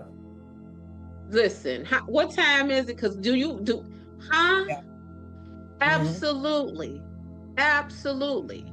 And that is what I'm saying. We cannot separate the political from the reality of what is happening and how people are being handled in these situations. You absolutely cannot. Yeah. Well, ladies and gentlemen, that concludes this evening's podcast on the Suitland murders. Neither here nor there, but let's do better. Communities, let's do better. The people who are supposed to be protecting our communities, do better. Everybody do better. That's all I got. Yeah, I think that's our tagline is do better. 15 minutes better. Do better. You got to do better. Like you almost can't be mad. Like the cops didn't do this. Well, don't give the cops something to do. Don't give them something to mess up. Well, maybe we can do that. We can do better by following up on this case. Yeah, that's how we do it. And doing more than anyone else has. Yeah, I would like to also do better by actually seeing if I could give proper faces to these women that I was not able to find. Oh, yes. I have no idea. I have no idea what they look like. I have no idea what the suspect looks like. Nothing. And I know now what the suspect looks like, as I did my PI and activated my PI databases, and I found a mug shot of him and his driver's license picture or whatever that is. But that's because in this matter, I'm the fisherman. Everybody else running around in the community, they not fishermen. So again, you can only know what you know, and if you don't know it, you don't know it. Right. And I think that will be something great. Maybe we can locate these families and say, listen, we want to give a face, a name, a presence to your sister, your daughter, your mother, because these women, some of them, their last words to their family as they was leaving out of their homes was, okay, I'll see you later. One woman, speaking of cigarettes with Dorothy Scott, one woman said to her mom, I'll be right back. I'm going to the store to get some cigarettes. So just something basic that we all do. Another woman said to her family, I'll be right back. I'm going to my friend's home. And she was never found again. So just basic human things like that. Yeah.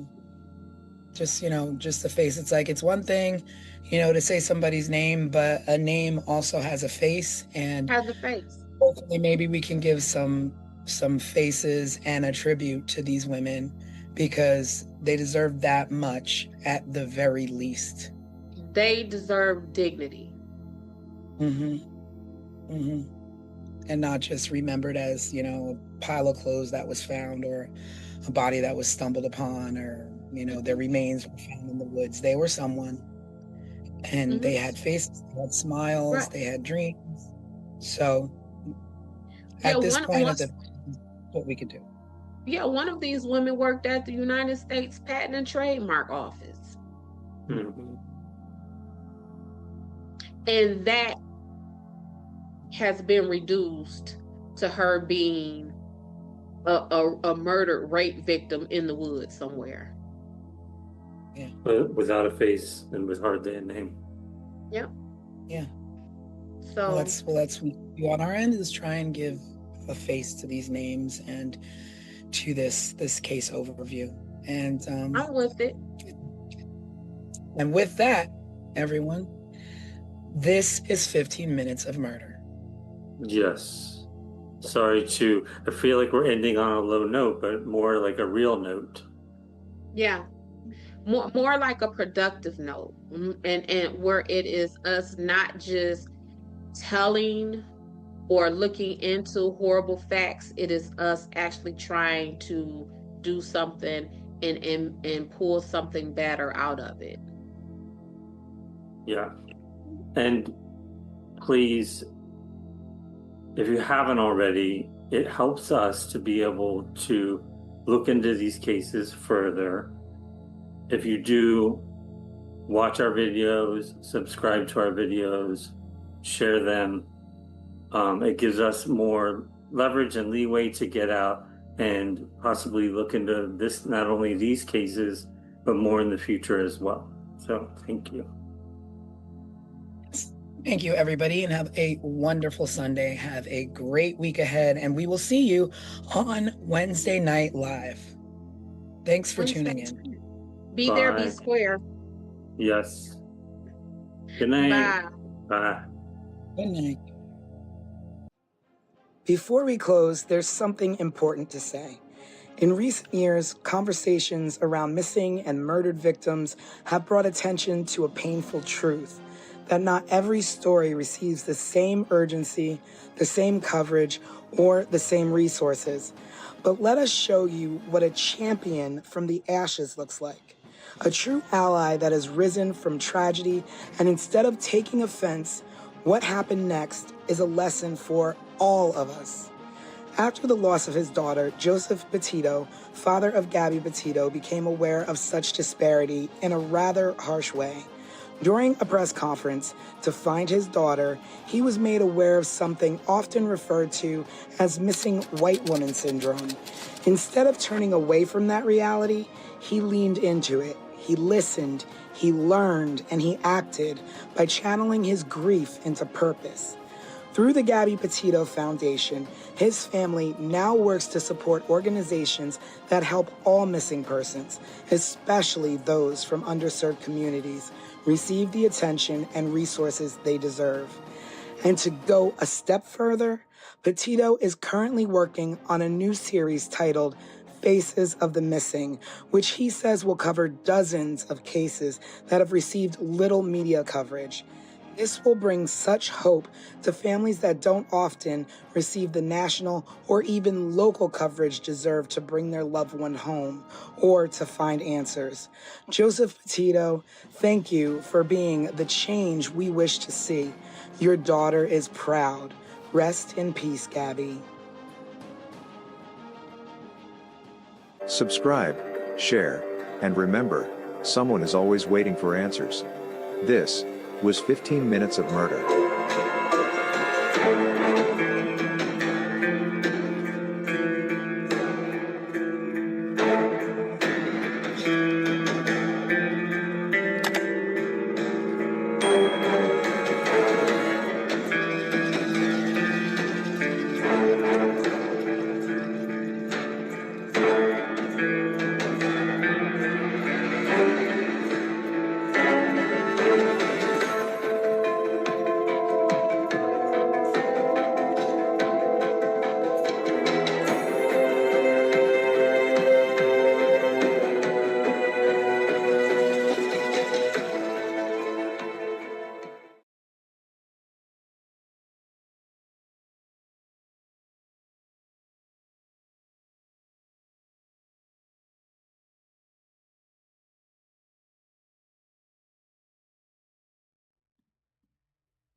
Just 3 blocks from the Atlantic Ocean, the quiet city of Long Beach, New York, looked like any other coastal town in the mid-1980s.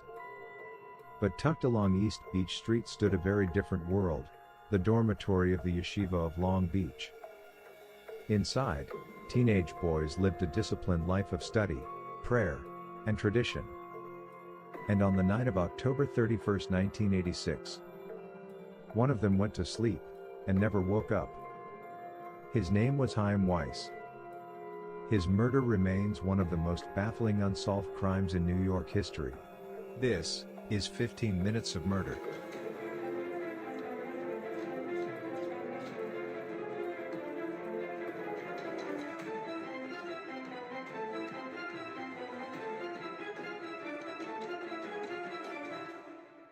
Chaim Weiss was 15 years old. He grew up in an Orthodox Jewish family in Staten Island, New York, and raised in a household where faith shaped daily life. His father, Anton Weiss, was born in a displaced persons camp after World War II, the son of Holocaust survivors who rebuilt their lives in America. Chaim was the eldest of his siblings. His brother Menahem was 11 and his sister Rachel was 7 at the time of the incident. Those who knew him described him as bright, deeply religious, and serious about his studies. He was a funny kid who loved chess and loved to play basketball. He was quite popular. At the Torah High School Yeshiva in Long Beach, he was in his third year of study, living in the dormitory with 40 other students and faculty. The routine was strict. Days revolved around prayer and the study of the Torah and the Talmud, the core texts of Jewish law and scholarship. For unknown reasons, Chaim's dorm room was slightly different from the others. Most boys shared rooms. Chaim did not. He was one of only 2 students in the dormitory with his own room, a small third-floor space at 63 East Beach Street. It had one door, one window, and only one way in or out. October 31, 1986. For most teenagers across America, it was Halloween. But inside the yeshiva, the evening held a different significance. It was Shabbat, the Jewish Sabbath, a sacred period of rest that begins at sundown Friday and lasts until nightfall Saturday. During Shabbat, Orthodox Jewish law restricts many activities, including writing, using electricity, or turning lights on and off. Life slows down. The students prayed. They studied. And eventually, they went to sleep. Well after midnight, Chaim was seen alive studying in the hall outside of his dorm room by a fellow student.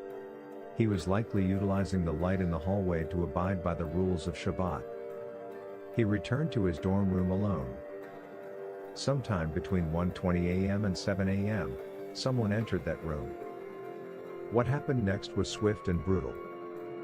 Chaim Weiss was reportedly struck in the face with a hatchet-like weapon, crushing his skull and severing his spinal column. Investigators later described it as an extremely violent attack. And yet, there were no screams, no sounds of struggle.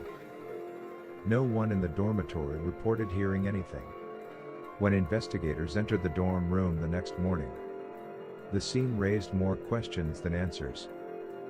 Chaim's body was not in his bed. He had been moved onto the floor, dressed in his pajamas with his feet resting on the mattress. Police believed he had been attacked while sleeping and remained in the bed for several hours before the body was moved. Then detectives noticed something else. The window in the room was open.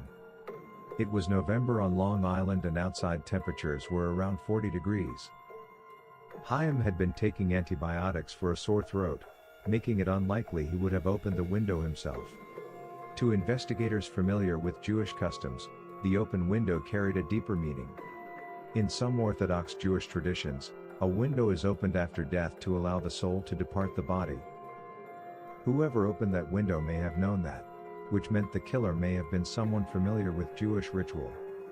Possibly someone from inside the community. The investigation began during Shabbat, when many Orthodox Jews avoid formal communication.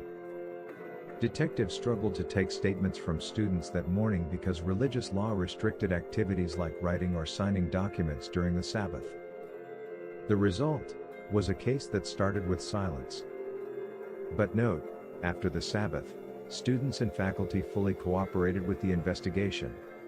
Police assigned 25 detectives to the case full-time for months. A mobile command center was placed outside the yeshiva. Investigators interviewed students, faculty, and staff. Early theories ranged widely.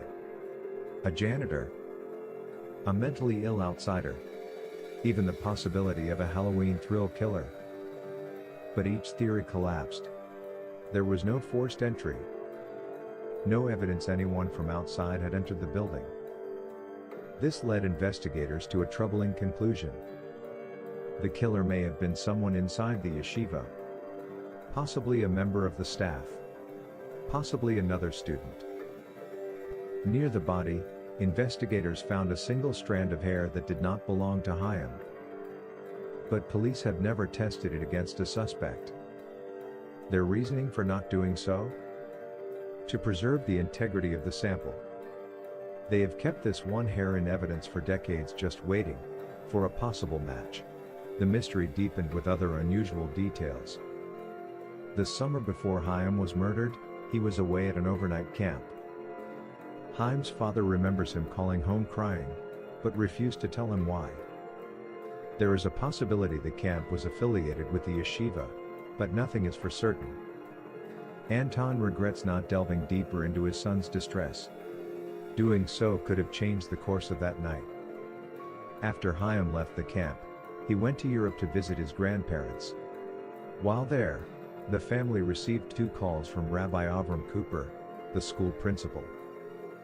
He wanted to meet with Chaim to discuss matters unknown. Chaim later met privately with the principal at a home in Brooklyn. But when his parents asked about the meeting, Chaim refused to discuss what had been said. Years later, another disturbing event occurred. In 1994, Chaim's family received a strange letter addressed to him. Inside was a dark joke printed on an Easter card, which said, "Know what happens to chickens when they get too old to lay Easter eggs? They die. Happy Easter." Around the same time, his grave was vandalized with Hebrew letters attempting to spell the word murder. Whether these incidents were connected to the crime has never been proven. The murder devastated the Orthodox Jewish community. More than 1,000 mourners attended Chaim's funeral in Brooklyn. Parents feared for their children, and yeshivas across the region increased security. But the questions never stopped. How could a teenager be murdered inside a dormitory filled with students? And no one heard anything? Nearly 40 years later, the murder of Chaim Weiss remains unsolved. A 15-year-old boy killed in his own bed. Inside a locked dormitory. In a room with only one door. And one window. A window someone opened. Perhaps as a ritual. Perhaps as a message. Or perhaps as a final act by someone who knew exactly what they were doing. The killer has never been identified, but investigators believe one thing is certain. Someone out there knows the truth. And they've been carrying it since 1986. Subscribe, share, and remember, someone is always waiting for answers. This was 15 Minutes of Murder.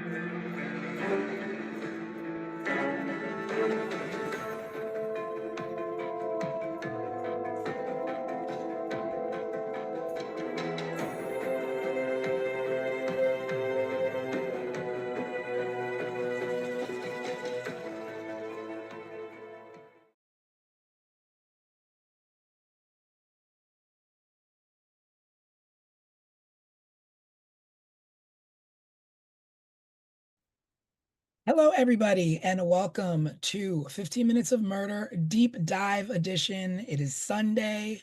I hope you had a great weekend. I am your host, Tanisha Slater, along with co-host Craig Chapman and your resident crime expert, Desiree Edwards. Boom. And we are going to break down a case that we had this week that is just sensational. We're going to be getting into the Chaim Weiss case, which took place in Long Beach, New York. And he was a young 15-year-old kid who his parents entrusted him at the yeshiva in Long Beach to be safe and go to school, but he wound up being bludgeoned to death. And we're going to get into it. We're going to talk about it, and we're going to break down the details. So, welcome to 15 Minutes of Murder.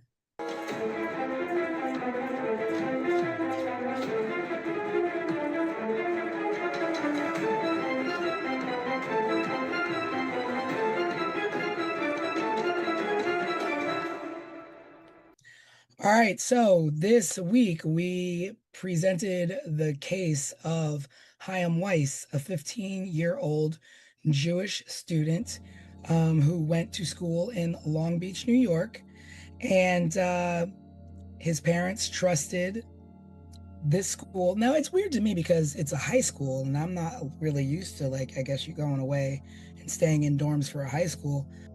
It wasn't really far away. I mean, he lived in Brooklyn, and this was in Long Island, so it's a matter of like not even an hour drive away. But yeah, but I've never like for a high school though, like college you live in dorms, but high school? Yeah, but I think considering, at least from my research into this, is it's not just as simple as a high school. This was a school where these young boys or young men would go to prepare to become a rabbi. So something that I found even referred to it as a rabbinical, if that's the proper word, school. Okay. So it's, you want to be a rabbi, and this is the school that you go to. This will be the life that we begin to familiarize you with. These are the customs you begin to settle into. So it was almost like off the training school that you go. Maybe that's why we need you, Des. Yeah, maybe for like us, maybe it's more like a military school minus the discipline of it. And I don't know, it might be where some of these parents said, look, kid, you getting on my nerves. I'm finna send you to the yeshiva. But that's pretty much what it was. So the parents trusted, the staff, the faculty, the teachers. They thought their child would be safe. They didn't, why question it? And there are going to be some things that we do talk about that you would say, wow, they really did trust, this faculty with some things that happened, but yeah, he went to sleep the night of Halloween and was murdered in his sleep. And he was bludgeoned in his head, severed spine, tragic, just violent death. It seems to be him living in who he is up until the moment that someone saw him last alive. So all of the accounts that I read about him is that he was really smart, was a really social kid, had a great personality, all of these things. And one of the last accounts of someone seeing him alive was that they saw him sitting outside his dorm room in the hallway studying. So even up until his last moments, he was being his innocent, true to self, true to form Chaim. Yeah. He was, and they said that he was probably in the hallway because the Sabbath was that day. It was after midnight. Yes. So there's certain traditions and rules where they can't turn lights on and off. So there was probably a light left on in the hallway. So, and his room was probably dark. He was out studying in the hallway. And then he was killed in his sleep. And let's not really downplay it. I mean, it was brutal. It was a brutal, the way that he was killed was that's like pretty.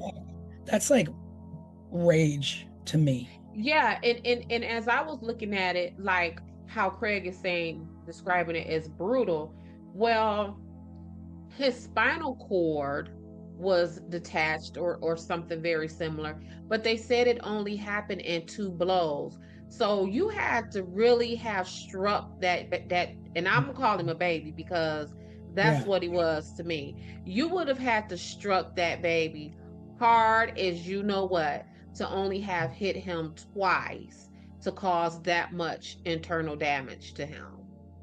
Wow, I Yeah, didn't. and that I would assume that it was just over and over. I wouldn't have. No, mm-mm. Wow, that's that strength then.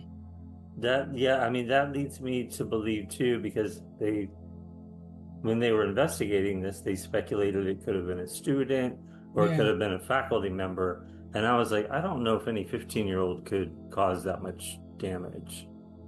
yeah, Like another student. Which That's exactly what I thought too, Craig. yeah. yeah, That came from some grown man strength, as Alex will call it. yeah.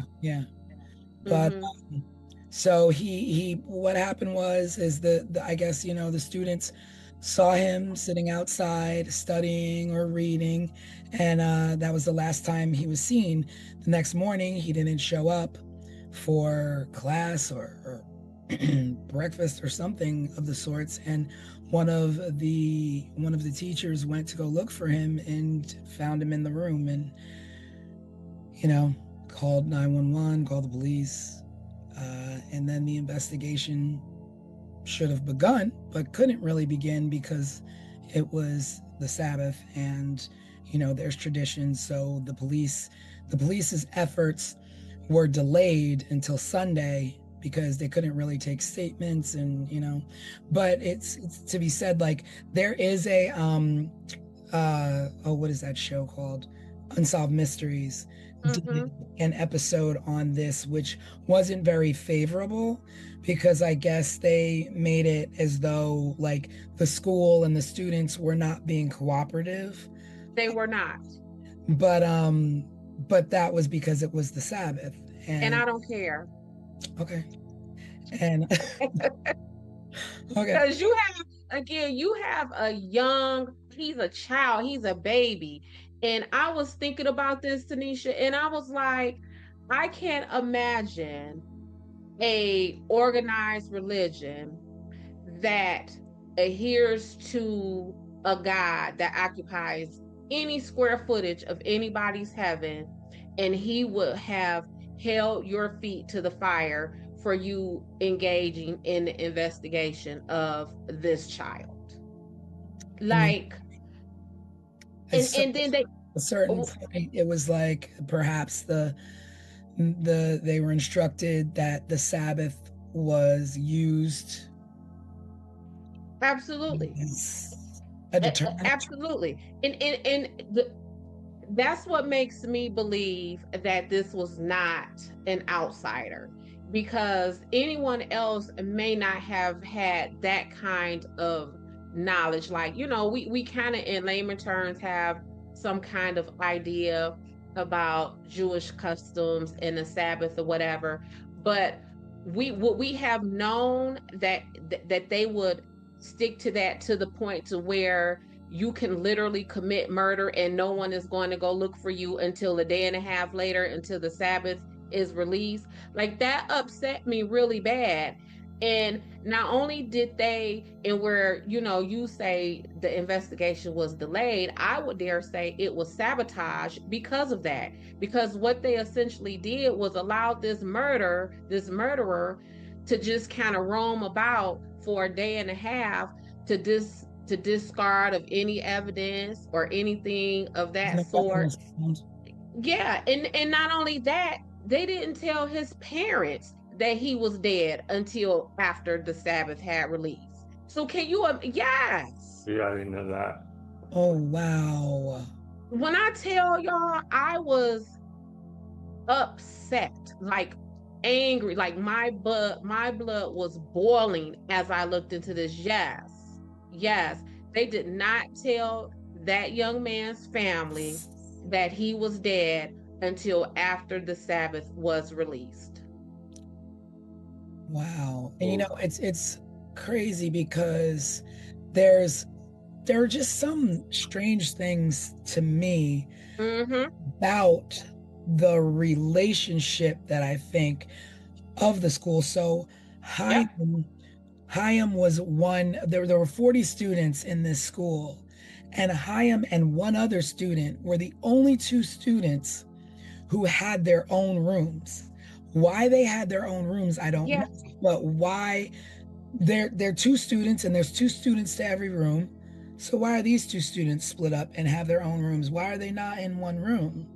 Well, at first, I kind of thought like maybe this was like some rich kid stuff. Like, oh, maybe, these are the kids whose families could afford to have them living in a single room, because that's kind of the case on a college campus.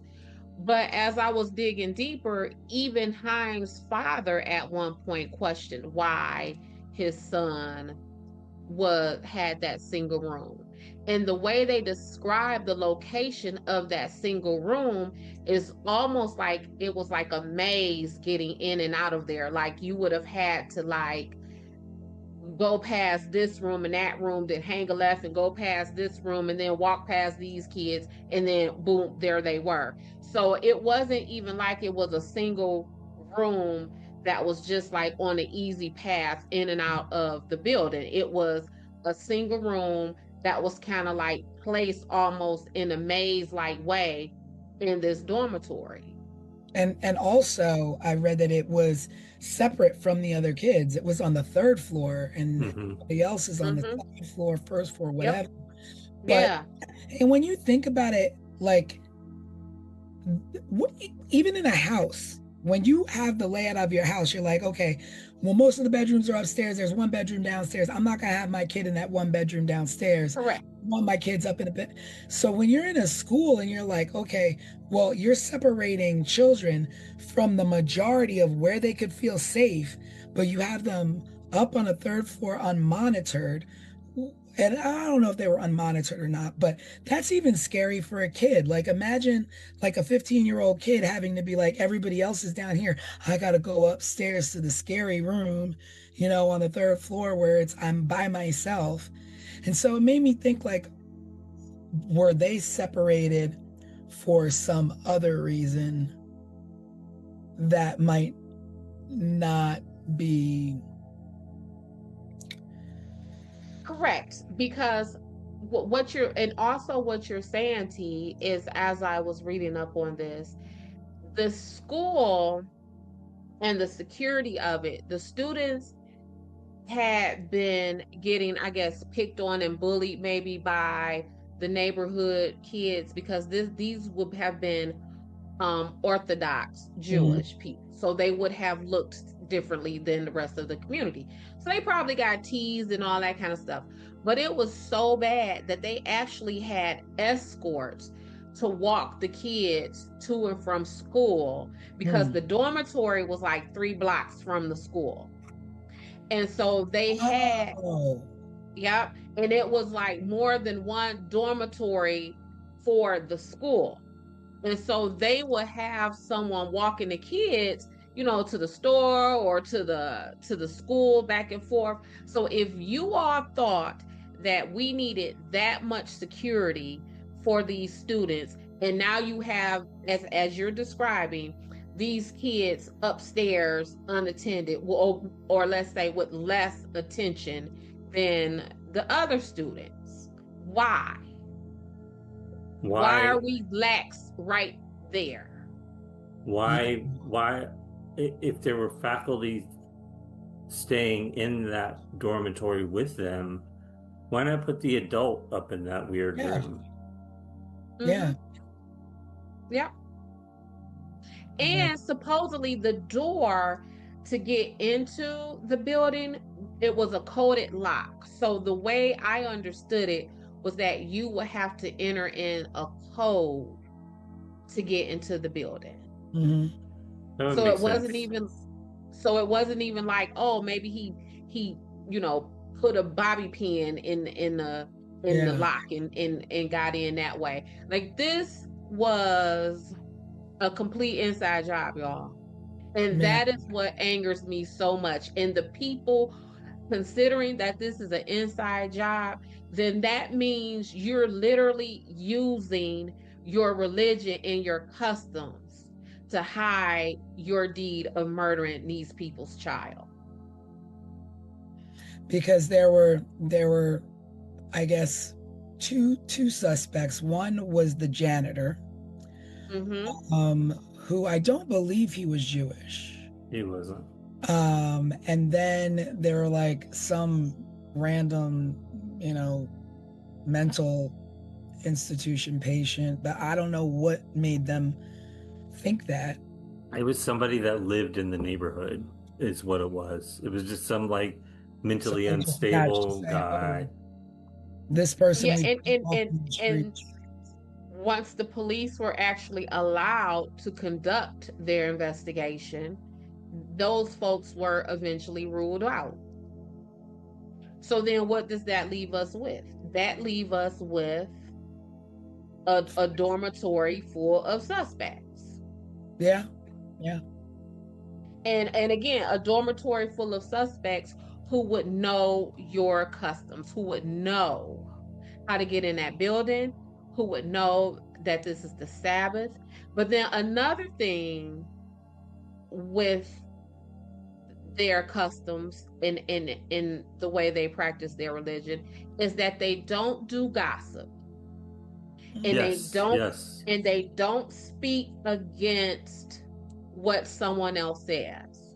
It is called, they call that Loshan Hara, is what that's called. And let me tell you, so much so that I had a client who was sitting, a Jewish Orthodox client who was sitting in prison for something he did not do. And he was like, Des, I'm here because it is against my religion, it is against my customs to really say what happened. So, yes, ma'am. Yes. So even back when we were talking about Suitland, where it was the matter of the snitches get stitches and kind of, nah, baby, they really about that life. And in the investigation, when the police were talking to them, they were sticking to that. Like, no, we're not saying because. So basically, if it was one of them in the vicinity, then it's just like, we know what happened, but we're not speaking on it because we don't. We know what. Go ahead, Craig. The clip that I took out of like Google today was that there was silence by the community attributed to the religious principle of Loshan Hara, which is avoiding gossip or harmful speech, and a belief that one should not accuse another without positive proof. Yep. So unless they actually saw the person in the act doing this. I mean, that makes sense though, because that a lot of times that's the way you convict the wrong man, by gossip or hearsay or what you think might have happened or what you think you might have saw or what you, I mean. Yeah, but that's the difference between gossip and hearsay and a good lead. Yeah. That, it's that fine line. And whenever I'm working my investigations, I always tell my clients and my witnesses, I like to work under the premise of I would rather have too much information than not enough. Because if you give me too much information, I could pick it and throw it apart. I don't need this, I don't need that. But if I don't have enough, I'm just kind of sitting there twiddling my thumbs and I don't have anything, I don't have anywhere to go. So I get where, I don't want to say that because, I don't really know, that's gossiping or that's what I heard. But y'all not going to say nothing. And not only are y'all not going to say nothing, y'all going to wait a whole day and a half to tell us the nothing that y'all not going to tell us. Yeah. Well, there are other things that happened to also point in the direction of proximity, somebody from within the community. The ways things were left in his room with his body on the floor, the open window, the second candle that appeared out of nowhere. Nobody knows how it got there. That candle, that it said that candle was probably post, but not the day of. It could have been just the candle that was left like after the fact. But as far as that night, there was no candle left. Well, the way that I understood it is that a candle a second candle just appeared, and it was lit, and no one knew how it got there or how it got lit. Because it was put in the room when they still had it blocked off. Yeah, blocked off. Yeah, yeah. And then plus the tradition of opening a window to let the person's soul go. And at first, Craig, I kind of attributed that to him being sick, because I know a lot of the information we had said like, oh, it was 40 degrees, why would he have opened up the window? But a lot of folks, me included, when I'm not feeling well, I want the windows open. I don't care. And actually, the colder it is, the better. Yeah. And so that's kind of where my thinking was going at first. But then when all of this other stuff started catching in, and I was like, okay, well, maybe that could be part of someone, again, using the Jewish customs and traditions to hide this young man's murder. Because you coupled that, we just talked about the candle, the window opening where they say that allows the soul to be set free, but then it's the way his body was positioned on the bed, and that also had some kind of Jewish symbolism. Like it what you finna say? That's crazy to me, that you go and bludgeon somebody but then want to respect customs. Like, that's an insane person. That is an insane person. And because again, we're talking about someone, you would have bludgeoned this person and used the Sabbath as a way to get a head start on getting free. now, but also if we're talking about like a student, so let's talk about like what would be some of the reasons in the path that a student would do this. He was liked, he was popular. Mm-hmm. And I thought all of those things too, until again I started digging deeper and started to coming up with some of this principles involvement in contact with Haim's family. Mhm. So Haim's dad spoke about a meeting that they had with the principal, and I believe Haim may have even attended that meeting alone. Yeah. His parents waited outside for him. His parents waited Yeah. outside. There is no way. No way. I don't care, teacher, rabbi. And not at school. And It was I'm not It aware. was at his house. It was at his I'm house. not aware what you're talking to my child about. They trusted way too much what was going on here. There's something that's not right. Well, as a parent, and I have 4 children, and I sometimes refer to my kids as kids, but really I have my daughter be 30 years old next year. Like, that is how old my children are. And I still speak about my children as if they are my babies. But when I tell you, you're not finna hold nothing with my kid and I am not present. Not only did that happen, but the dad said that there was a time that dad was on vacation and Haim called him upset about something that was going on in the dorm. And dad said that he kind of blew him off and said, "Son, I am on vacation. We'll talk about it when I get back." Now, this is what the dad said. This ain't what somebody said the dad said. This is the dad recounting this. Dad said that when he got back from the vacation, he checked in on Haim, and Haim was like, "Oh, it's okay." And then they left it at that.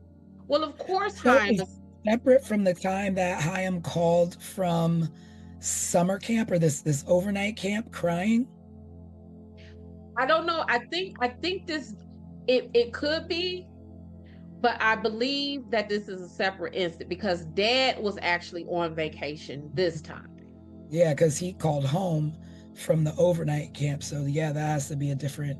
Dad was on vacation. And then again, as a mom, what I thought was, of course, he's saying to you now, Dad, it's okay. Because when he reached out to you, you blew him off as Yeah. if he was not a priority. So it's a whole lot of neglect that may have came out of the home and out of this dormitory. Yeah. And that is what upsets me with Haim, because what are we even investigating? You know, it bothers me too that he went, that the rabbi or the principal or whoever wanted to meet with him, but you didn't go to their house. It wasn't a meeting at the school. And granted, it might have been summertime, but schools, you know, you could still go to the school. And you let your child go into a home of somebody, and he came out and he was upset. And when they asked him, what did you talk about or what was happening, he didn't want to tell them. That is your telltale sign that something's wrong. Yep. The child doesn't want to tell you what the conversation was. And when the person who had the conversation with him doesn't inform the parent, this is what is going on at the school, and we need to correct this. You need to correct your child has been doing this or that. But the hush-hush of it all. And I think there was another encounter that the family had with the principal where the dad said he didn't want to say what was said between him and the principal. What in the world? There's a whole lot going on besides learning in school. Learning in school. And that is all part of what I mean by, I understand that we all practice different religions and different customs and all of that. But when it comes to the well-being, when it comes to the safety and the protection of your children or the children just around you in your community, does that religion and sticking to its practices, is that bigger than protecting children? But then, like, we have to think, like, because we don't have a lot of answers, who are we protecting them from? Are we protecting them from the rabbi, the principal? Are we protecting them from the students? Because we already know it's not someone from the outside. And that is part of what I mean, because now if our goal is, look, we're talking about a kid who was struck in his head only twice, so violently that his spine and all that kind of stuff was dislocated and separated and all that kind of stuff. If that does not make you come up off of the no snitching, if that does not make you say, listen, guy, I understand that it's the Sabbath, I don't know what will. Yeah. I don't know what will. That what happened to that little boy, I would imagine it is a prayer that we could pray to atone for breaking that Sabbath or breaking these traditions to get to the bottom of what happened to this child. Because that he was in the dormitory. Yeah. Yeah. So who are we protecting him from? People in the dormitory, because that's obviously where it happened at. And so we all know it was in the overview. There was no weapon found, but there was one singular hair that was found that is being held in evidence and waiting for a suspect before it can be tested. And you have at least 40 suspects in that school. So why? And not only do you have, and what you mean, you waiting to test the hair until you get a suspect. What? What? That don't even make no sense. Whose decision is that anyway? Whose decision is that? Who would have gotten that instruction? And then law enforcement, I mean, I guess they tried their best to do what they could with what they had. They eventually set up like a 25-member task force to be on point, along with a mini command center outside the dormitory. So it seems, with that said, then it seems like police are like, no, we want to get to the bottom of this, but what is What prevented them from the access they needed? well, the first 28 or the first 48 is the most important of an investigation. Right. Yeah. They lost at least 24. Yeah, that's what I said, a day and a half, so maybe 36 hours. Yeah. So And this I don't, and then I often wonder as I was reading this stuff, is Haim's parents, are they still unorthodox? Just like, is this still their religion? Like, you know what I'm saying? Like, what has this done with their relationship with this religion? What has it done with their relationship with God as they know it? What has it done with their relationships as a couple, as a family? Because some of the stuff that I read is that the mom didn't want him there.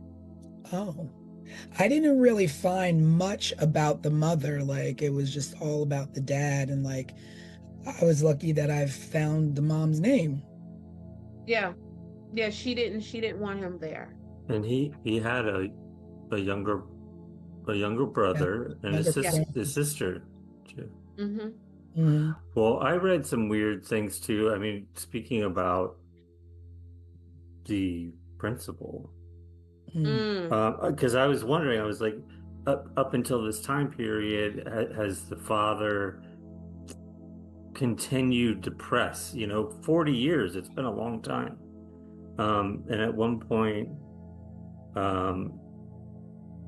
the father recounted the rabbi suggesting the family reflect on their own bad deeds as a reason for their misfortune. And See what I'm saying? And then so the rabbi said this to the father, and the father actually sued the school a couple of times, or tried to, for not keeping his son safe. See what I mean? Are you kidding me? Bad things happen in this world, and you're going to say to a father of a slain son, maybe you should think about your deeds and why this happened to your child? But not just that. These people were paying you. I'm sure it wasn't free for Haim to attend this school and live in that dormitory. Wow. My child died on your watch, sir. And your question to me, or your statement is to me, is Des, check yourself. That's something to that's A couple other like disturbing things I read years later. Some of the students finally spoke about abuse by another rabbi at the school, and then there was also a student who committed suicide at that school. They hung themselves. By hanging. Yeah. Yep. So years even and before that's Haim's murder. That was before Haim's murder. There was someone essayed themselves before his murder. Suicide by hanging in the dormitory shower several years before Haim's murder, which some linked to a darker past within the institution. But it didn't come out until years later. I think I read like somewhere in like 2010 or something, like recently. Because now these young men are adults and they have families and things like that of their own. Because I want to say Haim would be older than us at this point, wouldn't he? Yeah, a little bit. He was 15. Right? 15 and 85, 86. Yep, he'd be like 4 years older than me, probably. Yeah. And let me tell you something, you still have all your faculties, so there's a lot of students out there who know what happened to him. And not only that, T, and it's like I tell witnesses all the time,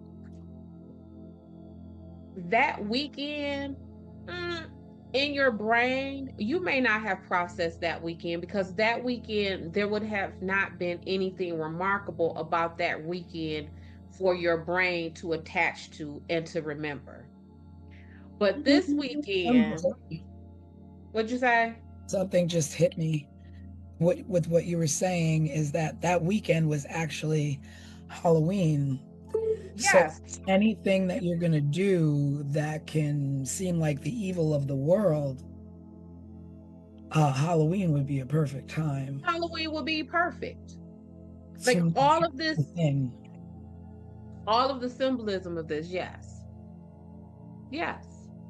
But back to my point, whether these people live to be 150,000 years old, they will still hold on to those memories because something very remarkable happened. Mhm. If this would have just been a regular old Halloween weekend, by the time they hit 40, 50 years old, by the time they might have hit 22, they would not have remembered anything. But that was a holiday weekend that your dorm mate was bludgeoned to death. You would remember that. You're going to retain that. Yeah. Absolutely. There's one other thing coming to mind that we haven't talked about, and that's the letter that was mailed to Hines' family. I don't have the details on that letter. I don't know, Des, if you it do. was mailed to Yeah. So in 1994, which is what, 12 years? How many years is that? Is that meant 8 years? Yeah. Yeah, 8 years. Mm-hmm. So the letter was mailed to Chime's parents in Staten Island. It says in the letter was a humorous Easter card that read, "Know what happens to chickens when they are too old to lay Easter eggs? They die." And they have die spelled DYE. But also around that time, a stone slab at Haim's gravesite was vandalized. And the letter, it was 3 Hebrew letters in the vandalism, and it says that those letters symbolizes murder, except that last letter was incorrect. So it seems like with this slab, like, let me make this say murder to taunt these folks a little bit more, but to continue with this torture and to cover up these tracks, I'm going to misspell it a little bit, make it a little bit off. The point elsewhere. Yeah, I'm gonna make it a little bit off. And then even with this Easter eggs and they die, like, we talked on this week's Wednesday Night Live, is that felt very hate crime-ish, whether it is intentional for someone trying to throw someone off the track of what really happened. And I likened it to someone sending a letter to a Muslim victim's home, talking about, what's a Muslim person's favorite pizza topping, pepperoni and ham. You know what I'm saying? Like, it felt very offensive to me in that way. And again, kind of like playing off of the misspelling of murder, they spelled die instead of DIE, it's spelled DYE. Like you would dye Easter eggs when you yeah.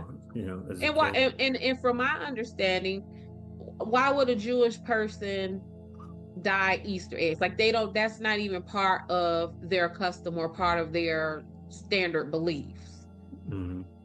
And like, what the thing that I was thinking is, okay, well, did you dust it for fingerprints? Did you get DNA from the licking of the envelope? Like, did you test that? Like, did that? Because guess what?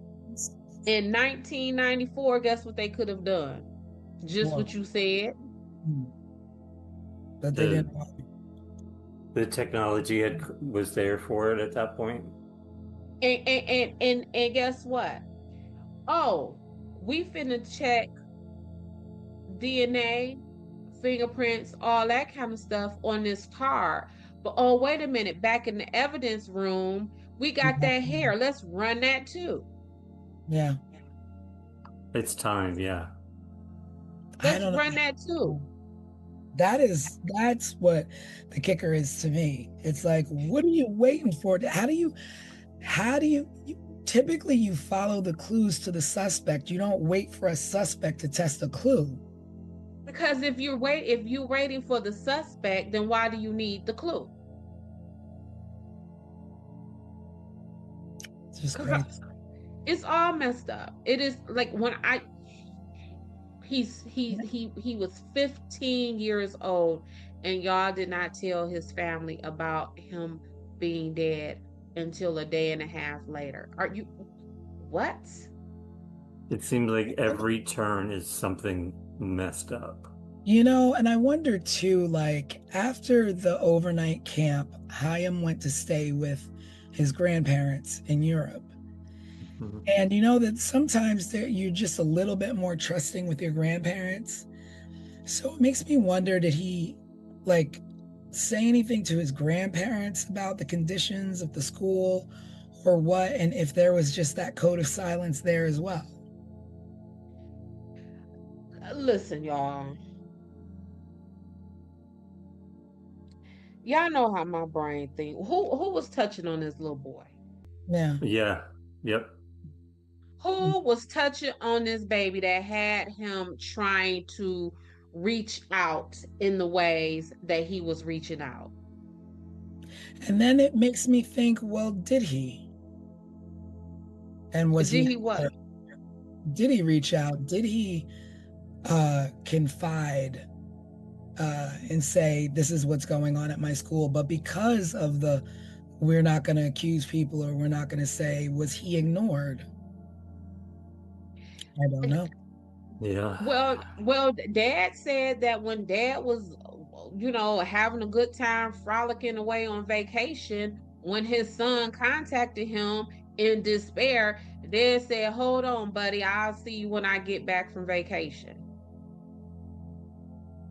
Yeah. And then also Dad sat in on a press conference and refused to answer questions. So what you here for? The father? The father. He would not answer questions. He would not answer questions. What are you aware of, like what kind of questions he wouldn't answer?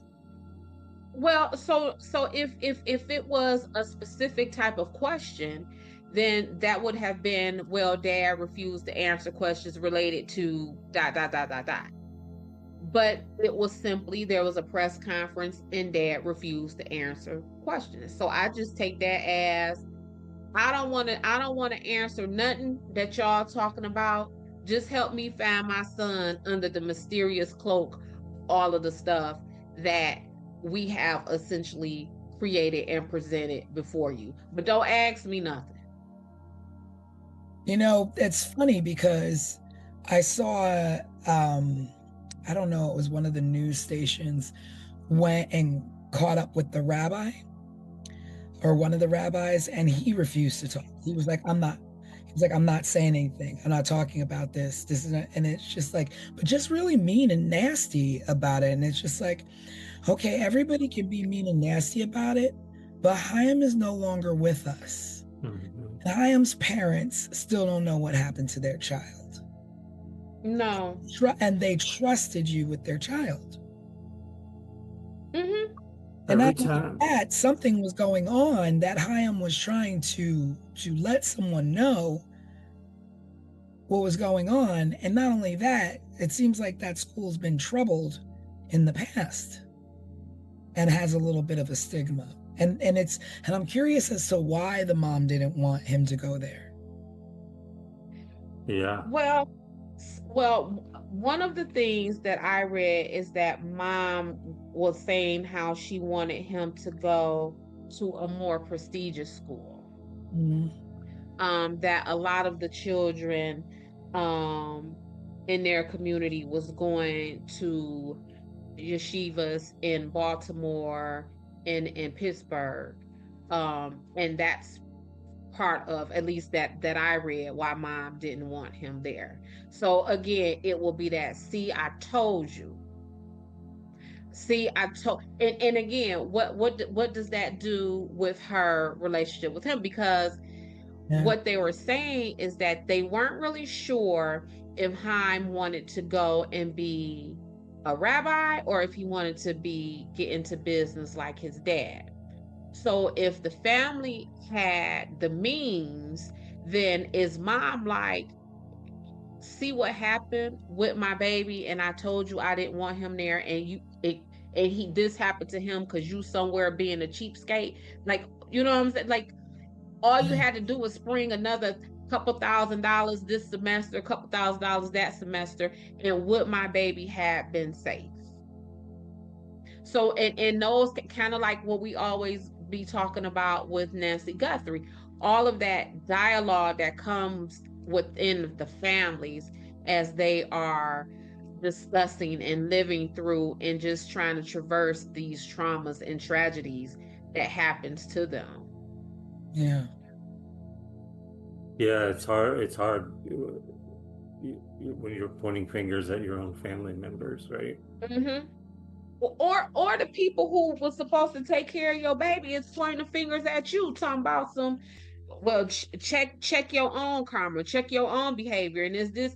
Hey, that is just, my mind is blown from that. Mm-hmm. Like, You know, as I was researching this, and my mind went to Haim, maybe he was being molested. Like maybe this is why this happened to him. And then I hear tonight we're talking about how much it seemed he was trying to reach out, but was probably being shut down by his father and people that he trusted, or feeling, shame because of it, like maybe guilt because of it. Who knows how he was feeling? But at the end of the day, he was murdered. He was murdered for it. And when we get to this point in all of our cases that we've covered, I almost feel like crying at this point for Haim. Yeah. For Haim. Yeah. For Haim and his entire family. I read an article, y'all, that stated that his grandparents were Holocaust survivors, that his father was born in a displacement camp, and that Haim died before all of them in that dormitory. Yeah. Wow. That his grandparents survived the Holocaust. Yeah. That's something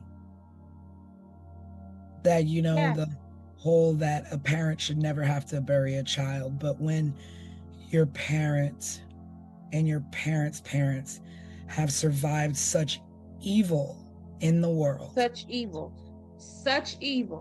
And then the people who were paid to take care of you say, your own people, your own community, not the enemy, not the outsider, own community where you're supposed to protect one another and feel safe. And even if it was an outsider, which I highly doubt it was, your goal is to protect. You all stick together. You all protect one another. What you've been through, you shield one another from the evils of this world when you can, especially when it's someone else's child. And you say something.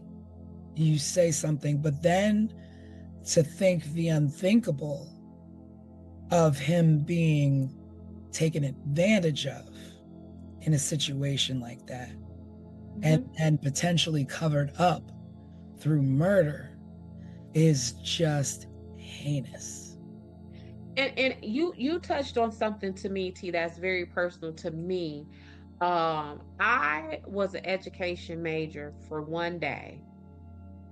I spent the day, going to all of my, you finna be a teacher classes. And what you just said was you are entrusted with other people's children.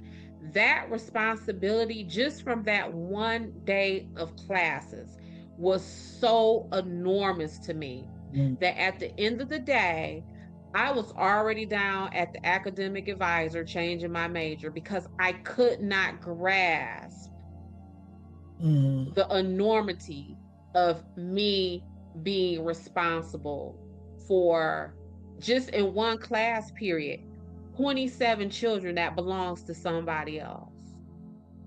Mm. Yeah. That's a I lot of couldn't. lives. That's a lot of lives. And like I said, if you are a middle school teacher or any school teacher where these kids are changing classes during the day, and that's 27 kids. If you are lucky enough to only have 27 children in your classroom, that's 27 sets of kids, 6, 7, 8 times a day. I'd be And wanting to throw up, hoping that they'd all show up at the next class. yes. And also, like, that really made me wonder too, like when you have kids that go to school and they go on field trips, and now you have one teacher at the front, one teacher at the back. Mhm. These kids, they want to run here and run there and run off and hide here and what have you. And then not only did they entrust Chaim at the school, but also at an overnight camp. Like, what happened in that overnight camp? What happened in that overnight He camp? called home crying. Mhm. So and it's not certain whether the overnight camp was attached to the yeshiva or if it had anything to do with it, but it was still an overnight camp in which he was told, you know, sorry, deal with it, whether it was a kid who was bullying him or maybe it was something worse. Yeah. And with the way, from what we're, just from our understanding, I don't know how much you all know about Judaism or whatever before we covered this case, but I knew very little. But in the little bit that I had to learn to research this case, of course that camp was connected to the yeshiva. Mm. Yeah. Yeah, when I went to summer camps as a kid, they would be like a week long. I think we would stay there, but they were always Methodist. My parents are Methodist. Correct. Yeah. Yeah. So I don't know, y'all. It angers me. Like, I cannot get past them allowing customs of any kind Mhm. to sabotage, to deter, to whatever you want to call it, the investigation of a child's murder. This is a child. Yeah. And not only do we not not only do we prevent the investigation going, y'all, I will die on this hill. Y'all waited a day and a half to tell these people their son was dead. Like, what are y'all doing? I really feel like this case, and I'm hoping that this is what happens, will open up a dialogue with our viewers and our community, Yeah. so they can chime in to try to help us make a little bit more sense out of what happened and why. Yeah. I mean, I was reading, and I don't know if you guys had saw it. I was just trying to look it up again, that they did reopen the case in 2013, Mm-hmm. asking anyone to come forward. And I mean, they kind of like were just like, I guess let's just go at this again. It's been enough time, 25 something years. Mm-hmm. Maybe somebody will be willing to say something, but as here we are today with no answers. So apparently someone's still sitting on information. Well, that time frame that you're talking about where they reopened the case, that is also the time frame that Craig and I are talking about where the former students came out and said that someone had committed suicide and that there were stories of abuse. Like I believe, at least from what I was reading, that those accounts started coming in when the case was reopened. Mhm. It's almost like people were screaming, this is what was going on. This is what, You'd be like begging, look into this further, like look. yeah, Yeah. without saying it, essentially. Right. And just when we're coming off of Suitland and we're talking about law enforcement not caring enough to investigate and get the ball rolling and bringing closure to these families, this is a matter of law enforcement setting up a mini command center. Yeah. You can't ask them to do no more than that.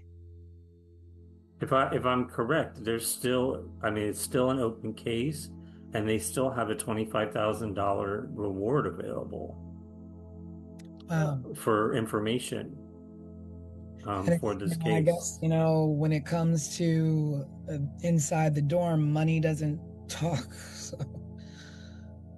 It seems to me like this is our first case where maybe it wasn't the police's efforts that screwed this thing up.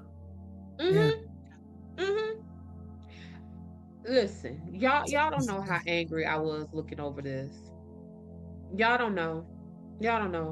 Because like just what we're saying, this one we can't even say the cops. We can't say it was the cops. We can't say it was racism. We can't say this happened to this little boy because he's a poor color kid from here or there or whatever. Nah. That's not what happened. Somebody inside that who was charged with his care knows what happened to him. Yeah. And that prevented the investigation into us figuring it out.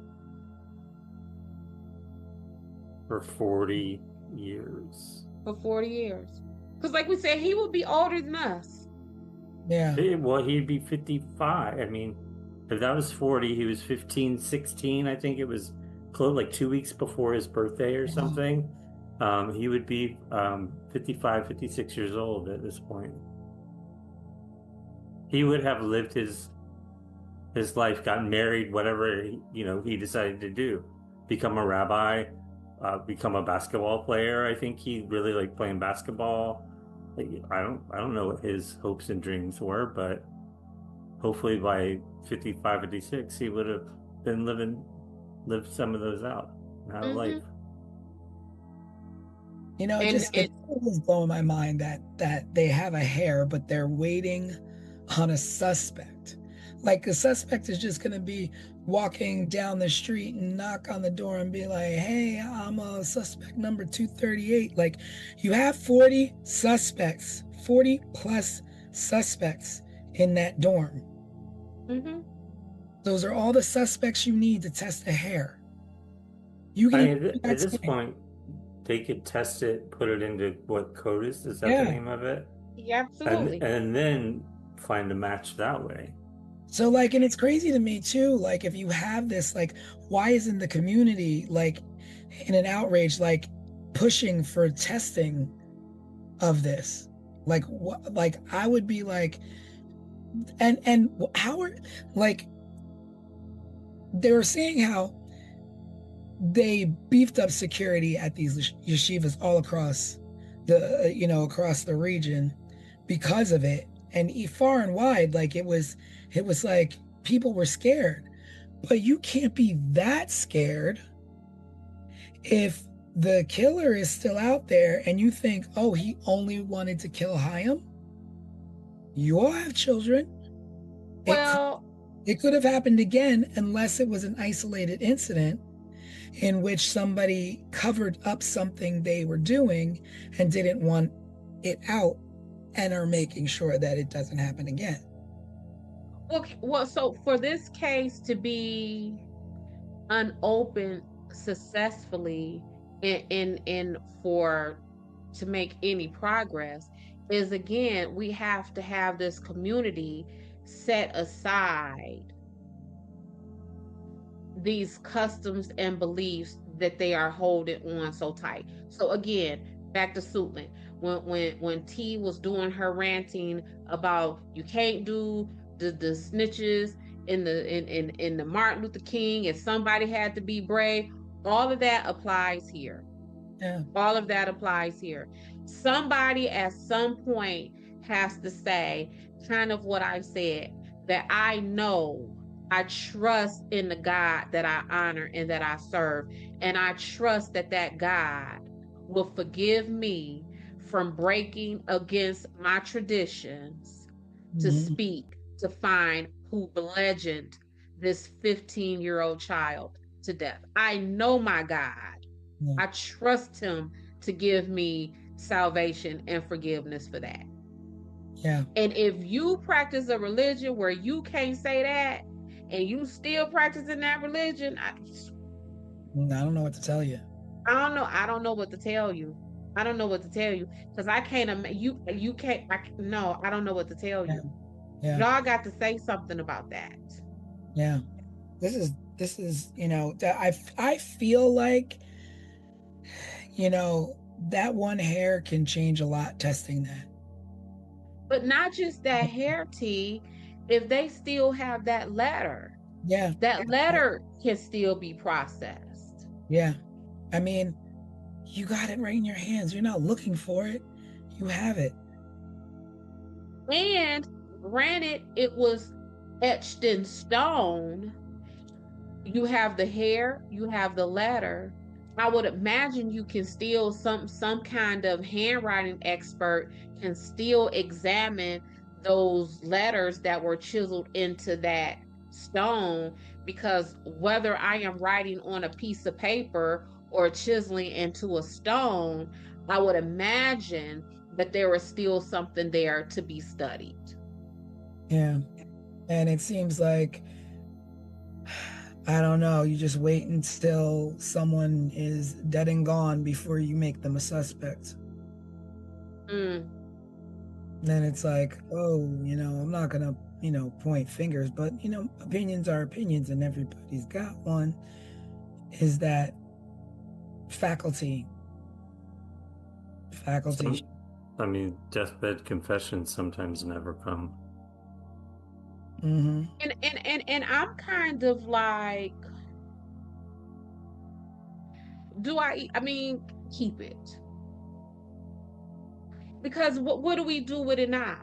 We can't, that's not getting my family the justice that we need. I need you sitting up here on your dying bed saying, yeah, I did whatever that is.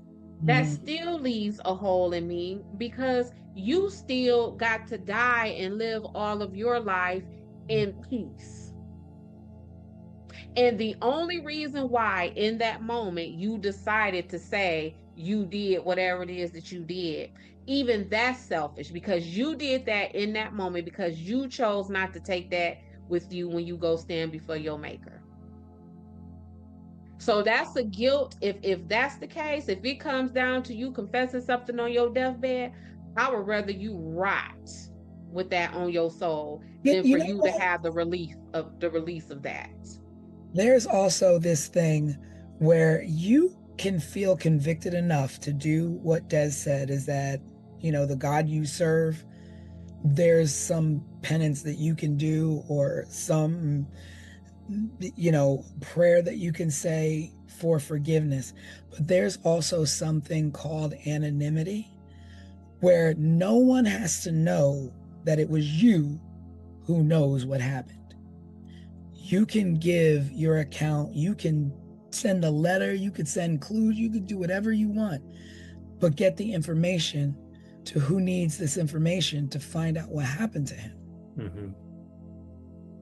Yeah, they have Maybe you phone. Maybe you don't want that $25,000 because you don't want nobody knowing that you said anything. Anonymously drop a tip. anonymously make a phone call. Because I don't know what it's called anywhere else, but here in the Detroit area, we have the 1-800 number for Crime Stoppers. You call Crime Stoppers and you say XYZ did ABC. Mm. No one will know about that. Attorneys always say, well, they said the tip came in from a Crime Stopper. But I can't access that. Yeah. I mean, And I don't know, maybe that makes me a crappy investigator, but when I tell you they don't release that information, like someone knows something, so it's, it's time to let someone know what happened to this young boy. time to let someone happen. And again, I don't want to come down on other folks' customs and their beliefs, but I'm telling you, ain't no way I could carry that. Ain't no way. I would feel as guilty carrying information about what happened to that child as if I did that to that child myself. That is how I would internalize that. Also it's like, if it is like a matter of faculty and you want to protect faculty, maybe because they're at a level that you feel are untouchable or have a certain sanctity about them, but they were doing wrong, the right thing to do is come forward. Because not only that, it wasn't just Chaim, it's another kid, a kid before him, kids after him. Because it's that kid that hung himself in the shower. Exactly. Or harmed himself. When you don't say something, things don't change, and other victims are tagged on to the last victim. Yes. And the person who has the clue or the tip, they don't even necessarily have to be the rabbi or the student. They could be the rabbi, the person who the rabbi or that student confided in. It might be the sister of the rabbi who watched her rabbi brother come in the house with blood all up his blood spurts and splatter all up his arm and across his clothing. It didn't that tip does not necessarily have to come out of that dormitory, at least the physical dormitory.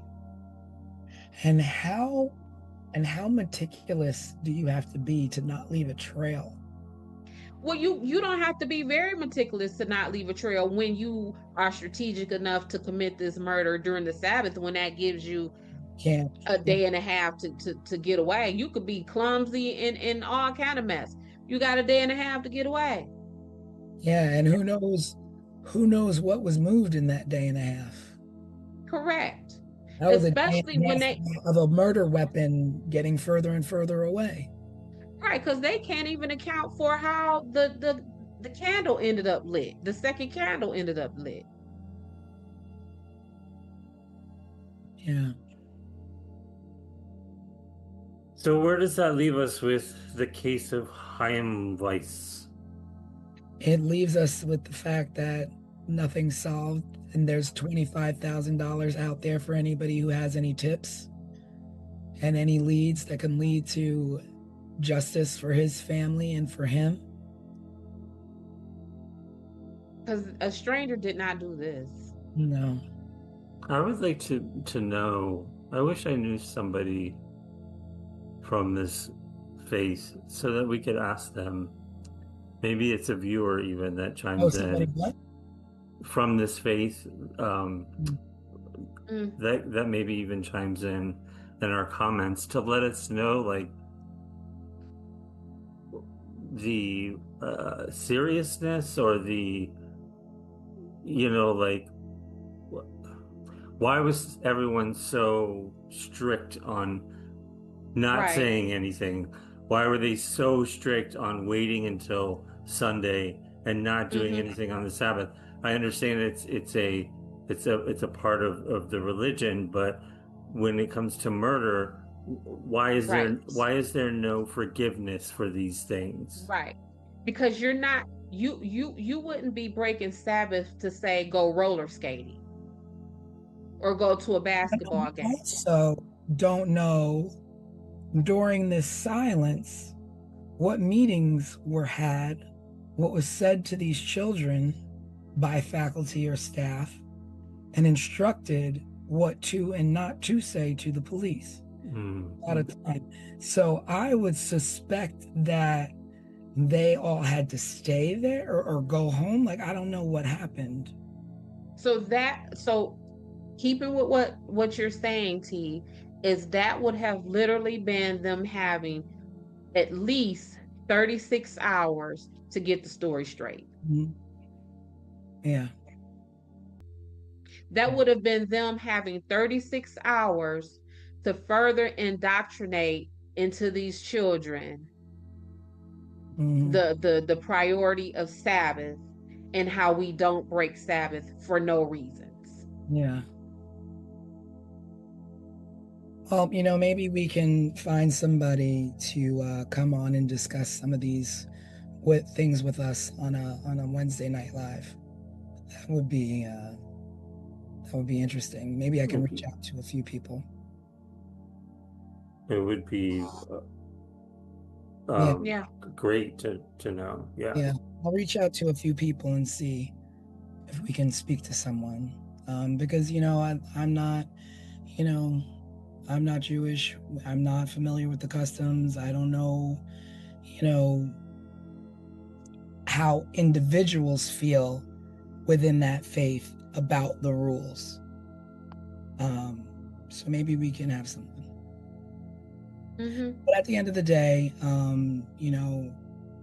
may Chaim rest in peace, and may his parents see justice in this lifetime, in their lifetime, for their son. But just another unfortunate, senseless death. Yeah. And his siblings, the rest of his family too. Yeah. So are we wrapped on this case? I think that brings it to a close. I believe we discussed everything we could. And you know what? And sometimes, maybe in the future we will revisit some cases if we find out something else. Maybe we'll have a roundup of a few different cases and kind of update. But right now, this is it. This is it for Chaim. Do we get any clues for our next case yet, Tanisha? Yeah. It's different than all the other cases. Cool. Oh, yeah. That's my girl. That's right. That's my girl. I wouldn't expect any different answer than that. Definitely, yet again, an underserved community. Okay. It's going to be the next case. And a little bit different. But thank you for joining us on this Sunday evening and listening to the case of Chaim Weiss. If you have any questions or is there something that you want to add, please feel free to leave a comment. Let us know. We will include your comment on our Wednesday night live. We'll address your questions, what have you. And if you are watching this and you attended the school with Chaim before or after, and you know something, please say something. Please don't hold on to information that could help this case and help this young man or anyone before or after him that may have potentially either been harmed themselves, or are in danger. At Chaim school or any school, if you see something, say something. That is the truest line. If you see something, say something. You can always call Crime Stoppers. I believe there's Crime Stoppers in every area, right? I think it's a national thing. It's a national call. There's a $25,000 reward for anyone coming forward. with clues for Hyam. So please, if you see something, say something. Again, thank you for joining us. And we will see you on Wednesday night when we just catch up, perhaps give a little bit more clues to the next case. And if you like what you see and you enjoyed our program, please like, subscribe, and share. We appreciate all of the support. And again, have a wonderful evening, and we'll see you on Wednesday. Bye, everyone. Bye, family. Bye-bye.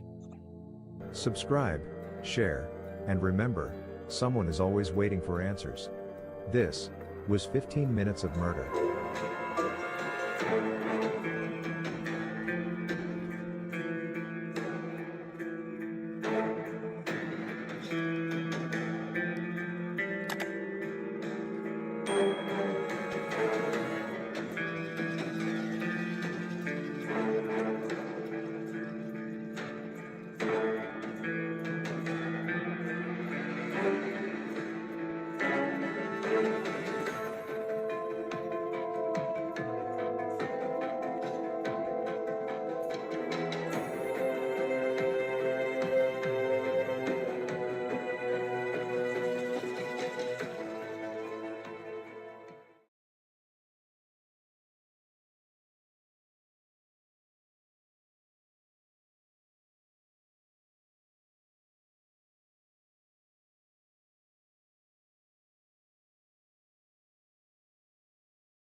Hey, 15 Minutes of Murder family. It's me, your resident crime expert, Desiree Edwards of Sunshine Investigations. I started to stop by and kick it with y'all tonight to kind of give you an idea of what it is that I do in my work, whether it is Sunshine Investigations or 15 Minutes of Murder. I wanted to come to y'all and give you an idea of what investigators do. A lot of people think that investigators simply investigate, and I get it because what? It is in the title, the job title, right? So, but I wanted to let you know what I do in my approach. So, before I even begin any investigations, I like to do a deep dive into the people who I am working with, whether that is my client or a witness. I like to understand who they are. This helps me understand your ideas, your actions, what motivates you. I want to know what you like, what you dislike, your icks and your yums. And I just really feel that once I know those things, I again know a better way to understand you and also to kind of gauge if you're being honest and truthful with me. So if I've looked at your social media and everything on your page is green, and then you tell me your favorite color is orange, now I'm looking at you with a side eye because, bruh, that is not the vibe that I am getting, right? Or if I run, let's say, a asset search on you and I see that you only own two-door coupes, and then now you're telling me like your favorite vehicle to drive is a van. Again, that math isn't mathing because I don't see this track record for that of you. So with that being said, let's kind of get into the ifs and the whats of what my investigation looks like and the skills and the services that I provide that you wouldn't necessarily think comes from a private investigator. And this list ain't in no order. It's just me talking to y'all, giving y'all an idea of my approach, my brand of investigations. So, one of the first things that I do that people don't think about is providing transportation. So, oftentimes, especially with me being a criminal defense investigator, some of the work requires footwork. So, I might have to help you gather court records and documents. I may even need to get you to a physical evaluation or a mental health evaluation that your attorney has ordered. And not everybody has a car. If it's now where the whole country is almost frozen over, You don't want to stand at the bus. And so as your investigator, I'm going to pick you up. What time is the appointment? I'm on my way. Let me get you there. Because if I am your investigator, if I am on the work, I am trying to make sure that all of our tasks are handled and taken care of with no excuses. And in a similar vein to that, one of the things that I do is babysit. Now, babysit as a private investigator. Yep. So let me tell you about this one time. So at this time, my youngest kid was like 17, 16 years old. So obviously taking care of small children was definitely part of my past. But this witness had a 2-year-old child. So I was like, okay, I meet y'all at the court. So while mom is testifying, I had the baby with me. We were in the hallway coloring. I even think that we went in a judge's chambers where the judge's support staff was loving all over this baby, right? Now, granted, when I got home, I was exhausted because, like I said, childcare was long into my past, and that little 2-year-old kid wore me into the ground. Do you hear me? But the baby's mom got to testify in peace and didn't have to worry about if her baby was safe and sound, right? Now, this other one that I do takes a lot more human skill and a lot more finesse, and this is family crisis management. A lot of investigators may look at it as if that ain't my job. I don't care what you got going on in your life. That ain't got nothing to do with me.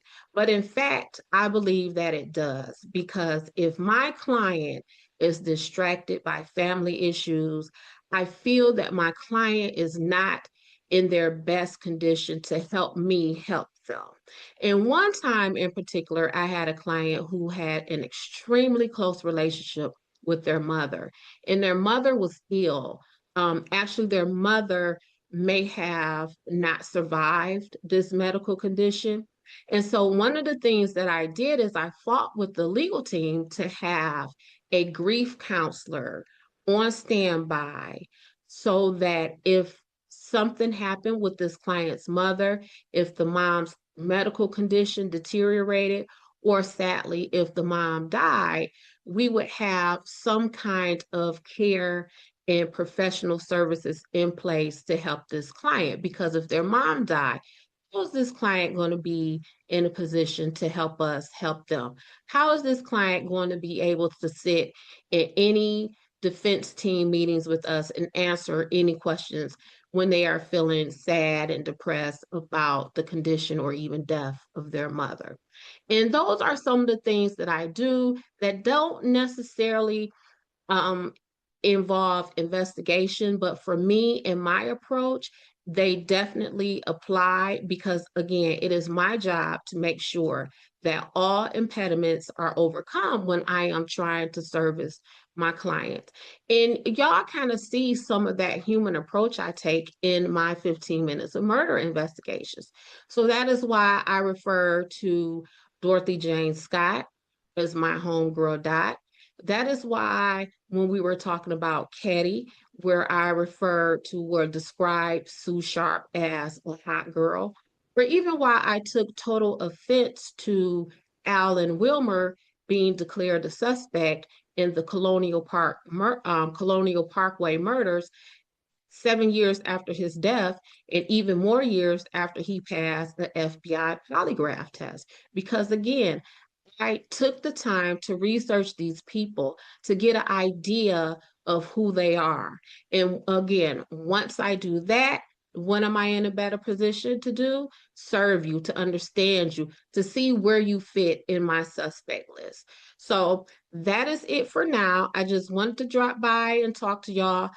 Tell you what, how about if y'all drop critiques, compliments, insight, whatever you have in the comments below. I'll be there to chat with you, to talk to you, so we can go through all of this process. Because again, I keep telling y'all are part of this investigation team too. I want to hear from y'all. I don't want to just be talking to myself. And no, I'm not always right. So, yep, I'm an investigator, but y'all know some stuff too. So drop that stuff in the comments.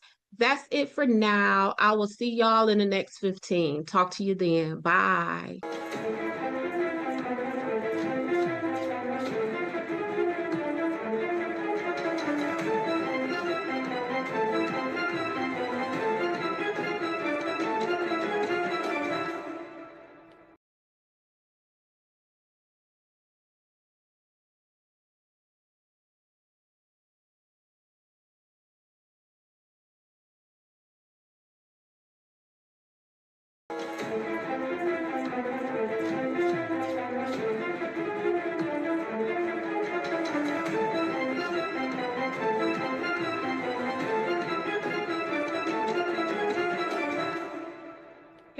15 Minutes to Murder family. How are y'all doing? Is it cold where y'all at? Y'all snowed in? Because, baby, I'm in Detroit and it's both of those. I'm cold and snowed in. So anyway, I wanted to come to y'all and give y'all a little quick list I made of things that crack me up about this work whenever I approach someone. So let me tell you, when I first started as a private investigator, I had no idea that being a private investigator was a thing. I thought that was just like Magnum PI or just some stuff that you see on television. So I had no idea that this was a real full-time 9 to 5 job. So I kind of get some of the reactions that I get from people because I can only imagine how I would react if a private investigator showed up at my door or tried to engage with me for any reason. So, with that being said, here is a list of the things that crack me up when I approach people. This list ain't in no particular order. It's just some of the things that I thought of that crack me up, that happen more often than other things when I encounter people. So, number one on the list is, girl, how did you find me? Now, listen, as a criminal defense attorney, I make sure that no one can ever say that I misrepresented myself in any way. So when I approach you, I give the full introduction of myself.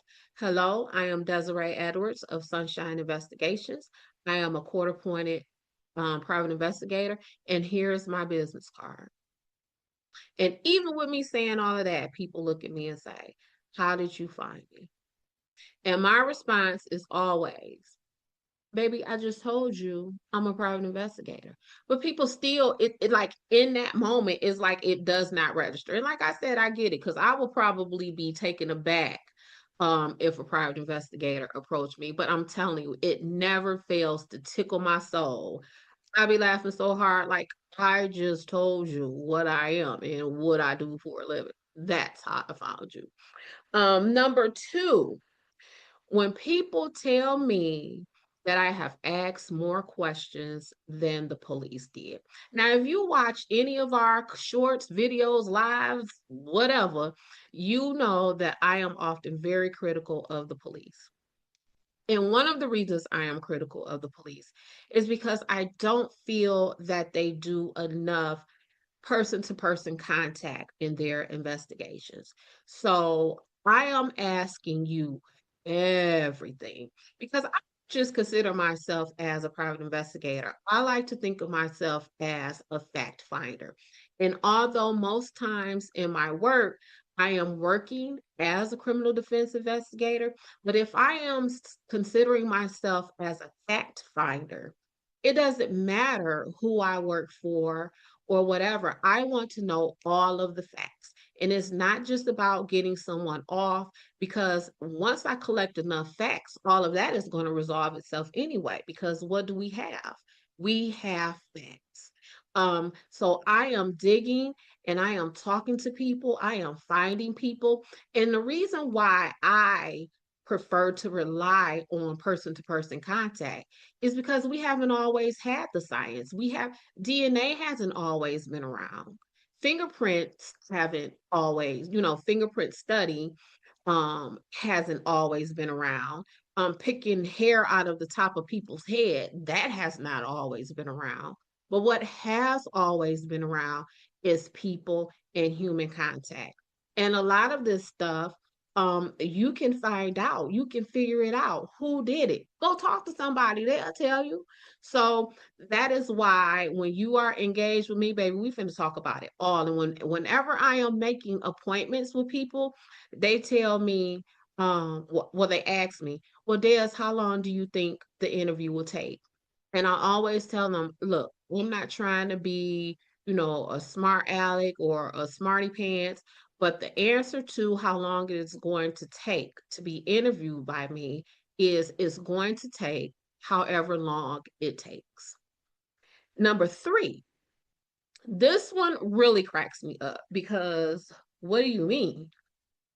So, one of the things that tickles me pink in my work is when people refuse to tell me their names. listen, recently, I was with an attorney. We were kind of canvassing the area of where our client's alleged offenses took place. So we were standing outside of the home of the backyard where the alleged offenses took place. And it just so happens that I guess the homeowner or resident was sitting in their vehicle parked in the driveway of this home. So we approached the vehicle and we talked to the woman. She denied us access to her property, which I don't blame her. But then I asked her name, and she told me she wouldn't give me her name. Now, mind you, I am standing in front of her home. She is sitting parked in her vehicle in her driveway of this home. So she drove off, and then the attorney and myself kind of looked at each other, and I giggled, and he said, Des, what's funny? I said, this woman just said she's not giving me her name. He said, what's funny about that? I said, because I'm a private investigator. Here's her address, and I just peeped out her driver's license. I mean, what you call that thing? The license plate on her car. He said, well, there's people don't know that. I said, well, I just told her I'm a private investigator. How did she not know that? But anyway, y'all, those are the three things that crack me up when I am out here working and being a private investigator out here in these streets of Detroit, or even working 15 minutes of murder. So look, this is what I need for you to do. Drop your comments, your insights, some jokes. Have you ever encountered a private investigator for anything? If so, drop it in the comments. Let me talk to you. I want to hear how that went. That is it for right now. My 15 minutes of murder family. I will catch y'all later in the next 15. Bye.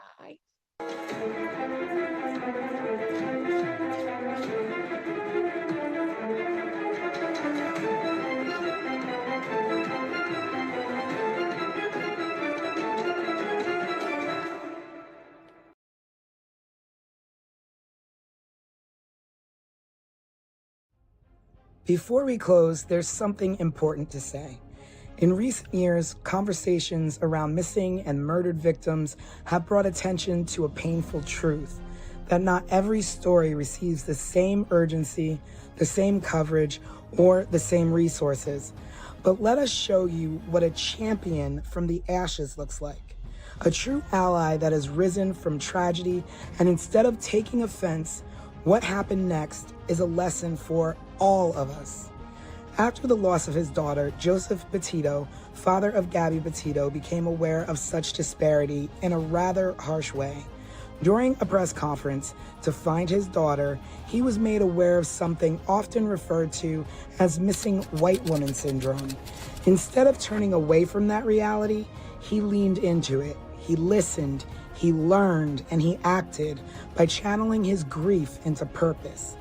Through the Gabby Petito Foundation, his family now works to support organizations that help all missing persons, especially those from underserved communities, receive the attention and resources they deserve.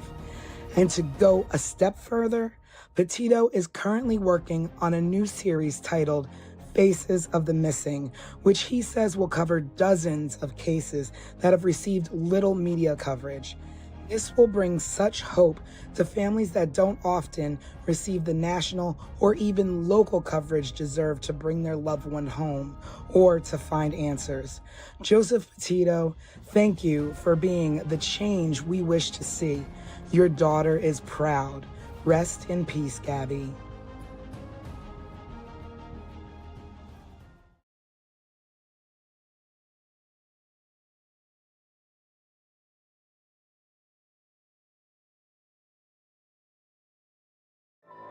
"15 Minutes of Murder, a raw, unfiltered dive into the most haunting unsolved crimes with your creator and hosts, Tanisha Slater and Craig Chapman. After every episode, they break down the case with resident private investigator Desiree Edwards of Sunshine Investigations and star of VH1's Caught in the Act, Unfaithful. But it's not just their theories, it's yours too. Hello, everybody, and welcome to the first sneak peek of 15 Minutes of Murder, where we're just going to give you a little slice of what our show is about.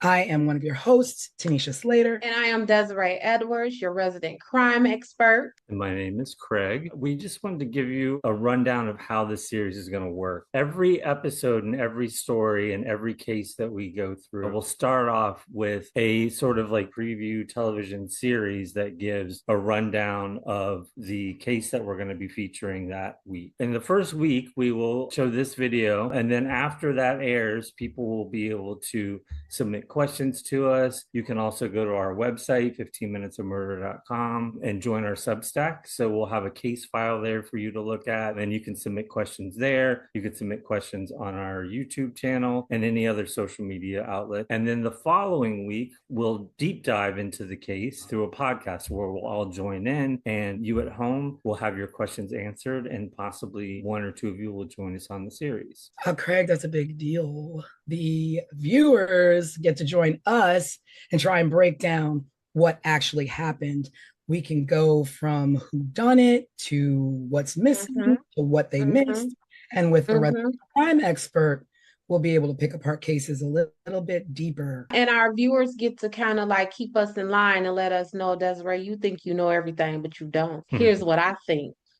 See, I'm ready for that part. This will also give not only us, but everybody at home an opportunity to explore things that maybe weren't explored at the time that the cases happened. So alternative theories, things maybe we see that were missed, or any sort of like ideas that we might have or you might have at home. Yeah, I think the best part about this too is that we're going to be featuring all unsolved cases.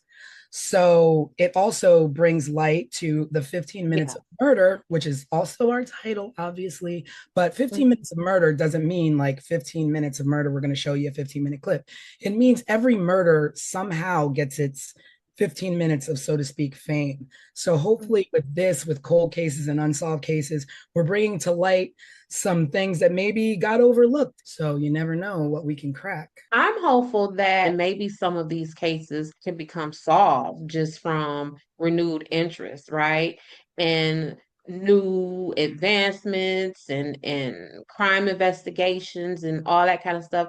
So I'm excited. I think this show is going to be hugely beneficial, and I think our viewers are going to enjoy it. And we're going to be covering cases specifically from like the 80s, early 80s, where technology and crime solving was a lot different. It was more boots on the ground. That whole perspective of these investigating agencies just have experience overall that they may not have had 30 years ago. And they can employ those things and get some of these families and communities some closure. Maybe we should also take this time to sort of introduce ourselves in case people are wondering like where we come from and sort of what we're all about. I was a television producer for 20 years in New York, working on some good and some really terrible reality shows at MTV and VH1. And I started at Nickelodeon. And that's kind of how I met Tanisha. Yes, and my name is Tanisha Slater, and I have been in the television industry for over 20 years. I have worked on live shows, morning shows, competition shows, reality shows, talk shows, you name it. I've worked on it, from MTV, CBS, ABC, Hulu, lots of good stuff. Like Craig said, lots good, but also some, you don't really want to mention. But I am a big true crime fan. Me and my gals, we get together on Fridays and we watch crime documentaries and throw our 2 cents in there. And that's why this show is going to be really exciting for me. I will be editing your shows, bringing you all the details from what happened to what didn't happen. And I'm really enjoying that a lot as well. I am Desiree Edwards. I am a criminal defense investigator in the proud city of Detroit, Michigan. A woman approached me, said, "Hey, Des, I like your vibe. I like the way you talk, the way you move. I own a private investigation agency. Do you want to come work for me?" I didn't know private investigation is a real thing. And that's what I've been doing. I went to work for her. It's been more than 10 years, and this is what I do. My work is kind of different from other investigators because I specialize in criminal defense. So 15 Minutes of Murder isn't just an interest for me, it is my career. This is what I do in real life every day, which is solving crimes and figuring out who did it and who didn't. Okay, let me just interrupt you really quickly because Hey, girl. don't let Des fool you. Des is at the top of her game. Des now owns this private investigation firm, which is her own. Okay, and she is the top sought after private investigator in the That is fool true. you. That all of those things are true. You know, She just wants where, to be honest. yeah, where do we put these things? We put it out there for the people. Let them We know. put it out there for everybody to know. That's right. Not only do I do these criminal defense cases here in Michigan at the state level and the Fed level, I do them across this country. I've worked in more states in this country than I have not. I get international phone calls inquiring about my investigation services. And what Tanisha, while she's checking me, what she ain't tell y'all is that she casted me for the second season of MTV's Caught in the Act Unfaithful, where I was a featured investigator for season 2. So when Tanisha say that I do it all, she's not lying. Nope, not one tell. And we're going to bring you some good programming and we're going to have lots of amazing, great conversation and hopefully, bring some things to light and hopefully you will enjoy our show. Yeah, lots of really good cases coming up. And again, just another quick rundown. Each week we'll feature a short sort of television style series that gives a background on the case that we're featuring. You can then go to our website, 15 Minutes of Murder, check out what we have going on there, and to also link to our Substack where you can download a case file just to get more information. You can submit questions there, and you can submit questions through our YouTube channel as well. You can just comment below our videos. The following week, we'll dive a little deeper here on the podcast for the series. We'll answer your questions, give our own opinions, and also, at some point, maybe bring a guest or two on the series to join us as well. Thanks for tuning into the preview. Let us know what you think, if you have any thoughts or ideas, and we will see you in a couple weeks.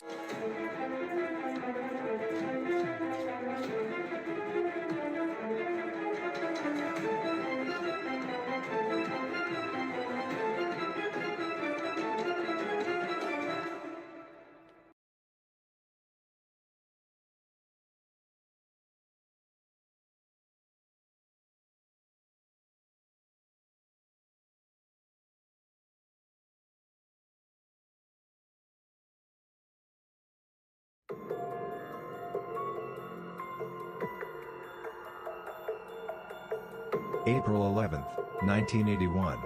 A quiet mountain town in Plumas County, California. A cabin in the woods, and one of the most brutal, unsolved mass murders in American history. This is 15 Minutes of Murder.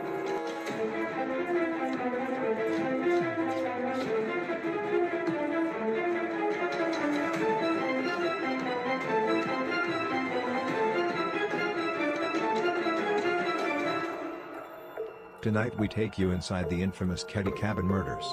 A case so disturbing it's haunted investigators for more than 40 years. Ketty was a tiny resort town tucked into the Sierra Nevada mountains. Population less than 100. In 1981, Sue Sharp, a 36-year-old single mother of 5, rented Cabin 28. She was trying to give her kids a quiet life away from a difficult marriage. On the night of April 11th, Sue's children were in and out of the house.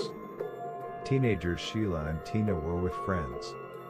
John, 15, and his buddy Dana Wingate, 17, were out hitchhiking. The two youngest, Rick and Greg, were inside, watching TV with a friend named Justin.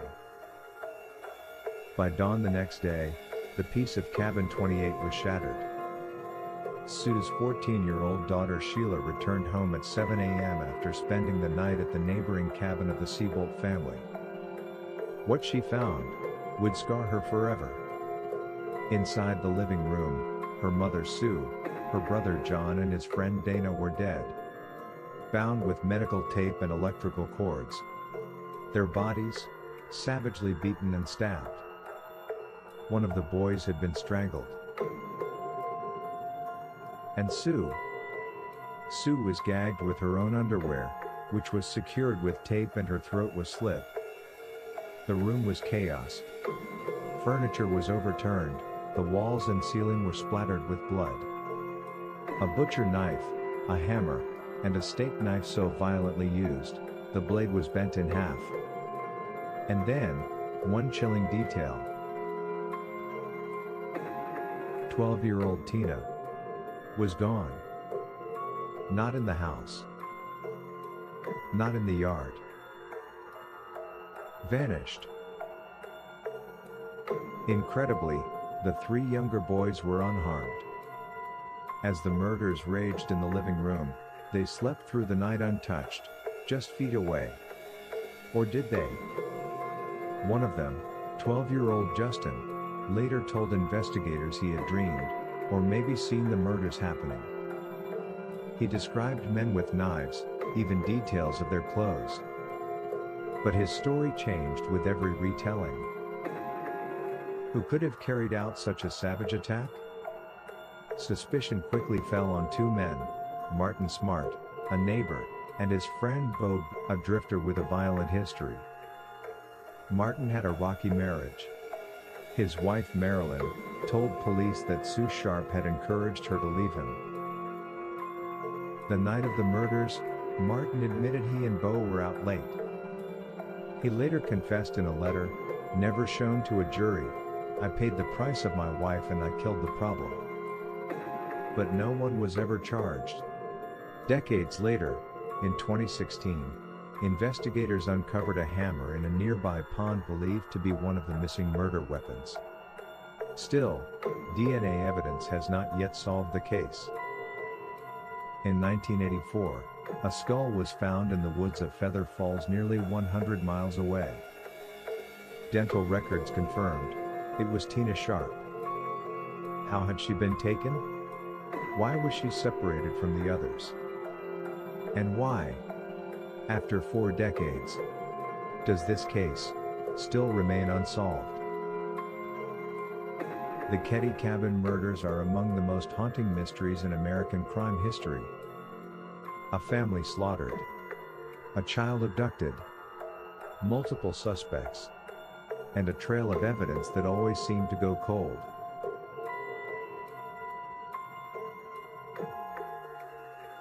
Was this the work of men fueled by rage and revenge? A botched home invasion? Or a conspiracy covered up by corruption in a small town? We may never know. But tonight, we ask you, what do you believe really happened inside Cabin 28?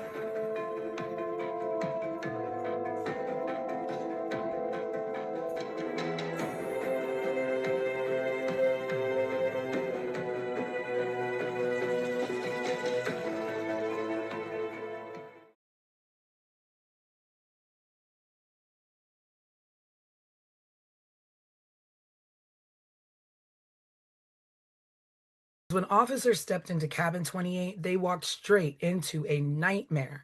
Blood smeared across the walls, bodies brutally attacked, 3 victims murdered, a child missing, and a crime scene so chaotic even seasoned investigators froze in place. And the horror that unfolded inside that cabin still leaves more questions than answers. Welcome to 15 Minutes of Murder, case file, the Ketty Cabin Murders.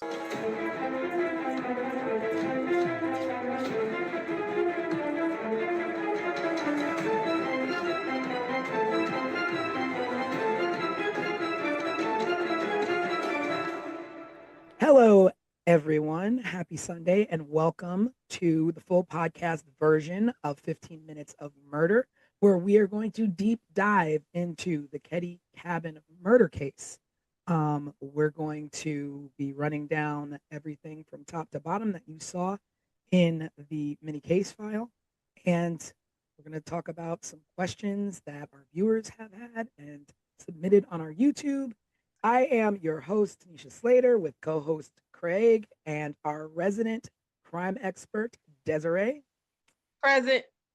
So, we're going to be jumping into a deep dive of this first case that we've done, the Ketty Cabin murders, where a family was slaughtered in their home in a tiny mountain resort.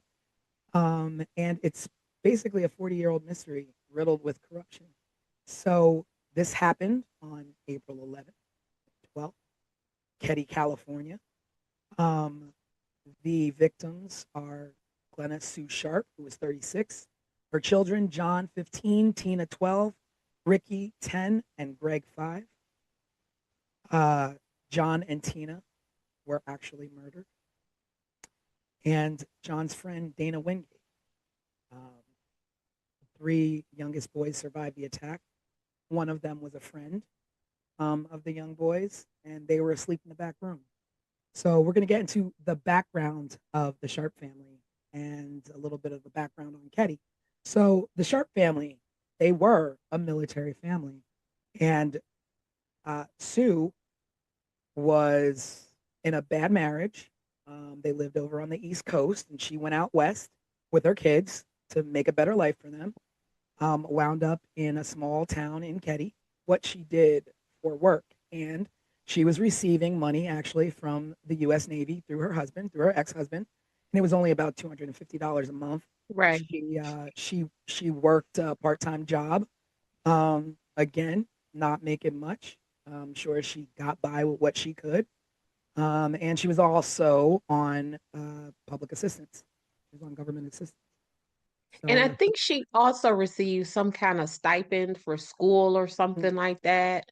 oh yeah, Right, she was in yeah. college, I remember. like I college, remember right? reading that. Yeah, at least enrolled. And then there was some kind of questions about if she actually attended the classes or not. But yeah, she was receiving a stipend for school. Yeah. So she obviously, you can give her her props as being a mom trying to get her kids out of a nasty situation with an abusive husband or allegedly abusive husband, and relocated to Ketty for affordable living. She Um, had she had a brother or somebody that lived near Ketty, California, right? Yeah, that's when they lived in the, at least according to everything that I have come across, a really raggedy trailer park or something Hmm. that was so bad that it made this cabin 28 in Caddy look luxurious. mm, So that was their stop before cabin 28. yeah, and we keep saying cabin, and like you think of like a little small cabin in the woods, but this was, a sizably large, home that they lived in. It was once a vibrant railroad resort Hmm. town. It was thriving. But by the 1980s, it was run down. It was isolated. There was crime. Crime was getting, on the rise, and it wasn't so much of a safe place. You escape one, nightmare, and Hmm. walk into another. It happens. But a small population. I think, Des, you said, when you say small, we're talking Small. small. We're talking if the 3 of us, along with maybe 2 other people, we could count the amount of residents on our collective hands and feet, right? I believe the Google census search that I did said it was like 100 people in Caddy. I have worked dozens of cases where there have been more than 100 witnesses. So we're not talking a lot of people. Like if we were to probably to count up the people who lived on any of the blocks that either of us live on, we would probably come to 100 folks easily. Yeah, yeah. But when that's all that's in your town, then everybody knows everybody. You all know Everyone knows everybody. everyone. Or if you're not, you don't know everyone, you're related to half of the town. So, Right. the fact that, it's a small town and the fact that there was poor police oversight from the Plumas County Sheriff's Department kind of puts this case in a tricky situation of being unsolved all these years Mm-hmm. later. Mm-hmm. So, let's get into some social dynamics of the town. So, supposedly there was some resentment towards Sue and tension with neighbors, um, jealousy, rumors floating about. Um, I don't know exactly what this jealousy was stemming from, Mm-hmm. but I could only guess that it might have been her neighbor and little thing happening there between her neighbor's husband, who wound up being a suspect for a minute. From the things that I've seen, I will kind of, I don't know, I would kind of describe Sue as maybe like a hot girl. I get from her that she was like maybe pretty and like the new girl in town. Um, that's the vibe that I get from her. And you know how it is when it's the even like think about when we were in high school or elementary school, when the new person comes, everyone is like, "Ooh, a new person. Let me look at that person." But I get that vibe from Sue that she was just like that girl. Whether because she's Sue Sharp and just that girl, or if she was that girl because she was new in this community. But I get that it was a lot of jealousy around Sue. And, there's obviously things floating around of Mm-hmm. possible drug activity, Mm, uh, transient residents in and out. mm-hmm. And, you mix a lot of that. You don't know how much she got mixed into. And I also wonder if she knew that's what she was coming into, being that, she had family in Ketty. Did she know that's the kind of town she was walking into with her kids? Yeah, I don't know if because see, what I don't know is how long her family was in that area, right? So if her family was there long enough to know that this was kind of like a shady population, and they were just like, "Hey, sis, bring the kids to come out here." But it definitely was a shady population. And I think somewhere I read it was because the the sheriff lived there in cabin 28 previously, and it was some kind of scuttlebutt about the sheriff living in cabin 28 and therefore being surrounded around a lot of lawlessness amongst the community with him living in 28. So it was, it was a shady environment. So I was gonna say, like, one of the things as you're setting up and going into the intro of the stuff that we're talking about, something that has always stuck in my head is the husband's name is John. I'm Mhm. sorry, James. James Sharp is Sue's ex-husband and this military person. What do we know about his discharge or whatever from the military? You know, Like, I don't know much about what yeah. went on. Like I'm wondering what was because it was the allegations that he was abusive to Mhm. Sue and the children. And the military, they have a whole nother set of rules. Like you can't be Oh, over yeah. here with this mess, right? So Not I'm at all. wondering if like he was discharged from the military and what that looked like Yeah, in his that is definitely interesting. And you also wonder, like, what uh did he have any role in or say with her taking the kids, or was it, she yeah. just got up and left? Because even like how much contact would he have had with those kids? Because what we know about children, they gonna run their mouth Yeah. and they gonna tell everything. And if he was on the phone with any of those kids at any time and Sue had some mess going on in and out that house, Dad, mommy was hanging out with so and so and so and Mhm. so, and mommy was, you know what I'm Well, saying? but we have to remember too, it's 1981 or It the early is. 80s, and we didn't Yep. have like quick, call up dad on FaceTime and tell him all Yeah, about what but mom did on the even weekend.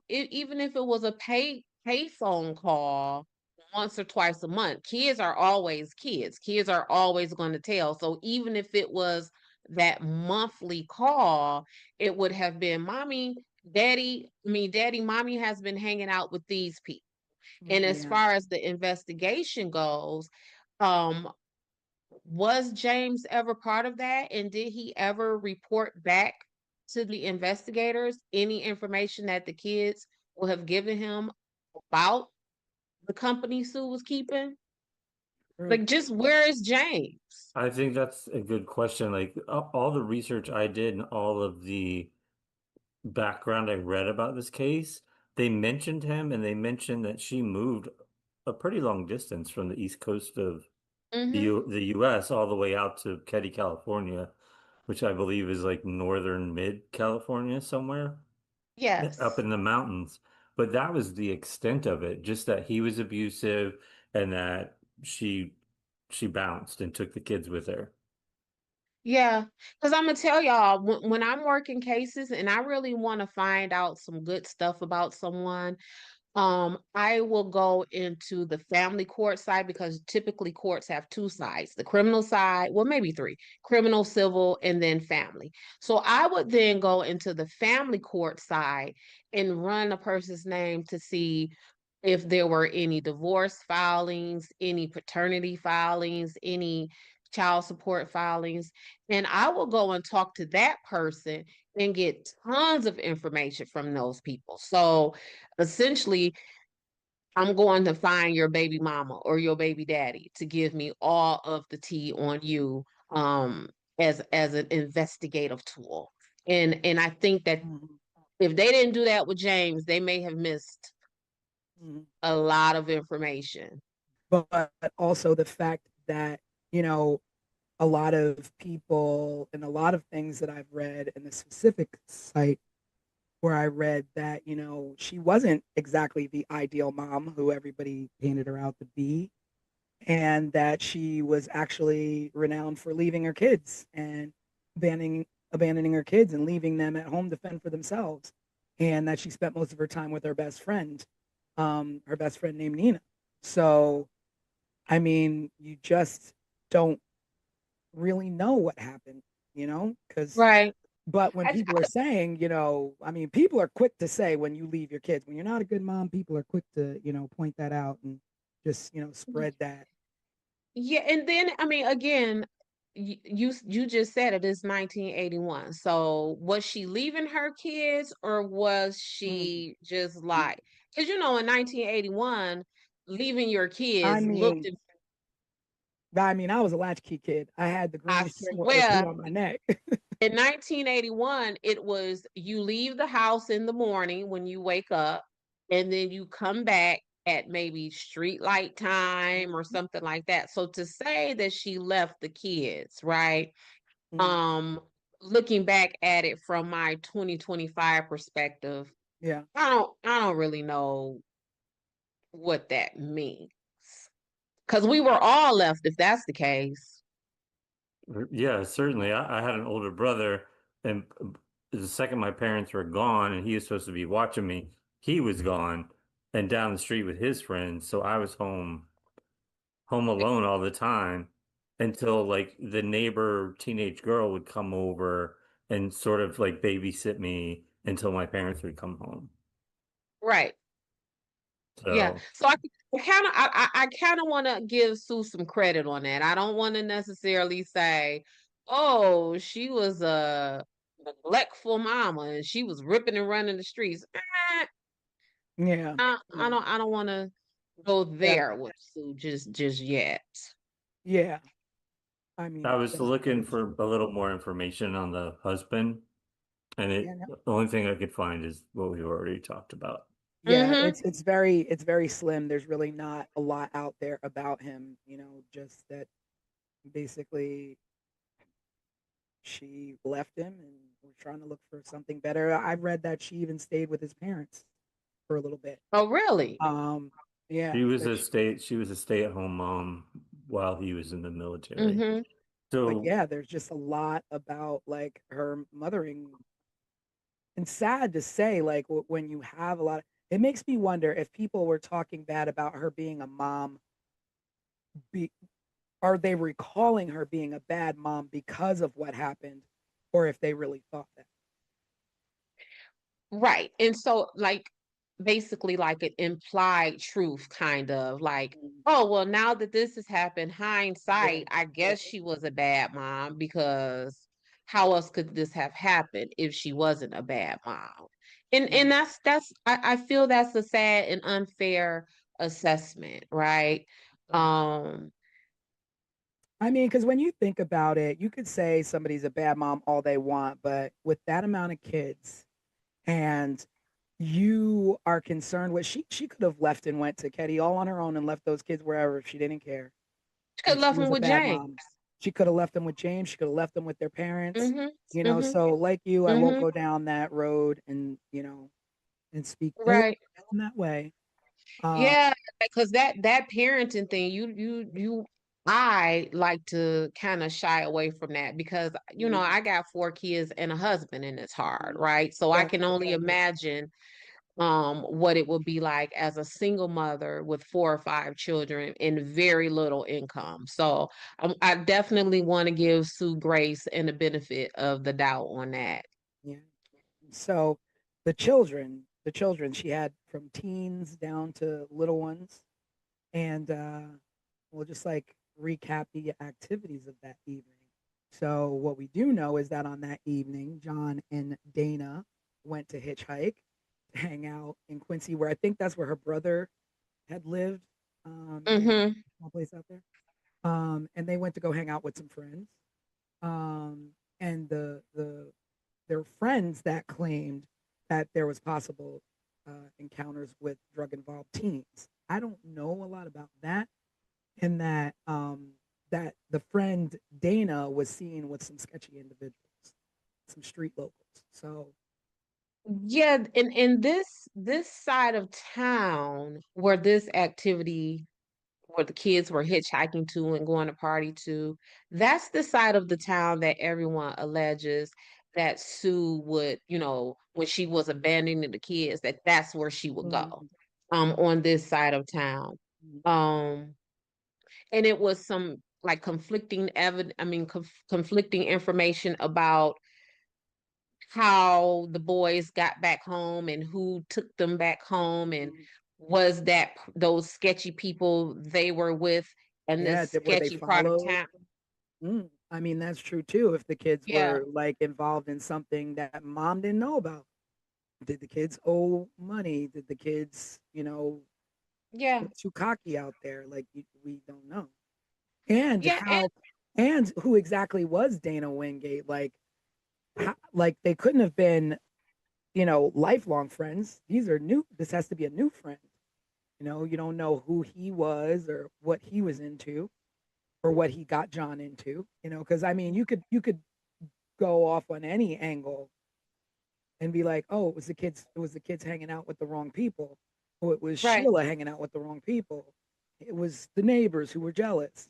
There's just Yeah, so and that's what has frustrated me from the top to the bottom about this case because it has just been left with so many possibilities, right? So at some point, if we start off with 10 theories or 10 possibilities, at some point a thorough investigation will narrow that down. So now we went from 10 to now we're at 6. But with this case, all of these possibilities and all of these theories have been just left to fester and survive 40 years later. so we've got John and Dana who went off and they were out hitchhiking, doing whatever, young fellas do in the 80s. And Mm-hmm. then, you got Sue and the younger kids at home watching TV. Now, with Sue, her two younger boys, and their friend Justin. And, I guess they're all watching, TV, just sitting at home. Um, and I guess Sheila uh, was over at a friend's house. Now, the thing with Sheila being at the friend's house is that I had read that Tina, Tina the young daughter, the youngest daughter, usually Mm-hmm. slept over at the neighbor's house, and Sheila never had anything to do with them. And that's because Sheila was new into Caddy. Mm-hmm. So Sheila was away, depending on if this is a theory that you believe, Sheila was away in another state having her baby. And she visited Oh, the Caddy wait a cabin minute. one time. So Sheila has a baby? Mm-hmm. So here, girl, here go the tea. So Sue's friends, Uh-huh. the Meeks had a boy in the family. I want to say Richard, don't quote me on that. But there was a son in the Meeks family that is allegedly the baby's dad of Sheila, got Sheila pregnant. Sue then sent Sue sent Sheila to Oregon to stay with relatives there and had the baby. So by the Oh. time, so by the time Sue and the rest of the family moved into Caddy, Sheila was away in Oregon.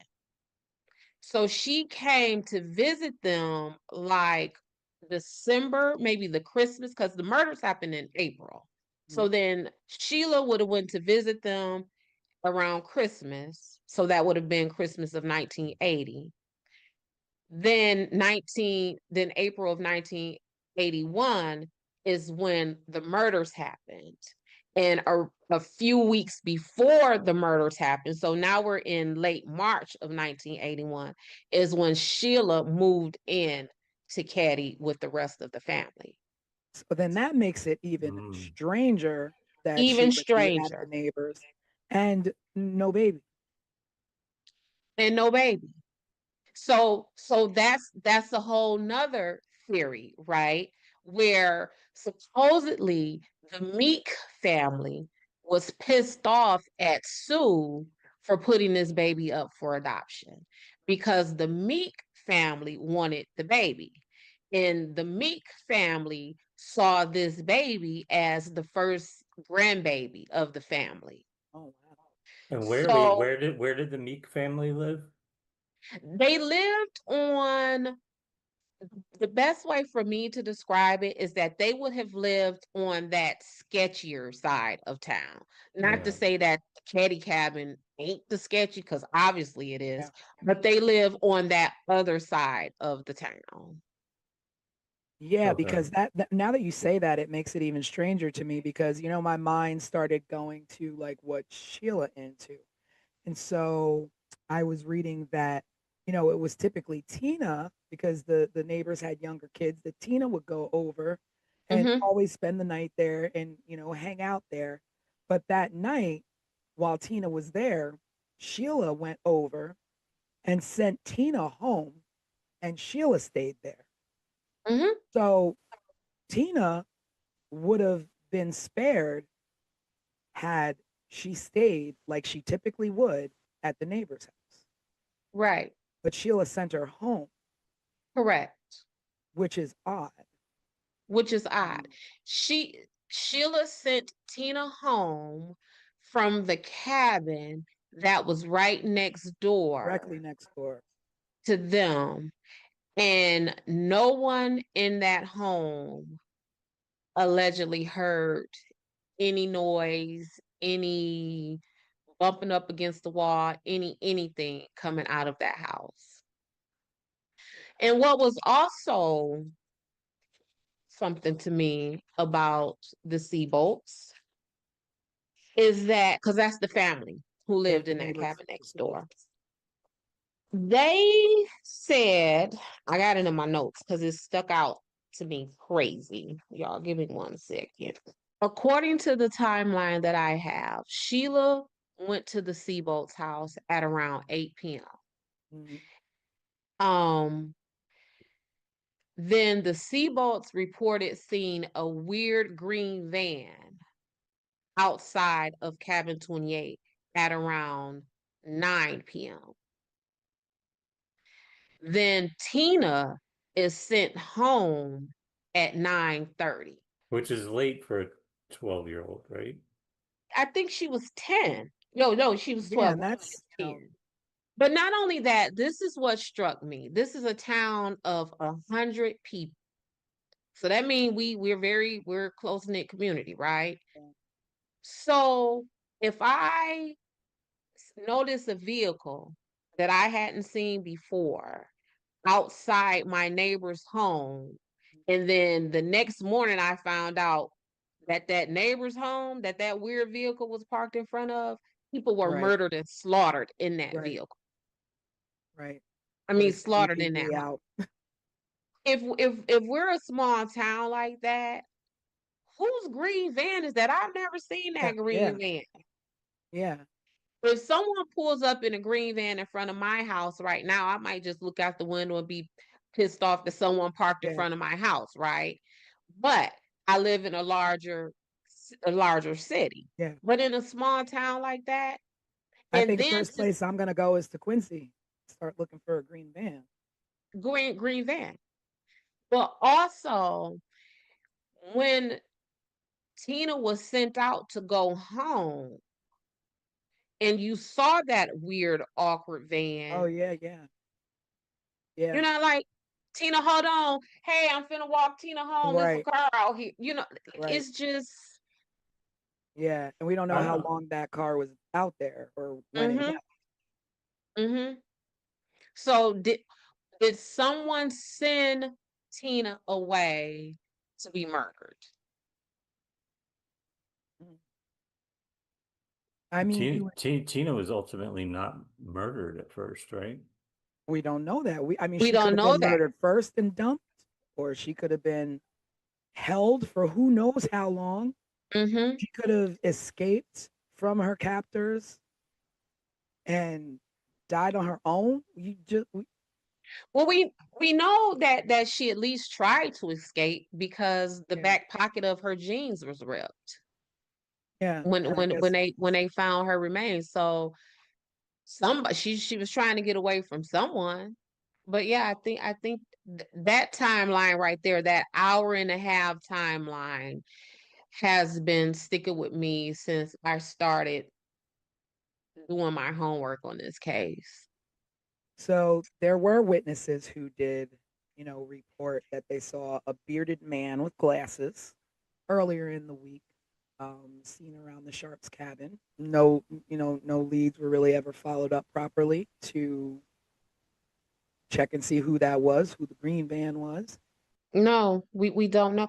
And part of that is because um back to the Seabolts. When Sheila made her discovery and she went and reported it to them, do you know that they didn't call, it took an hour before they called the cops? How in the world? What are you doing for an hour? What are you doing? And they are the people who went back. So Sheila reported what she saw to them, and that the boys were in the bedroom.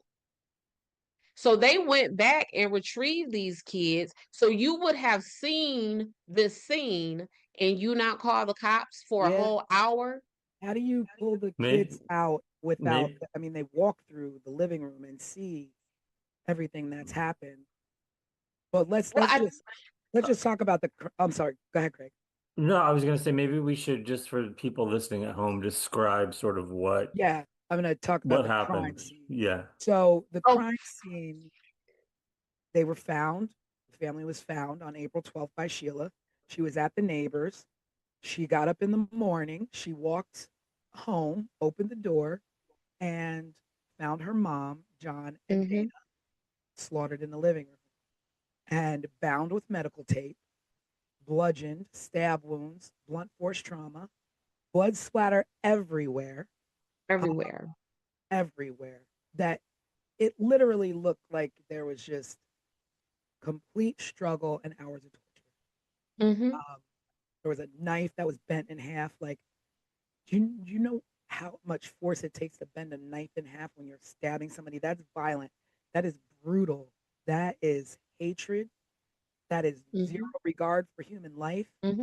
and zero regard for a mother and children. Um, a hammer was used. Mm-hmm. To murder with a hammer, that's monstrous.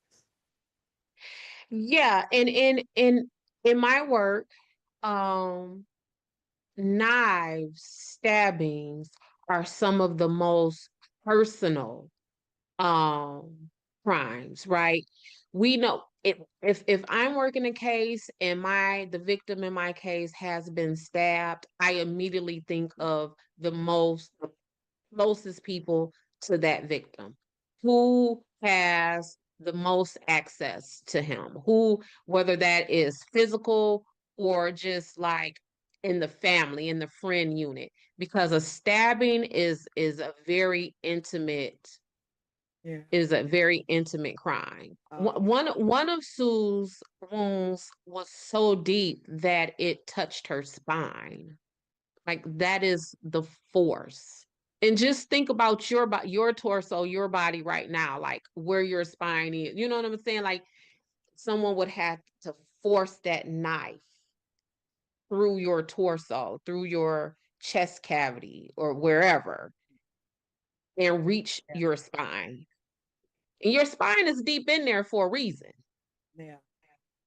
And And It's so protected. that knife, in the pictures, it almost looks like they would have had to like push down on them, like Mm-hmm. almost cave them in a little bit to reach down in that deep. Yeah, I don't even know how you would the direction and motion you would need to stab someone to get to a spine. Like I don't even medically, I don't even know how that's possible.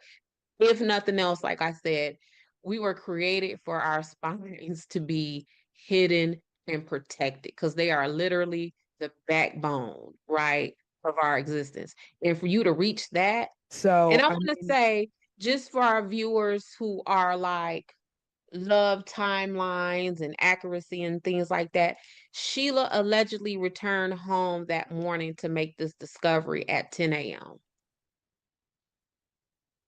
so the kids, so you're Wow, thinking kids now that I'm thinking, like, kids are early birds, especially that age that of young, the yeah. children that were Mm-hmm.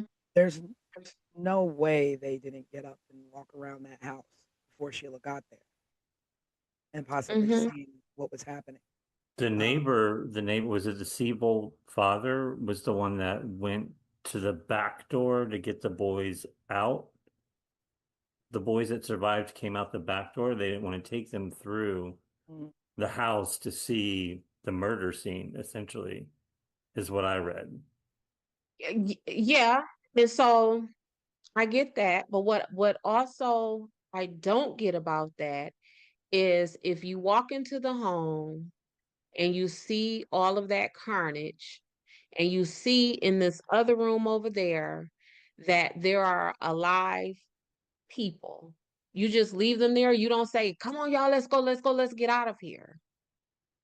You what do Yes, you she left and went to get she went back next door, right?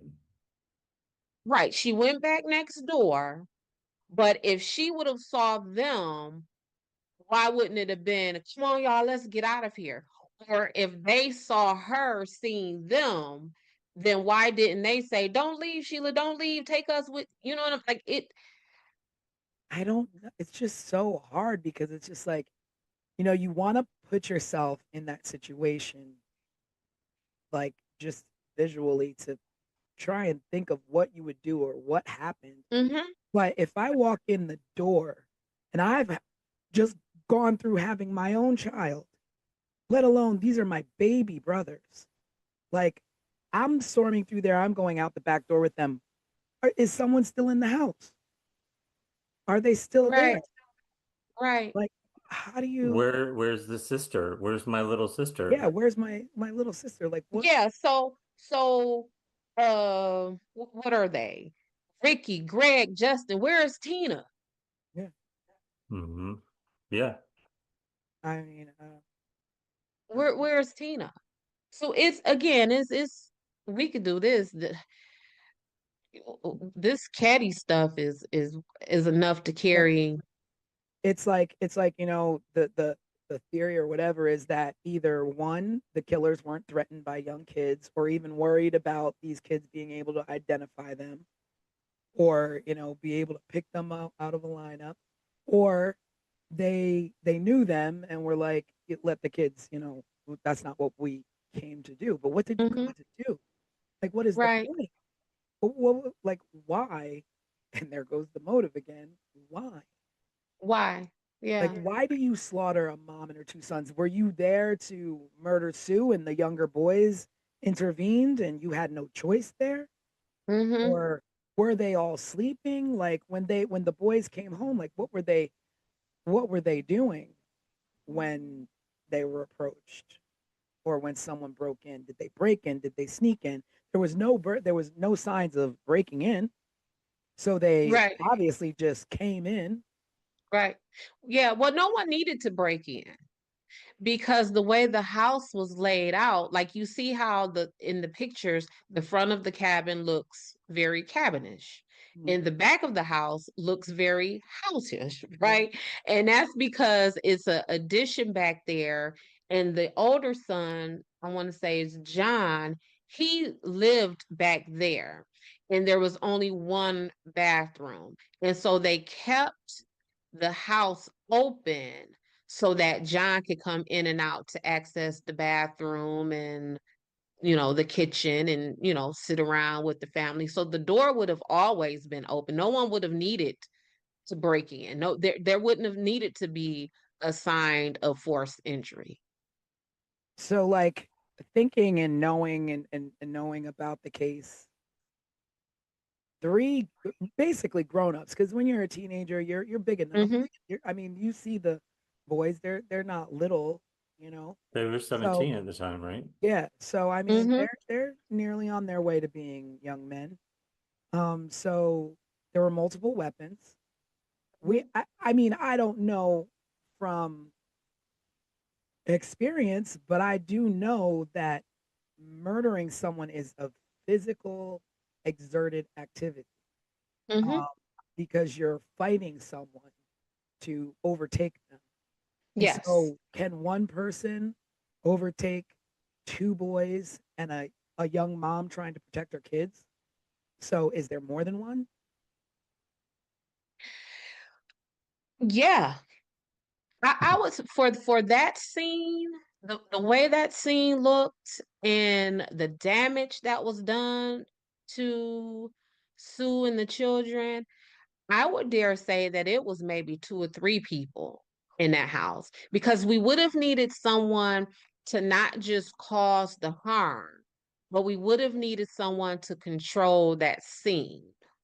Because otherwise, you know, someone coming out the window, Yeah, someone's running out the back door. And yeah. in fact, while we're talking about the back door, there was a weird fingerprint or thumbprint on the railing of the back stairs, And linked to who? unidentified. Yeah, that's what. So, Ketty, this is what we're talking about. And but that jives with, maybe that's the reason why there is no forced entry, because if you were Sue's friend and you visited the family regularly, you would probably know that they kept that back door open. So if you're coming in to murder them, Yeah, where are you coming from? You're coming from the back door, and you may have planted that thumbprint on the rail as you're coming up and down the stairs. But yeah, that's the cabin. Well, yeah, but so that takes us to the investigation, right? Which had all kinds of problems. Oh, some of which we've already discussed. Yep. Let me say this too, y'all. So this is the full timeline that I know it. So we have Sheila going to the Seabolt's cabin at 8:30 p.m. that night. Then the Seabolts reportedly see the van outside cabin 28 at 9 p.m. Then Tina leaves the Seabolts to go home, at approximately 9:30 p.m. Then John and Dana, depending on who says it, arrived home at sometime between 11 and 11:30 p.m. And then the murders supposedly take place between we don't know. Between we don't know. So around 1:15 that morning, the folks in cabin 16 woke up because they heard noise. Marty and Bo left the bar that they were hanging out at. Who is Marty and Bo?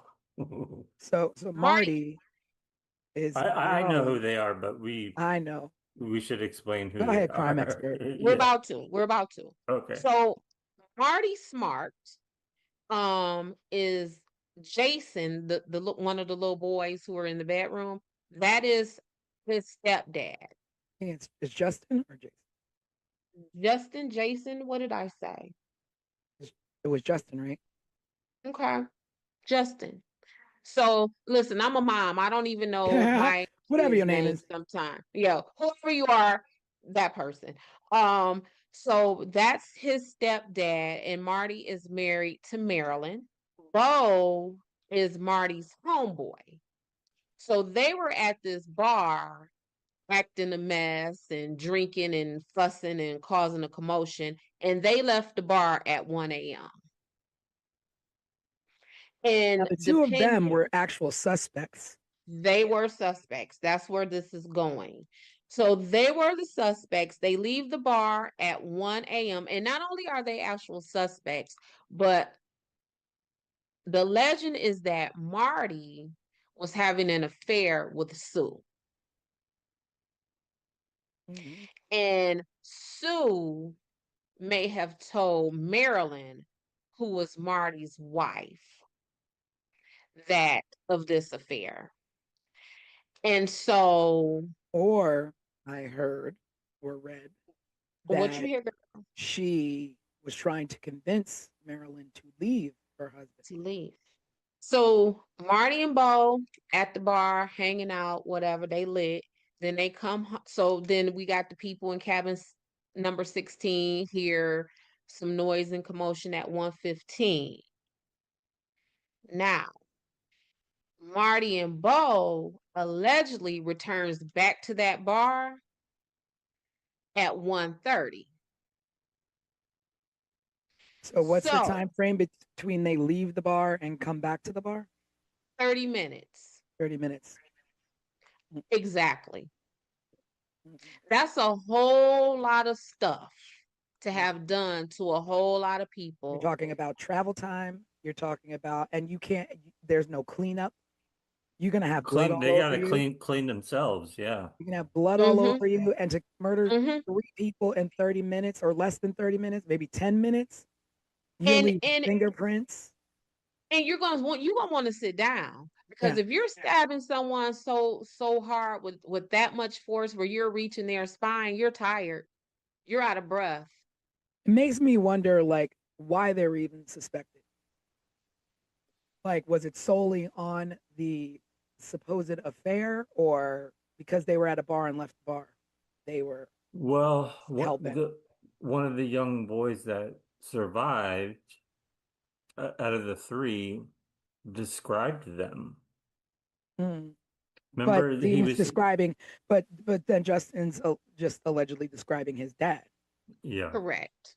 And then Or that there is maybe they did go to the cabin. Maybe he just went there to check on his kid. I mean, that's a yeah, possibility. that's a whole nother set of, like, a whole nother level of twisted though. Like, I am going to go into this home where my stepchild, if you want to be specific about it, where my child is asleep and there to have a good time with their friends, and I am going to go in this house, me and my drunk homeboy, and we're going to slaughter everyone in this house while my son is in the back room. Yeah, but I mean, maybe they did leave the bar in that 30 minutes, Mm-hmm. go visit, Okay. but nothing had happened at that point. They just Nothing called, happened. check in, and then go Went back to the bar. go back to the bar. Yeah. Right.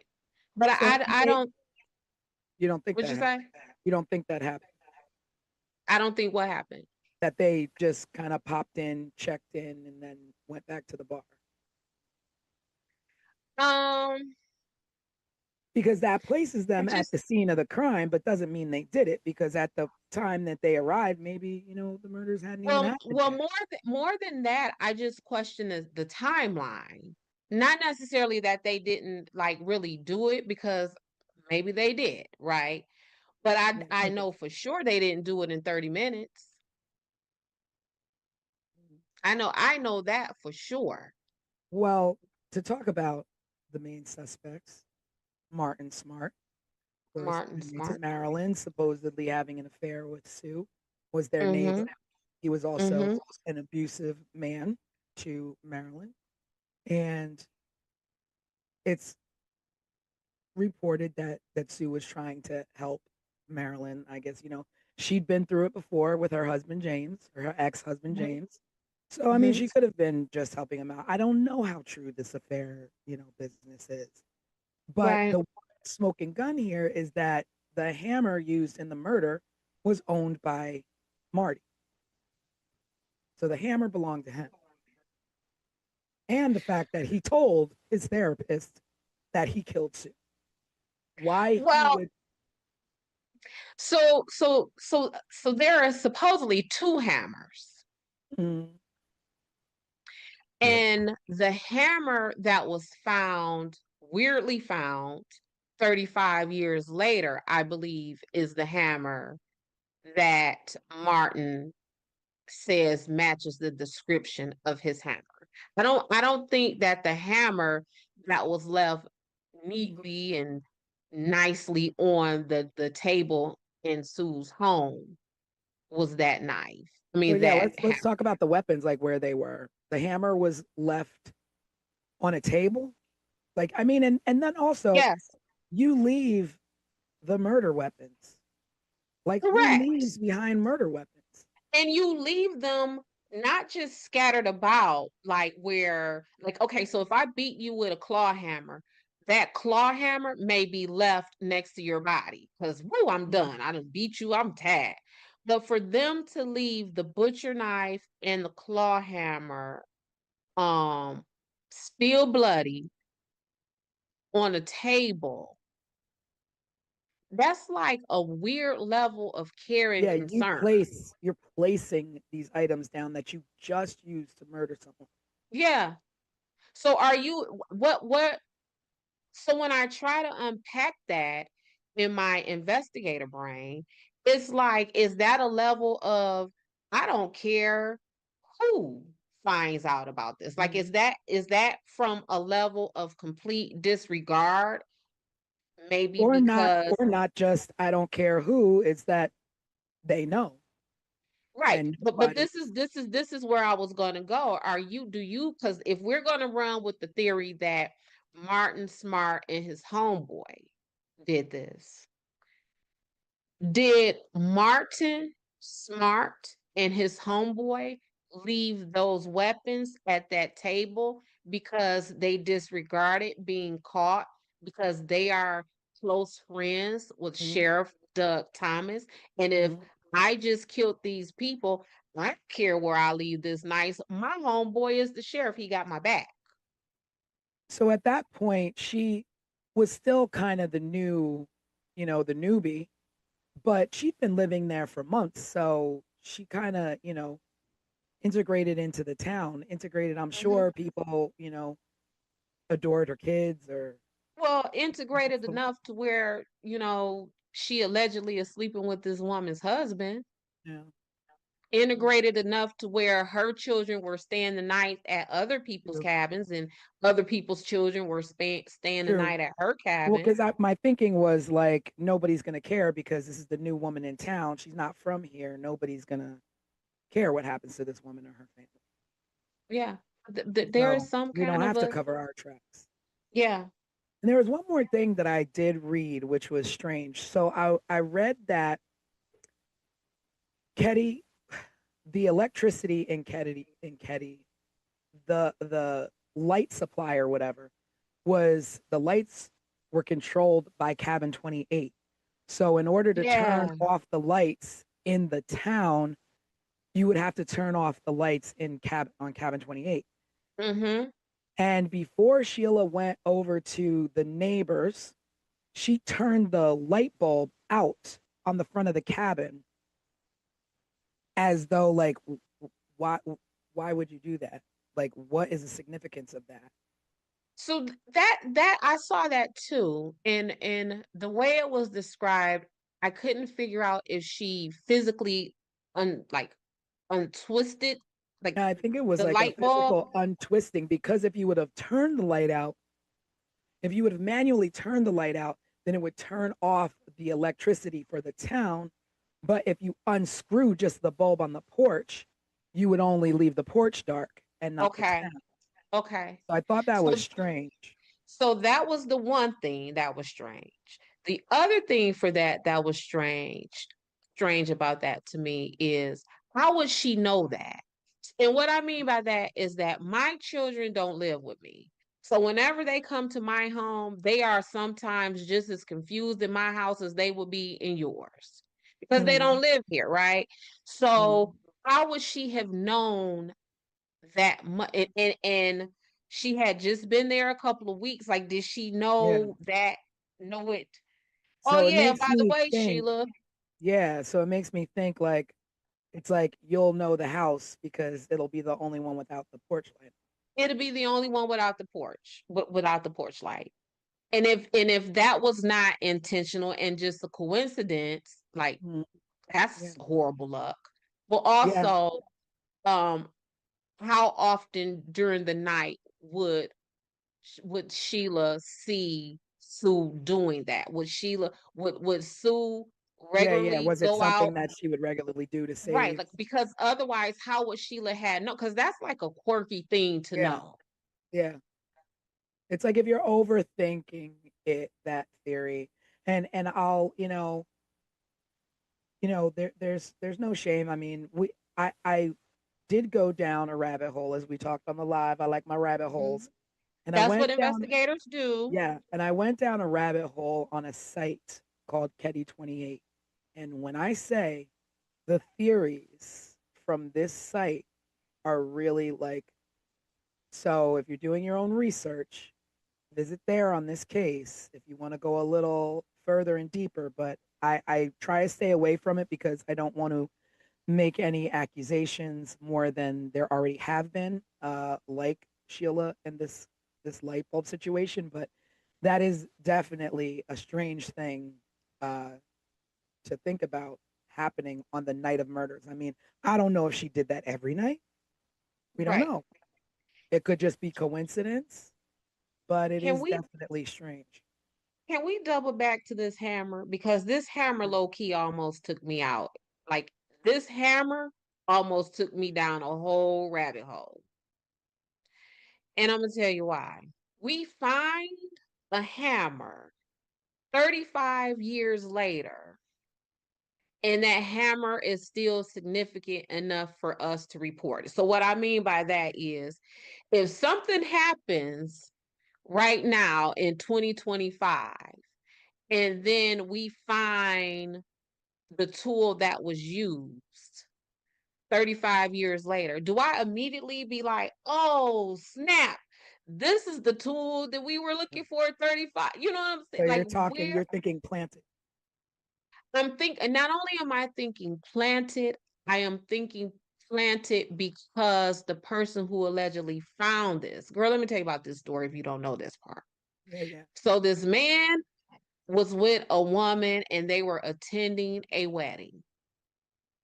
And the woman claims to have lost her ring. The man went and got a metal detector. Yep, that face.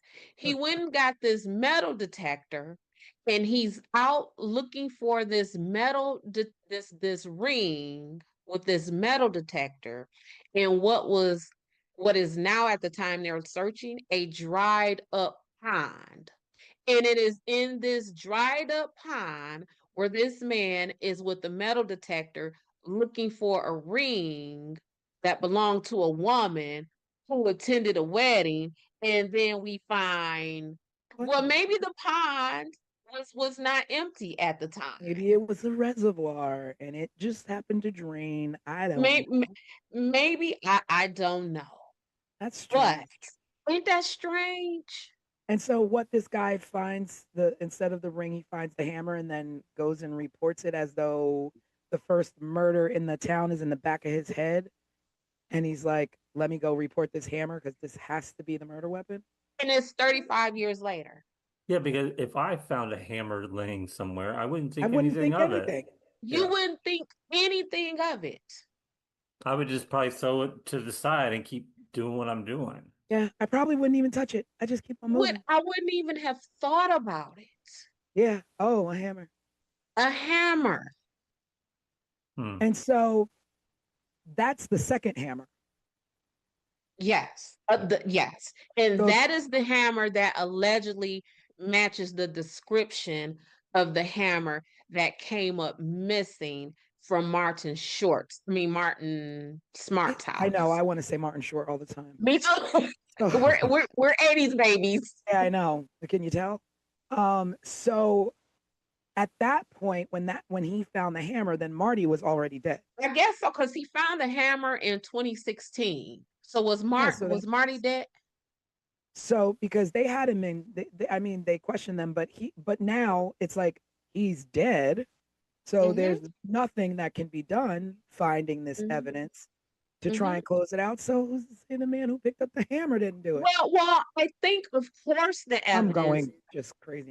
was not going to close this out because it was reported to the detective from the Sacramento Department of Justice, because that's who they called in to work this case, to take it out of the jurisdiction or whatever for the Plumas County Sheriff.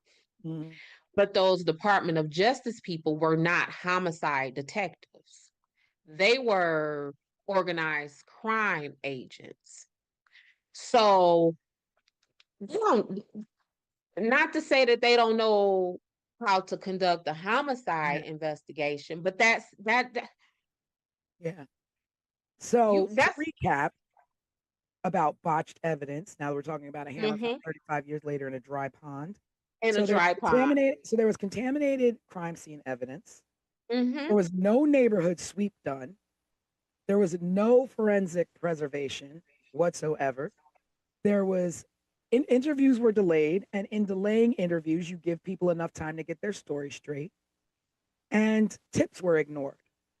So people giving tips of saying, hey, I saw a green van the night of the murders. Hey, I saw a strange man. These things were ignored or weren't followed up on. And I don't know whether that's from a small town and not having the experience, but I mean, you have the common sense. I mean, there's common sense. Literally our country is steeped in crime. I mean, you watching old episodes of FBI and all this, and you're the police chief of a small town. I mean, I'm pretty sure you know what to do first. I mean, everybody pretty much knows what to do in the first 48 hours. In the first 24 hours, question everyone. I was about to say, you just talk everywhere. to people. Comb the neighborhood. And as far as like stepping in and contaminating crime scenes, I get that. Like, you don't know what the hell to do when you walk into something like that. But I think even back then, what you're saying is contaminating a crime scene. It may not have had the same importance that it may have today. And the reason why I say that is because contaminating a crime scene in 1981 means what? Because walking in the front door with your hand and turning the door, it means stomping and walking all over. Because half of the technology and science that would have been used to comb through that didn't even exist in 1981. True. So but again, you don't want to walk into a crime scene stepping on blood spatter or touching anything. Touch nothing. Even I know, grab a pen and pick up the Yep. gun with a pen. Like, don't touch anything. And I can't imagine what they did walking in there, collecting Well, evidence. and And not just them walking in there, but the Seabolts, whomever from the Seabolt cabin had to go in and get the kids out. Even if they took the kids through the back, that is still a crime scene. what Did did It's they anybody do? question the kids? Well, yeah, so they because did. Justin, he was And 12, right? and yeah, they talked to the kids, and Justin is the one who gave them the varying descriptions. So at one time they interviewed the kids and Justin said he saw this. And then another time they interviewed the kids, Justin gave a different account of what he saw.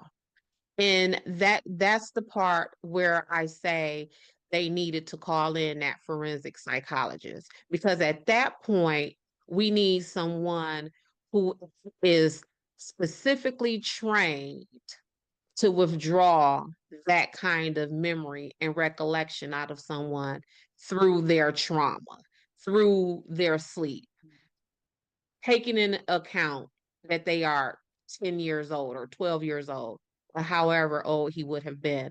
To just have a regular homicide detective to interview those kids, they got what they got because Yeah. of that.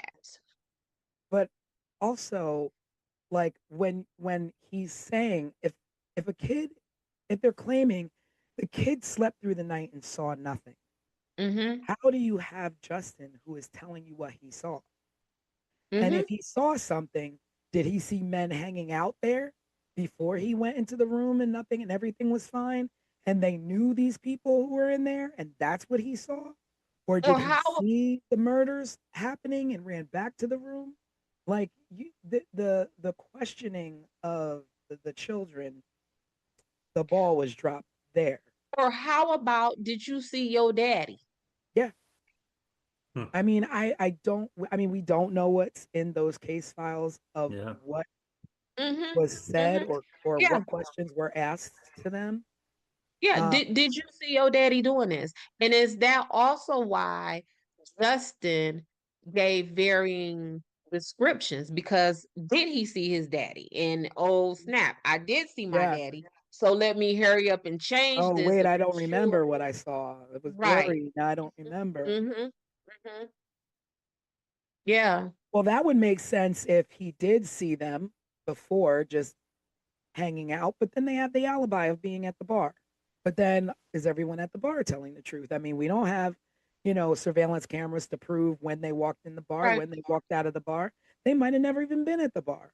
Mm. They could have been at the house the whole time. And the truth of the matter is, who, even if all of these things were reported, so if the Seabolts would have said, hey, um, we saw John Smith in that green van, or if someone would have been able to identify this strange person in these glasses, or if someone was able to provide the name of this person who just so happened to find his hammer 35 years later.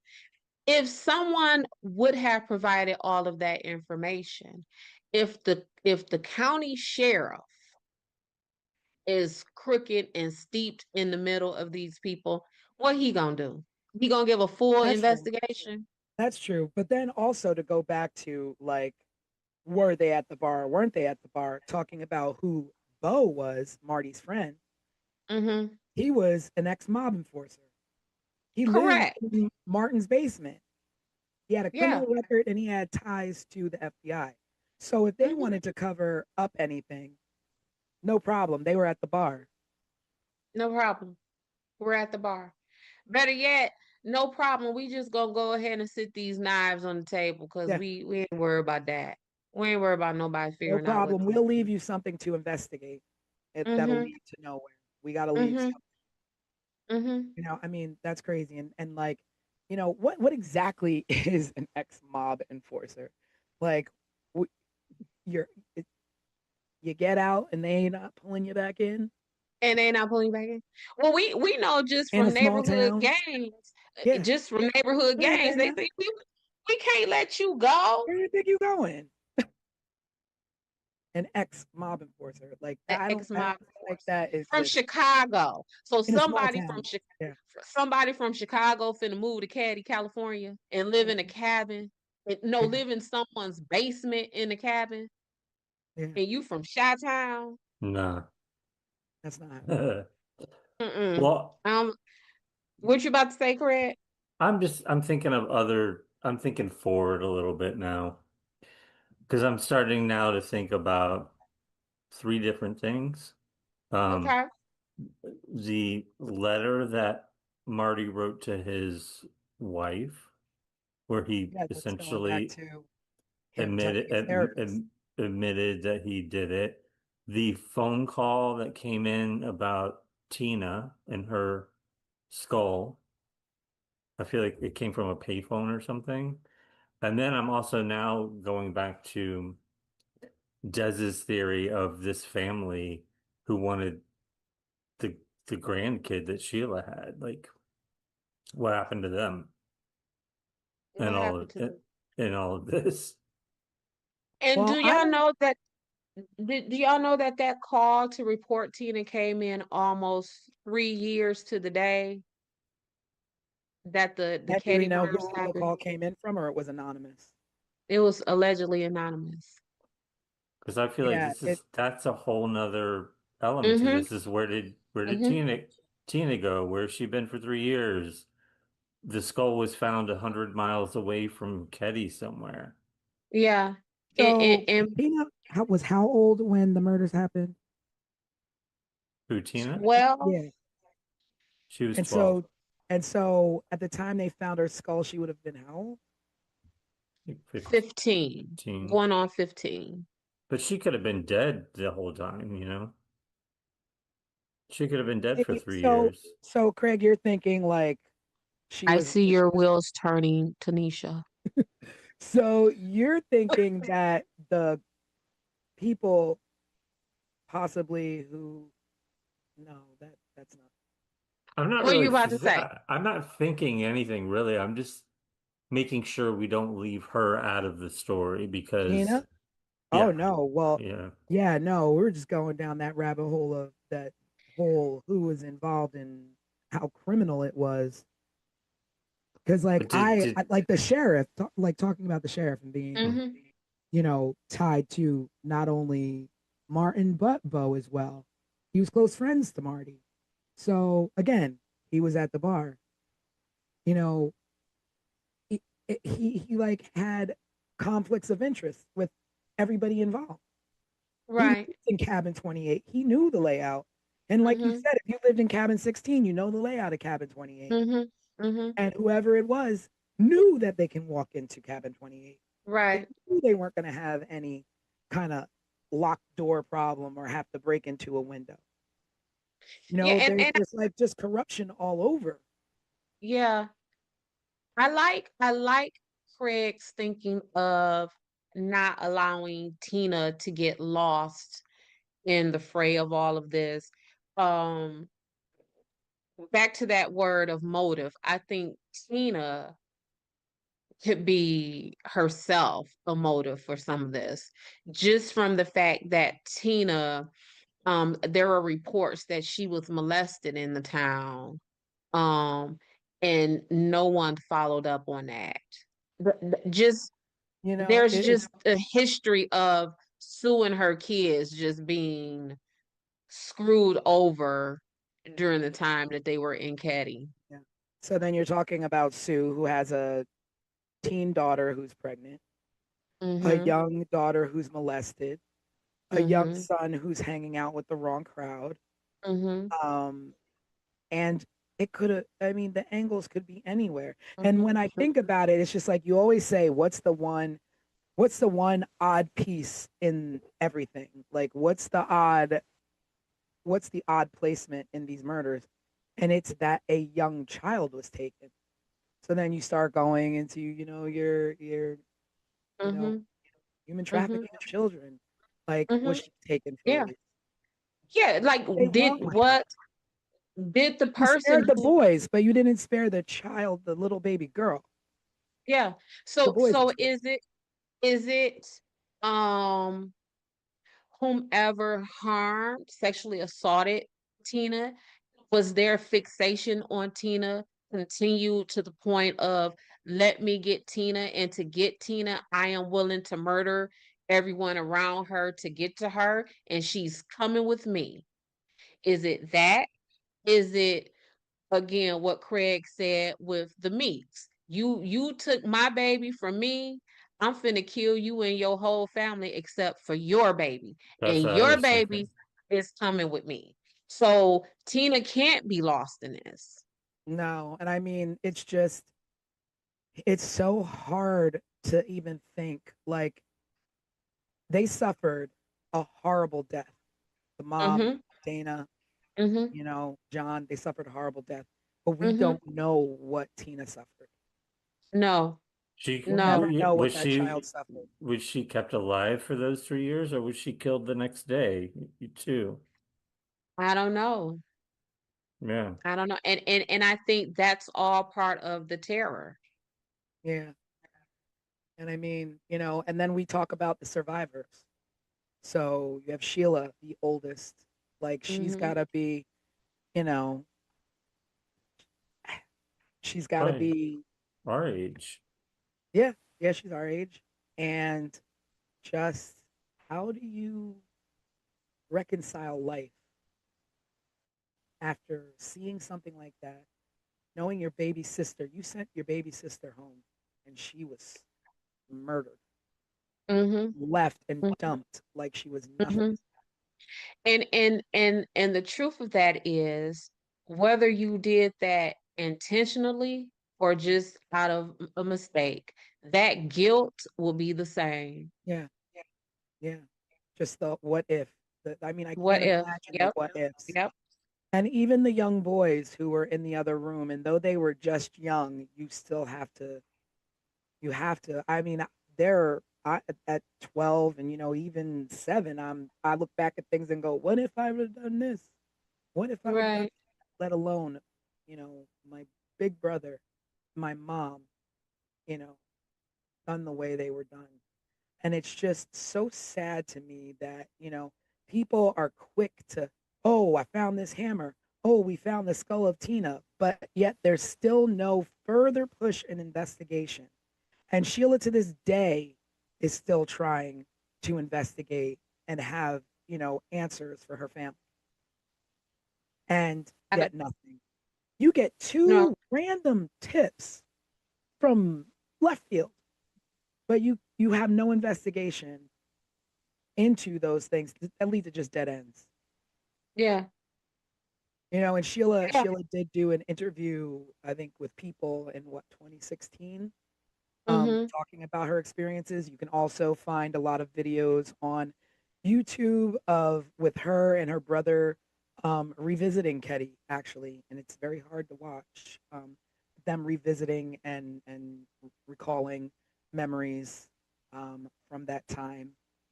And it's just, I really hope that she can find the answers to what happened to her family. She deserves that.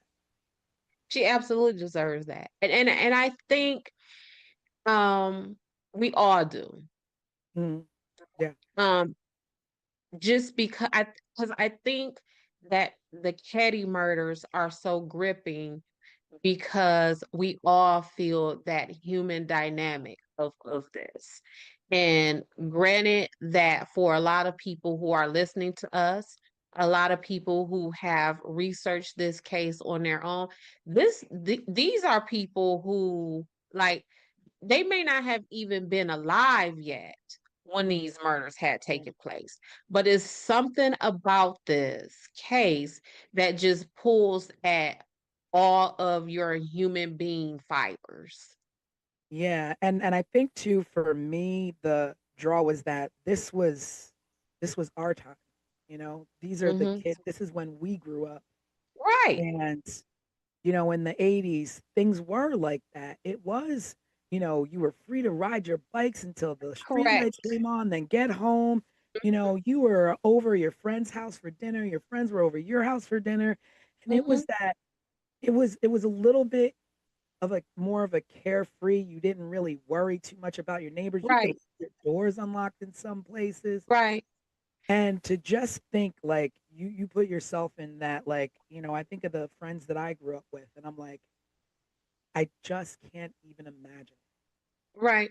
And that's what makes me offer so much grace and Yeah. consideration to Sue, because that was all of us, whether our parents were somewhere, CEOs of General Motors, or I don't know, cashiers at White Castle.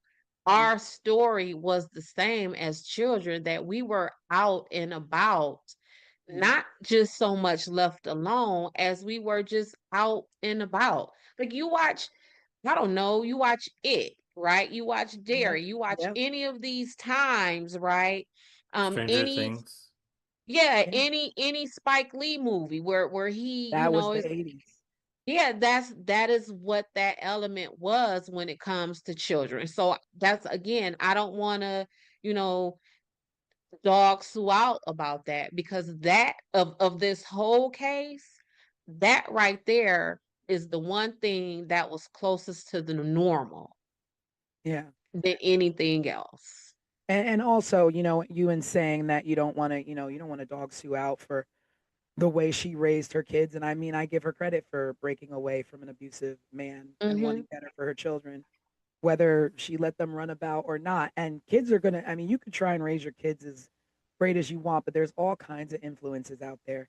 And Right. just like you don't, want to dog out Sue, I don't want to, you know, put this like Sheila did it. She's the only one who survived and the boys were too young. Like this is just, your brain tries to think of anything to grab onto to explain away what happened to these people. Because guess what else Sheila has to deal with? It's not just the guilt of, dang, did I send my sister over there inadvertently to be killed? Or, dang, I don't know who killed my family. She also has the burden of being the sole survivor, and everybody like, "Oh, you did it." And, and not only that, she also has to live with the fear of Right. being no one's caught, someone's still out there. What Mm-hmm. did they want? Did they want my mom? Was it me? Was it my Right. was who was it?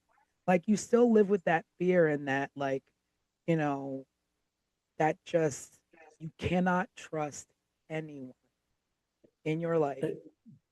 It, it's also her two younger brothers. They were ones that I could never find any information on during this Yeah, whole research yeah. process. And I But they're mean they're that's still alive and they're still out there. yeah.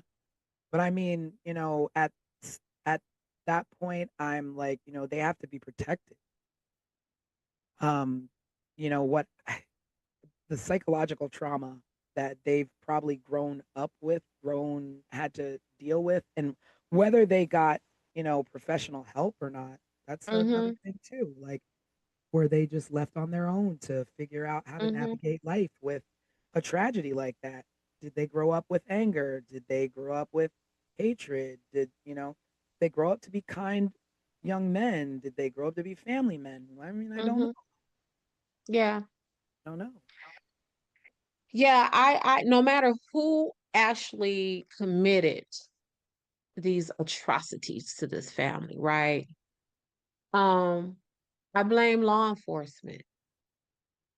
That is where I hang my hat for the blame of this, not for these people's murders, but for this to be so unresolved. Like I blame them for every ounce of pain that Sheila had to go through, that she still goes through, that her brothers and other family members are going through.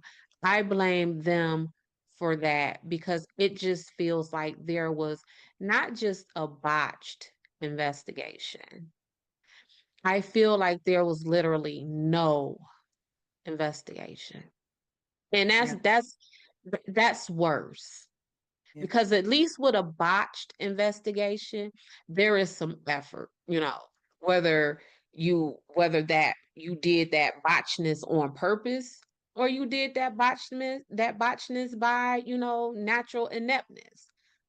At least there was effort. I don't feel that there was effort here. Yeah. And they deserve more than that. This is something we could talk about for another 2 or 3 podcasts. Yeah. Whole And it season. was, yeah, and it was strange. What feels strange to me going through this conversation um, tonight is that I don't know why, but for some reason in the back of my head, I kept thinking about this being a murder that was solved and it's done and it's over. And it was sort of like a realization hit me that like we could talk about this forever because nothing was ever solved. Right. No. Nothing ever, there was no conclusion. And there Yeah. Yes. But I probably mean, never will be.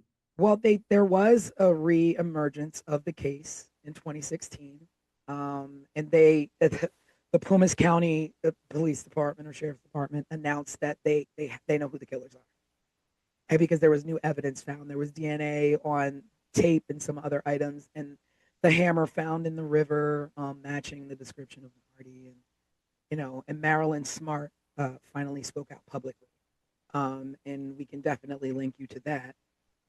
It's living on YouTube. Crime, cover-ups, and Connections. corruption. Yeah. Crimes, cover up, and corruption. Yeah, and I mean that saying that you know who the killers are and those killers are no longer. It doesn't close anything. It doesn't. No, no, And again, because going back to the fact they were at the bar. Marty and Bo mm-hmm, are scapegoats post mortem. mm-hmm. No, yeah, no, they're dead. Yeah, they were.